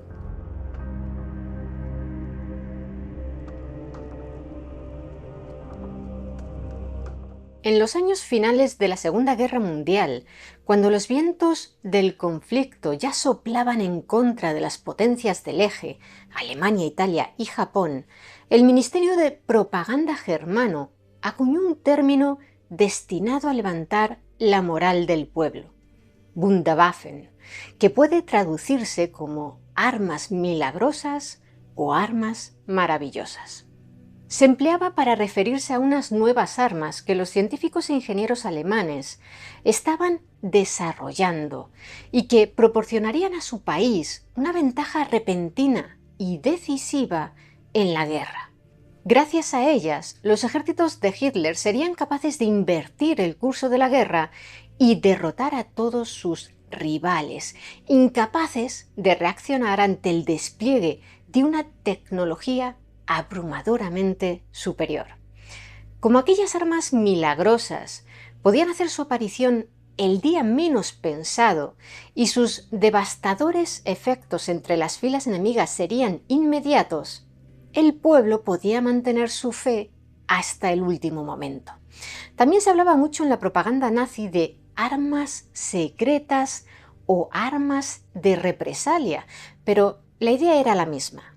La superioridad técnica y científica de los alemanes se impondría y los conduciría a la victoria. Aunque desde nuestra perspectiva actual pueda parecernos una estrategia propagandística disparatada, por aquel entonces los alemanes tenían bastante fe en la superioridad técnica de sus armas, una creencia que venía de lejos y no era infundada. Desde la segunda mitad del siglo XIX, la artillería alemana había destacado por sus capacidades técnicas. Por ejemplo, en la guerra franco-prusiana de 1870, los cañones de retrocarga con tubos de acero fundido de Alfred Krupp ofrecían un alcance de 4 kilómetros, más del doble que el alcance de los cañones franceses. Además, eran capaces de disparar con mayor cadencia, hasta 10 veces por minuto. Aquella superioridad artillera contribuyó de manera decisiva a la victoria prusiana. Durante la Primera Guerra Mundial, los alemanes también produjeron un arma más destinada a causar admiración y elevar la moral entre los suyos que a ser útil en la práctica. Fue conocida como el Cañón de París, ya que se empleó para bombardear la capital francesa durante el último año del conflicto. Tenía un calibre de 210 milímetros y disparaba granadas explosivas de más de 100 kilogramos, pero debido a su enorme alcance de 130 kilómetros, carecía de precisión y solo servía para sembrar el pánico entre los parisinos, ya que mataba a civiles de manera indiscriminada sin que éstos supieran desde dónde los atacaban. ¿Desde un avión? Imposible. Lo habrían visto o escuchado. ¿Un cañón enemigo? No podía ser. París estaba demasiado lejos del frente. Con esa arma los alemanes dispararon un total de 206 proyectiles contra la ciudad y mataron a 256 personas, todas ellas civiles. Aunque se suele hablar del Cañón de París en singular, en realidad eran 3 los cañones similares que dispararon sobre la ciudad. Después de la Gran Guerra, el Tratado de Versalles desmanteló casi por completo el arsenal alemán, pero a partir de 1933, tras el nombramiento de Adolf Hitler como canciller del Reich, el ejército alemán comenzó a rearmarse y como no podían fabricar abiertamente muchas armas sin violar el Tratado de Versalles, apostaron por la investigación armamentística y por incorporar continuamente nuevos desarrollos en lugar de establecer una producción estandarizada de armas. De ese modo, cuando estalló la Segunda Guerra Mundial, los alemanes contaban en múltiples áreas con máquinas de guerra más modernas que las de los países de su entorno. Tanques, aviones, submarinos, tecnología de cohetes. En el campo de la tecnología militar, los alemanes innovaron mucho durante la guerra, pero ¿realmente estaban desarrollando en secreto armas milagrosas? Existe un debate permanente acerca de qué armas desarrolladas por los nazis se deberían considerar Wunderwaffen y cuáles no. ¿Solo las que no pasaron de la fase de diseño o también las que llegaron a ser empleadas en combate? ¿Únicamente las de gran poder destructor o también las que suponían una mejora táctica? No existe un listado oficial de las armas milagrosas nazis, así que en este vídeo os vamos a hablar de las que a nosotros más nos han llamado la atención y en cada caso os explicaremos su contexto. Ya os adelantamos que algunas os parecerán más ocurrentes que efectivas y en absoluto milagrosas, pero creemos que como mentes curiosas también os interesará saber de ellas. Por otro lado, alrededor de las Wunderwaffen también han surgido una amplia variedad de relatos de fantasía recogidos en novelas, películas, cómics y falsos documentales, muchas veces entremezclados con el interés que algunos jerarcas nazis mostraron por el ocultismo. Al final del vídeo, en un apartado especial, os hablaremos de algunas de esas armas imaginarias. Ahora, empecemos por arriba, es decir, por la aviación. Uno de los factores que mayor peso negativo ejercían sobre la moral de la población civil eran los bombardeos aliados sobre las ciudades germanas. Quienes vivían alejados del frente eran muy conscientes de que la guerra tenía efectos negativos sobre sus vidas, como la pérdida de algunos familiares o conocidos que se hubieran alistado o la escasez de productos en el día a día. Pero podían seguir creyéndose las noticias maquilladas por el Ministerio de Propaganda, confiando en que Alemania se alzaría con la victoria una vez más. ¿Acaso no habían conquistado Polonia, Dinamarca, Noruega, Bélgica, Holanda, Luxemburgo, Francia, Yugoslavia y Grecia en apenas 2 años? Todas aquellas victorias habían dotado al Führer de un halo de invencibilidad a ojos del pueblo. Sin embargo, en el momento en que toneladas de bombas caen sobre tu barrio y matan a tus vecinos, es difícil seguir manteniendo la fantasía de que la guerra marcha bien. Ya en septiembre de 1941, los británicos establecieron su estrategia de bombardeos sobre Alemania, cuyo objetivo sería textualmente romper la moral de la población, haciendo las ciudades físicamente inhabitables y sumir a la población en una sensación de peligro constante. Aunque inicialmente los bombardeos no tuvieron mucho éxito, a partir del empleo de bombas incendiarias de manera masiva, el impacto sobre las ciudades y sus habitantes fue enorme. Si Hitler quería mantener la fe de su pueblo en la victoria, tenía que barrer del cielo alemán a los aterradores bombarderos enemigos, pero para ello, ya en 1944 habría necesitado un milagro.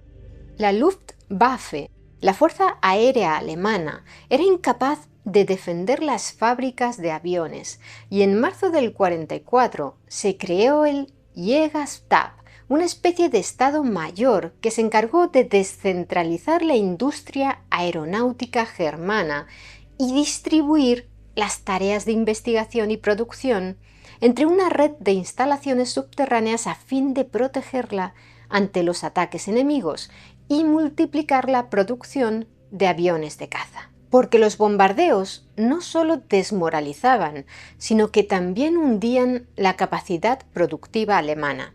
Desde mediados de 1943, Alemania había pasado a una economía de guerra total, donde las fábricas civiles pasaron a destinarse a la producción militar, bajo la administración del arquitecto Albert Speer, ministro de Armamento y Producción Bélica del Reich.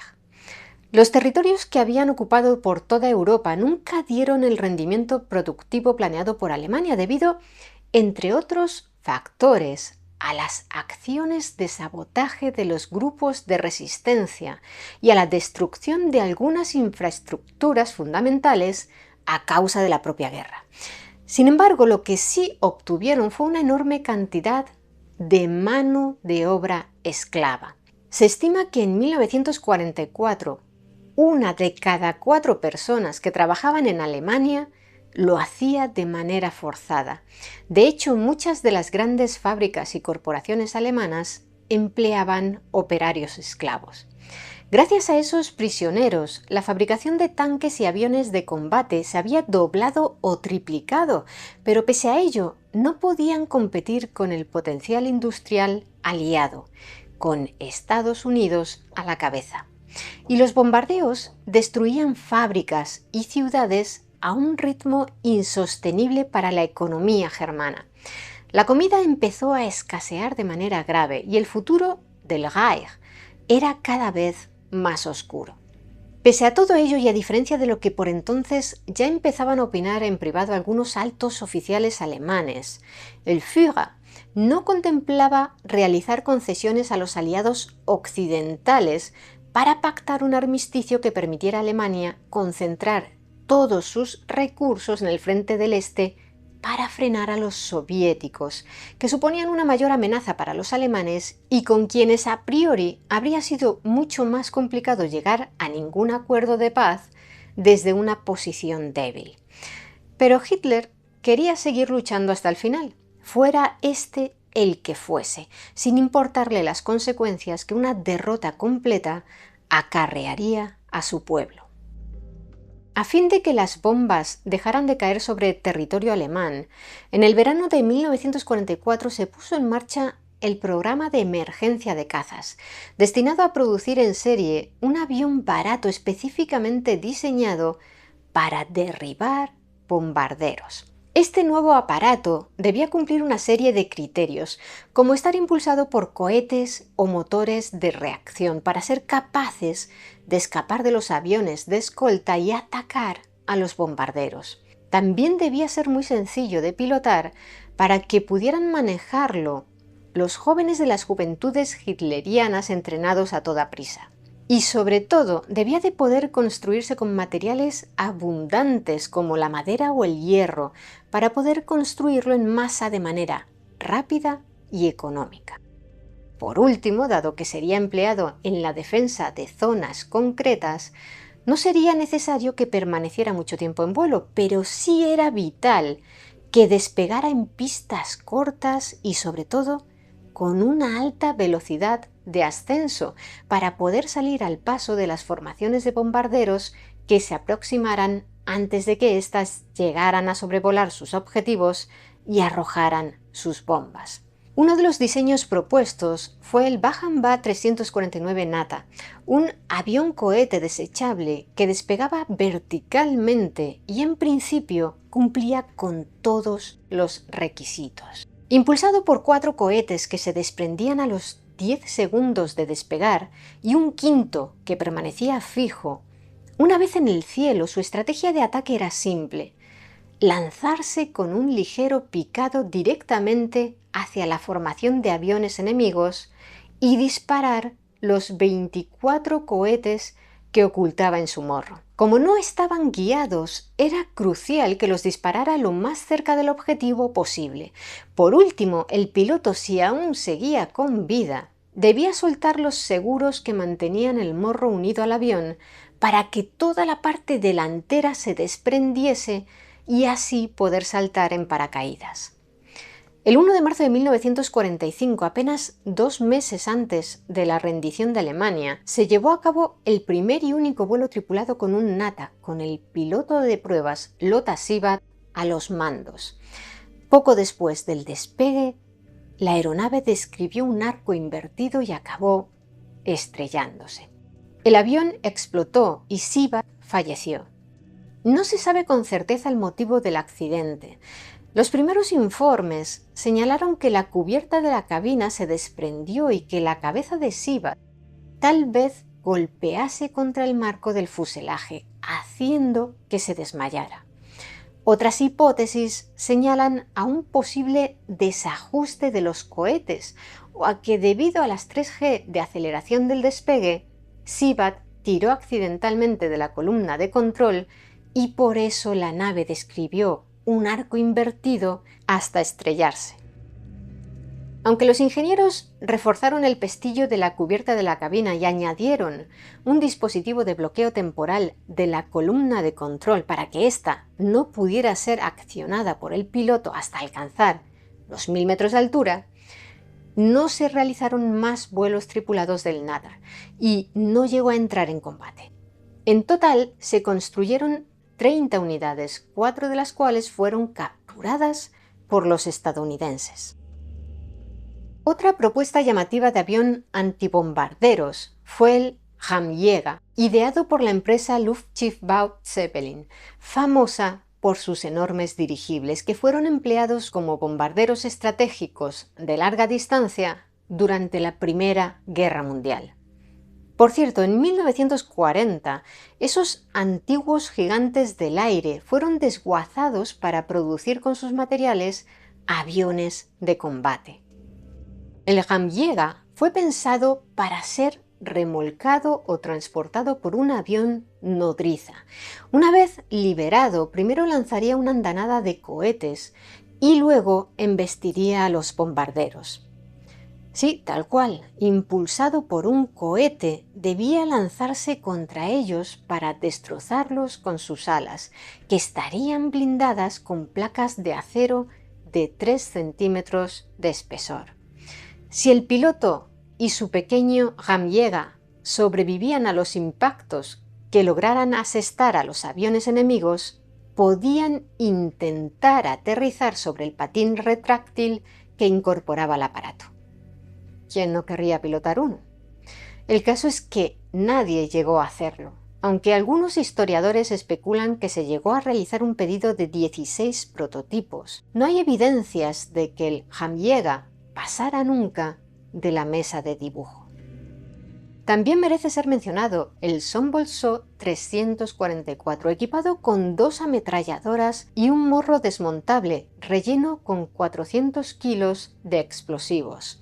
La cabina del piloto estaba ubicada cerca de la cola del avión y la secuencia de ataque que debía seguir era muy parecida a la del Hamjäger, liberado desde un avión nodriza e impulsado por un cohete. Se lanzaría sobre los bombarderos enemigos en un ángulo de 45 grados.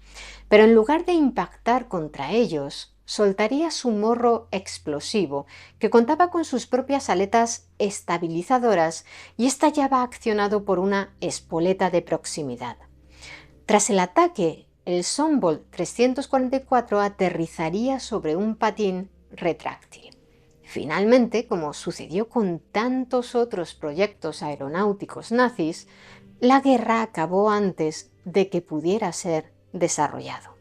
Probablemente el avión experimental nazi más famoso sea el Hortenho 9, un prototipo de cazabombardero por el que sentía predilección el comandante en jefe de la Luftwaffe, Hermann Göring.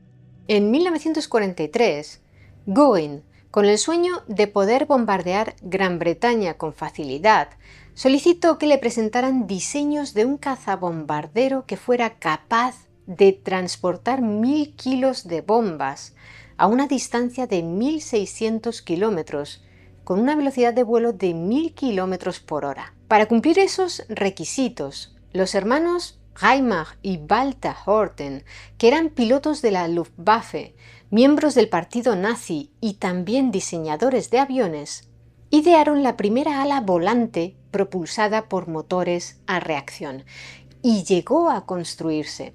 El primer vuelo de prueba de un prototipo del Ho-9, impulsado por 2 turborreactores, tuvo lugar en diciembre del 44. Aunque al mes siguiente se produjo un accidente durante otro vuelo de ensayo y su piloto, el teniente Erwin Zilla, falleció, se encargó la producción de 100 unidades del Horten Ho-9.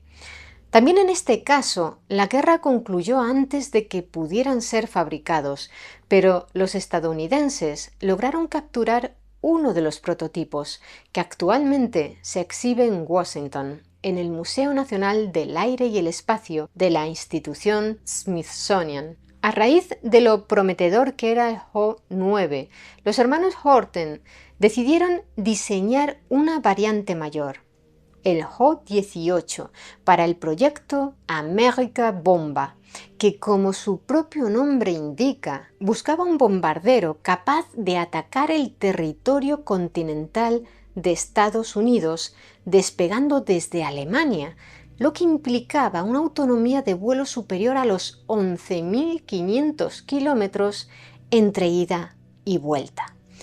Aquel proyecto ya se había planteado en 1938, antes incluso de que empezara la guerra, pero no fue puesto en marcha hasta principios del 42, una vez que los Estados Unidos habían entrado en el conflicto. Según su diseño, el Ho-18 medía 40 metros de envergadura y era capaz de llevar a 3 tripulantes y cargar 4.000 kilos de bombas, y efectivamente contaba con una autonomía de 11.500 kilómetros. Además, disponía de un par de torretas accionadas por control remoto con 2 cañones de 30 milímetros cada una. A diferencia de su hermano menor, el Ho-18 estaba impulsado por 6 turborreactores en lugar de 2. No llegaron a construirlo. Dentro de los múltiples diseños propuestos para el proyecto America Bomba, también destaca el Silbervogel, que en alemán significa pájaro de plata, un cohete alado suborbital que en teoría sería capaz de lanzar sobre ciudades como Chicago o Nueva York una enorme bomba convencional que explotara a cierta altura para liberar una nube de polvo radiactivo que cubriera toda la zona urbana. El diseño había sido ideado antes de la guerra, a finales de los años 30, por el austríaco Eugen Senger y la alemana Irena Brendt, aunque llegó a realizar algunos test aerodinámicos en el túnel de viento. El Silbervogel nunca despegó. Tras la derrota alemana en Stalingrado en 1943, el proyecto fue abandonado por falta de recursos, de manera similar a lo que sucedió con las demás propuestas para el proyecto America Bomba, que fueron descartadas por ser demasiado costosas en dinero, materiales y tiempo de desarrollo, cuando no técnicamente inviables. Por cierto, aunque los alemanes no lograron bombardear el territorio continental de los Estados Unidos, los japoneses sí lo hicieron, gracias a lo que ellos denominaron Fugo, unos globos incendiarios incontrolados que lanzaban desde la costa de Honshu, la isla más grande de Japón, y que gracias a las corrientes de aire de gran altitud eran impulsados hasta Norteamérica. Los globos de papel y llenos de hidrógeno medían 10 metros de diámetro y portaban 4 dispositivos incendiarios de 5 kilos cada uno, además de una bomba antipersonal de 15 kilos. En total, el ejército imperial japonés lanzó más de 9.000 de aquellos globos, conscientes de que la gran mayoría no alcanzarían su objetivo, que era sembrar el pánico entre los estadounidenses, provocando incendios forestales. En total, unos 300 de los globos fueron avistados o encontrados en algún punto de Estados Unidos, Canadá o México, pero el gobierno estadounidense censuró los medios de comunicación para que los japoneses ignorasen el resultado de su operación. Aunque no lograron provocar incendios a gran escala, uno de ellos mató a 6 civiles que se encontraban de picnic cerca de Bly, en el estado de Oregón. Fueron las únicas víctimas mortales de la guerra en los Estados Unidos continentales. Antes, cuando hemos mencionado la nube radiactiva sobre Nueva York o Chicago, es probable que os haya venido a la mente el programa nuclear nazi. ¿Realmente estuvieron cerca de fabricar la bomba atómica? Esa sí podría haber sido un arma que cambiara el curso de la guerra. El proyecto nazi, que pretendía hacer técnicamente utilizable la fisión nuclear, tenía el nombre en clave de Uran-Projekt, es decir, Proyecto Uranio. El tema es muy largo de contar y probablemente le dediquemos un vídeo completo. En este simplemente diremos que pese a lograr algunos éxitos en su investigación, los alemanes no lograron crear una reacción nuclear en cadena autosostenida en un reactor hasta el final de la guerra. Y a pesar de los rumores, no hay pruebas de que llegaran a probar ningún arma nuclear a pequeña escala. Al igual que sucedió con los desarrollos aeronáuticos nazis, la destrucción sistemática de instalaciones productivas clave por parte de los bombarderos aliados lastró mucho la investigación. Si la guerra hubiese durado un par de años más, ¿los nazis habrían conseguido fabricar una bomba atómica?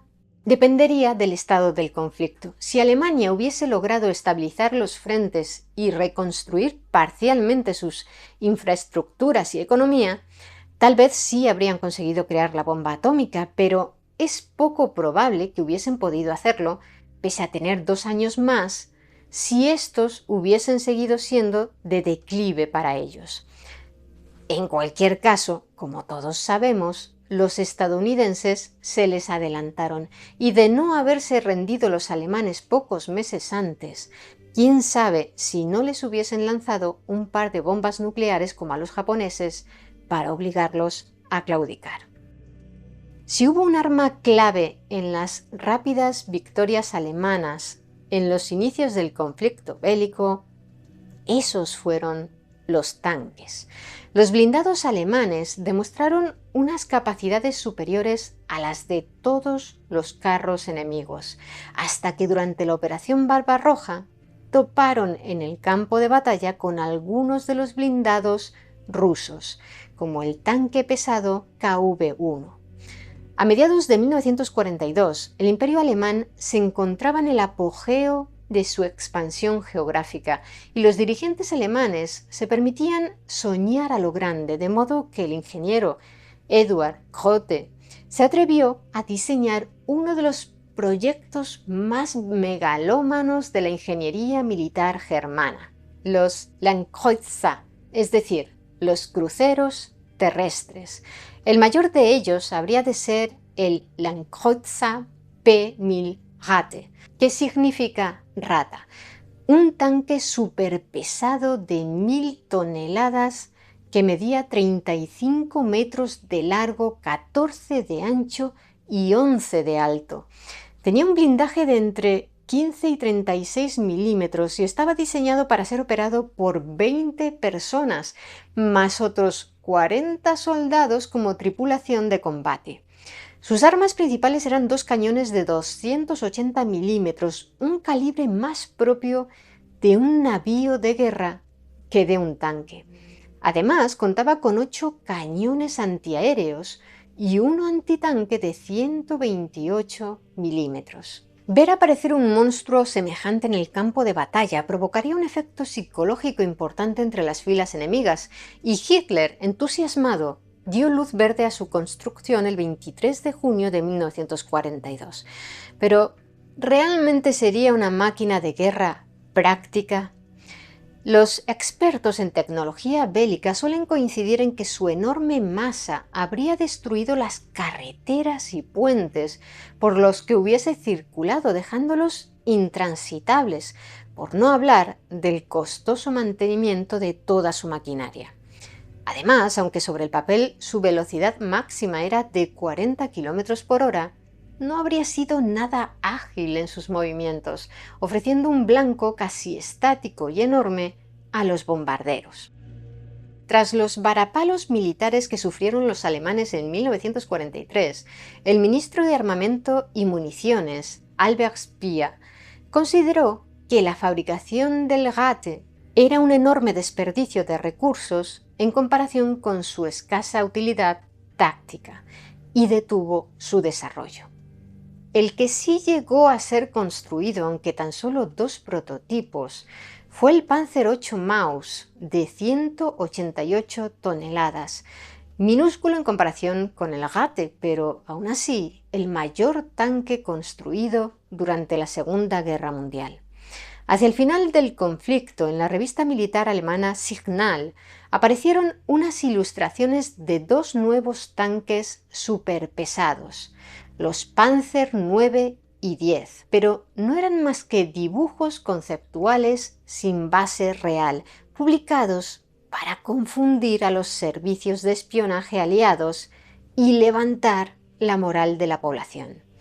Para rematar el tema de los tanques, queremos enseñaros un vehículo alemán muy curioso, el Kugelpanzer, es decir, el blindado esférico. Solo se conserva una unidad, capturada por los soviéticos en Manchuria en 1945. Propulsado por un motor de 2 tiempos con un solo cilindro, se cree que era empleado como vehículo de reconocimiento ligero, tal vez como protección para un hombre que tendiera líneas telefónicas en zonas de combate. Su blindaje solo tiene medio centímetro de espesor, con una pequeña rendija de observación y carece de armas. El hecho de que se capturara en la zona de Manchuria parece indicar que, aunque fue fabricado en Alemania, se envió a los japoneses. Actualmente se expone en el Museo de Tanques de Kubinka, en Rusia. Otra de las armas milagrosas del Reich fue el supercañón V3, inicialmente diseñado para bombardear Londres desde Francia, pero que solo fue utilizado para atacar Luxemburgo en enero de 1945. Se trataba de un cañón multicámara, es decir, que aparte de la cámara de pólvora principal, similar a la de otros cañones, contaba también con una serie de cámaras secundarias insertadas en los laterales del cañón en un ángulo de 45 grados, y sus aberturas de encendido se abrían de manera secuencial conforme la bala se desplazaba hacia adelante. De ese modo, el calor de la carga de pólvora principal encendía las cargas secundarias de los laterales, que contribuían a acelerar aún más el proyectil. En realidad, el concepto del cañón multicámara no era para nada novedoso, ya se conocía desde 1855. Mucho más innovador fue, por ejemplo, el cañón sónico, desarrollado por el doctor Richard Balauschek para ser empleado contra las fuerzas terrestres enemigas. Constaba de una cámara de combustión de gas metano conectada a 2 grandes reflectores parabólicos. En la cámara de combustión se producían detonaciones de manera cíclica y el sonido de estas, amplificado por los reflectores, daba lugar a un rayo sónico muy amplio que lanzaba una nota aguda con tanta fuerza que a una distancia de entre 200 y 400 metros causaba vértigo y náuseas al hacer vibrar los huesos del oído medio y agitar el líquido coclear dentro del oído interno. A una distancia de entre 50 y 200 metros, las ondas sonoras eran capaces de actuar sobre los tejidos y fluidos de los órganos, comprimiendo y liberando de manera repetida órganos resistentes a la compresión como los riñones, el bazo o el hígado. En cambio, en los órganos maleables como el corazón, el estómago o los intestinos, apenas producía efectos. Sin embargo, no era un arma práctica, ya que resultaba extremadamente vulnerable ante el fuego enemigo. Si alguna bala alcanzaba a los reflectores, que eran enormes, estos se deformaban y se volvían ineficaces. No llegó a ser empleado en combate. En 1945, las tropas estadounidenses descubrieron en el campo de pruebas de artillería de Hillersleben, en Alemania, un extraño dispositivo con forma de tubo acodado que apuntaba hacia el cielo. Se trataba de un cañón de viento destinado a disparar fuertes golpes de aire contra los aviones enemigos que volaran a baja altura a fin de derribarlos. Según algunas fuentes, era capaz de partir una tabla de 2,5 centímetros de grosor a casi 200 metros de distancia. Sin embargo, al igual que el cañón sónico, nunca fue usado en la guerra. Como veis, los ingenieros pueden ser muy imaginativos en tiempos de guerra, pero todos los artefactos que hemos comentado hasta ahora palidecen ante el que sin duda habría sido el mayor ingenio bélico jamás creado por el hombre, el proyecto Sone-Gewehr.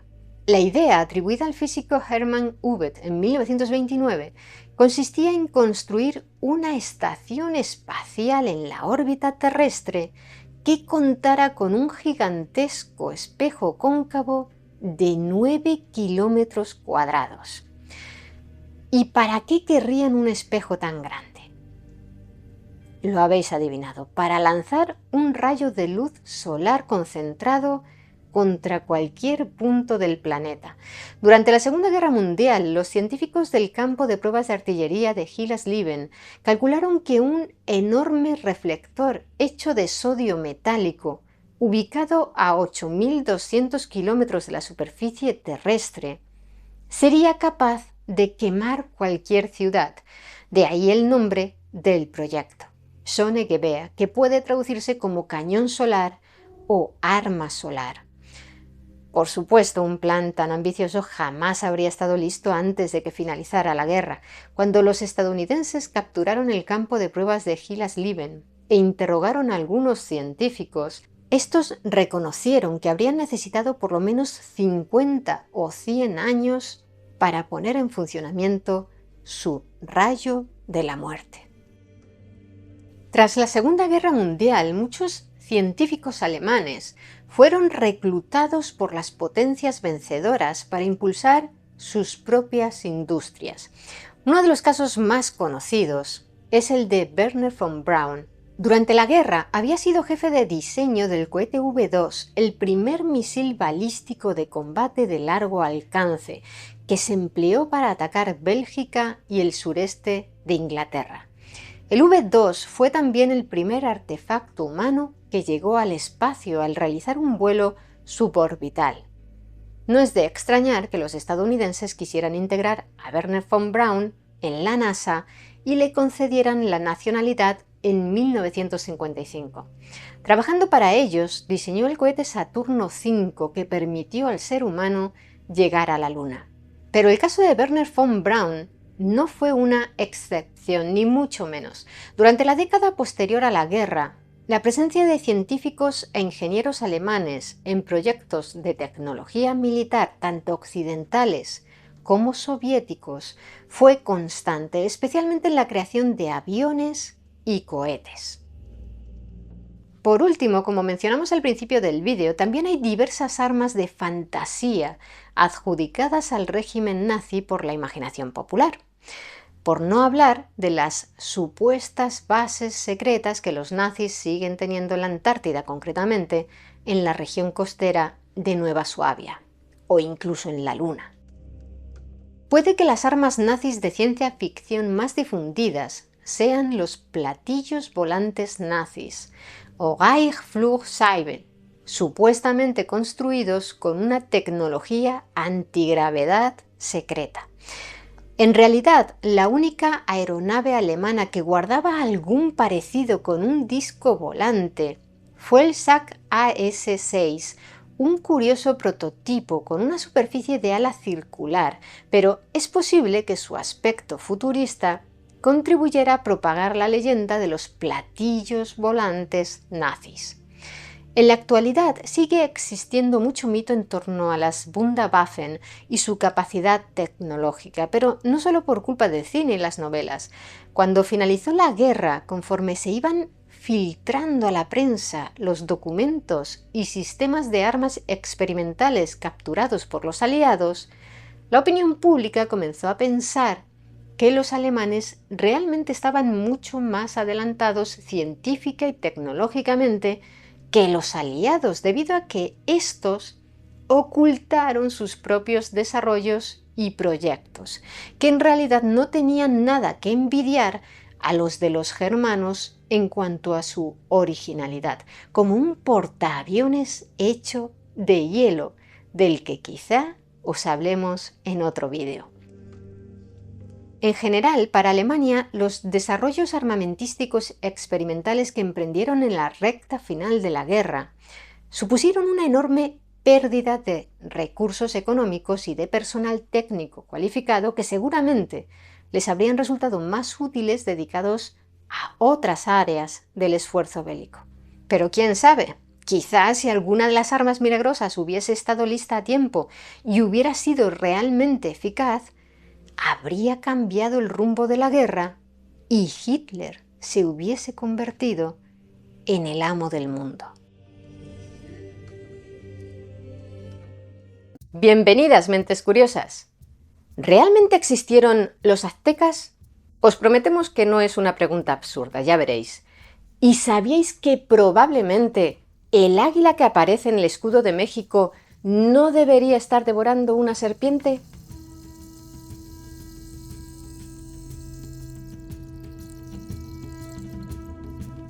A principios del siglo XIX, entre 1803 y 1804, el famoso explorador, geógrafo y naturalista prusiano Alexander von Humboldt recorrió diversas áreas del actual México, que por entonces aún formaba parte del Virreinato de Nueva España, y estudió con entusiasmo su geografía y sus vestigios arqueológicos, como la famosa Piedra del Sol, que había sido desenterrada pocos años antes y se exhibía colocada a un costado de la Catedral de Ciudad de México. Aquel enorme disco monolítico con inscripciones alusivas a los cultos solares y la cosmogonía mexica lo impresionó sobremanera, así como la inmensa riqueza histórica y cultural de la región. Unos años más tarde, en 1810, Humboldt reprodujo dibujos de algunas de las más bellas esculturas que había visto en sus viajes en su monumental libro titulado Vistas de las cordilleras y monumentos de los pueblos indígenas de América, e incluyó este que os mostramos en pantalla, perteneciente a la colección personal de su amigo luxemburgués Guillermo Dupuy, uno de los primeros anticuarios de las civilizaciones mesoamericanas. Pero para nuestra historia de hoy, lo que nos interesa no es esta escultura en sí, sino la descripción que escribió Humboldt al pie: busto de una sacerdotisa azteca. ¿Y qué tiene de extraordinaria esa descripción?, os preguntaréis tal vez. Pues que azteca no era un término empleado por los nativos del Valle de México, ni los habitantes de Tenochtitlan, la futura Ciudad de México, ni los demás pueblos cercanos geográfica y culturalmente que conformaron el Imperio Mexica. Se llamaron a sí mismos aztecas. Tampoco los españoles los llamaban aztecas. El nombre de azteca se empleaba únicamente en las leyendas y crónicas para referirse a los moradores de Aztlán, la legendaria ciudad de la que supuestamente procedían los fundadores de Tenochtitlan. El erudito prusiano volvería a emplear el término azteca repetidas veces en su influyente obra de 1822, titulada Ensayo político sobre el reino de la Nueva España, donde recopilaba todas sus observaciones de una tierra que admiraba.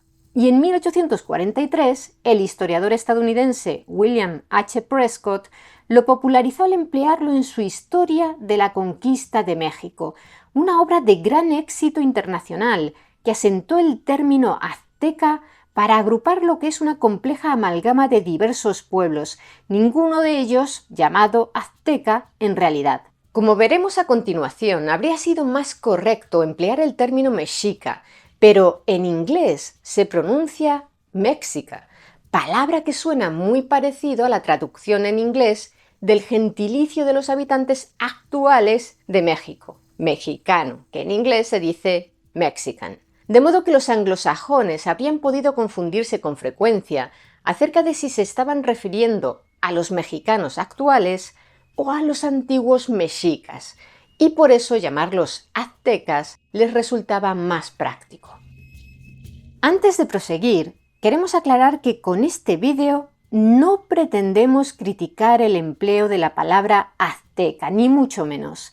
El lenguaje es algo vivo, que evoluciona conforme al uso popular. Actualmente, y desde hace mucho, en la historiografía está plenamente aceptado el término azteca para referirse a la poderosa civilización de carácter multiétnico que se desarrolló en el centro de Mesoamérica entre 1325, año de la fundación de la ciudad de Tenochtitlan, y 1521, año en que fue conquistada por Hernán Cortés y sus aliados indígenas. Hay quienes prefieren llamarla, en lugar de Imperio Azteca, Imperio Mexica o Triple Alianza, porque estaba integrada por los dominios de Texcoco, Tlacopan y Tenochtitlan. Y probablemente sea más preciso, pero en cualquier caso, cuando alguien habla de los aztecas refiriéndose al pasado, todos entendemos a quiénes se está refiriendo. Tan difundido y aceptado está el término que también es válido emplearlo como adjetivo sinónimo de mexicano,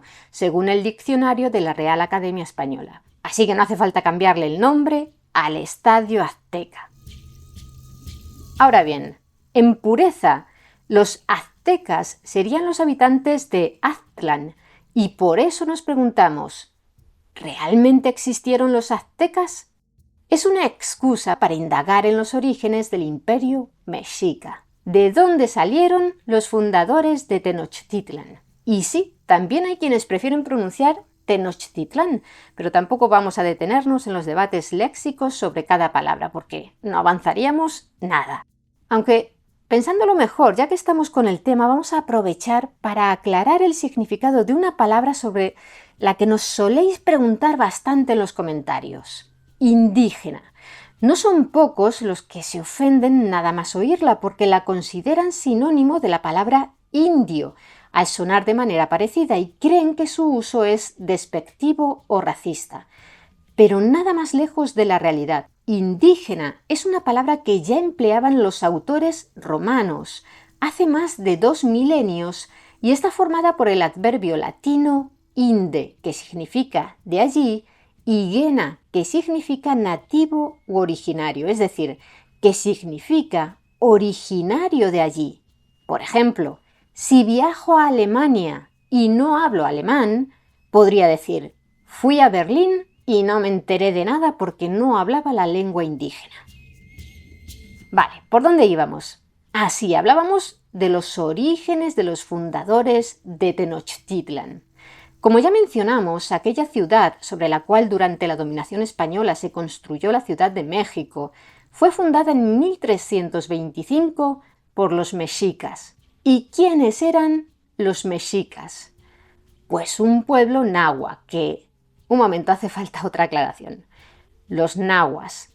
A veces se confunden nahuas con mexicas, pero de manera resumida, los nahuas son un grupo de pueblos nativos de Mesoamérica que compartían la misma macrolengua, el náhuatl.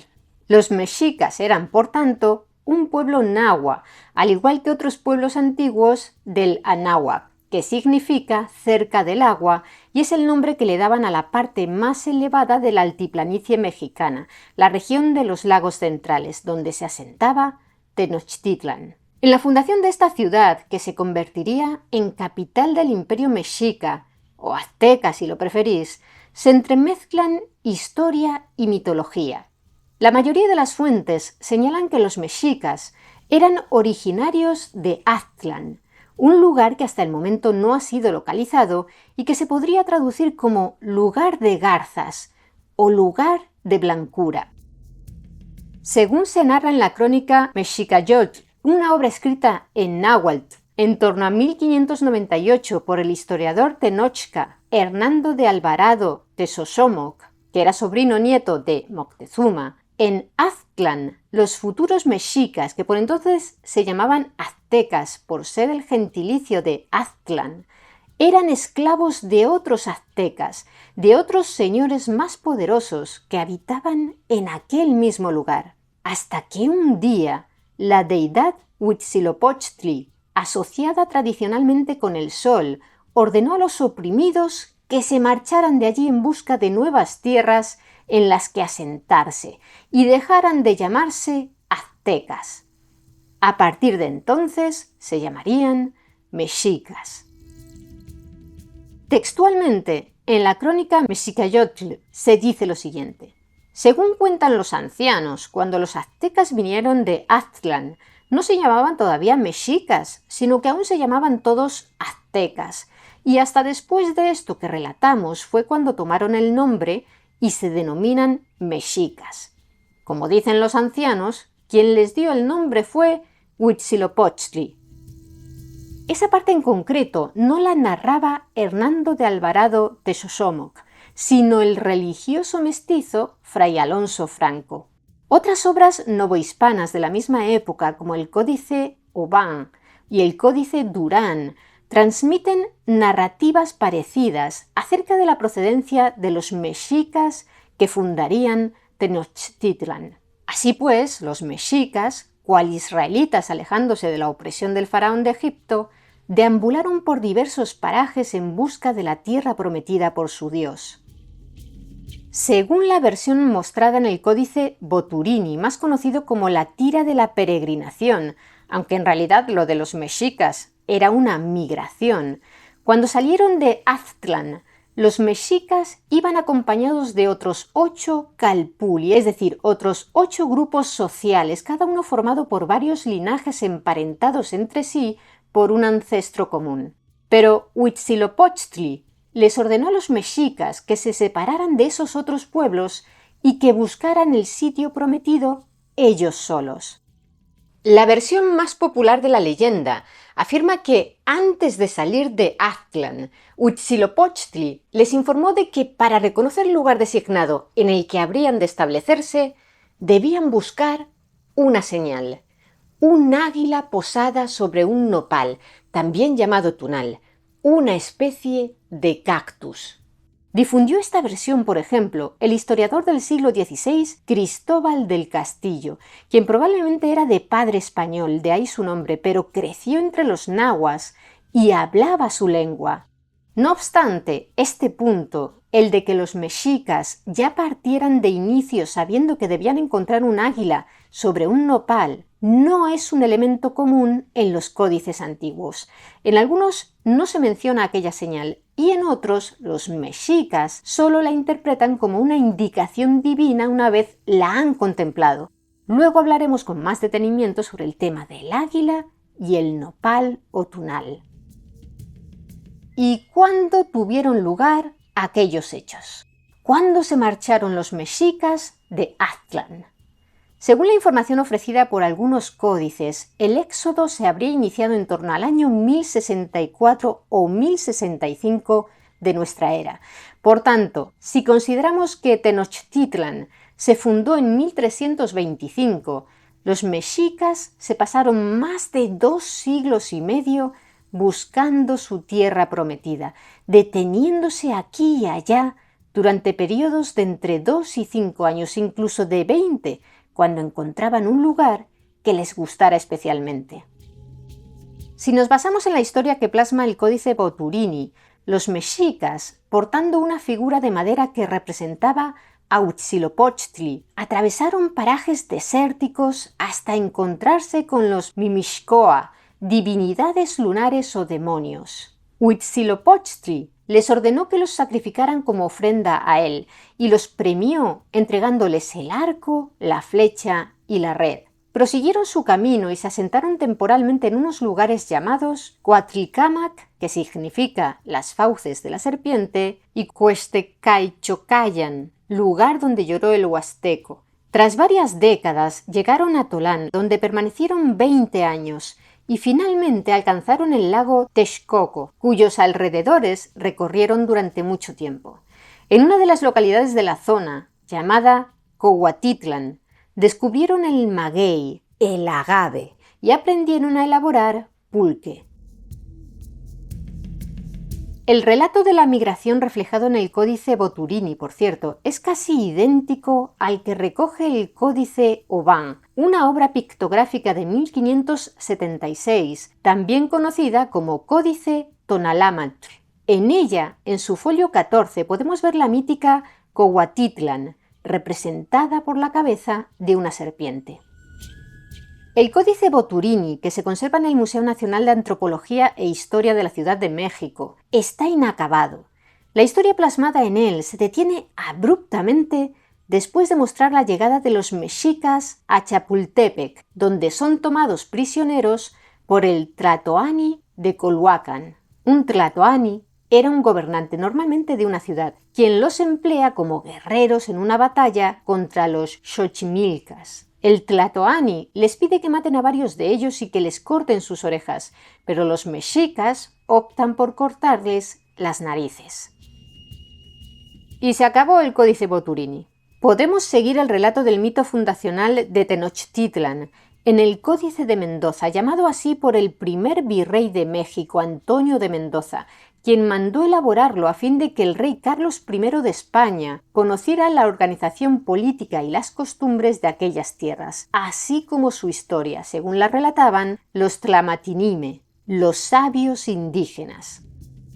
Así, la primera sección de aquella obra de 1542, también conocida como Códice Mendocino, arranca con la fundación de Tenochtitlan y la leyenda del águila posada en un tunal o nopal como un signo divino enviado por el dios Huitzilopochtli para indicar que aquel era el lugar adecuado para el establecimiento de los mexicas. Como podéis ver en la ilustración que os mostramos, diversos personajes sentados sobre sus petates contemplan aquel portento.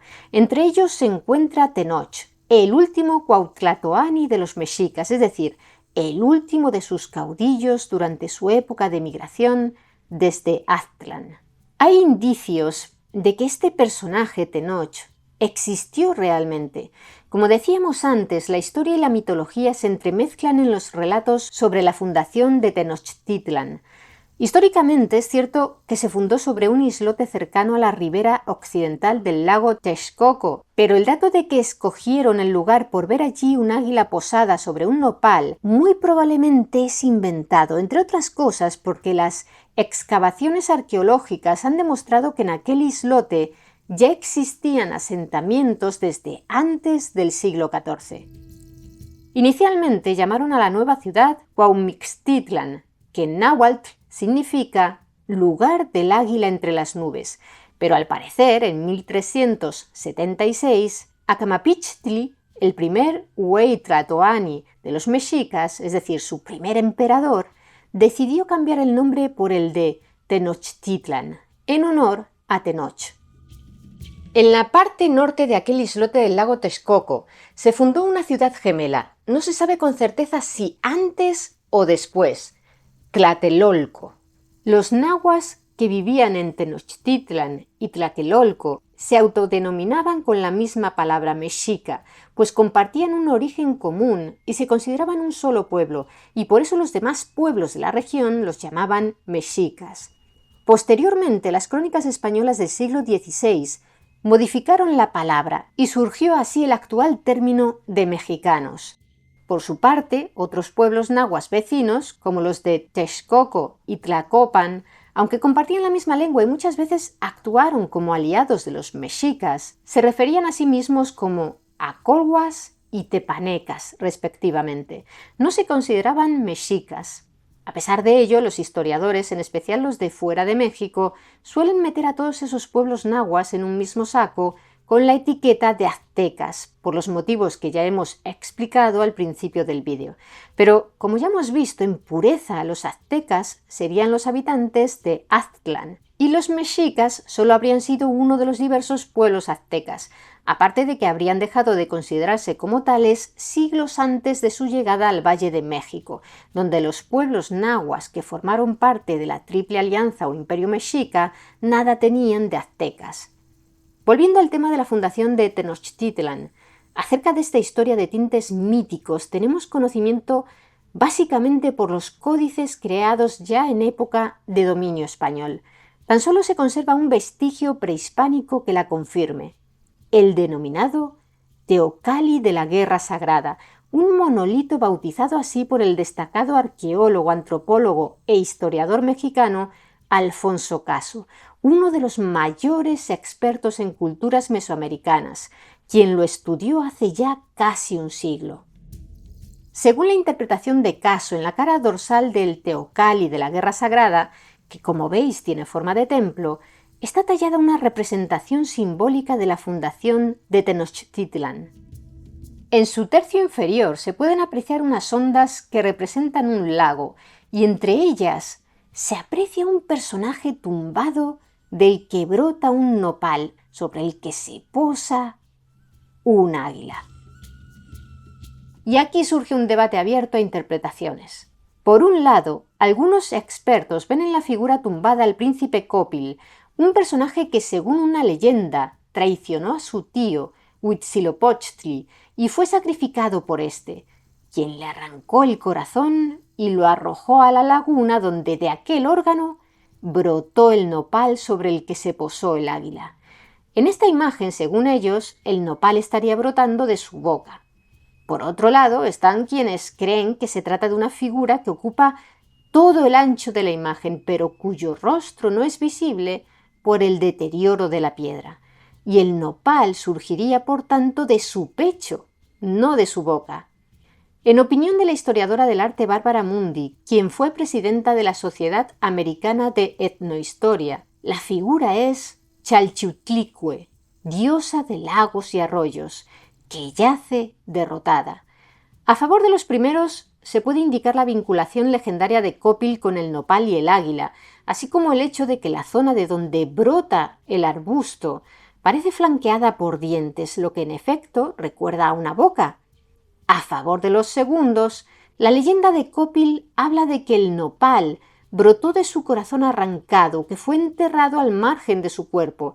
Además, si tenemos en cuenta que en el extremo inferior derecho se aprecian unos pies, es lógico pensar que la figura está tumbada con su cabeza hacia la izquierda, por lo que, por equilibrio estético, dicha cabeza estaría situada en la parte más deteriorada de la piedra y el nopal crecería efectivamente desde una herida abierta en su pecho o vientre.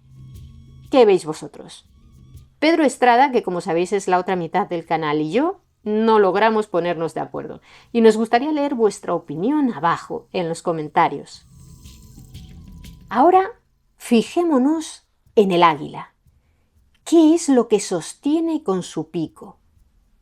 Podría parecer una serpiente, pero en realidad se trata del símbolo de Teoatl Tlachinoli, también conocido como Atlachinoli, un concepto mexica que entrelaza dos elementos físicamente opuestos, el agua y el fuego, para hacer alusión a la guerra.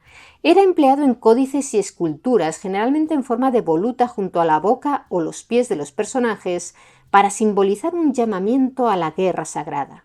No existe ningún registro prehispánico acerca de que el águila llevase una serpiente en la boca.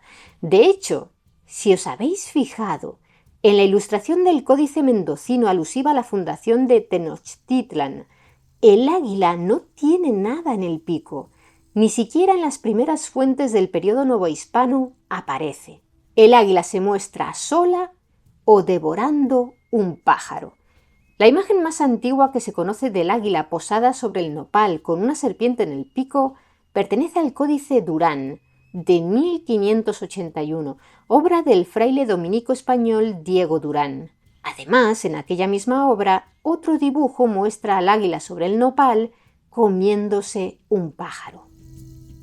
En 1606 apareció impresa por primera vez la imagen del ave devorando la serpiente, en la obra titulada Repertorio de los tiempos, de Enrico Martínez, cosmógrafo del rey de España, impresor, ingeniero e intérprete de la Santa Inquisición, que según Alexander von Humboldt era de origen alemán u holandés, pero según otras fuentes, en realidad era mexicano y se había educado en España. A raíz de aquella imagen de la obra de Martínez, replicada y versionada en ilustraciones y portadas de publicaciones posteriores, se popularizó y consolidó a partir del siglo XVII la imagen del águila con la serpiente. Y eso que, sí, en efecto, la ilustración del libro de Enrico Martínez no era un águila, sino una garza. En cualquier caso, sea de origen prehispánico o no, el actual escudo de México muestra el águila devorando una serpiente. Centrémonos ahora en Aztlán. ¿Dónde podría estar situada?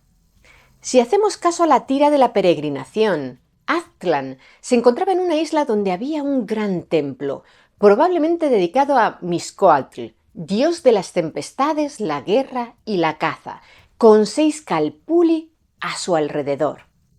Mientras unos códices novohispanos la describen como una especie de paraíso o Edén, libre de enfermedades y de muerte, otros, como el códice Oban, afirma que era un lugar gobernado por una élite tiránica que esclavizaba a sus semejantes. Casi siempre es descrita como una ciudad en una isla, a veces como una montaña con la cumbre torcida donde hay una cueva, o 7, según la versión. Las descripciones son con frecuencia contradictorias entre sí, lo que, en opinión de algunos estudiosos, hace casi imposible dar con Aztlán en el caso de que realmente existiera.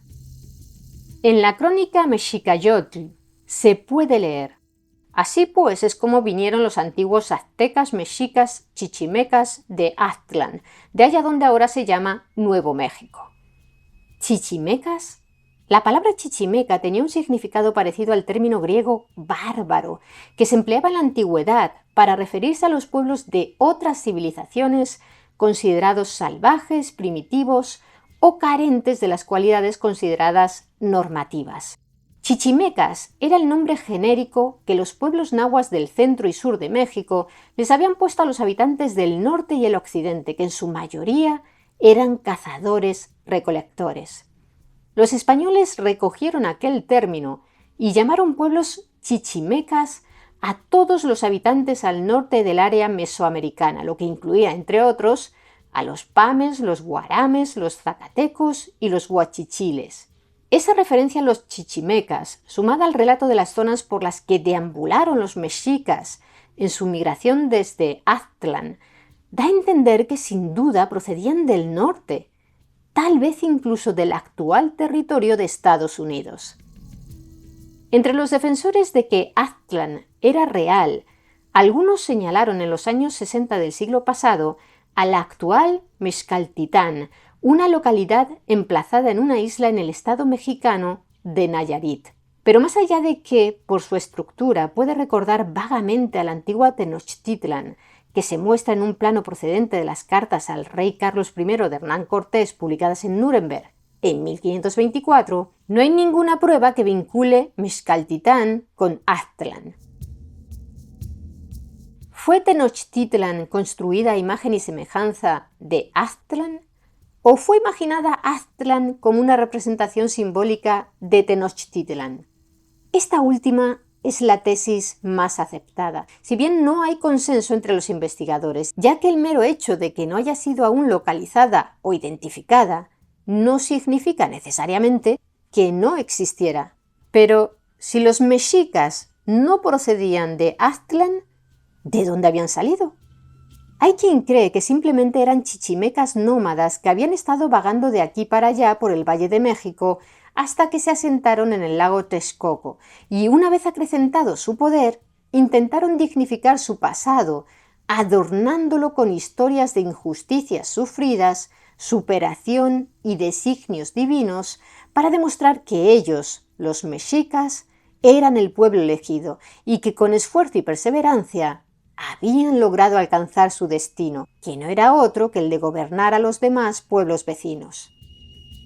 Una hipótesis más concreta es que toda esa historia acerca de Aztlán y la migración de los mexicas como un pueblo guiado por la divinidad fue inventada en torno a 1428 por el monarca de Tenochtitlan, Itzcoatl, quien, tras liberarse del dominio de los tepanecas de Azcapotzalco, decidió reescribir la historia de su pueblo creando una leyenda sobre sus orígenes. Hace un siglo, el mexicanista de origen alemán Hermann Bayer opinó: aquellos cuentos acerca de la fundación de la capital del antiguo imperio mexicano, el primer gobernante Tenoch, el guía divino Huitzilopochtli, etc., tienen el mismo valor histórico que la leyenda de Rómulo y Remo sobre los principios de Roma, o sea, que todas son fabricaciones posteriores, mitos explicativos de carácter meramente fantasioso. El silogismo que se podría formular en este caso sería: si los aztecas eran los habitantes de Aztlán y Aztlán no existió, entonces los aztecas tampoco existieron. Por cierto, me acaban de informar de que ya le han cambiado hace poco el nombre al Estadio Azteca, pero os vais a sorprender. Resulta que no lo han llamado Estadio Mexica, sino Estadio Banorte, en honor a un banco mexicano, debido a un acuerdo de patrocinio. Eso sí, durante el Mundial de Fútbol de 2026 recibirá el nombre de Estadio Ciudad de México, ya que la política de la FIFA impide nombrar a los estadios mundialistas con nombres comerciales. En cualquier caso, nos parece bastante probable que le pongan el nombre que le pongan y, como ya ocurrió en el pasado con otros cambios que se hicieron, será el nombre de Estadio Azteca el que seguirá prevaleciendo en la cultura popular. Bienvenidas, mentes curiosas. ¿Conocéis la asombrosa historia de los guerreros de terracota? ¿Sabíais que su señor, el primer emperador de China, estaba obsesionado con encontrar el elixir de la vida eterna?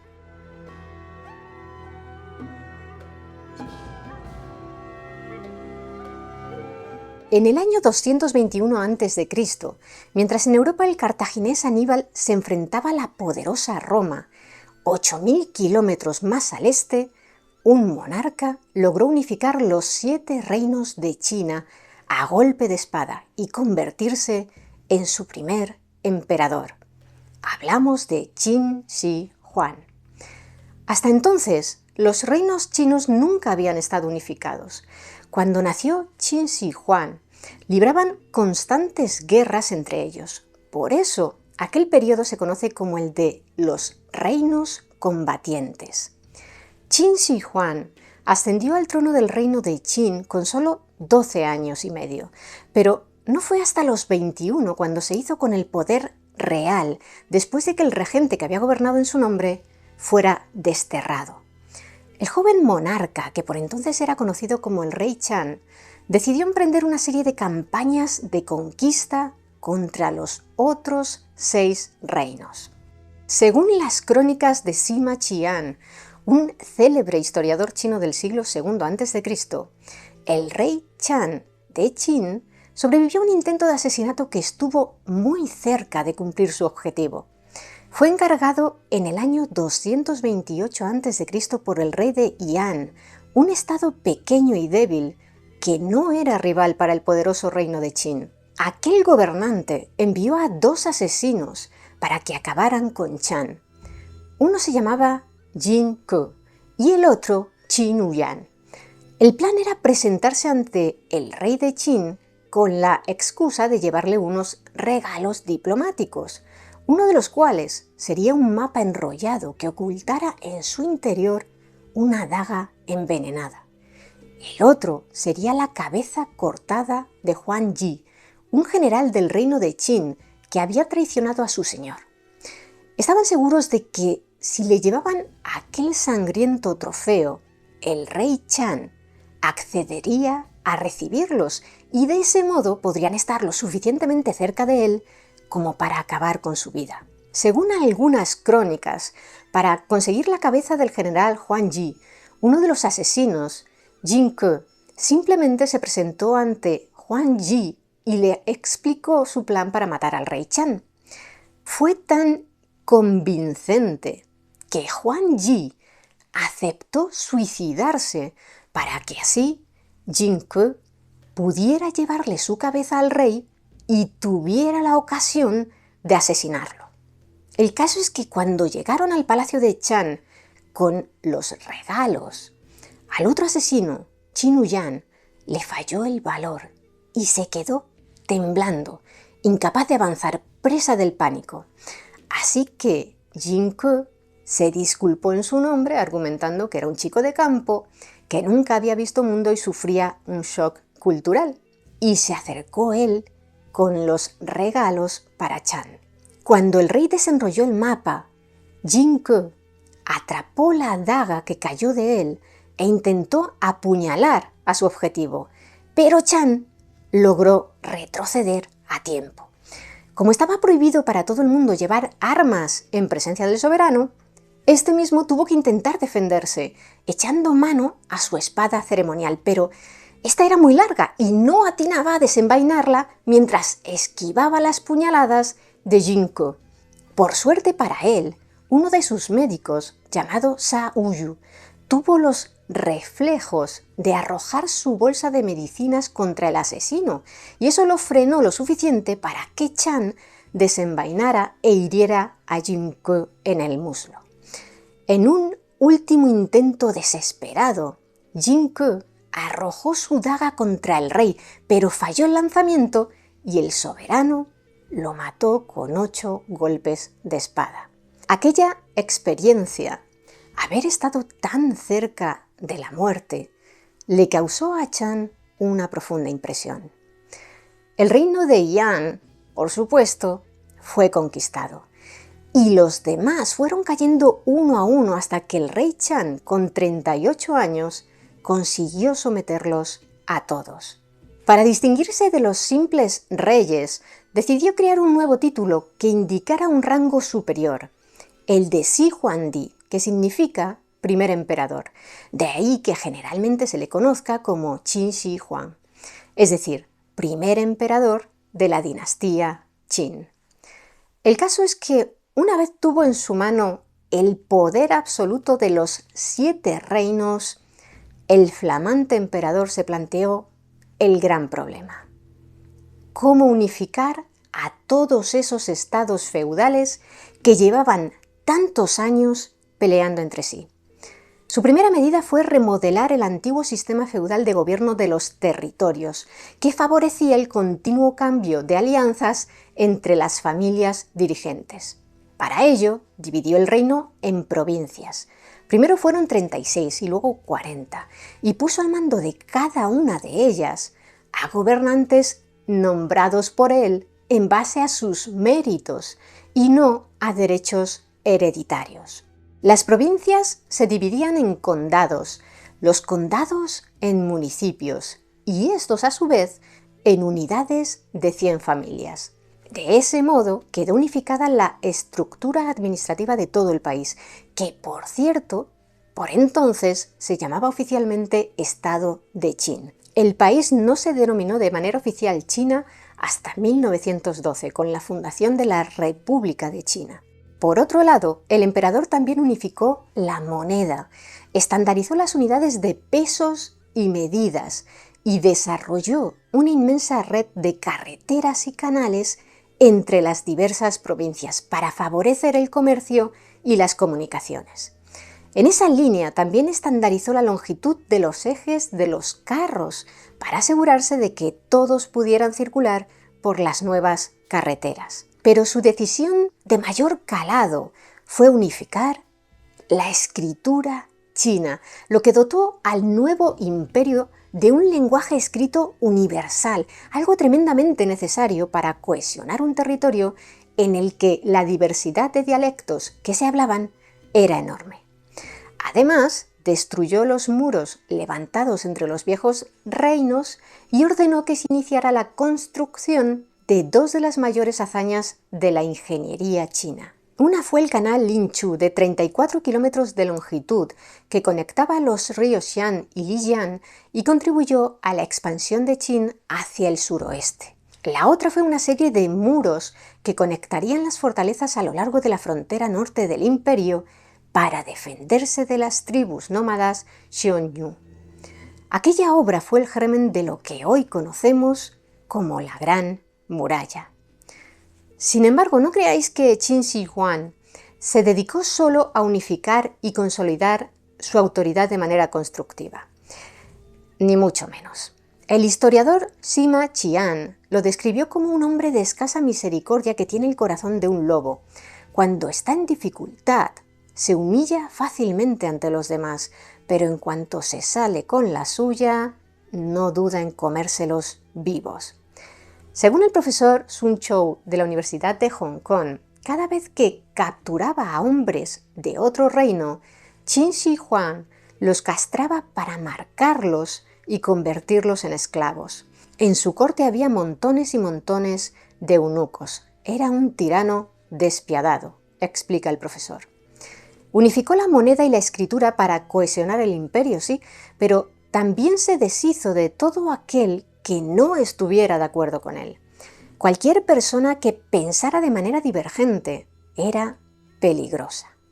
Por ello, ordenó quemar montañas de libros e hizo enterrar vivos a 460 eruditos. Una versión de este último acto de barbarie dice que los enterró de pie, con tan solo la cabeza asomando por encima del suelo, para a continuación decapitarlos a todos. Pero otras fuentes apuntan a que se trata tan solo de una leyenda promovida en los siglos posteriores por los seguidores del confucianismo, que al igual que las demás corrientes filosóficas, fue prohibido por el emperador, quien estableció el legalismo como ideología obligatoria.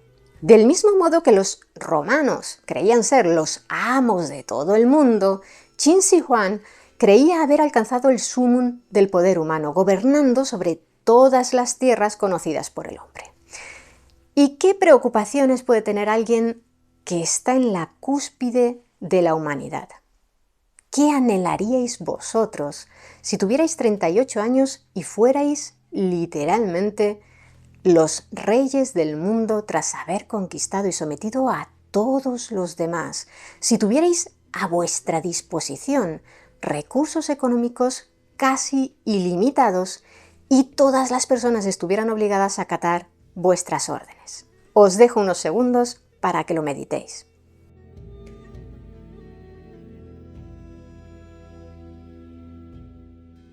¿Ya lo habéis pensado? Pues bien, lo que anhelaba el poderoso Qin Shi Huang era conservar ese poder para siempre. ¿Coincide con lo que habéis pensado vosotros? Si queréis, dejadnos vuestras respuestas abajo en los comentarios. Tenemos mucha curiosidad por leer vuestras reflexiones. Como decíamos, Qin Shi Huang deseaba preservar su poder a toda costa y llegó a la conclusión de que podía lograr su objetivo de dos maneras. La primera era hacerse inmortal. Como su puesto era vitalicio, si no moría conservaría su poder de manera ilimitada. Pero intentar lograr eso es absurdo, estaréis pensando.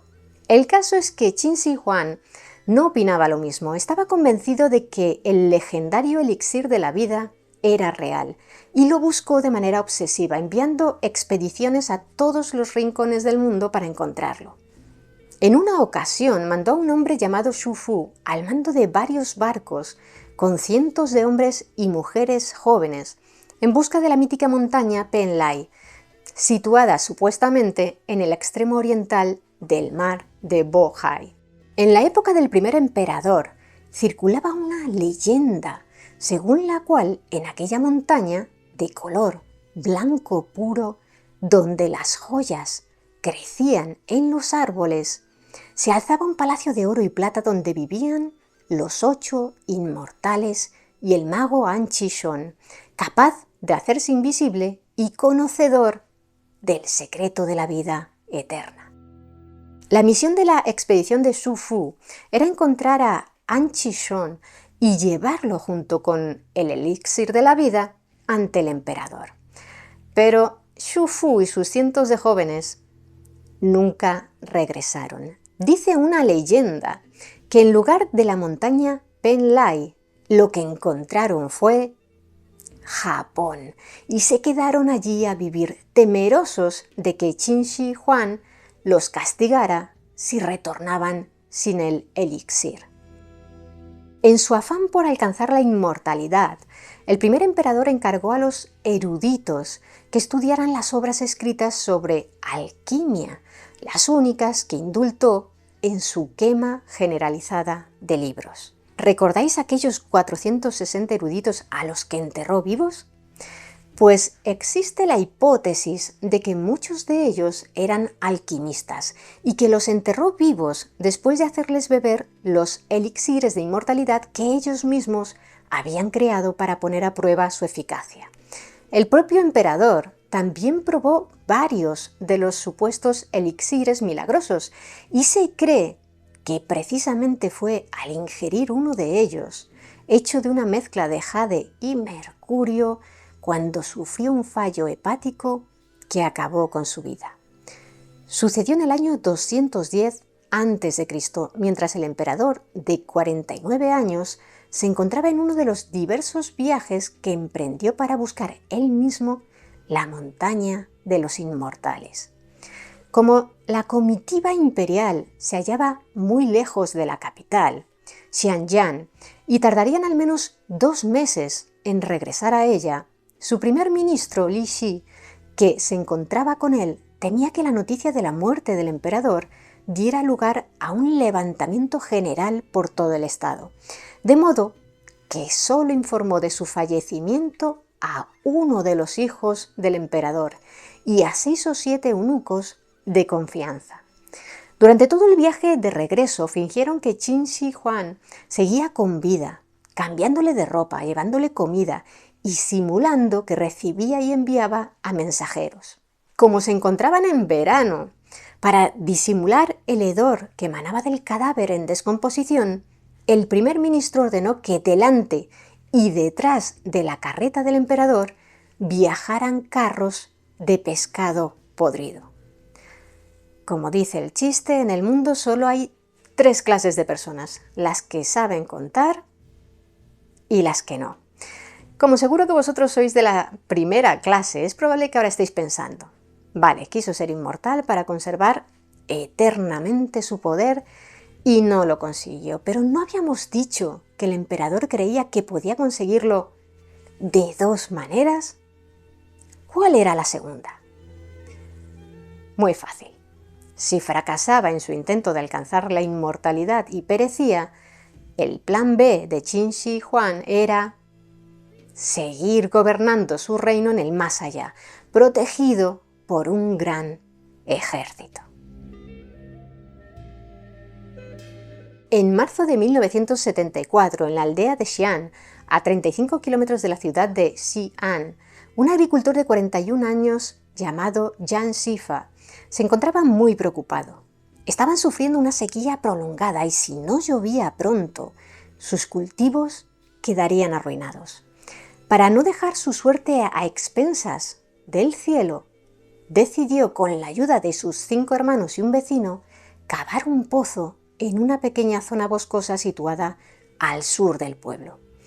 Los 7 hombres se dedicaron con ahínco a la tarea, cavando más y más en busca de agua.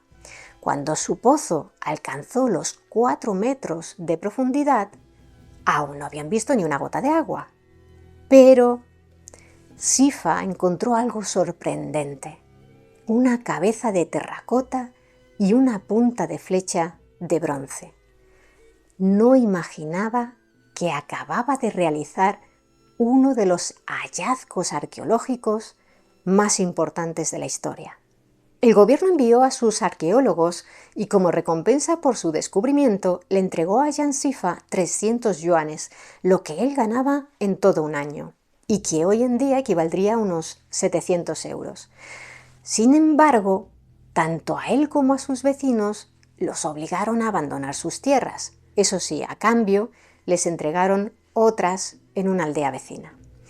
Las excavaciones de los arqueólogos enviados por el gobierno revelaron algo asombroso.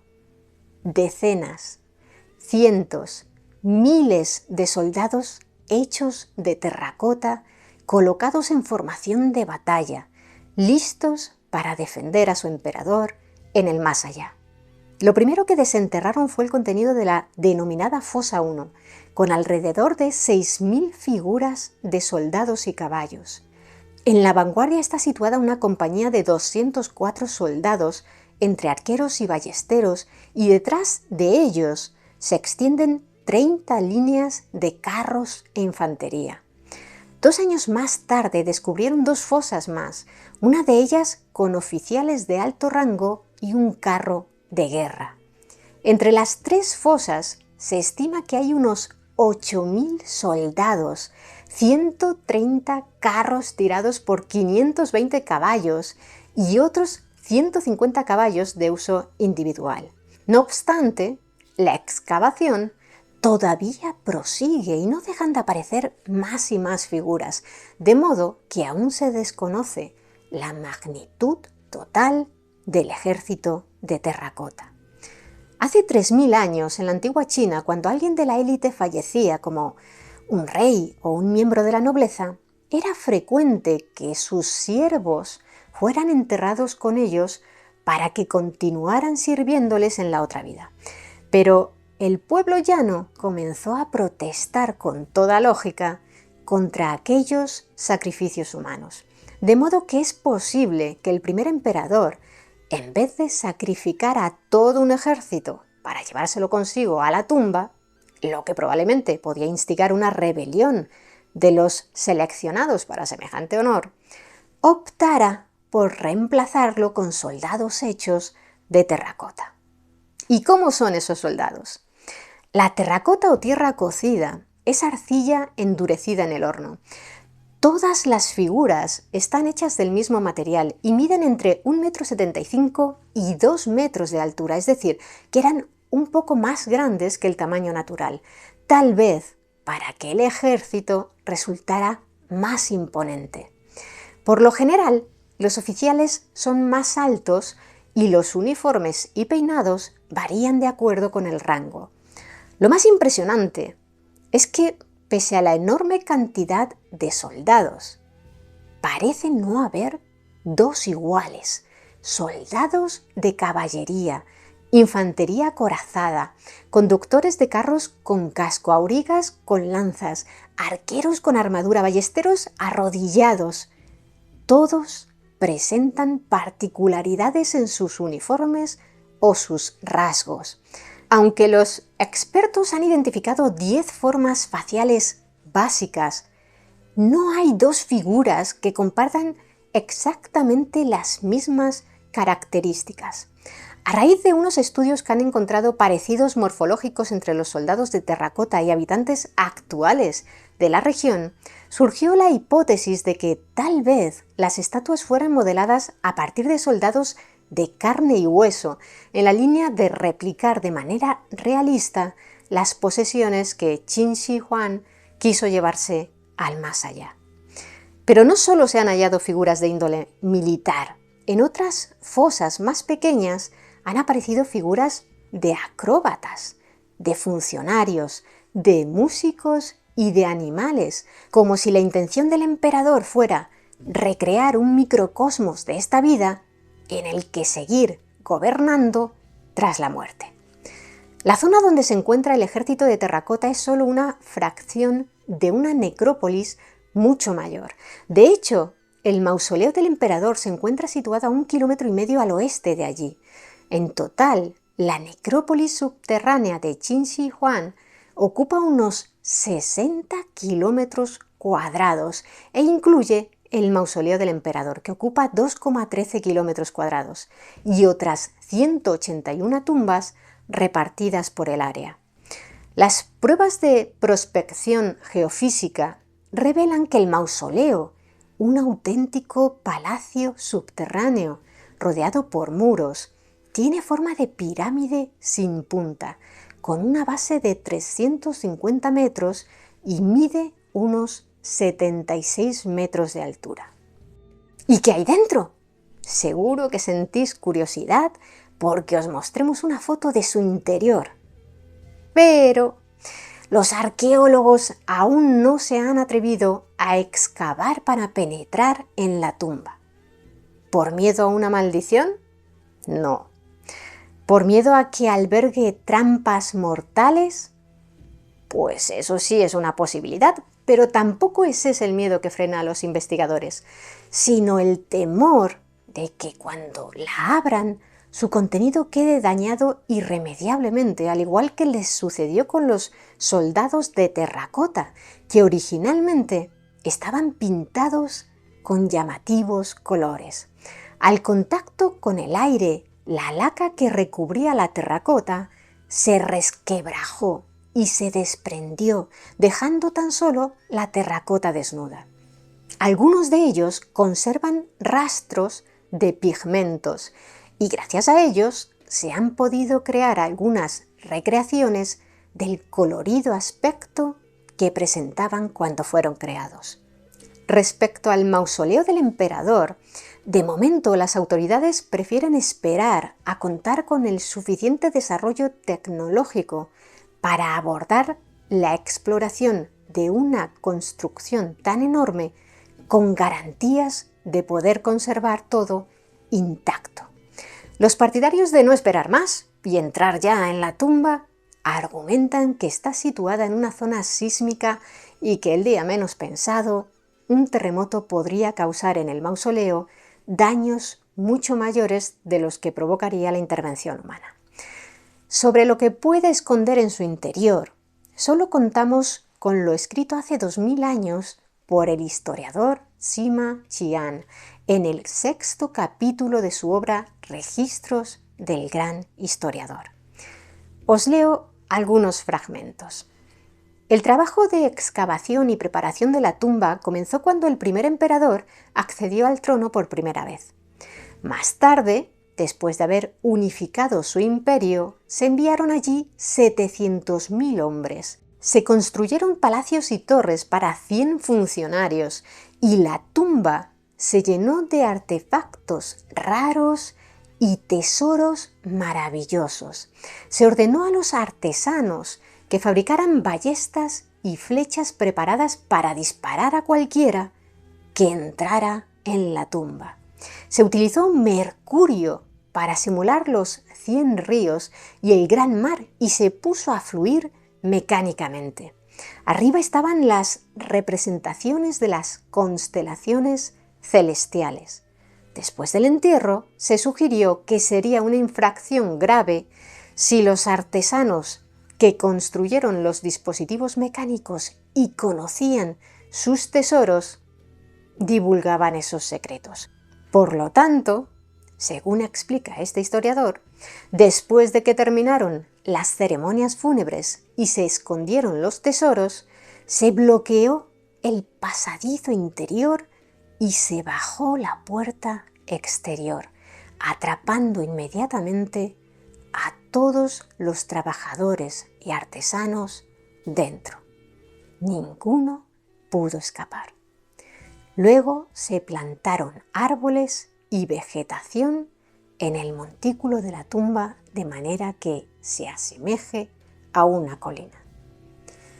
De las palabras de Sima Qian, se puede deducir que en la tumba hay ríos de mercurio que recrean los cauces fluviales chinos, y lo cierto es que los análisis del terreno muestran niveles muy elevados de mercurio, por lo que se cree que puede haber algo de cierto en el relato del historiador. Y el mercurio podría suponer un riesgo para la salud de los exploradores.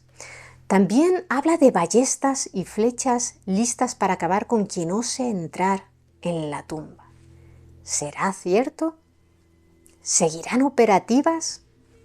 Suponemos que el día en que se animen a explorarla, los arqueólogos enviarán primero un robot. Qin Shi Huang ordenó que comenzara su construcción al poco de ser coronado rey de Qin, es decir, cuando apenas tenía 13 años, por lo que las obras se prolongaron durante 36 años, pero no cogieron un verdadero impulso hasta que logró conquistar todo el mundo conocido y se convirtió en emperador. Cuando falleció, las obras no habían concluido y algunas zonas quedaron a medio terminar. En 1979, 5 años después de su descubrimiento, el sitio arqueológico se abrió al público y se ha convertido en un gran punto de atracción turística del país, contribuyendo al desarrollo económico de la región.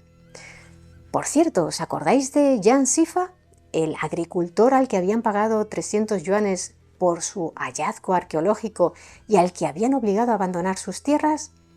Pues fue contratado por el museo que se abrió allí y en él trabajó hasta su jubilación, firmando libros en la tienda de souvenirs 8 horas al día, 6 días a la semana. Por cierto, junto a las figuras del ejército de terracota se han hallado espadas que conservan su filo y aún no se han oxidado gracias a estar recubiertas por una capa de cromo. además de mecanismos funcionales de ballestas y numerosas puntas de flecha con medidas uniformes, pero la gran mayoría de los soldados carecen de sus armas, lo que induce a pensar que la tumba fue saqueada probablemente en el transcurso de alguna de las muchas revueltas que se sucedieron tras la muerte del emperador. Una de las teorías de los arqueólogos es que un grupo rebelde liderado por el general Xian Yu del reino de Chu penetraron en la necrópolis y tras saquearla quemaron las estructuras que cubrían el recinto funerario, que eran de madera. Al desmoronarse sobre las figuras de terracota, muchas se rompieron y con el paso del tiempo la vegetación fue cubriendo el lugar, que permaneció en el olvido durante 2 largos milenios. ¿Abrirán los arqueólogos la tumba del primer emperador de China algún día? ¿Qué encontrarán en su interior? No lo sabemos, pero el día en que eso suceda, si seguimos aquí, prometemos hacer un vídeo para contároslo. Bienvenidas, mentes curiosas. ¿Conocéis la verdadera identidad del hombre de la máscara de hierro? ¿El prisionero más enigmático de la historia? ¿Sabíais que en realidad era el hombre de la máscara de terciopelo?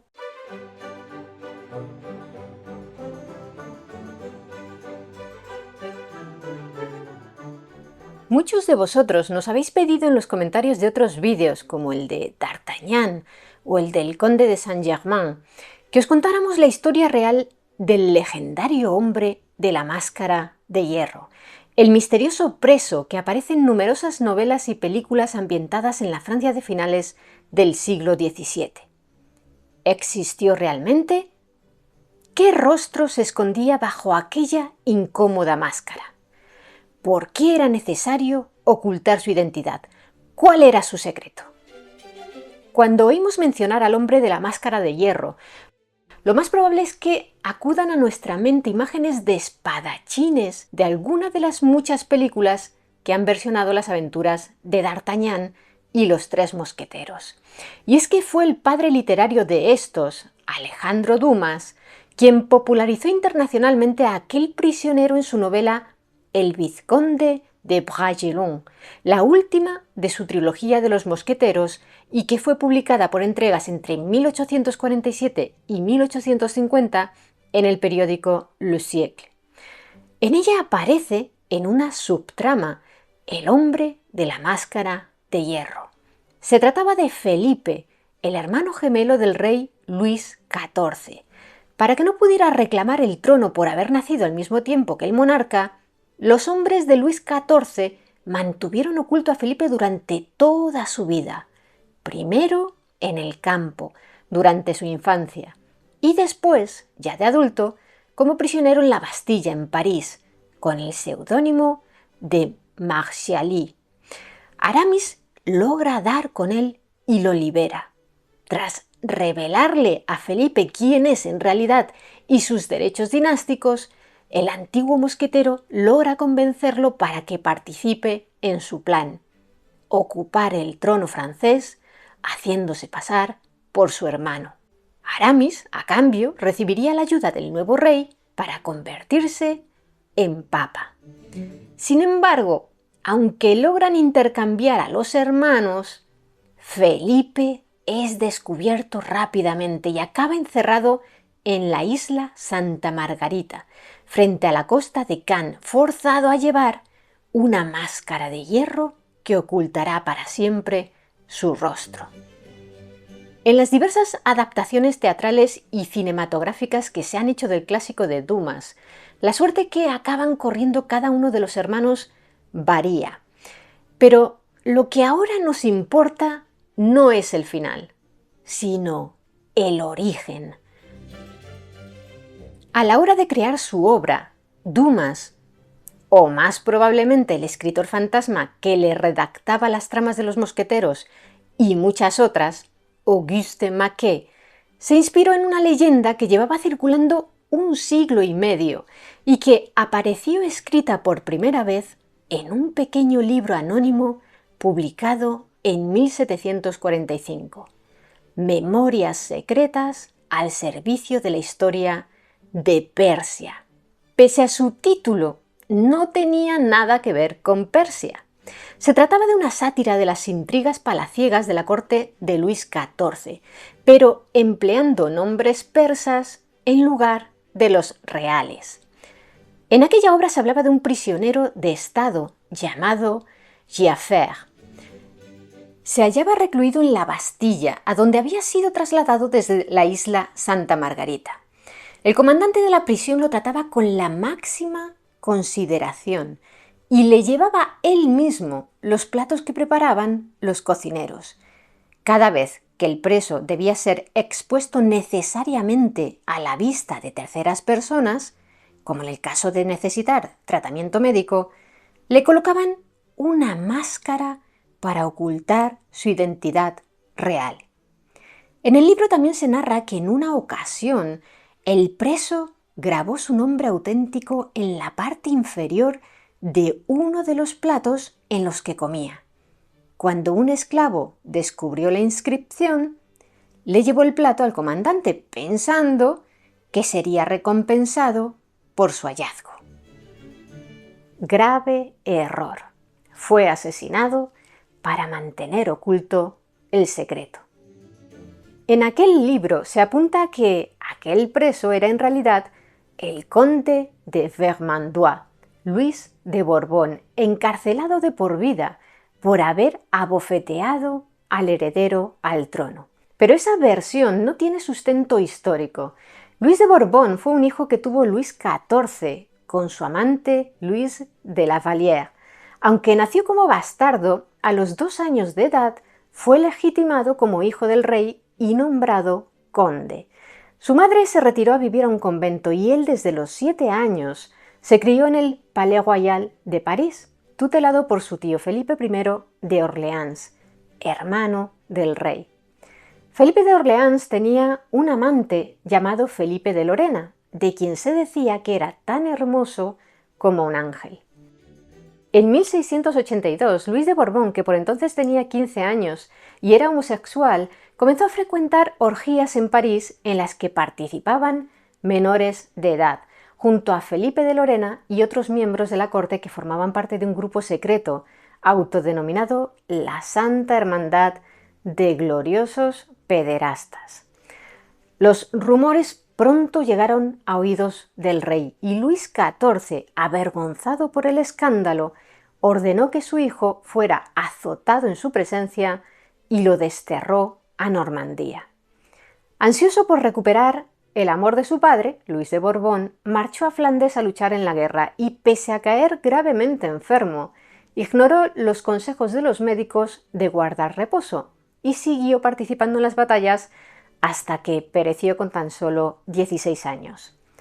Nunca recuperó el afecto de su padre, a quien su muerte le resultó indiferente. Y se cuenta que su madre, cuando conoció la noticia, dijo que debía llorar más por su nacimiento que por su muerte.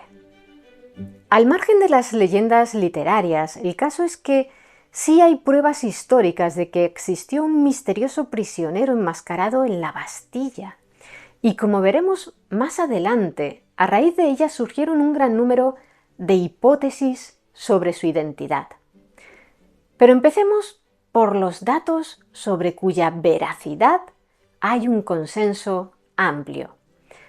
La que posiblemente sea la primera mención escrita sobre aquel preso la encontramos en julio de 1669, en una carta que el marqués de Louvois, secretario de Estado para la guerra de Luis XIV, remitió a Benigni d'Auvergne de Saint-Mars, el hombre al mando de la fortaleza y prisión de Pinerolo, una localidad del noroeste italiano que desde hacía 40 años formaba parte de Francia.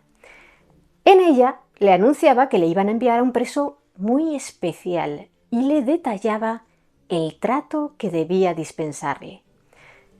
Pero de esa carta os hablaremos más adelante, ya que nos servirá para arrojar luz sobre una de las teorías que os vamos a explicar acerca de la identidad del hombre de la máscara de hierro. Lo que nos importa ahora es saber que fuera quien fuese, pasó muchos años preso en Pinerolo. 18 años más tarde, el 4 de septiembre de 1687, en una gaceta manuscrita que circulaba entre los círculos jansenistas, un movimiento religioso puritano, se narraba la llegada de un misterioso prisionero al Fuerte Real, la fortaleza y prisión ubicada en la isla Santa Margarita. Aquel preso fue trasladado personalmente por el comandante de Pinerolo, Saint-Mars, quien había sido nombrado gobernador de la isla. La Gaceta describió su llegada con las siguientes palabras: el señor de Saint-Mars transportó por orden del rey a un preso de Estado desde Pinerolo a la isla Santa Margarita. Nadie sabe quién es, está prohibido decir su nombre y hay orden de matarlo si lo dice. Estaba encerrado en una silla de manos, con una máscara de acero en la cara, y todo lo que pudimos saber es que había estado en Pinerolo durante muchos años.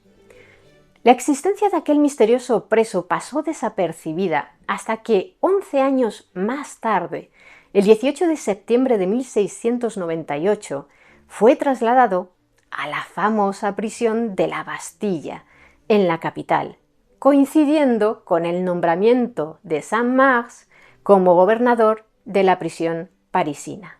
Étienne Dujancat, un teniente de artillería adscrito al servicio personal del rey, fue el segundo al mando de la Bastilla entre 1690 y 1706 y escribió en su diario personal de asuntos penitenciarios lo siguiente: el jueves 18 de septiembre a las 3 de la tarde llegó para tomar posesión de su cargo Monsieur de Saint-Mars, gobernador del castillo de la Bastilla, procedente de su cargo de gobernador de las islas de Santa Margarita y Honorat, trayendo consigo un prisionero suyo desde hace mucho tiempo que tenía con él en Pinerolo, a quien siempre mantiene enmascarado y cuyo nombre no se pronuncia. Tan pronto como bajó de la litera, el prisionero fue puesto en la primera sala de la torre Bassinière para esperar el anochecer.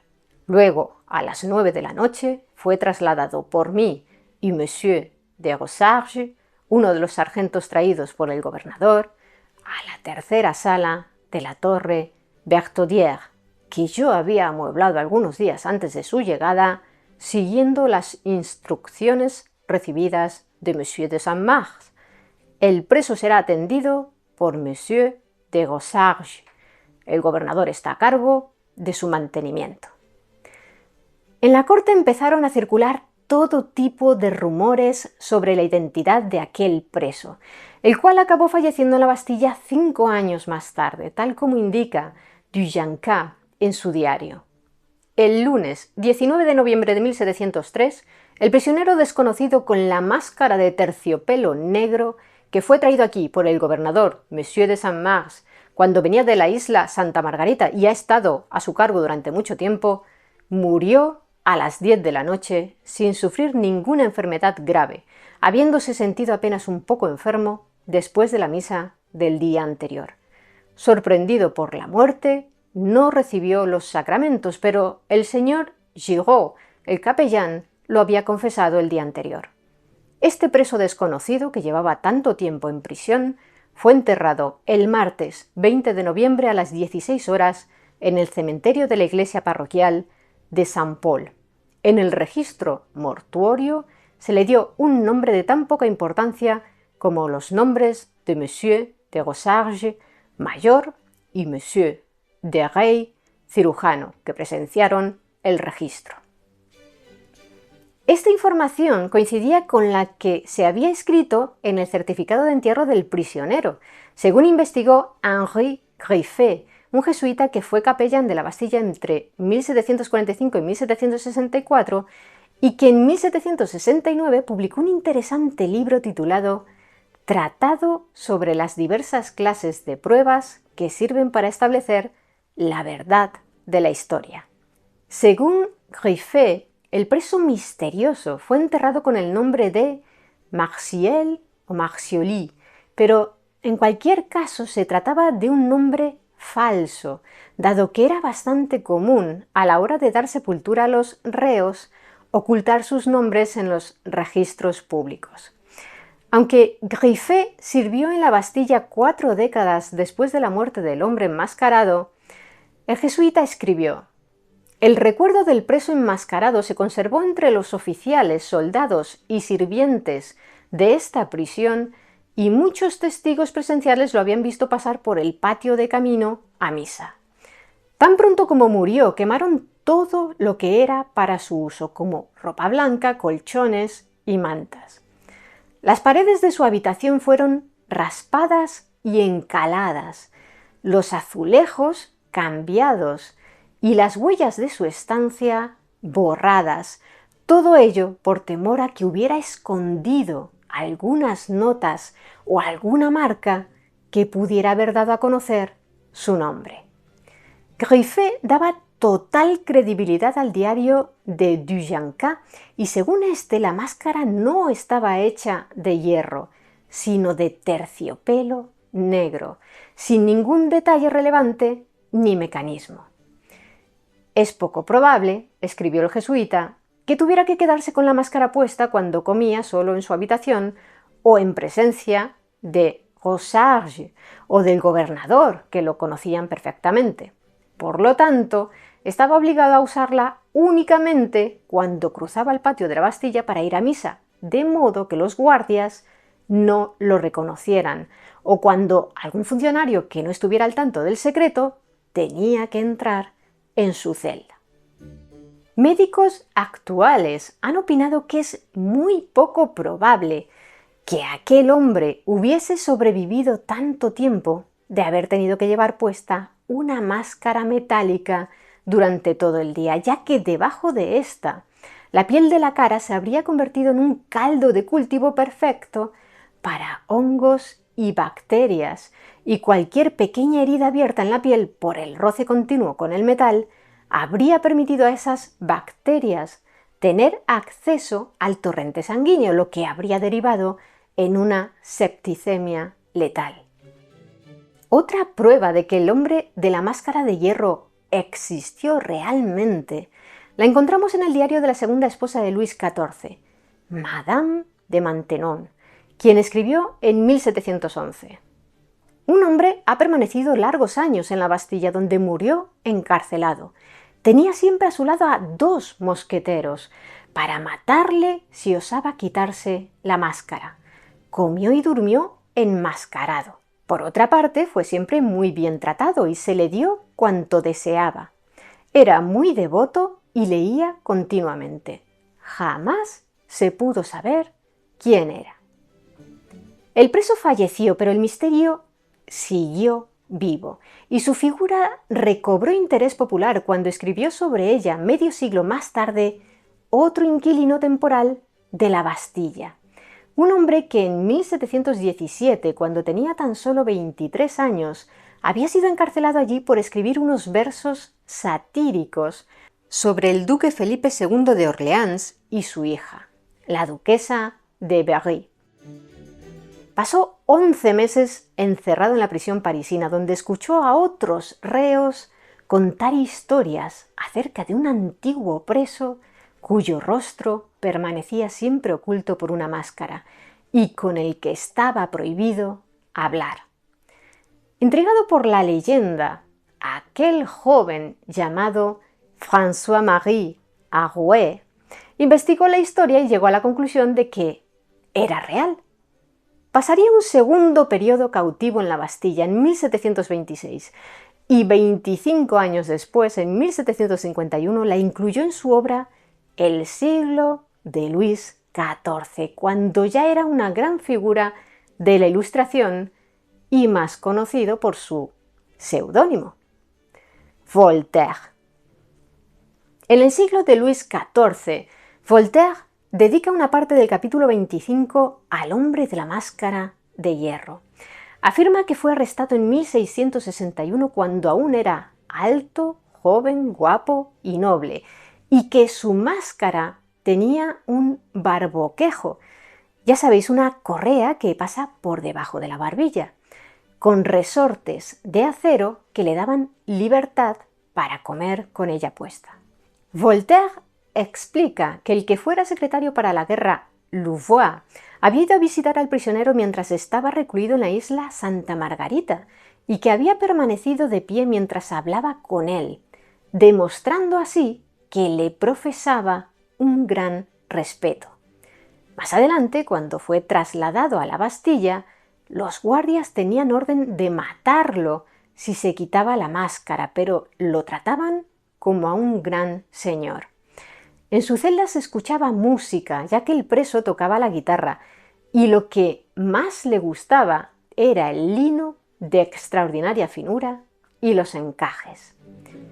Un anciano médico de la Bastilla, que a menudo había tratado al prisionero cuando estaba enfermo, afirmó que nunca le había visto el rostro, aunque había examinado varias veces su lengua y el resto de su cuerpo.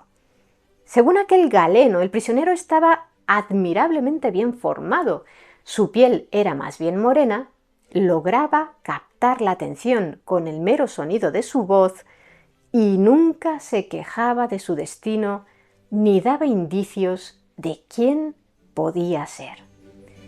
Un año después de la publicación del Siglo de Luis XIV salió una segunda edición de la obra, en la que se añadió una curiosa historia contada por un oficial del ejército llamado Riouf, y que guarda cierta similitud con la que había aparecido unos años antes en la obra Memorias secretas al servicio de la historia de Persia, de la que ya os hemos hablado. Según Riouf, en una ocasión, mientras aún se encontraba preso en la isla Santa Margarita, el hombre de la máscara de hierro empleó un cuchillo para escribir algo en un plato de plata y lo arrojó por la ventana de su celda hacia una barca que estaba cerca de la orilla, al pie de la torre donde se hallaba recluido. El pescador recogió el plato y se lo llevó al comandante de la prisión, Saint-Mars. Este, asombrado, le preguntó al pescador: ¿Has leído lo que está escrito en este plato? ¿Alguien lo ha visto en tu mano? No sé leer, respondió el pescador. Lo acabo de encontrar y nadie más lo ha visto. Saint-Mars mantuvo al pescador detenido hasta que se cercioró de que, en efecto, no sabía leer y nadie más había visto el plato. Y entonces le dijo: «Vete y considérate afortunado de no saber leer». Sin llegar a afirmarlo de manera explícita en su libro, Voltaire daba pie a entender que el hombre de la máscara era en realidad un hermano gemelo de Luis XIV, porque según el filósofo, el año en que fue arrestado no había desaparecido ningún personaje célebre y, no obstante, se le mantuvo con el rostro cubierto para que nadie lo reconociera. Por tanto, los lectores de Voltaire podían deducir que si no era famoso antes de ser encerrado y pese a ello podía ser reconocible, la única explicación era que su rostro fuera idéntico al de alguien famoso. ¿El hermano gemelo de alguien muy conocido, quizá? ¿Y quién era muy famoso en Francia? Podía verse amenazado por tener un gemelo y contaba con el poder necesario para mantener custodiado, enmascarado y bien atendido a un hombre en presidios estatales durante décadas. Exacto, el rey Luis XIV. Además, el nacimiento de Luis XIV no había estado exento de rumores. Su padre Luis XIII y su madre, la española Ana de Austria, hija del rey Felipe III de España, no lograron tener hijos durante los primeros 23 años de su matrimonio.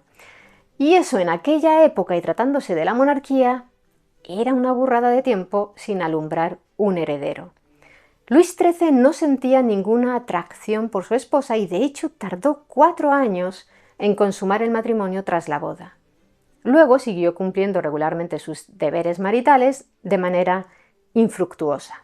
Más tarde a ella se le atribuyó una aventura con el inglés George Villiers, duque de Buckingham, lo que propició que el matrimonio se separara y durante muchos años ambos vivieran en residencias diferentes. Pero quiso la casualidad que el 5 de diciembre de 1637 una tormenta dejara al rey atrapado en el centro de París, sin posibilidad de llegar a una finca de Vincennes, donde planeaba pernoctar. Así que el capitán de la guardia de la reina lo convenció para que durmiera aquella noche en el palacio del Louvre, donde residía su esposa. Como el único lecho real disponible era el de Ana de Austria, Luis durmió con ella y, a la mañana siguiente, el superior de la orden franciscana en París informó a la reina de que un fraile compañero suyo había recibido una noticia procedente de Dios. Se había concebido un delfín, es decir, un heredero al trono de Francia. La noticia corrió por todo París y 9 meses más tarde, prodigio, la profecía del fraile se cumplió. Nació Luis XIV, un bebé tan grande y bien desarrollado que incluso poseía ya 2 dientes, y de no ser porque la reina acababa de dar a luz, se podría haber pensado que tenía algo más de 3 meses. En este punto es preciso señalar que el hecho de nacer con algún diente, aunque sea muy poco frecuente, sucede algunas veces. Y si bien hay base para dudar de la paternidad de Luis XIII, la gran mayoría de los historiadores descartan la posibilidad de que nacieran 2 niños gemelos. ¿Por qué? Pues porque los partos reales se realizaban en presencia de muchos testigos, precisamente para garantizar la legitimidad del niño. Y el nacimiento de Luis XIV no fue una excepción. Contó con centenares de testigos oculares. De acuerdo, hemos repasado los hechos históricos y las pruebas apuntan a que el hombre de la máscara de hierro existió. Ahora hay que formular la gran pregunta. ¿Quién era? Hasta la fecha, los historiadores han propuesto más de 50 candidatos, y es que el misterio ha intrigado no solo al pueblo llano, sino también a los dirigentes. Según explica el archivista y paleógrafo parisino Émile Laloix en su libro La máscara de hierro, publicado en 1913, Luis XV fue el último monarca que conoció la identidad real del prisionero. Luis XVI la ignoraba por completo y su primer ministro, Malesherbes, ordenó investigar los archivos de la Bastilla para descubrirla. Pero no hallaron la respuesta.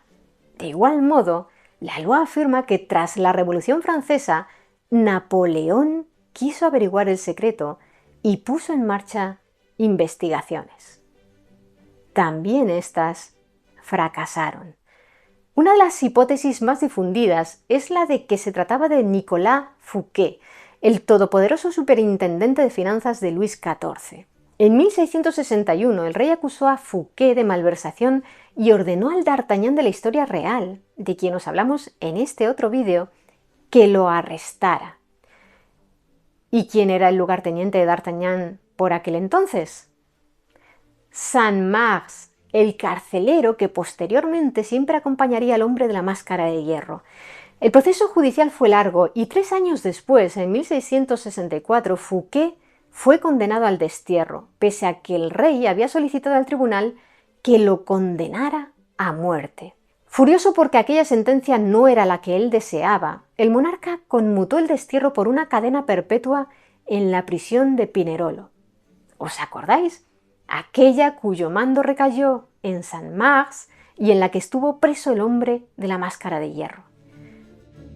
Oficialmente, Fouquet ingresó en Pinerolo en 1665 y falleció allí el 23 de marzo de 1680, pero jamás se halló su certificado de defunción.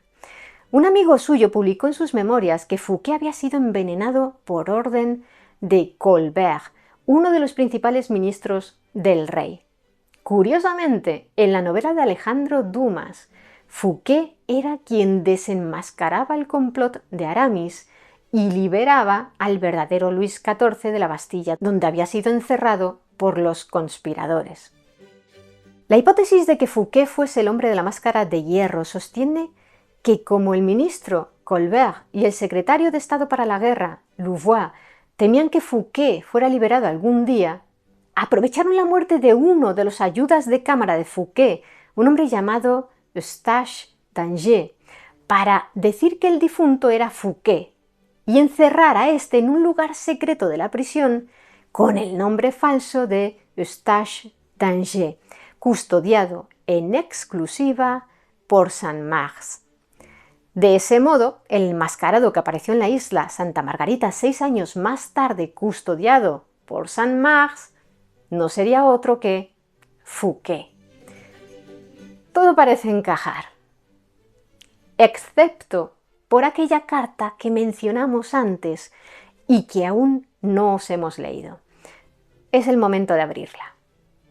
Como recordaréis, la envió en julio de 1669 el marqués de Louvois, secretario de Estado para la Guerra, y su destinatario era Saint-Mars, que por aquel entonces ya comandaba la prisión de Pinerolo, donde estaba preso Fouquet. En la misiva, Louvois informaba a Saint-Mars de que un prisionero llamado Eustache d'Angers iba a llegar a su cárcel. Es de máxima importancia, decía la carta, que sea custodiado con grandes medidas de seguridad y que no pueda informar a nadie de ningún modo, ni por carta. Os advierto con antelación para que podáis preparar un calabozo en el que esté incomunicado. Obrad de modo que el sitio donde se encuentre carezca de acceso a otros en los que pudiera entrar gente y que todas las puertas estén tan bien cerradas que los guardias no puedan escuchar nada. Es preciso que vos, en persona, le llevéis a ese miserable una vez al día el sustento para toda la jornada y que nunca escuchéis bajo ningún pretexto lo que quiera deciros. Le amenazaréis con matarlo si en alguna ocasión abre la boca para hablaros de algo que no sean sus necesidades. Ordenad que preparen los muebles necesarios teniendo en cuenta que solo se trata de un sirviente, por lo que no debéis gastaros mucho. ¿Se estaría refiriendo al preso posteriormente conocido como el hombre de la máscara de hierro? De ser así, como por aquel entonces Fouquet ya llevaba 4 años preso en Pinerolo, d'Angers no podría tratarse de un nombre falso para referirse a Fouquet. ¿Quién era entonces ese tal d'Angers? Algunas veces escrito d'Auger y otras d'Angers. ¿Era su nombre real o un seudónimo empleado por Louvois para ocultar la identidad de alguien mucho más importante? En los últimos años, los investigadores parecen decantarse por la teoría de que era un simple criado o ayuda de cámara de la corte de Luis XIV que tuvo acceso a documentos secretos o informaciones relativas a ciertas negociaciones diplomáticas entre Francia e Inglaterra. Una vez en Pinerolo, pese a las órdenes de mantenerlo incomunicado, d'Angers se convirtió en ayuda de cámara de Fouquet y cuando éste pereció, Saint-Mars le puso una máscara a d'Angers y se lo llevó siempre consigo allá donde era destinado.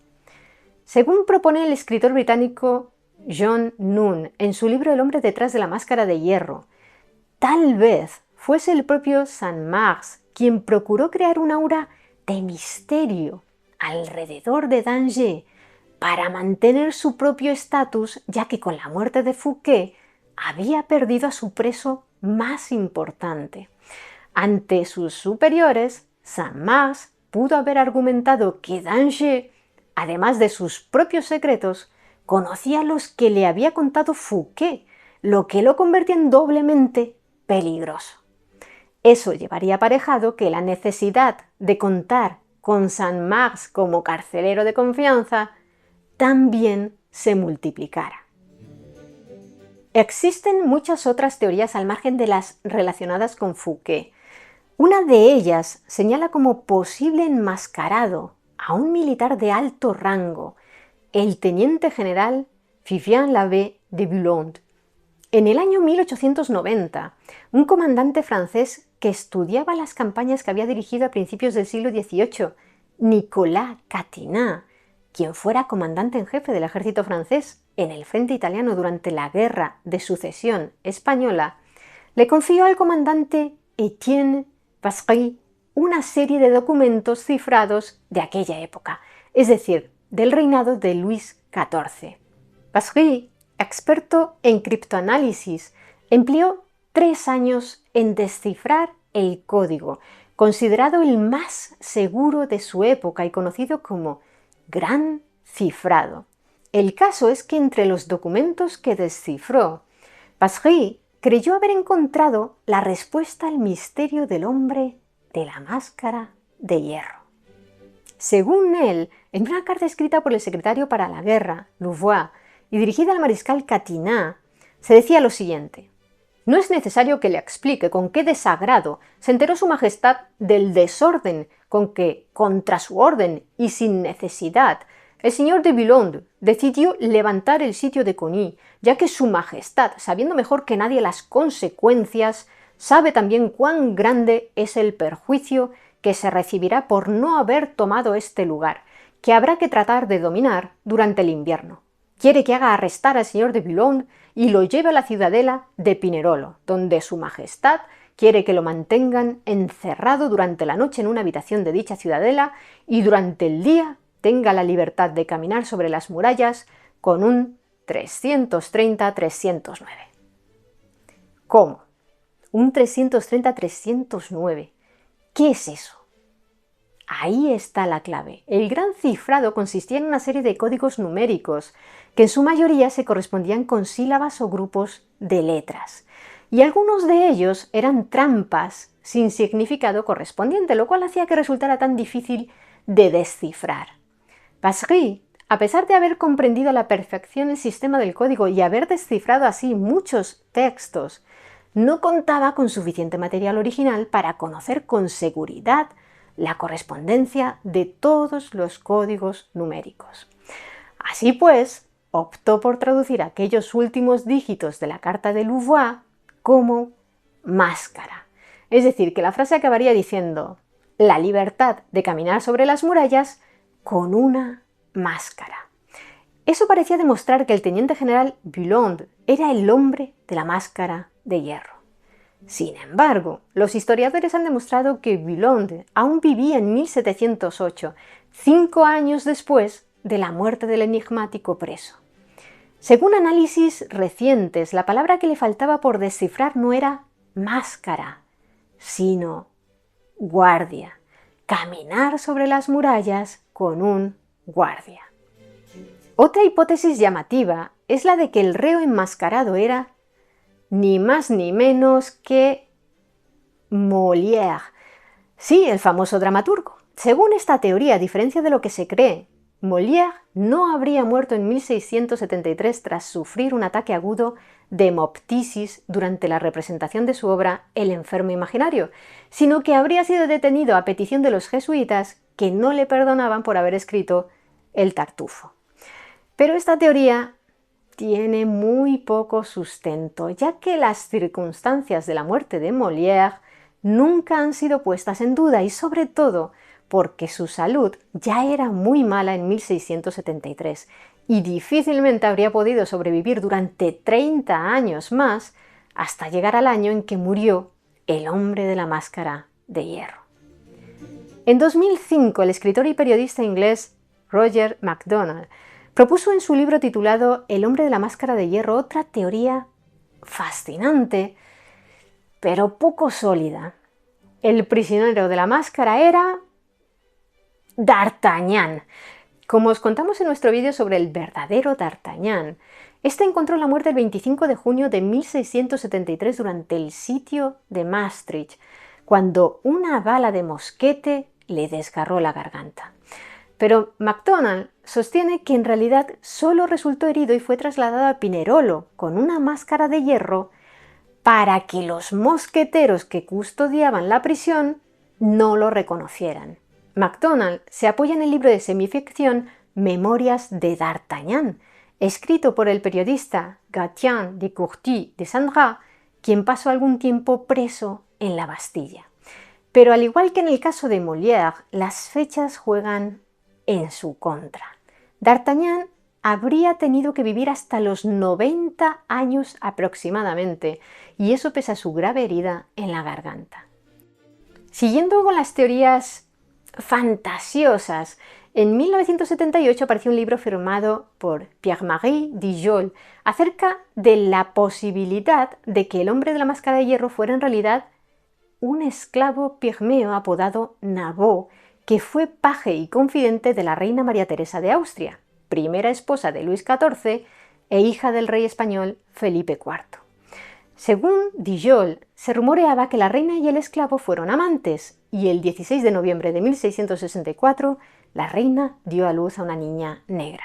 A María Teresa le dijeron que la pequeña estaba muy débil y finalmente un mes y medio después le anunciaron que había fallecido. A Naboo, por supuesto, lo hicieron desaparecer de inmediato. ¿Fue asesinado o, como sugería Dijol, era él el hombre de la máscara de hierro?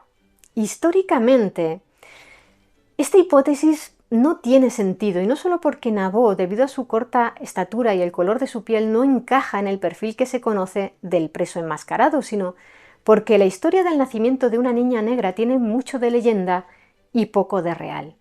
Los rumores de adulterio de la reina se alimentaron por la existencia de una monja benedictina llamada Louise Marie Thérèse, más conocida como la monja negra de Moret, que recibía de vez en cuando visitas de miembros de la familia real.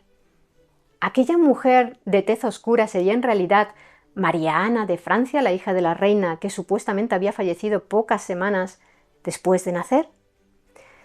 No hay ninguna prueba de que aquella niña que alumbró la esposa de Luis XIV y que efectivamente murió en palacio antes de cumplir los 2 meses fuera negra. Como mencionamos antes, los partos reales contaban con innumerables testigos oculares.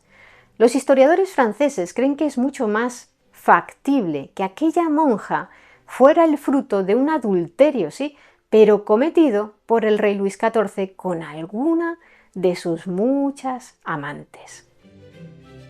La lista de candidatos a hombre de la máscara de hierro sigue y sigue. El duque de Beaufort, primo hermano de Luis XIV, Ercole Mattioli, secretario de Estado del duque de Mantua, un espía llamado Duvray. Cada cierto tiempo vemos en la prensa algún titular del tipo: «Por fin se resuelve el misterio del hombre de la máscara de hierro». Pero una y otra vez se trata tan solo del lanzamiento de un libro o un documental que defienden alguna nueva hipótesis sobre su identidad. Por el momento, la legendaria máscara de hierro, o más bien de terciopelo, seguirá ocultando el verdadero rostro del prisionero más misterioso de la historia.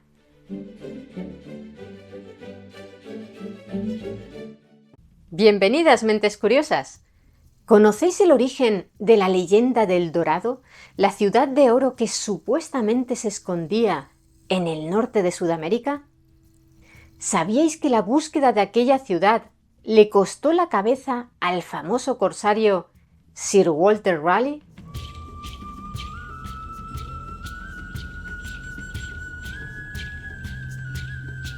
En la historia universal, la codicia siempre ha sido uno de los principales motores del ser humano, y la posibilidad de encontrar grandes cantidades de oro, uno de los metales más valorados en joyería por ser maleable, dúctil, brillante y difícil de hallar en la naturaleza, ha provocado fiebres mineras e impulsado expediciones de aventureros a tierras remotas. Esto último fue lo que sucedió en los siglos XVI y XVII en América, cuando se propagó entre los europeos recién llegados a aquellas tierras la leyenda de que en algún lugar de aquel inmenso, exuberante y prometedor Nuevo Mundo existía un lugar de grandes riquezas conocido como El Dorado.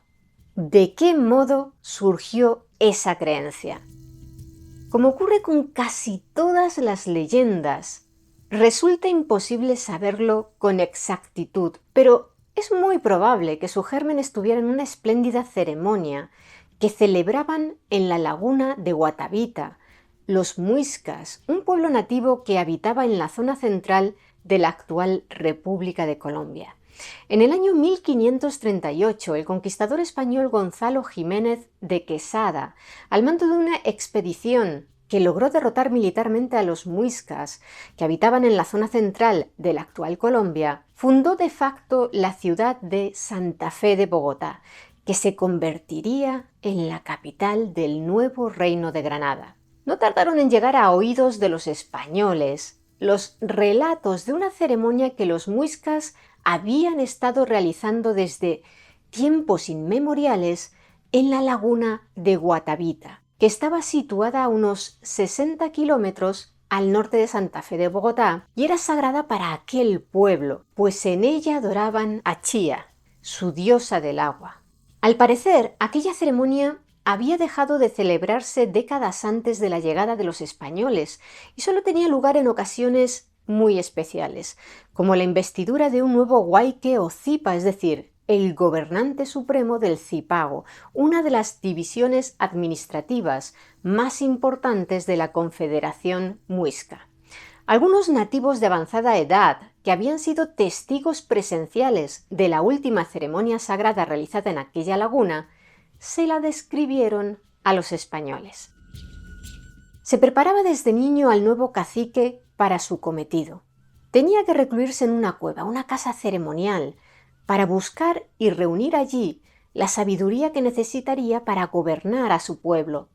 Según se cuenta en un cartel que podéis encontrar en la laguna de Guatavita, para probar su fortaleza, el joven debía llegar puro de pensamiento y haber controlado el cuerpo con la mente ante las caricias femeninas.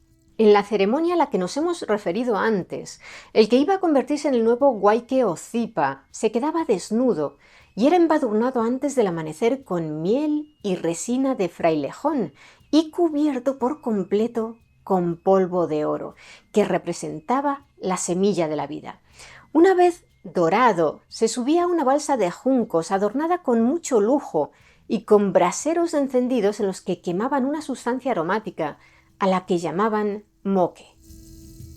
El nuevo gobernante permanecía siempre de pie y ante él depositaban una gran cantidad de oro y esmeraldas para que las ofreciera a los dioses en el centro de la laguna.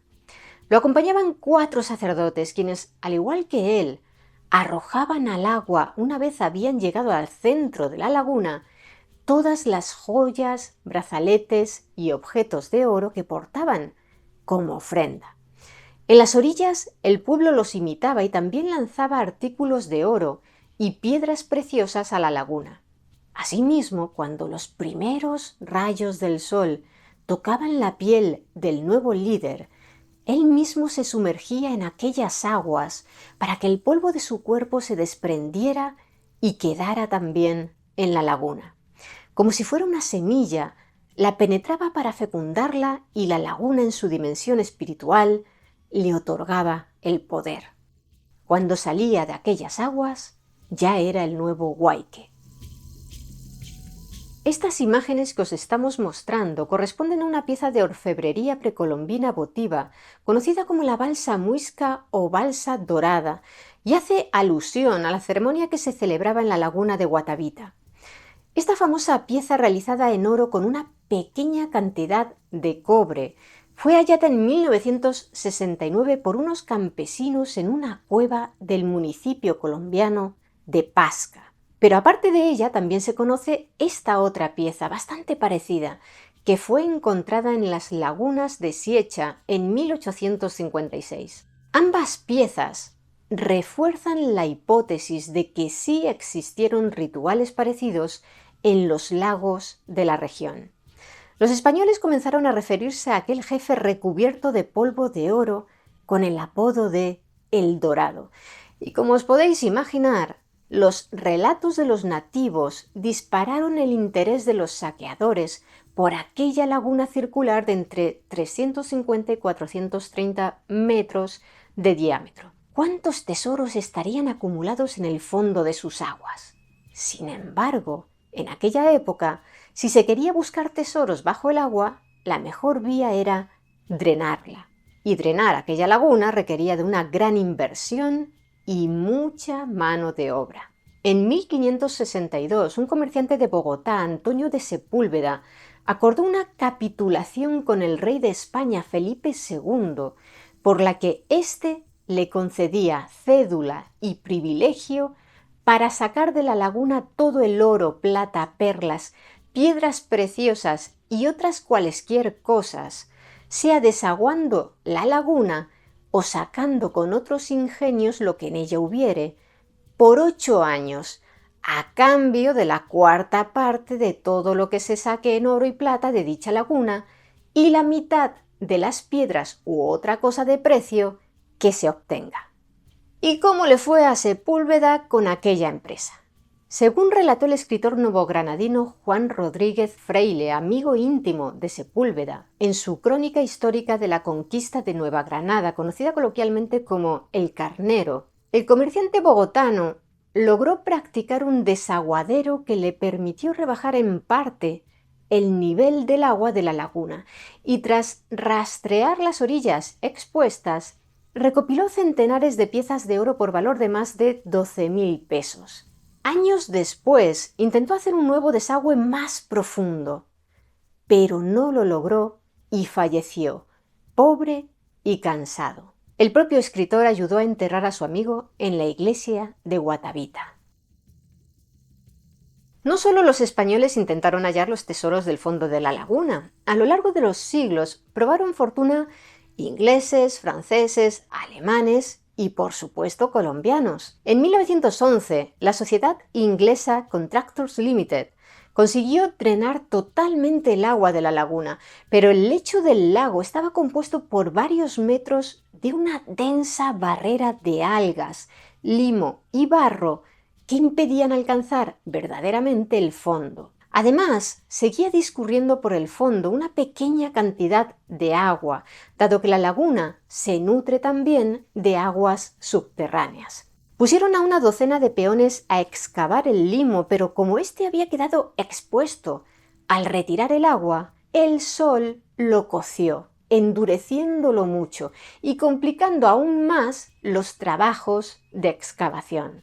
Los ingleses solo encontraron objetos por valor de unas 570 libras de la época, apenas lo suficiente para cubrir los gastos de la expedición. En 1965, el gobierno de Colombia otorgó a la laguna de Guatavita el estatus de Patrimonio Histórico y Cultural de la nación, lo que detuvo finalmente los intentos de los cazatesoros. En resumen, está claro que en aquel lugar se arrojaban objetos valiosos como ofrenda, pero si estáis pensando en escaparos allí un fin de semana y bucear hasta el fondo para ver qué encontráis, mejor cambiad de idea porque se estima que la profundidad actual de la laguna ronda los 30 metros y los objetos de hace más de 500 años que pudieran quedar en el fondo estarían sepultados bajo una gruesa capa de algas y lodo. Si bien la ceremonia de la laguna de Guatavita fue clave en la génesis de la leyenda del Dorado, fueron varios los relatos que confluyeron para transformar aquel ritual acuático en una ciudad rebosante de oro y riquezas. Y es que una de las primeras cosas que hacían los europeos en cuanto conocían a una nueva tribu era preguntar dónde había oro, plata o piedras preciosas. A modo de indicio, Cristóbal Colón, en su diario de a bordo, escribió la palabra oro 139 veces, mientras que la palabra Dios solo la mencionó en 51 ocasiones. De vez en cuando, algunos de los nativos interrogados con el objetivo de recibir una recompensa por la información, o simplemente para contentar a esos hombres amenazantes a quienes preferían perder de vista, les revelaban la existencia de una supuesta población llena de riquezas, que por lo general solía estar lo suficientemente lejos como para librarse de la presencia de los forasteros durante una larga temporada. Uno de los primeros ejemplos de esto lo encontramos ya en 1513, cuando el español Vasco Núñez de Balboa comenzaba a explorar el istmo de Panamá y un nativo llamado Panquiaco le reveló la existencia de Tumanamá, un lugar en el que, según él, abundaba el oro. En su Historia General de las Indias, publicada en 1522, el historiador Francisco López de Gómara relató aquella ocasión con estas palabras: Panquiaco, hijo mayor de Comagre, dio a Balboa 70 esclavos hechos a su manera para servir a los españoles y 4.000 onzas de oro en joyas y piezas primamente labradas. Él juntó aquel oro con lo que antes tenía, fundiólo y sacando el quinto del rey, repartiólo entre los soldados. Pesando las suertes a la puerta de palacio, riñeron unos españoles sobre la partición. Panquiaco entonces dio una puñada en el peso, derramó por el suelo el oro de las balanzas y dijo: «Si yo supiera, cristianos, que sobre mi oro habíades de reñir, no vos lo diera, que soy amigo de toda paz y concordia. Maravíllome de vuestra ceguera y locura, que deshacéis las joyas bien labradas por hacer de ellas palillos, y que siendo tan amigos, riñáis por cosa vil y poca. Más os valiera estar en vuestra tierra, que tan lejos de aquí está, si hay tan sabia y pulida gente como afirmáis, que no venir a reñir en la ajena, donde vivimos contentos los groseros y bárbaros hombres que llamáis. Mas empero, si tanta gana de oro tenéis, que desasoguéis y aún matéis los que lo tienen, yo os mostraré una tierra donde os hartéis de ello». Si bien Núñez de Balboa no halló aquella tierra prometida, lo que sí encontró siguiendo el rumbo indicado por Panquiaco fue el océano Pacífico, al que bautizó como Mar del Sur. En 1522, otro explorador español, Pascual de Andagoya, entró en contacto en el Golfo de San Miguel con unos pueblos que le hablaron de la existencia al sur de un imperio con enormes cantidades de oro, el Virú, del cual procede el nombre de Perú. Cuando regresó a la ciudad de Panamá, aquella información avivó los sueños de gloria de Francisco Pizarro, quien un par de años más tarde se lanzó a la invasión de aquel prometedor territorio. Tiempo después, los tesoros enviados a España por Francisco Pizarro desde el Perú avivaron la codicia de los conquistadores. Por su parte, Sebastián de Belalcázar, fundador de San Francisco de Quito, Santiago de Guayaquil y Santiago de Cali, entre otras ciudades, se aventuró en el territorio de los muiscas, animado por el rumor nativo de una tierra lejana en la que los reyes eran cubiertos con oro en polvo.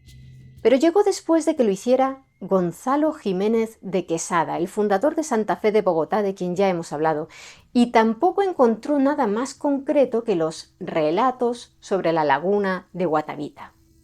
Cuando los hombres de Belalcázar regresaron a Quito, propagaron los relatos sobre el hombre dorado o el dorado. Como en aquella época en Europa circulaba la creencia de que el oro crecía en la tierra por virtud y eficacia del sol, las tierras cercanas al Ecuador se consideraban propicias para la abundancia del oro, de modo que los relatos muiscas dispararon la fe en la existencia de una ciudad entera cuyas calles estaban pavimentadas con oro y en la que las esmeraldas eran tan comunes que no recibían mayor consideración que una piedra cualquiera. En el año 1540, Hernán Pérez de Quesada, hermano de Gonzalo Jiménez de Quesada, partió de Bogotá en busca del dorado. Marchó hacia el este hasta la zona de los llanos y luego al sur hasta Pasto. No tuvo éxito. Las penalidades sufridas por la expedición fueron tan terribles que Hernán debió sacrificar sus caballos para alimentar a sus hombres, de los que solo regresaron a Bogotá la mitad. ¿Y por qué buscó el dorado en aquella zona? Porque pocos años antes, en 1531, otro explorador español, Diego de Ordaz, quien una década atrás había acompañado a Hernán Cortés en su conquista de México, remontó el río Orinoco desde su desembocadura en la actual Venezuela hasta su confluencia con el río Meta, en los llanos, al este de la cordillera de los Andes. Los nativos de esa zona le hablaron de un gran señor que era dueño de enormes riquezas, y aunque Ordaz no logró encontrar nada y pereció al año siguiente en su travesía de regreso a España, su viaje marcó un nuevo objetivo para los aventureros en busca de oro. el país del Meta. Dos de ellos fueron los alemanes Nikolaus Fiedemann y Georg von Speyer, quienes exploraron la zona entre 1531 y 1538 sin éxito. Otro aventurero atraído a esa zona por el relato de Ordaz fue Felipe von Hutten, quien partiendo desde la costa venezolana en 1541 llegó a la región de los Llanos poco después de que lo hiciera Hernán Pérez de Quesada. Von Hutten, nacido en la ciudad de Ulm, en la actual Alemania, acababa de ser nombrado teniente general de la provincia de Venezuela por el rey Carlos I de España.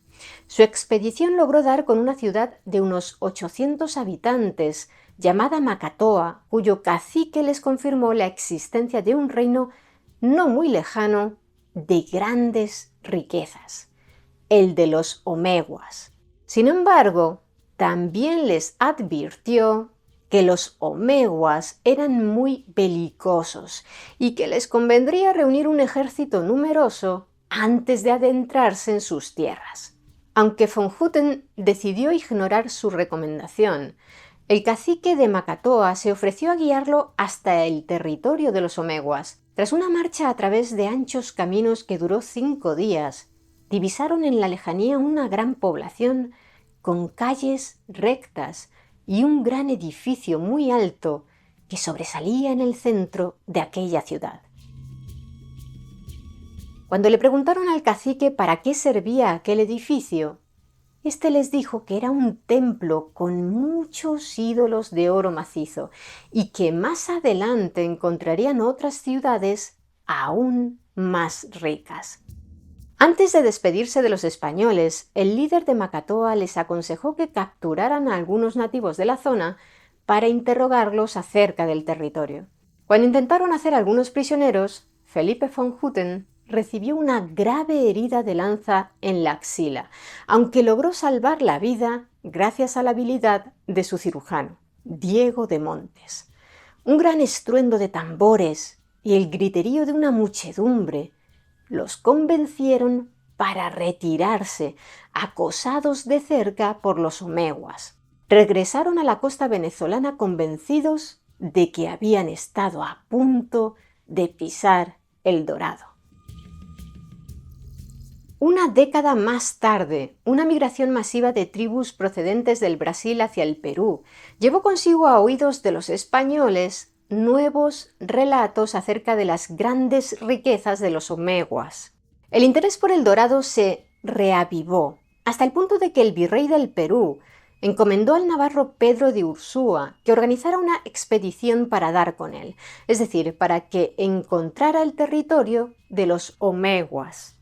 Ursúa partió con 400 hombres, pero seguramente el que más os suene de todos ellos sea Lope de Aguirre. Y es que fue él quien, tras meses de infructuosas y penosas marchas por el Amazonas, lideró una conspiración que acabó con el asesinato a puñaladas de Ursúa.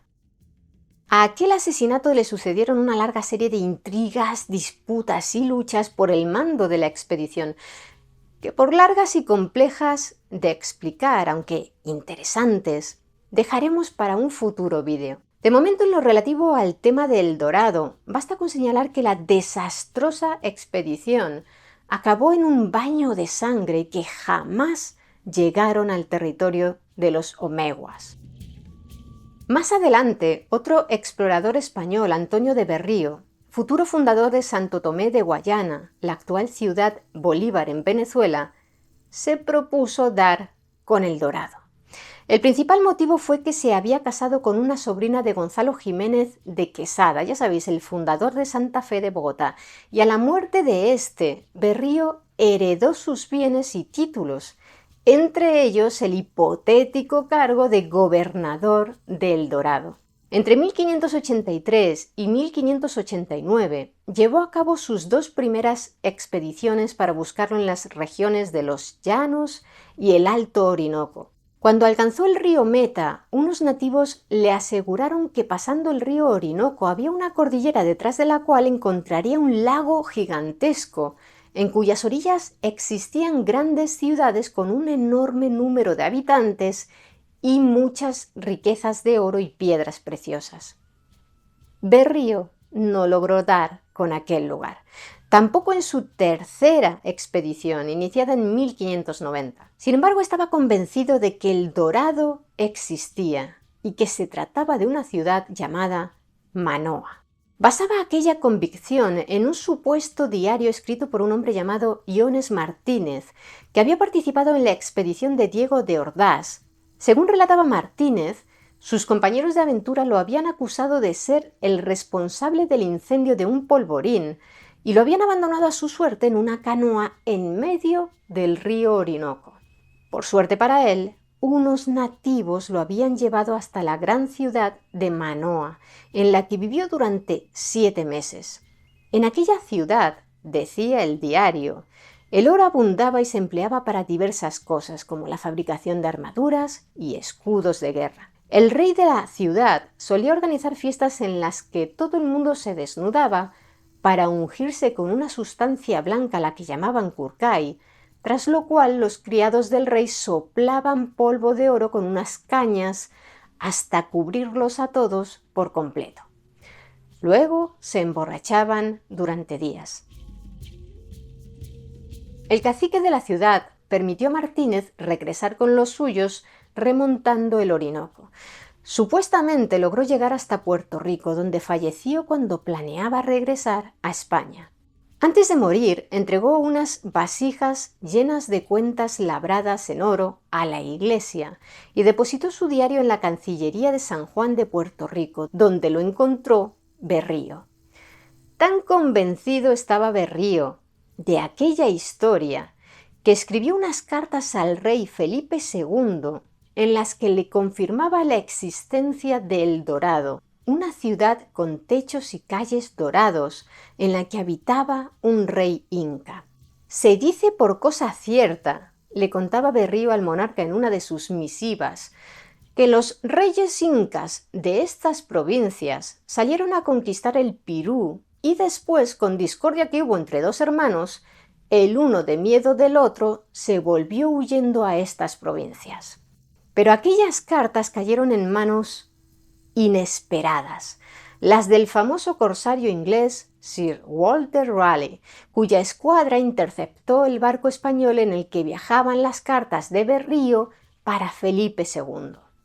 Raleigh desembarcó en la isla de Trinidad y quemó la ciudad de San José de Oruña, donde residía Berrío. Tomó prisionero al español y, usándolo como guía para localizar El Dorado, remontó el río Orinoco. Tras fracasar en su búsqueda, regresaron de nuevo a Trinidad, donde el corsario inglés liberó a Berrío a finales de 1595. Tras aquella breve aventura, Raleigh realizó 2 viajes más a la Guayana en pos de la legendaria ciudad. Sin embargo, hasta poco antes de su segundo viaje, permaneció durante 13 años prisionero en la Torre de Londres, acusado de participar en un complot contra el rey de Inglaterra, Jacobo I. Finalmente, el monarca lo indultó y le permitió volver a embarcarse hacia la Guayana en busca de yacimientos de oro y de la ciudad de El Dorado, con una condición: que no atacara a las poblaciones ni los barcos españoles, puesto que Inglaterra había firmado tratados de paz con España. Con la promesa de acatar aquel mandato, en 1617, Sir Walter Raleigh llegó de nuevo a la Guayana, pero como tenía ya unos 65 años, envió a su hombre de confianza, Lawrence Keymis, y a su propio hijo, Wat Raleigh, a una expedición por el río Orinoco mientras él permanecía en su campamento base, en la isla de Trinidad. Aquella expedición terminó de manera desastrosa. Keymis decidió atacar la localidad española de Santo Tomé de Guayana y una bala de mosquete acabó con la vida de Wat Raleigh en aquella ofensiva. Cuando Walter Raleigh regresó a Inglaterra, el rey Jacobo, a petición del embajador español, le retiró su indulto por haber desobedecido sus órdenes de no atacar a los españoles y fue condenado a muerte por un tribunal inglés. Fue decapitado en Londres el 29 de octubre de 1618. Su viuda, a quien entregaron los restos del difunto, hizo embalsamar su cabeza y la conservó junto a ella en una bolsa de piel roja durante los 29 años que duró el resto de su vida. Cuando ella pereció, el otro hijo de Walter Raleigh, Carew, se hizo cargo de ella y finalmente, cuando murió en 1666, lo enterraron acompañado de la cabeza de su padre.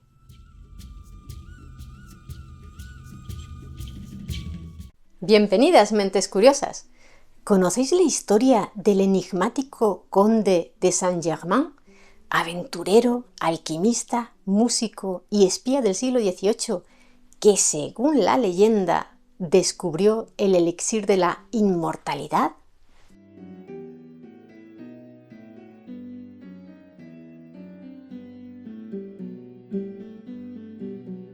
Seguro que muchos habéis oído hablar de Matusalén, el personaje más longevo de los que aparecen en la Biblia, ya que según el Antiguo Testamento llegó a vivir 969 años. Se supone que fue a partir del diluvio universal al que tuvo que hacer frente Noé, precisamente nieto de Matusalén, cuando, debido a la cólera de Dios, el ser humano empezó a vivir menos años. Más allá de que la cifra que hemos mencionado sea una hipérbole, hay un individuo que, según la leyenda que lo rodea, quedó exento de ese recorte de años.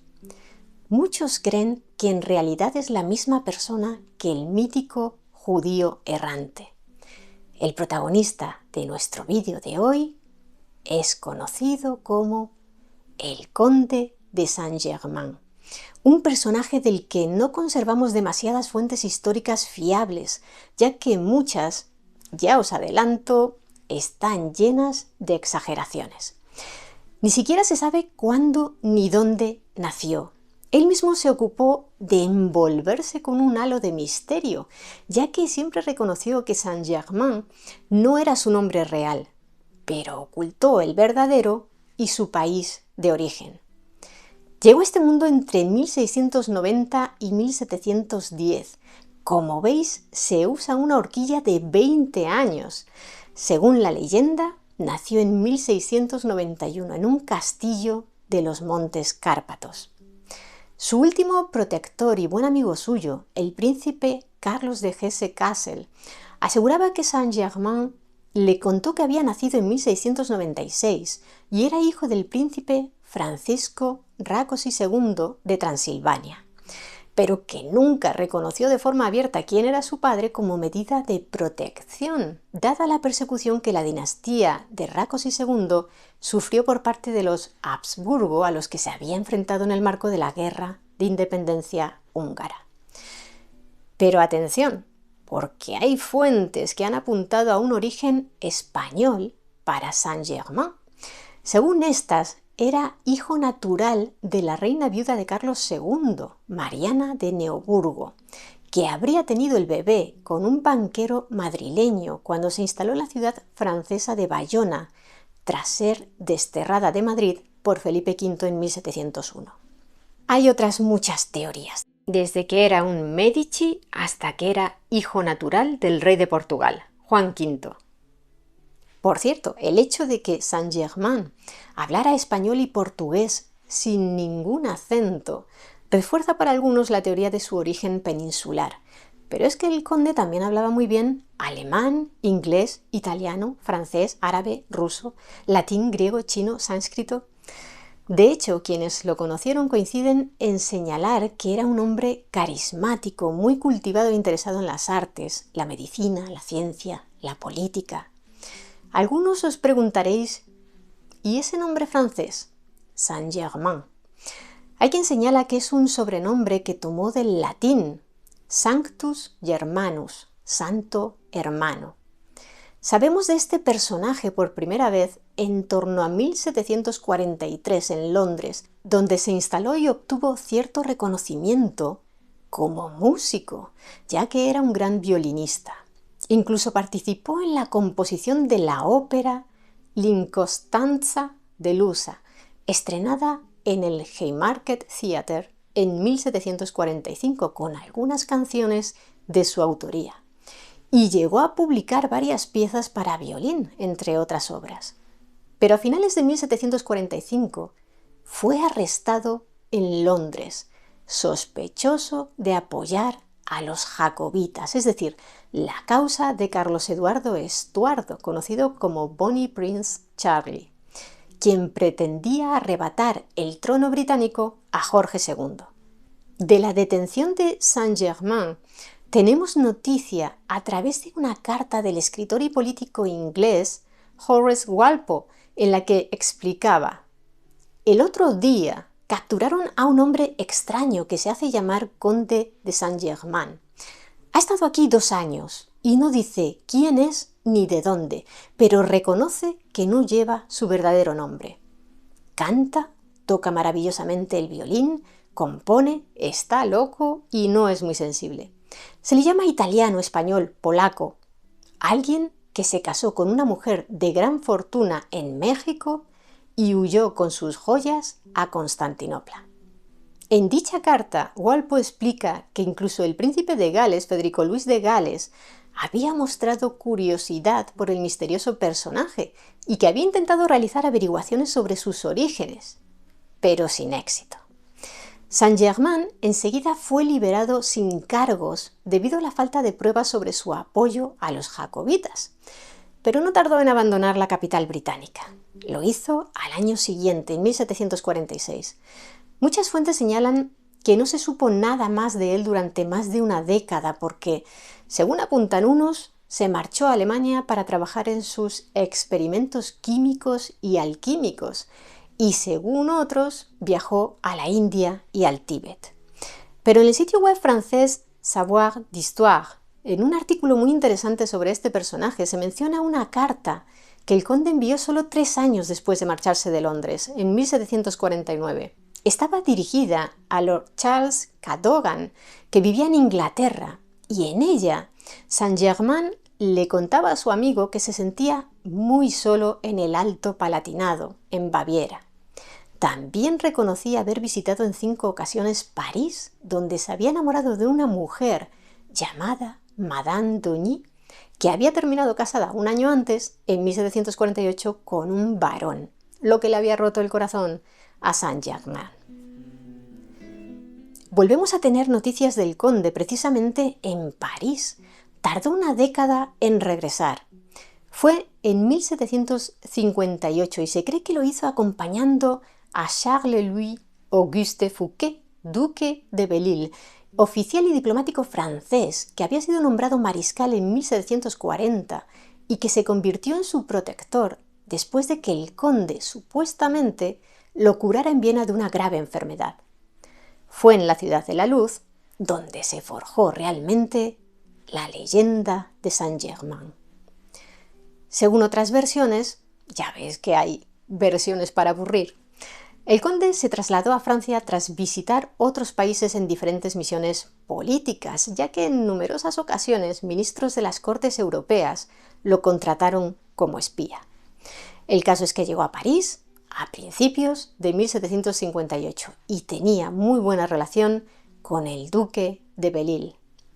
Seguramente fue este poderoso hombre, que ese mismo año fue nombrado secretario de Estado para la Guerra, quien le hizo posible establecer contacto con la corte del monarca francés, Luis XV.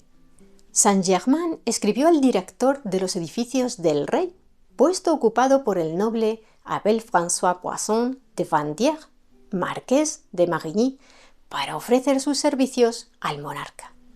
Le dijo que había inventado, entre otras cosas, una nueva técnica para teñir la ropa y que deseaba proseguir con sus investigaciones. Lo único que pedía a cambio de servir a la corona era un alojamiento para él y su equipo. Le asignaron unas habitaciones en el castillo de Chambord, por aquel entonces deshabitado, y allí estableció su laboratorio.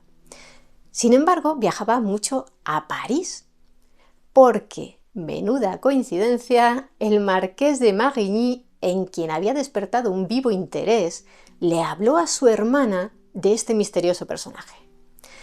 ¿Y quién era su hermana? Jeanne Antoinette Poisson, más conocida como Madame de Pompadour, una gran mecenas del arte y la cultura y también cortesana, la favorita del rey Luis XV. Así, Madame de Pompadour terminó llevando a Versalles a este interesante conde que siempre vestía de forma muy refinada y elegante, como lo eran sus modales, para que pudiera conocerlo en persona el monarca galo. El rey quedó entusiasmado con el personaje, que hacía tal ostentación de riqueza que todos creían firmemente que era de ascendencia noble. Saint-Germain pasaba veladas enteras con el monarca y Madame de Pompadour en Versalles. A todo esto, él seguía sin querer dar pistas sobre su verdadera identidad. Y supongo que eso hizo surgir las sospechas de un hombre muy poderoso de la corte de Luis XV, el recién nombrado ministro principal del Estado, el duque de Choiseul. Una de las fuentes que parecen más creíbles acerca de la figura de Saint-Germain son las memorias que nos dejó el diplomático alemán Karl Heinrich Baron de Gleichen, que conoció en persona a nuestro protagonista en 1759.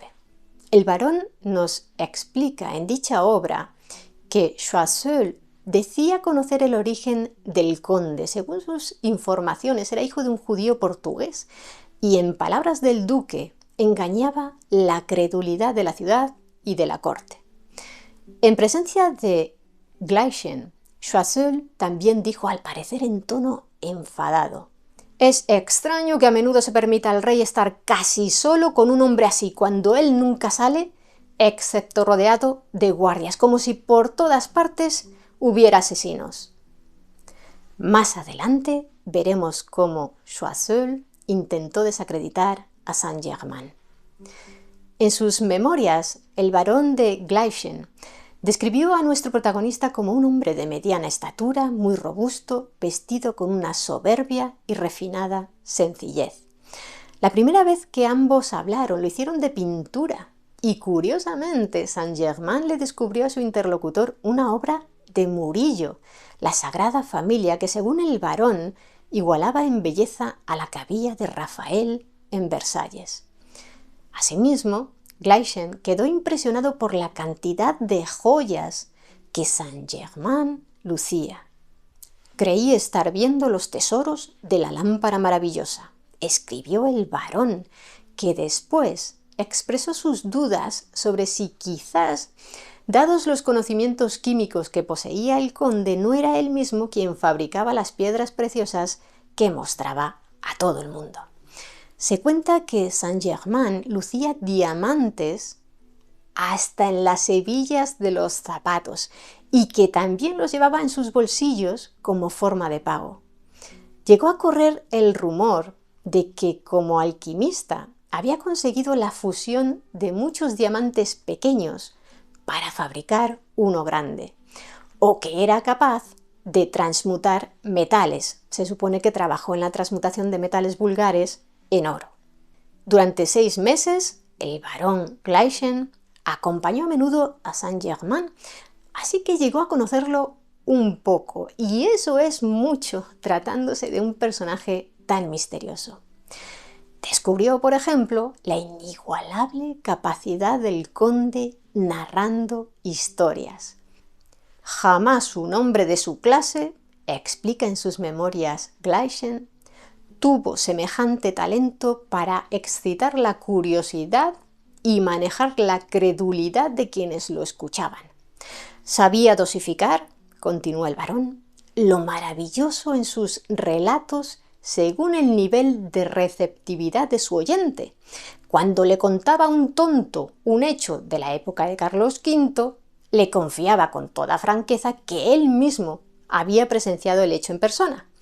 Mientras que, cuando hablaba con alguien menos crédulo, se contentaba con retratar las más mínimas circunstancias del relato, con un detalle y una vivacidad que daban la impresión de estar escuchando a un hombre que realmente había estado presente. A veces, continúa Gleichen en sus memorias, al pronunciar un discurso de Francisco I de Enrique VIII, fingía cometer un lapsus y soltaba: «El rey se volvió hacia mí», pero rápidamente se tragaba el hacia mí y proseguía con la prisa de un hombre que se ha olvidado de sí mismo para decir: «El rey se volvió hacia tal duque». Qué disimulado, ¿verdad? Al propio Gleichen le dijo un día: «Estos tontos parisinos se creen que tengo 500 años, y yo les confirmo en esta idea, ya que veo que eso les causa mucho placer». Para luego añadir: «Aunque eso no quita que realmente yo sea infinitamente más viejo de lo que parezco». Gleichen creía que el conde deseaba engañarlo también a él hasta cierto punto. Está claro que el propio Saint-Germain fomentaba la leyenda de su inmortalidad. Según una anécdota, estando en París, acudió a una fiesta organizada por una condesa anciana. Cuando ésta dijo reconocer su nombre, Saint-Germain, de cuando medio siglo antes ella había vivido junto a su marido en Venecia, él le aseguró que se trataba del mismo hombre, dando a entender a la condesa y a sus invitados que él tenía unos 100 años, cuando en realidad aparentaba unos 40 o 50 años. Asimismo, también se cuenta que el compositor francés Jean-Philippe Rameau, muy influyente en la época barroca, conoció al conde en Venecia en 1710. El barón Gleichen destacó en sus memorias que la estupidez de París no se limitó a darle unos pocos siglos de vida a Saint-Germain. Llegaron a hacer de él un contemporáneo de Jesucristo. Ahora explicaremos por qué. ¿Recordáis al ministro más poderoso de Luis XV? Eso es, el duque de Choiseul. Pues se cree que fue él quien, en un intento de desacreditar la figura de Saint-Germain a ojos del monarca, contrató los servicios de un actor llamado Gough, también conocido como Gower, que había servido en la Guerra de los 7 Años como espía, para que, haciéndose pasar por el conde misterioso, recorriera los barrios de París actuando de tal manera que lo retratara como si estuviera loco.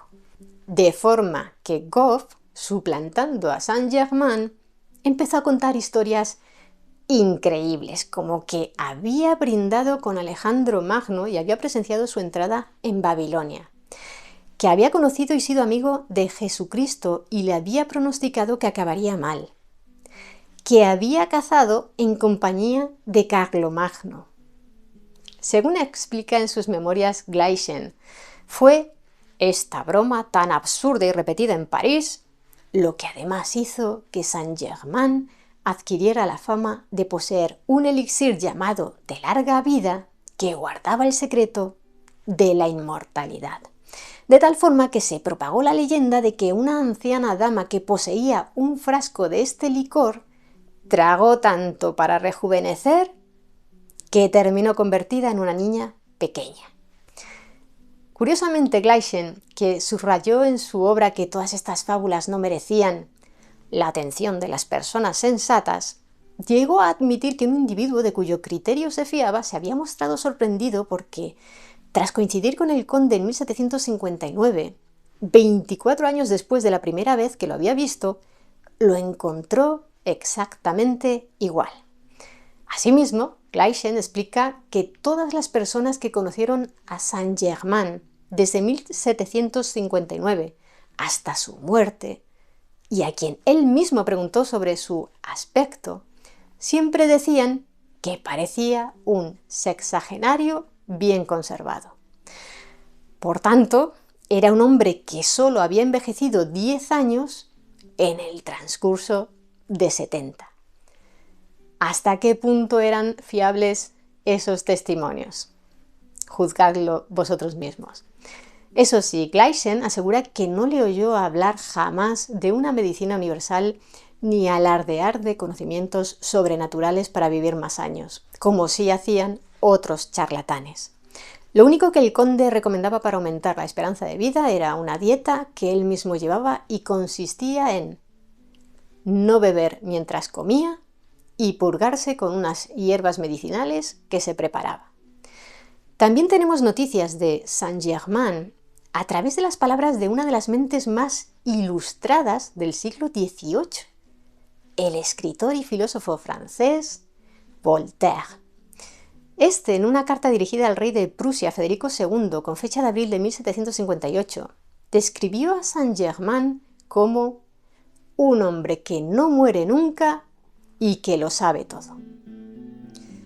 Algunos han interpretado estas palabras como un halago, pero en realidad se trataba de una burla.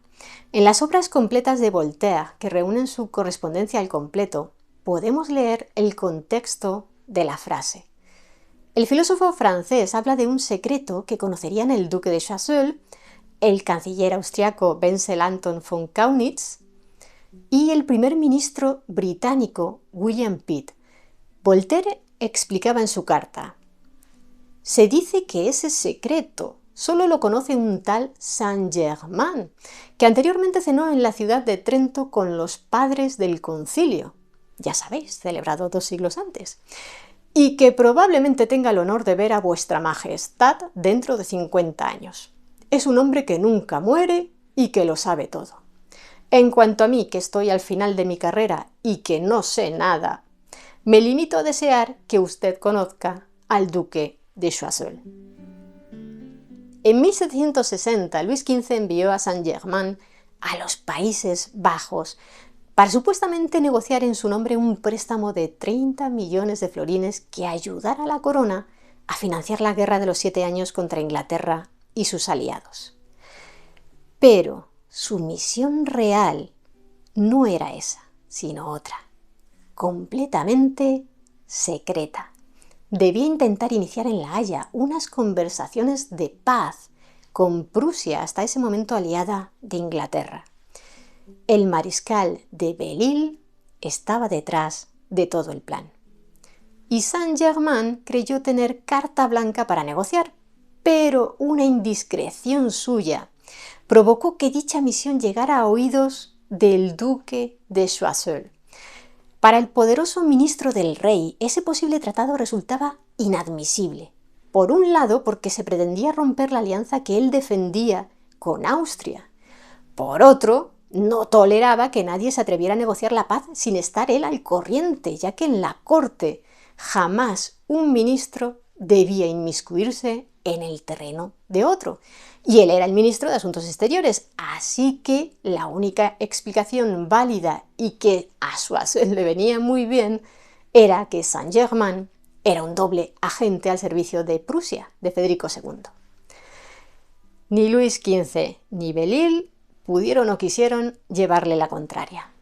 El ministro envió un grupo de hombres a Países Bajos para que ataran de pies y manos al supuesto traidor y lo llevaran de vuelta a Francia, directamente a la Bastilla. Pero alguien se le había adelantado. Informaron al conde y cuando estaba a punto de ser detenido, huyó a Inglaterra. Se quedó en Londres durante unos meses, pero tampoco allí lo querían, así que volvió a Países Bajos.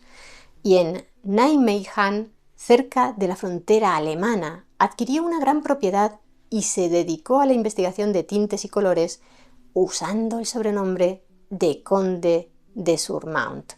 Al parecer, era muy común que cambiara de nombre.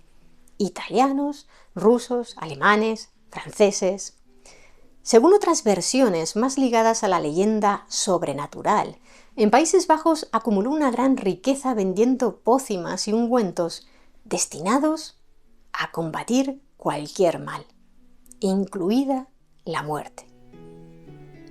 Un tiempo después, en la primavera de 1762, recibió la invitación del conde Pietro Antonio Rotari, pintor veneciano, para visitar Rusia, y allí Saint-Germain trabó amistad con uno de los hermanos Arolov, que fueron los que dirigieron el golpe de estado que en julio derrocó a Pedro III de Rusia para instalar en el poder a Catalina II.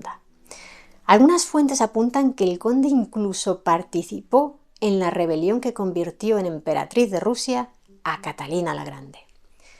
Saint-Germain estuvo viajando entre otros lugares por Prusia, Rusia, Italia, Inglaterra, Austria y vendía a los distintos gobiernos los secretos de sus tintes. Se cree que en torno a 1766 llegó a estar bajo la protección del rey Federico II de Prusia, pero se marchó de allí muy pronto. Y en 1770 reapareció en la ciudad italiana de Livorno con nombre ruso y ataviado con un uniforme de general ruso. El conde Alexei Grigorievich Arolov, conocido por su talante orgulloso, lo trataba con una consideración que nunca mostraba por nadie, según cuenta en sus memorias el barón Gleichen. En sus periplos por tierras europeas, Saint-Germain a menudo se alojó en palacios de príncipes, pero igual que tuvo aliados, también se forjó enemigos que lo persiguieron acusándolo de timador y conspirador. De ahí el cambio constante de nombre. La muerte le llegó a Saint-Germain cerca de Schleswig, en Eckernförde, el 27 de febrero de 1784, después de que un año antes empezara a empeorar de su reumatismo. Falleció con unos 93 años si tomamos como cierto que nació en 1691. Durante sus 5 últimos años de vida fue huésped del príncipe Carlos de Hesse-Kassel, que lo admiraba mucho y era masón, alquimista y practicante de ciencias ocultas. 3 años antes de fallecer Saint-Germain, el príncipe había puesto un laboratorio a su disposición para que prosiguiera con sus investigaciones sobre tintes y realizara otros experimentos científicos. Según explica la web Savoir d'Histoire, que apunta que por aquel entonces el conde vivía ya de forma modesta, sin diamantes, sin instrumentos musicales, sin libros y con una sola comida al día. Asimismo, Saint-Germain se dedicó en estos últimos años a fabricar medicinas que vendía a los ricos y regalaba a los pobres. Hesse-Kassel describió al conde como quizás uno de los más importantes sabios que haya existido jamás. En pleno siglo de las luces, el siglo XVIII, a Saint-Germain se le ha considerado un maestro de lo oculto. Se le atribuye una obra esotérica titulada La Santísima Trinosofía, escrita supuestamente por un prisionero de la Inquisición. El manuscrito original se encuentra en la mediateca Jacques Girard de Troyes, en Francia, y está compuesto por 95 hojas. En esta misteriosa obra ilustrada encontramos símbolos cabalísticos que parecen jeroglíficos y citas en diferentes idiomas como el hebreo, griego o árabe. En realidad no está claro quién la escribió, pese a que la afirma un personaje que se hace llamar Conde de Saint-Germain. Hay historiadores que creen que pudo escribirla un supuesto discípulo suyo, Cagliostro, cuyo verdadero nombre fue Giuseppe Balsamo, un alquimista y ocultista italiano que recorrió el territorio europeo vendiendo curas milagrosas y enunciando profecías. Se cuenta que la copia manuscrita que hoy está en Troyes fue incautada por la Inquisición en 1789 a Cagliostro, mientras era prisionero en el castillo de Sant'Angelo, y que después se la llevó uno de los generales de Napoleón, André Masséna, cuando tomaron la ciudad. Finalmente, tras el fallecimiento del hijo del general Masséna, la mediateca de Troyes compró el manuscrito en 1855. ¿La muerte puso fin a la leyenda del conde de Saint-Germain? Pues no, porque se cuenta que siguió viviendo durante siglos, recorriendo el mundo. De hecho, solo un año después de su fallecimiento oficial, aseguraron que asistió a una reunión de masones en Wilhelmsbad, Alemania. Se supone que en vida frecuentaba los círculos masónicos. Así, el príncipe Carlos de Hesse-Kassel fue una figura muy influyente de la época en el mundo de la masonería, los rosacruces y los estudios herméticos. Dentro del folclore también tenemos una historia con solo un siglo de antigüedad y que apunta a que en realidad el conde era un vampiro. A principios del siglo XX llegó a la ciudad de Nueva Orleans un hombre llamado Jacques Saint-Germain, con una personalidad arrolladora y mucho dinero. Se ganó el favor de un gran número de mujeres, pero muchas de ellas terminaban desapareciendo. Cuando la población del lugar se percató de ello, hay varias versiones de la historia. Según unos, cuando fueron a pedirle cuentas al tal Saint-Germain, lo hallaron en la casa, pero logró escapar. Según otros, ya no estaba en su mansión. Sí estaba, en cambio, el cadáver de su última víctima, con un mordisco en el cuello. Y la leyenda sigue viva. Algunos creen que Saint-Germain continúa entre nosotros más de 200 años después de su muerte oficial. Bienvenidas, mentes curiosas. ¿Conocéis la historia de los juicios de las brujas de Salem? ¿Sabíais que se sentaron en el banquillo de los acusados más de 200 personas?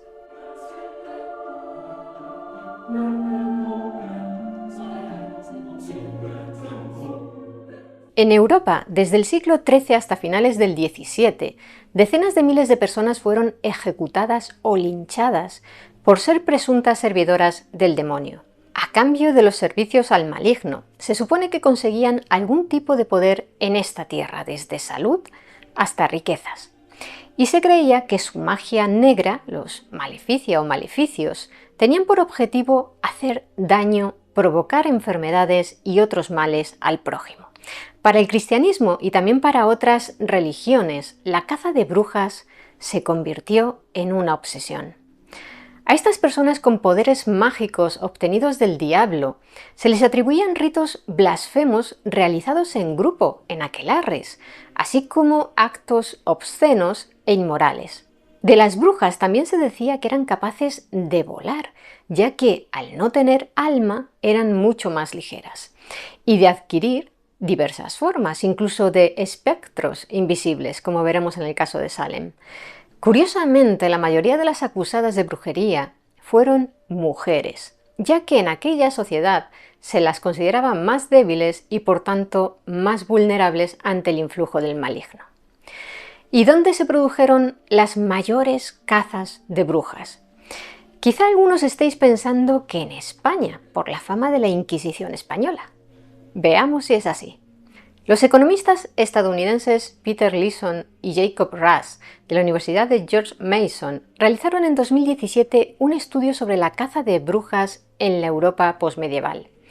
En su artículo consideran que entre los siglos XVI y XVII, concretamente entre 1555 y 1650, se desató una gran persecución de supuestas brujas en el viejo continente debido a la lucha titánica que protagonizaron el catolicismo y el protestantismo por legitimarse ante los feligreses tras la reforma iniciada por el teólogo alemán Martín Lutero en 1517. Ambas iglesias cristianas necesitaban demostrar su religiosidad cazando a los servidores de Satán en este mundo. En cuanto a España, no fue uno de los países más activos en la persecución de brujas, según el estudio de Leeson y Russ. Y la razón es muy sencilla. La reforma de Lutero no arraigó nunca en España, así que no llegó a existir esa rivalidad entre católicos y protestantes. Entonces, ¿quién se llevó la palma en la persecución de las brujas? Los alemanes. Entre el año 1300 y 1850, casi el 75% de los juicios por brujería se concentraron en solo 5 territorios: Alemania y Suiza, epicentros de la Reforma protestante; Francia, Inglaterra y Países Bajos. En cambio, España, Italia, Portugal e Irlanda, bastiones católicos, sumaron en conjunto solo el 6% de las personas juzgadas por usar la magia del diablo. Afortunadamente, a partir de 1650 decayeron mucho las cazas de brujas y en 1700 prácticamente habían desaparecido. No así en otros lugares del mundo. Al otro lado del Atlántico, en Nueva Inglaterra, se celebraron entre junio de 1692 y mayo de 1693 los juicios de las brujas de Salem. Ocurrió en la entonces colonia inglesa de Massachusetts, como sabéis, hoy territorio estadounidense, en una localidad a unos 30 kilómetros al norte de Boston. Debemos aclarar que por aquel entonces, en 1692, existían dos Salem, unidas pero distanciadas por apenas 10 kilómetros. Salem Town, o la ciudad de Salem, cuya población bullía en torno al próspero e importante puerto comercial de la bahía de Massachusetts y que es la Salem de la actualidad y donde se celebraron los juicios, y Salem Village, o el pueblo de Salem, con una comunidad de unas 500 personas, más pobre y formada en gran parte por agricultores y donde se originó todo. 60 años después de los juicios, en 1752, esta aldea se independizó de la ciudad y pasó a llamarse Danvers, que es su nombre actual. Pues bien, en aquella pequeña localidad, dos familias pudientes luchaban entre sí por el control político y religioso del pueblo. Por un lado estaban los Putnam, que deseaban una mayor independencia respecto a la ciudad de Salem y que eran cercanos a las familias campesinas. Y por otro, los Porters, conectados con los prósperos comerciantes de Salem Town y partidarios de que se mantuviera el control económico que esta ciudad ejercía sobre el pueblo. ¿Cómo era ese control? Por ejemplo, no eran los aldeanos quienes fijaban los precios de sus cultivos, ni tampoco los impuestos que debían abonar. Eran los comerciantes de la ciudad los que lo decidían. Y en cuestión religiosa, les costó muchos años que los dirigentes de la ciudad les aprobaran la construcción de una iglesia. Lo consiguieron 2 décadas antes de los juicios de los que vamos a hablar. En definitiva, en el pueblo se producían muchas fricciones entre sus habitantes, a nivel político, económico y religioso. Fueron los Putnam, la familia adinerada cercana a los campesinos, los que propiciaron en 1689 la contratación del inglés Samuel Parris, de 36 años, como pastor de la iglesia congregacional del pueblo. En su juventud, Parris había estudiado en Boston, en el Harvard College. No había podido completar sus estudios, que incluían materias teológicas, porque su padre falleció y con 20 años tuvo que hacerse cargo de la plantación de azúcar que la familia tenía en Barbados. Sin embargo, después de que un huracán afectara a sus terrenos, decidió vender parte de ellos y regresar a Boston, donde se casó. Como sus negocios no le rentaban lo suficiente, Parris se convirtió en ministro puritano y así acabó en Salem, acompañado de su esposa, 3 hijos, una sobrina, que era huérfana porque sus padres habían fallecido durante un ataque de los nativos americanos, y una pareja de esclavos. La mujer se llamaba Tituba y el hombre John Indian. Se cree que estaban casados y unas fuentes señalan que tenían raíces africanas y otras que procedían de Barbados. ¿Y cuál fue el origen de la caza de brujas en Salem? Todo empezó en enero de 1692, cuando primero una de las hijas del pastor Parris, Betty, y poco después la sobrina, llamada Abigail Williams, de 9 y 11 años respectivamente, empezaron a sufrir unos ataques extraños. Se contorsionaban de manera que sus cuellos, brazos y espaldas giraban de forma casi imposible. Gritaban de dolor, hacían ruidos extraños, algunos decían que era como si ladraran, a veces se quedaban calladas como si no pudieran hablar, parecía como si se ahogaran, se escondían bajo las sillas, otras veces se quejaban de que algo invisible las mordía y pellizcaba. Al poco tiempo, otra niña de unos 12 años, Ann Putnam, empezó a sufrir el mismo tipo de ataques. El pastor Parris hizo llamar al médico para que examinara a Betty y a Abigail, pero como no les encontró nada físico y no podía dar un diagnóstico, el galeno dijo que estaban embrujadas. Una vecina de los Perrys le recomendó a Tituba, la esclava de la familia, que preparara un pastel de brujas con harina y orina de las dos niñas y que se lo diera de comer al perro. Si el animal presentaba los mismos síntomas que Betty y Abigail, es que los siervos del diablo estaban implicados en el mal que sufrían las pequeñas. Tituba lo hizo, pero solo consiguió que su amo, el reverendo Perrys, calificara el acto de cocinar el pastel como una blasfemia. El pastor, además, presionó a su hija y a su sobrina para que revelasen quién las estaba torturando. Y las niñas terminaron por señalar a 3 mujeres. Curiosamente, 2 de ellas pobres y por tanto bastante indefensas. Una de ellas era la propia Tituba. La otra, una mujer llamada Sarah Good, una mendiga que, según se decía en el pueblo, siempre se marchaba murmurando en voz baja cada vez que llamaba a una puerta y no le daban limosna. La tercera mujer a la que acusaron era Sarah Osborne, que llevaba casi 3 años sin ir a la iglesia debido a que estaba enferma. Era una marginada porque se había casado con un sirviente suyo y además se sospechaba que habían convivido como marido y mujer antes de contraer matrimonio. Todo un escándalo para la época. Asimismo, Osborne mantenía una disputa con la familia Putnam por una propiedad. Como practicar la brujería no solo era un pecado, sino además un delito. En marzo, 2 magistrados, Jonathan Corwin y John Hathorne, celebraron audiencias para investigar el caso. ¿Y qué pasó? En los interrogatorios, tanto Sarah Good como Sarah Osborne defendieron su inocencia, pero la primera, la mendiga, acusó a la otra Sarah de ser una bruja.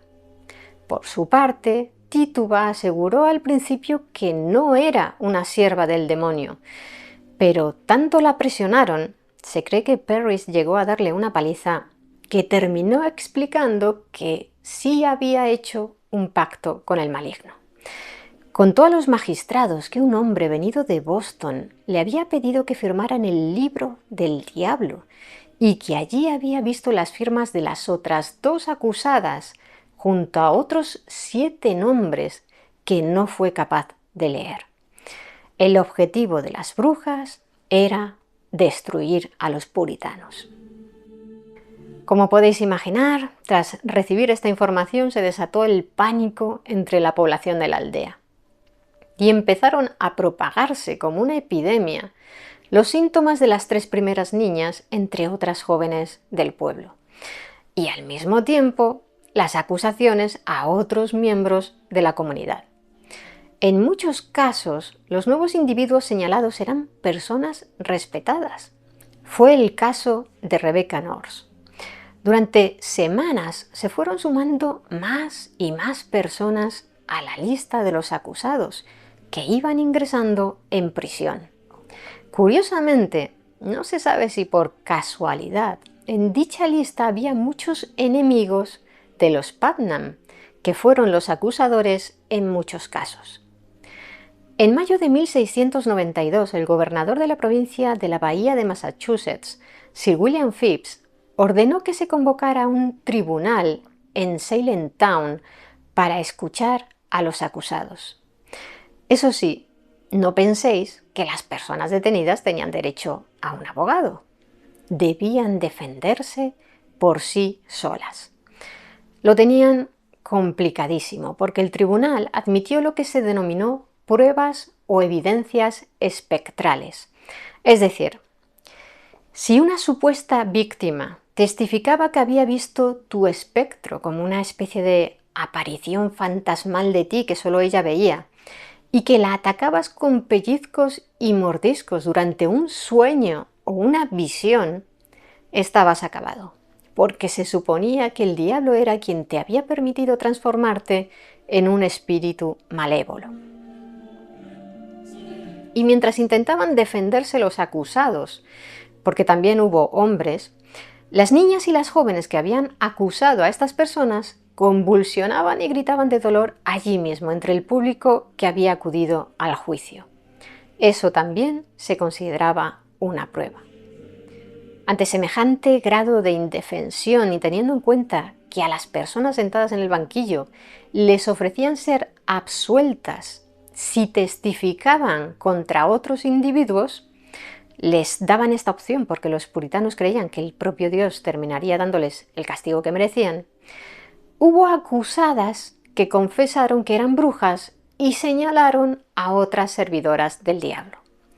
En cambio, los que se obcecaron en defender su inocencia terminaron muy mal. ¿Y qué pasaba con el resto de las personas? Nadie decía nada en contra de semejante injusticia. ¿Podéis imaginar que el miedo reinaba en aquel ambiente? Si uno se atrevía a abrir la boca, lo más probable es que terminara sentado en el banquillo de los acusados, como le ocurrió a John Proctor, un rico granjero y tabernero que criticó lo que estaba sucediendo y terminó acusado y colgado. También declararon culpable a su mujer, Elizabeth, pero su ejecución se aplazó porque estaba embarazada. La primera persona en morir en la horca fue Bridget Bishop. Era la segunda vez que la acusaban de brujería. 12 años antes, su segundo esposo había afirmado que era una mala esposa y el diablo se le había acercado físicamente. Aquella acusación previa y su carácter de mujer resuelta e independiente pesaron mucho en su contra. La ajusticiaron el 10 de junio de 1692 en una zona llamada Gallows Hill. La siguieron en julio, el día 19, 5 personas más. Entre ellas estaban Rebecca Norse y la mendiga Sarah Good, que estaba embarazada cuando la detuvieron y dio a luz en su celda. El bebé murió antes que ella, seguramente por las duras condiciones de la cárcel. Por cierto, los magistrados llegaron a interrogar y encarcelar a la hija de 4 años de Sarah, Dorothy, porque supuestamente había confesado ser una bruja. La pequeña estuvo en prisión 9 meses, muchos de ellos sola, sin su madre, ya que había sido ejecutada.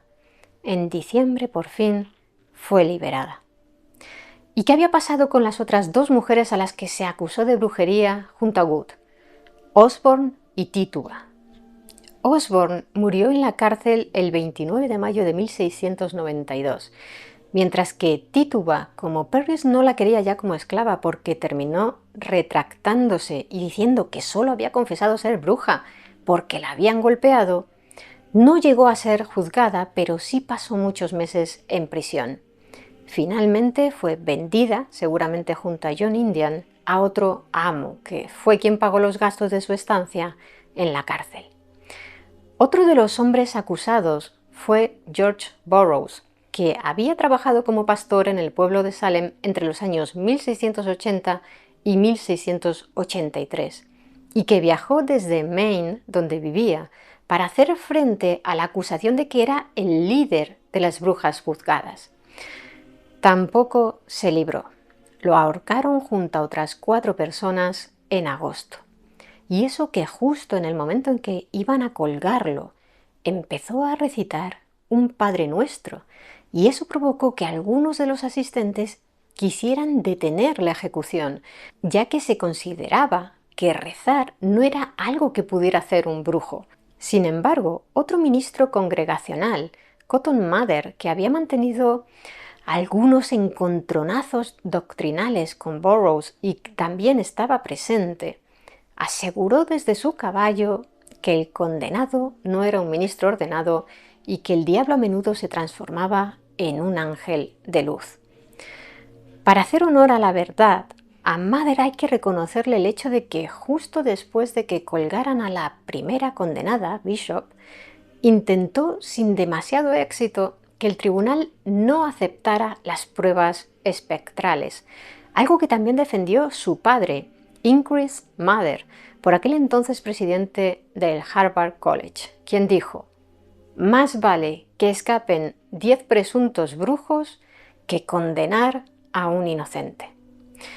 Resulta curiosa también la historia del granjero Giles Corey y su mujer, Martha. Ambos fueron acusados de brujería. Cundió el terror entre los feligreses. Si Martha, que era una miembro leal de la iglesia, podía ser una bruja, cualquiera podía serlo. Su marido, que tenía 81 años, se negó a prestar declaración, ya que si lo hacía y lo consideraban culpable, su propiedad pasaría al Estado en lugar de a sus herederos. Pero al no prestar declaración, según la ley, debía ser sometido a la tortura peine forte et dure, también conocida como la tortuga. Lo tumbaron en el suelo, lo cubrieron con un tablón rectangular, excepto la cabeza, y empezaron a ponerle rocas encima, una tras otra. Según cuentan, cuando le pedían que confesara su culpabilidad, solo decía: «Más peso». Terminó muriendo por aplastamiento 2 días después. 3 jornadas más tarde, el 22 de septiembre, fue ejecutada su esposa, Martha, junto a otros 7 condenados, incluida Mary Easty, que era hermana de Rebecca North. ¿Os acordáis de ella? Una de las ejecutadas en julio. Una tercera hermana, llamada Sarah Cloyce, también había sido acusada de brujería.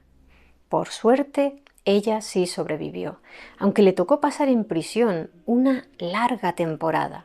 Allí estaba cuando colgaron a sus hermanas, hasta que en enero de 1693 fue puesta en libertad.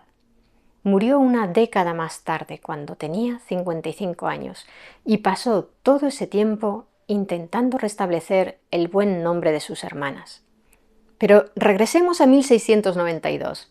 Las acusaciones de brujería no solo se produjeron entre ciudadanos de Salem, la histeria se propagó como la peste por toda la región, en lugares como Ipswich, Gloucester, Andover y Methuen, entre otras comunidades de donde procedían otros acusados y acusadores.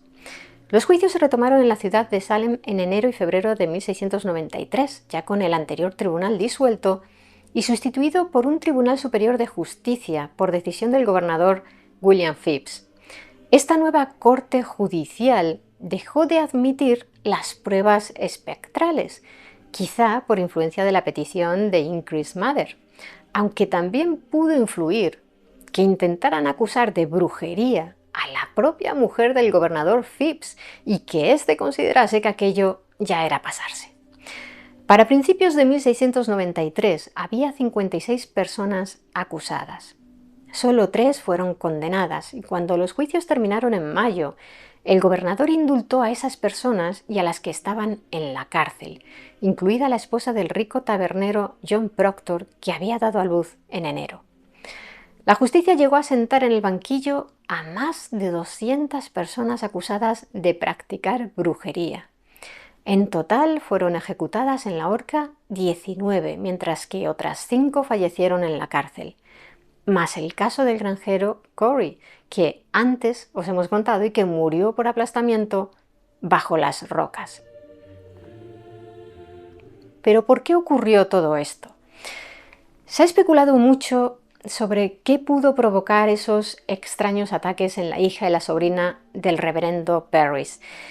Y con la ciencia moderna en la mano, ya en el siglo XX se dijo que pudo deberse al estramonio, una planta altamente tóxica, también conocida como hierba del demonio, o incluso que la culpable había sido una encefalitis letárgica, una enfermedad inflamatoria del cerebro que puede causar una epidemia. Pero sin duda la teoría más popular es la de la científica estadounidense Linda Caporal, profesora en el Departamento de Estudios de Ciencia y Tecnología del Instituto Politécnico Rensselaer. Caporal defendió en 1976, en un artículo publicado en la revista Science, que fue el hongo cornezuelo del centeno lo que provocó la enfermedad de aquellas niñas. Si se ingiere este hongo parásito por accidente, por ejemplo, al comer pan hecho con un cultivo de centeno infectado, genera en la persona envenenada ergotismo convulsivo y le provoca alucinaciones, convulsiones y sensaciones extrañas en la piel, entre otros síntomas. Hay autores que ponen en duda esta teoría porque el comportamiento de esas niñas se extendió después a otras jóvenes de Salem, pero Caporal explicó en una entrevista publicada en 2014 por la PBS, la red de televisión pública de los Estados Unidos, que es muy probable que el hecho de que se extendiera el comportamiento se debió más a la histeria colectiva o directamente a la mentira, y que a finales de junio y principios de julio de 1692 había más imaginación que Cornezuelo. Algo que hace sospechar que no hubiera ni parásitos ni enfermedad detrás de estos trágicos acontecimientos es que los síntomas de las niñas curiosamente coincidían con los que habían sufrido 3 años antes los hijos de una familia de Boston, que según un libro publicado por Cotton Mather habían sido embrujados. La obra se titulaba Providencias memorables relacionadas con brujería y posesiones, y se cree que Betty y Abigail podrían haberlo leído. ¿Qué pasó en realidad? ¿Fue el hongo cornezuelo lo que provocó el ataque en las dos primas? ¿O fue un juego para ellas, una simple travesura, como lo fue para las hermanas Fox con el tema del espiritismo, como os contamos en este otro vídeo? Según el sitio web historyofmassachusetts.org, en el invierno de 1691, a escondidas, algunas de las niñas afectadas después por los ataques supuestamente habían estado iniciándose en una técnica de adivinación que consistía en echar una clara de huevo en un vaso con agua para observar la forma que adoptaba la clara y que ésta les diera una pista sobre cómo iban a ser sus futuros maridos y qué estatus social iban a ocupar. Algunas fuentes, según señala esa web, apuntan que fue Tituba quien enseñó este ritual a las niñas, pero no hay constancia histórica de ello. Según el libro Una modesta investigación sobre la naturaleza de la brujería, del reverendo John Hale, en una de las ocasiones en que las niñas hicieron el ritual, creyeron ver la figura de un ataúd y se asustaron mucho. En cualquier caso, en la caza de brujas seguramente contribuyeron varios factores, desde la histeria colectiva que se originó al pensar que siervas de Satán pululaban a su libre albedrío en aquel territorio, hasta las rencillas personales entre los miembros de la comunidad por cuestiones de propiedad, política o religión. Todo ello provocó que terminaran acusándose unos a otros. Con el paso del tiempo, muchas de las personas que habían denunciado terminaron arrepintiéndose y pidiendo perdón por sus acciones. Fue el caso de Ann Putnam, que lamentó haber servido de instrumento para acusar a varias personas de crímenes penosos. Ahora, dijo, tengo motivos justos y buenos para creer que eran personas inocentes. Fue una gran ilusión de Satán la que me engañó en aquel tiempo triste, por lo cual temo con razón haber sido el instrumento con otros, aunque ignorante e involuntariamente, para traer sobre mí y esta tierra la culpa de la sangre inocente. Y en particular se refirió a los casos de Rebecca North y sus 2 hermanas a las que Anne había acusado. Las víctimas que sobrevivieron y los familiares de los ejecutados llegaron a reconciliarse con ella. Su disculpa, que se produjo en 1706, llegó tarde para Sarah Cloyce, hermana de Rebecca, y Mary Easty. Había fallecido 3 años antes. También las autoridades de Massachusetts reconocieron unos años más tarde que las condenas habían sido un error. En 1711, la colonia de Massachusetts restauró los derechos y el buen nombre de la mayoría de los acusados de brujería a través de un proyecto de ley y acordó pagar 600 libras esterlinas a los herederos de las víctimas.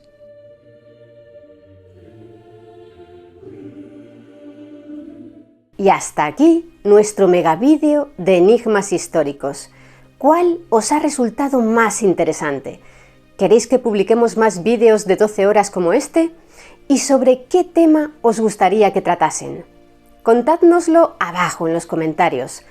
Por cierto, si os habéis quedado con ganas de más misterios, no os perdáis este otro vídeo que hicimos sobre los secretos que esconde la Antártida, el continente helado. Muchas gracias por estar ahí, mentes curiosas. Nos vemos en el siguiente vídeo.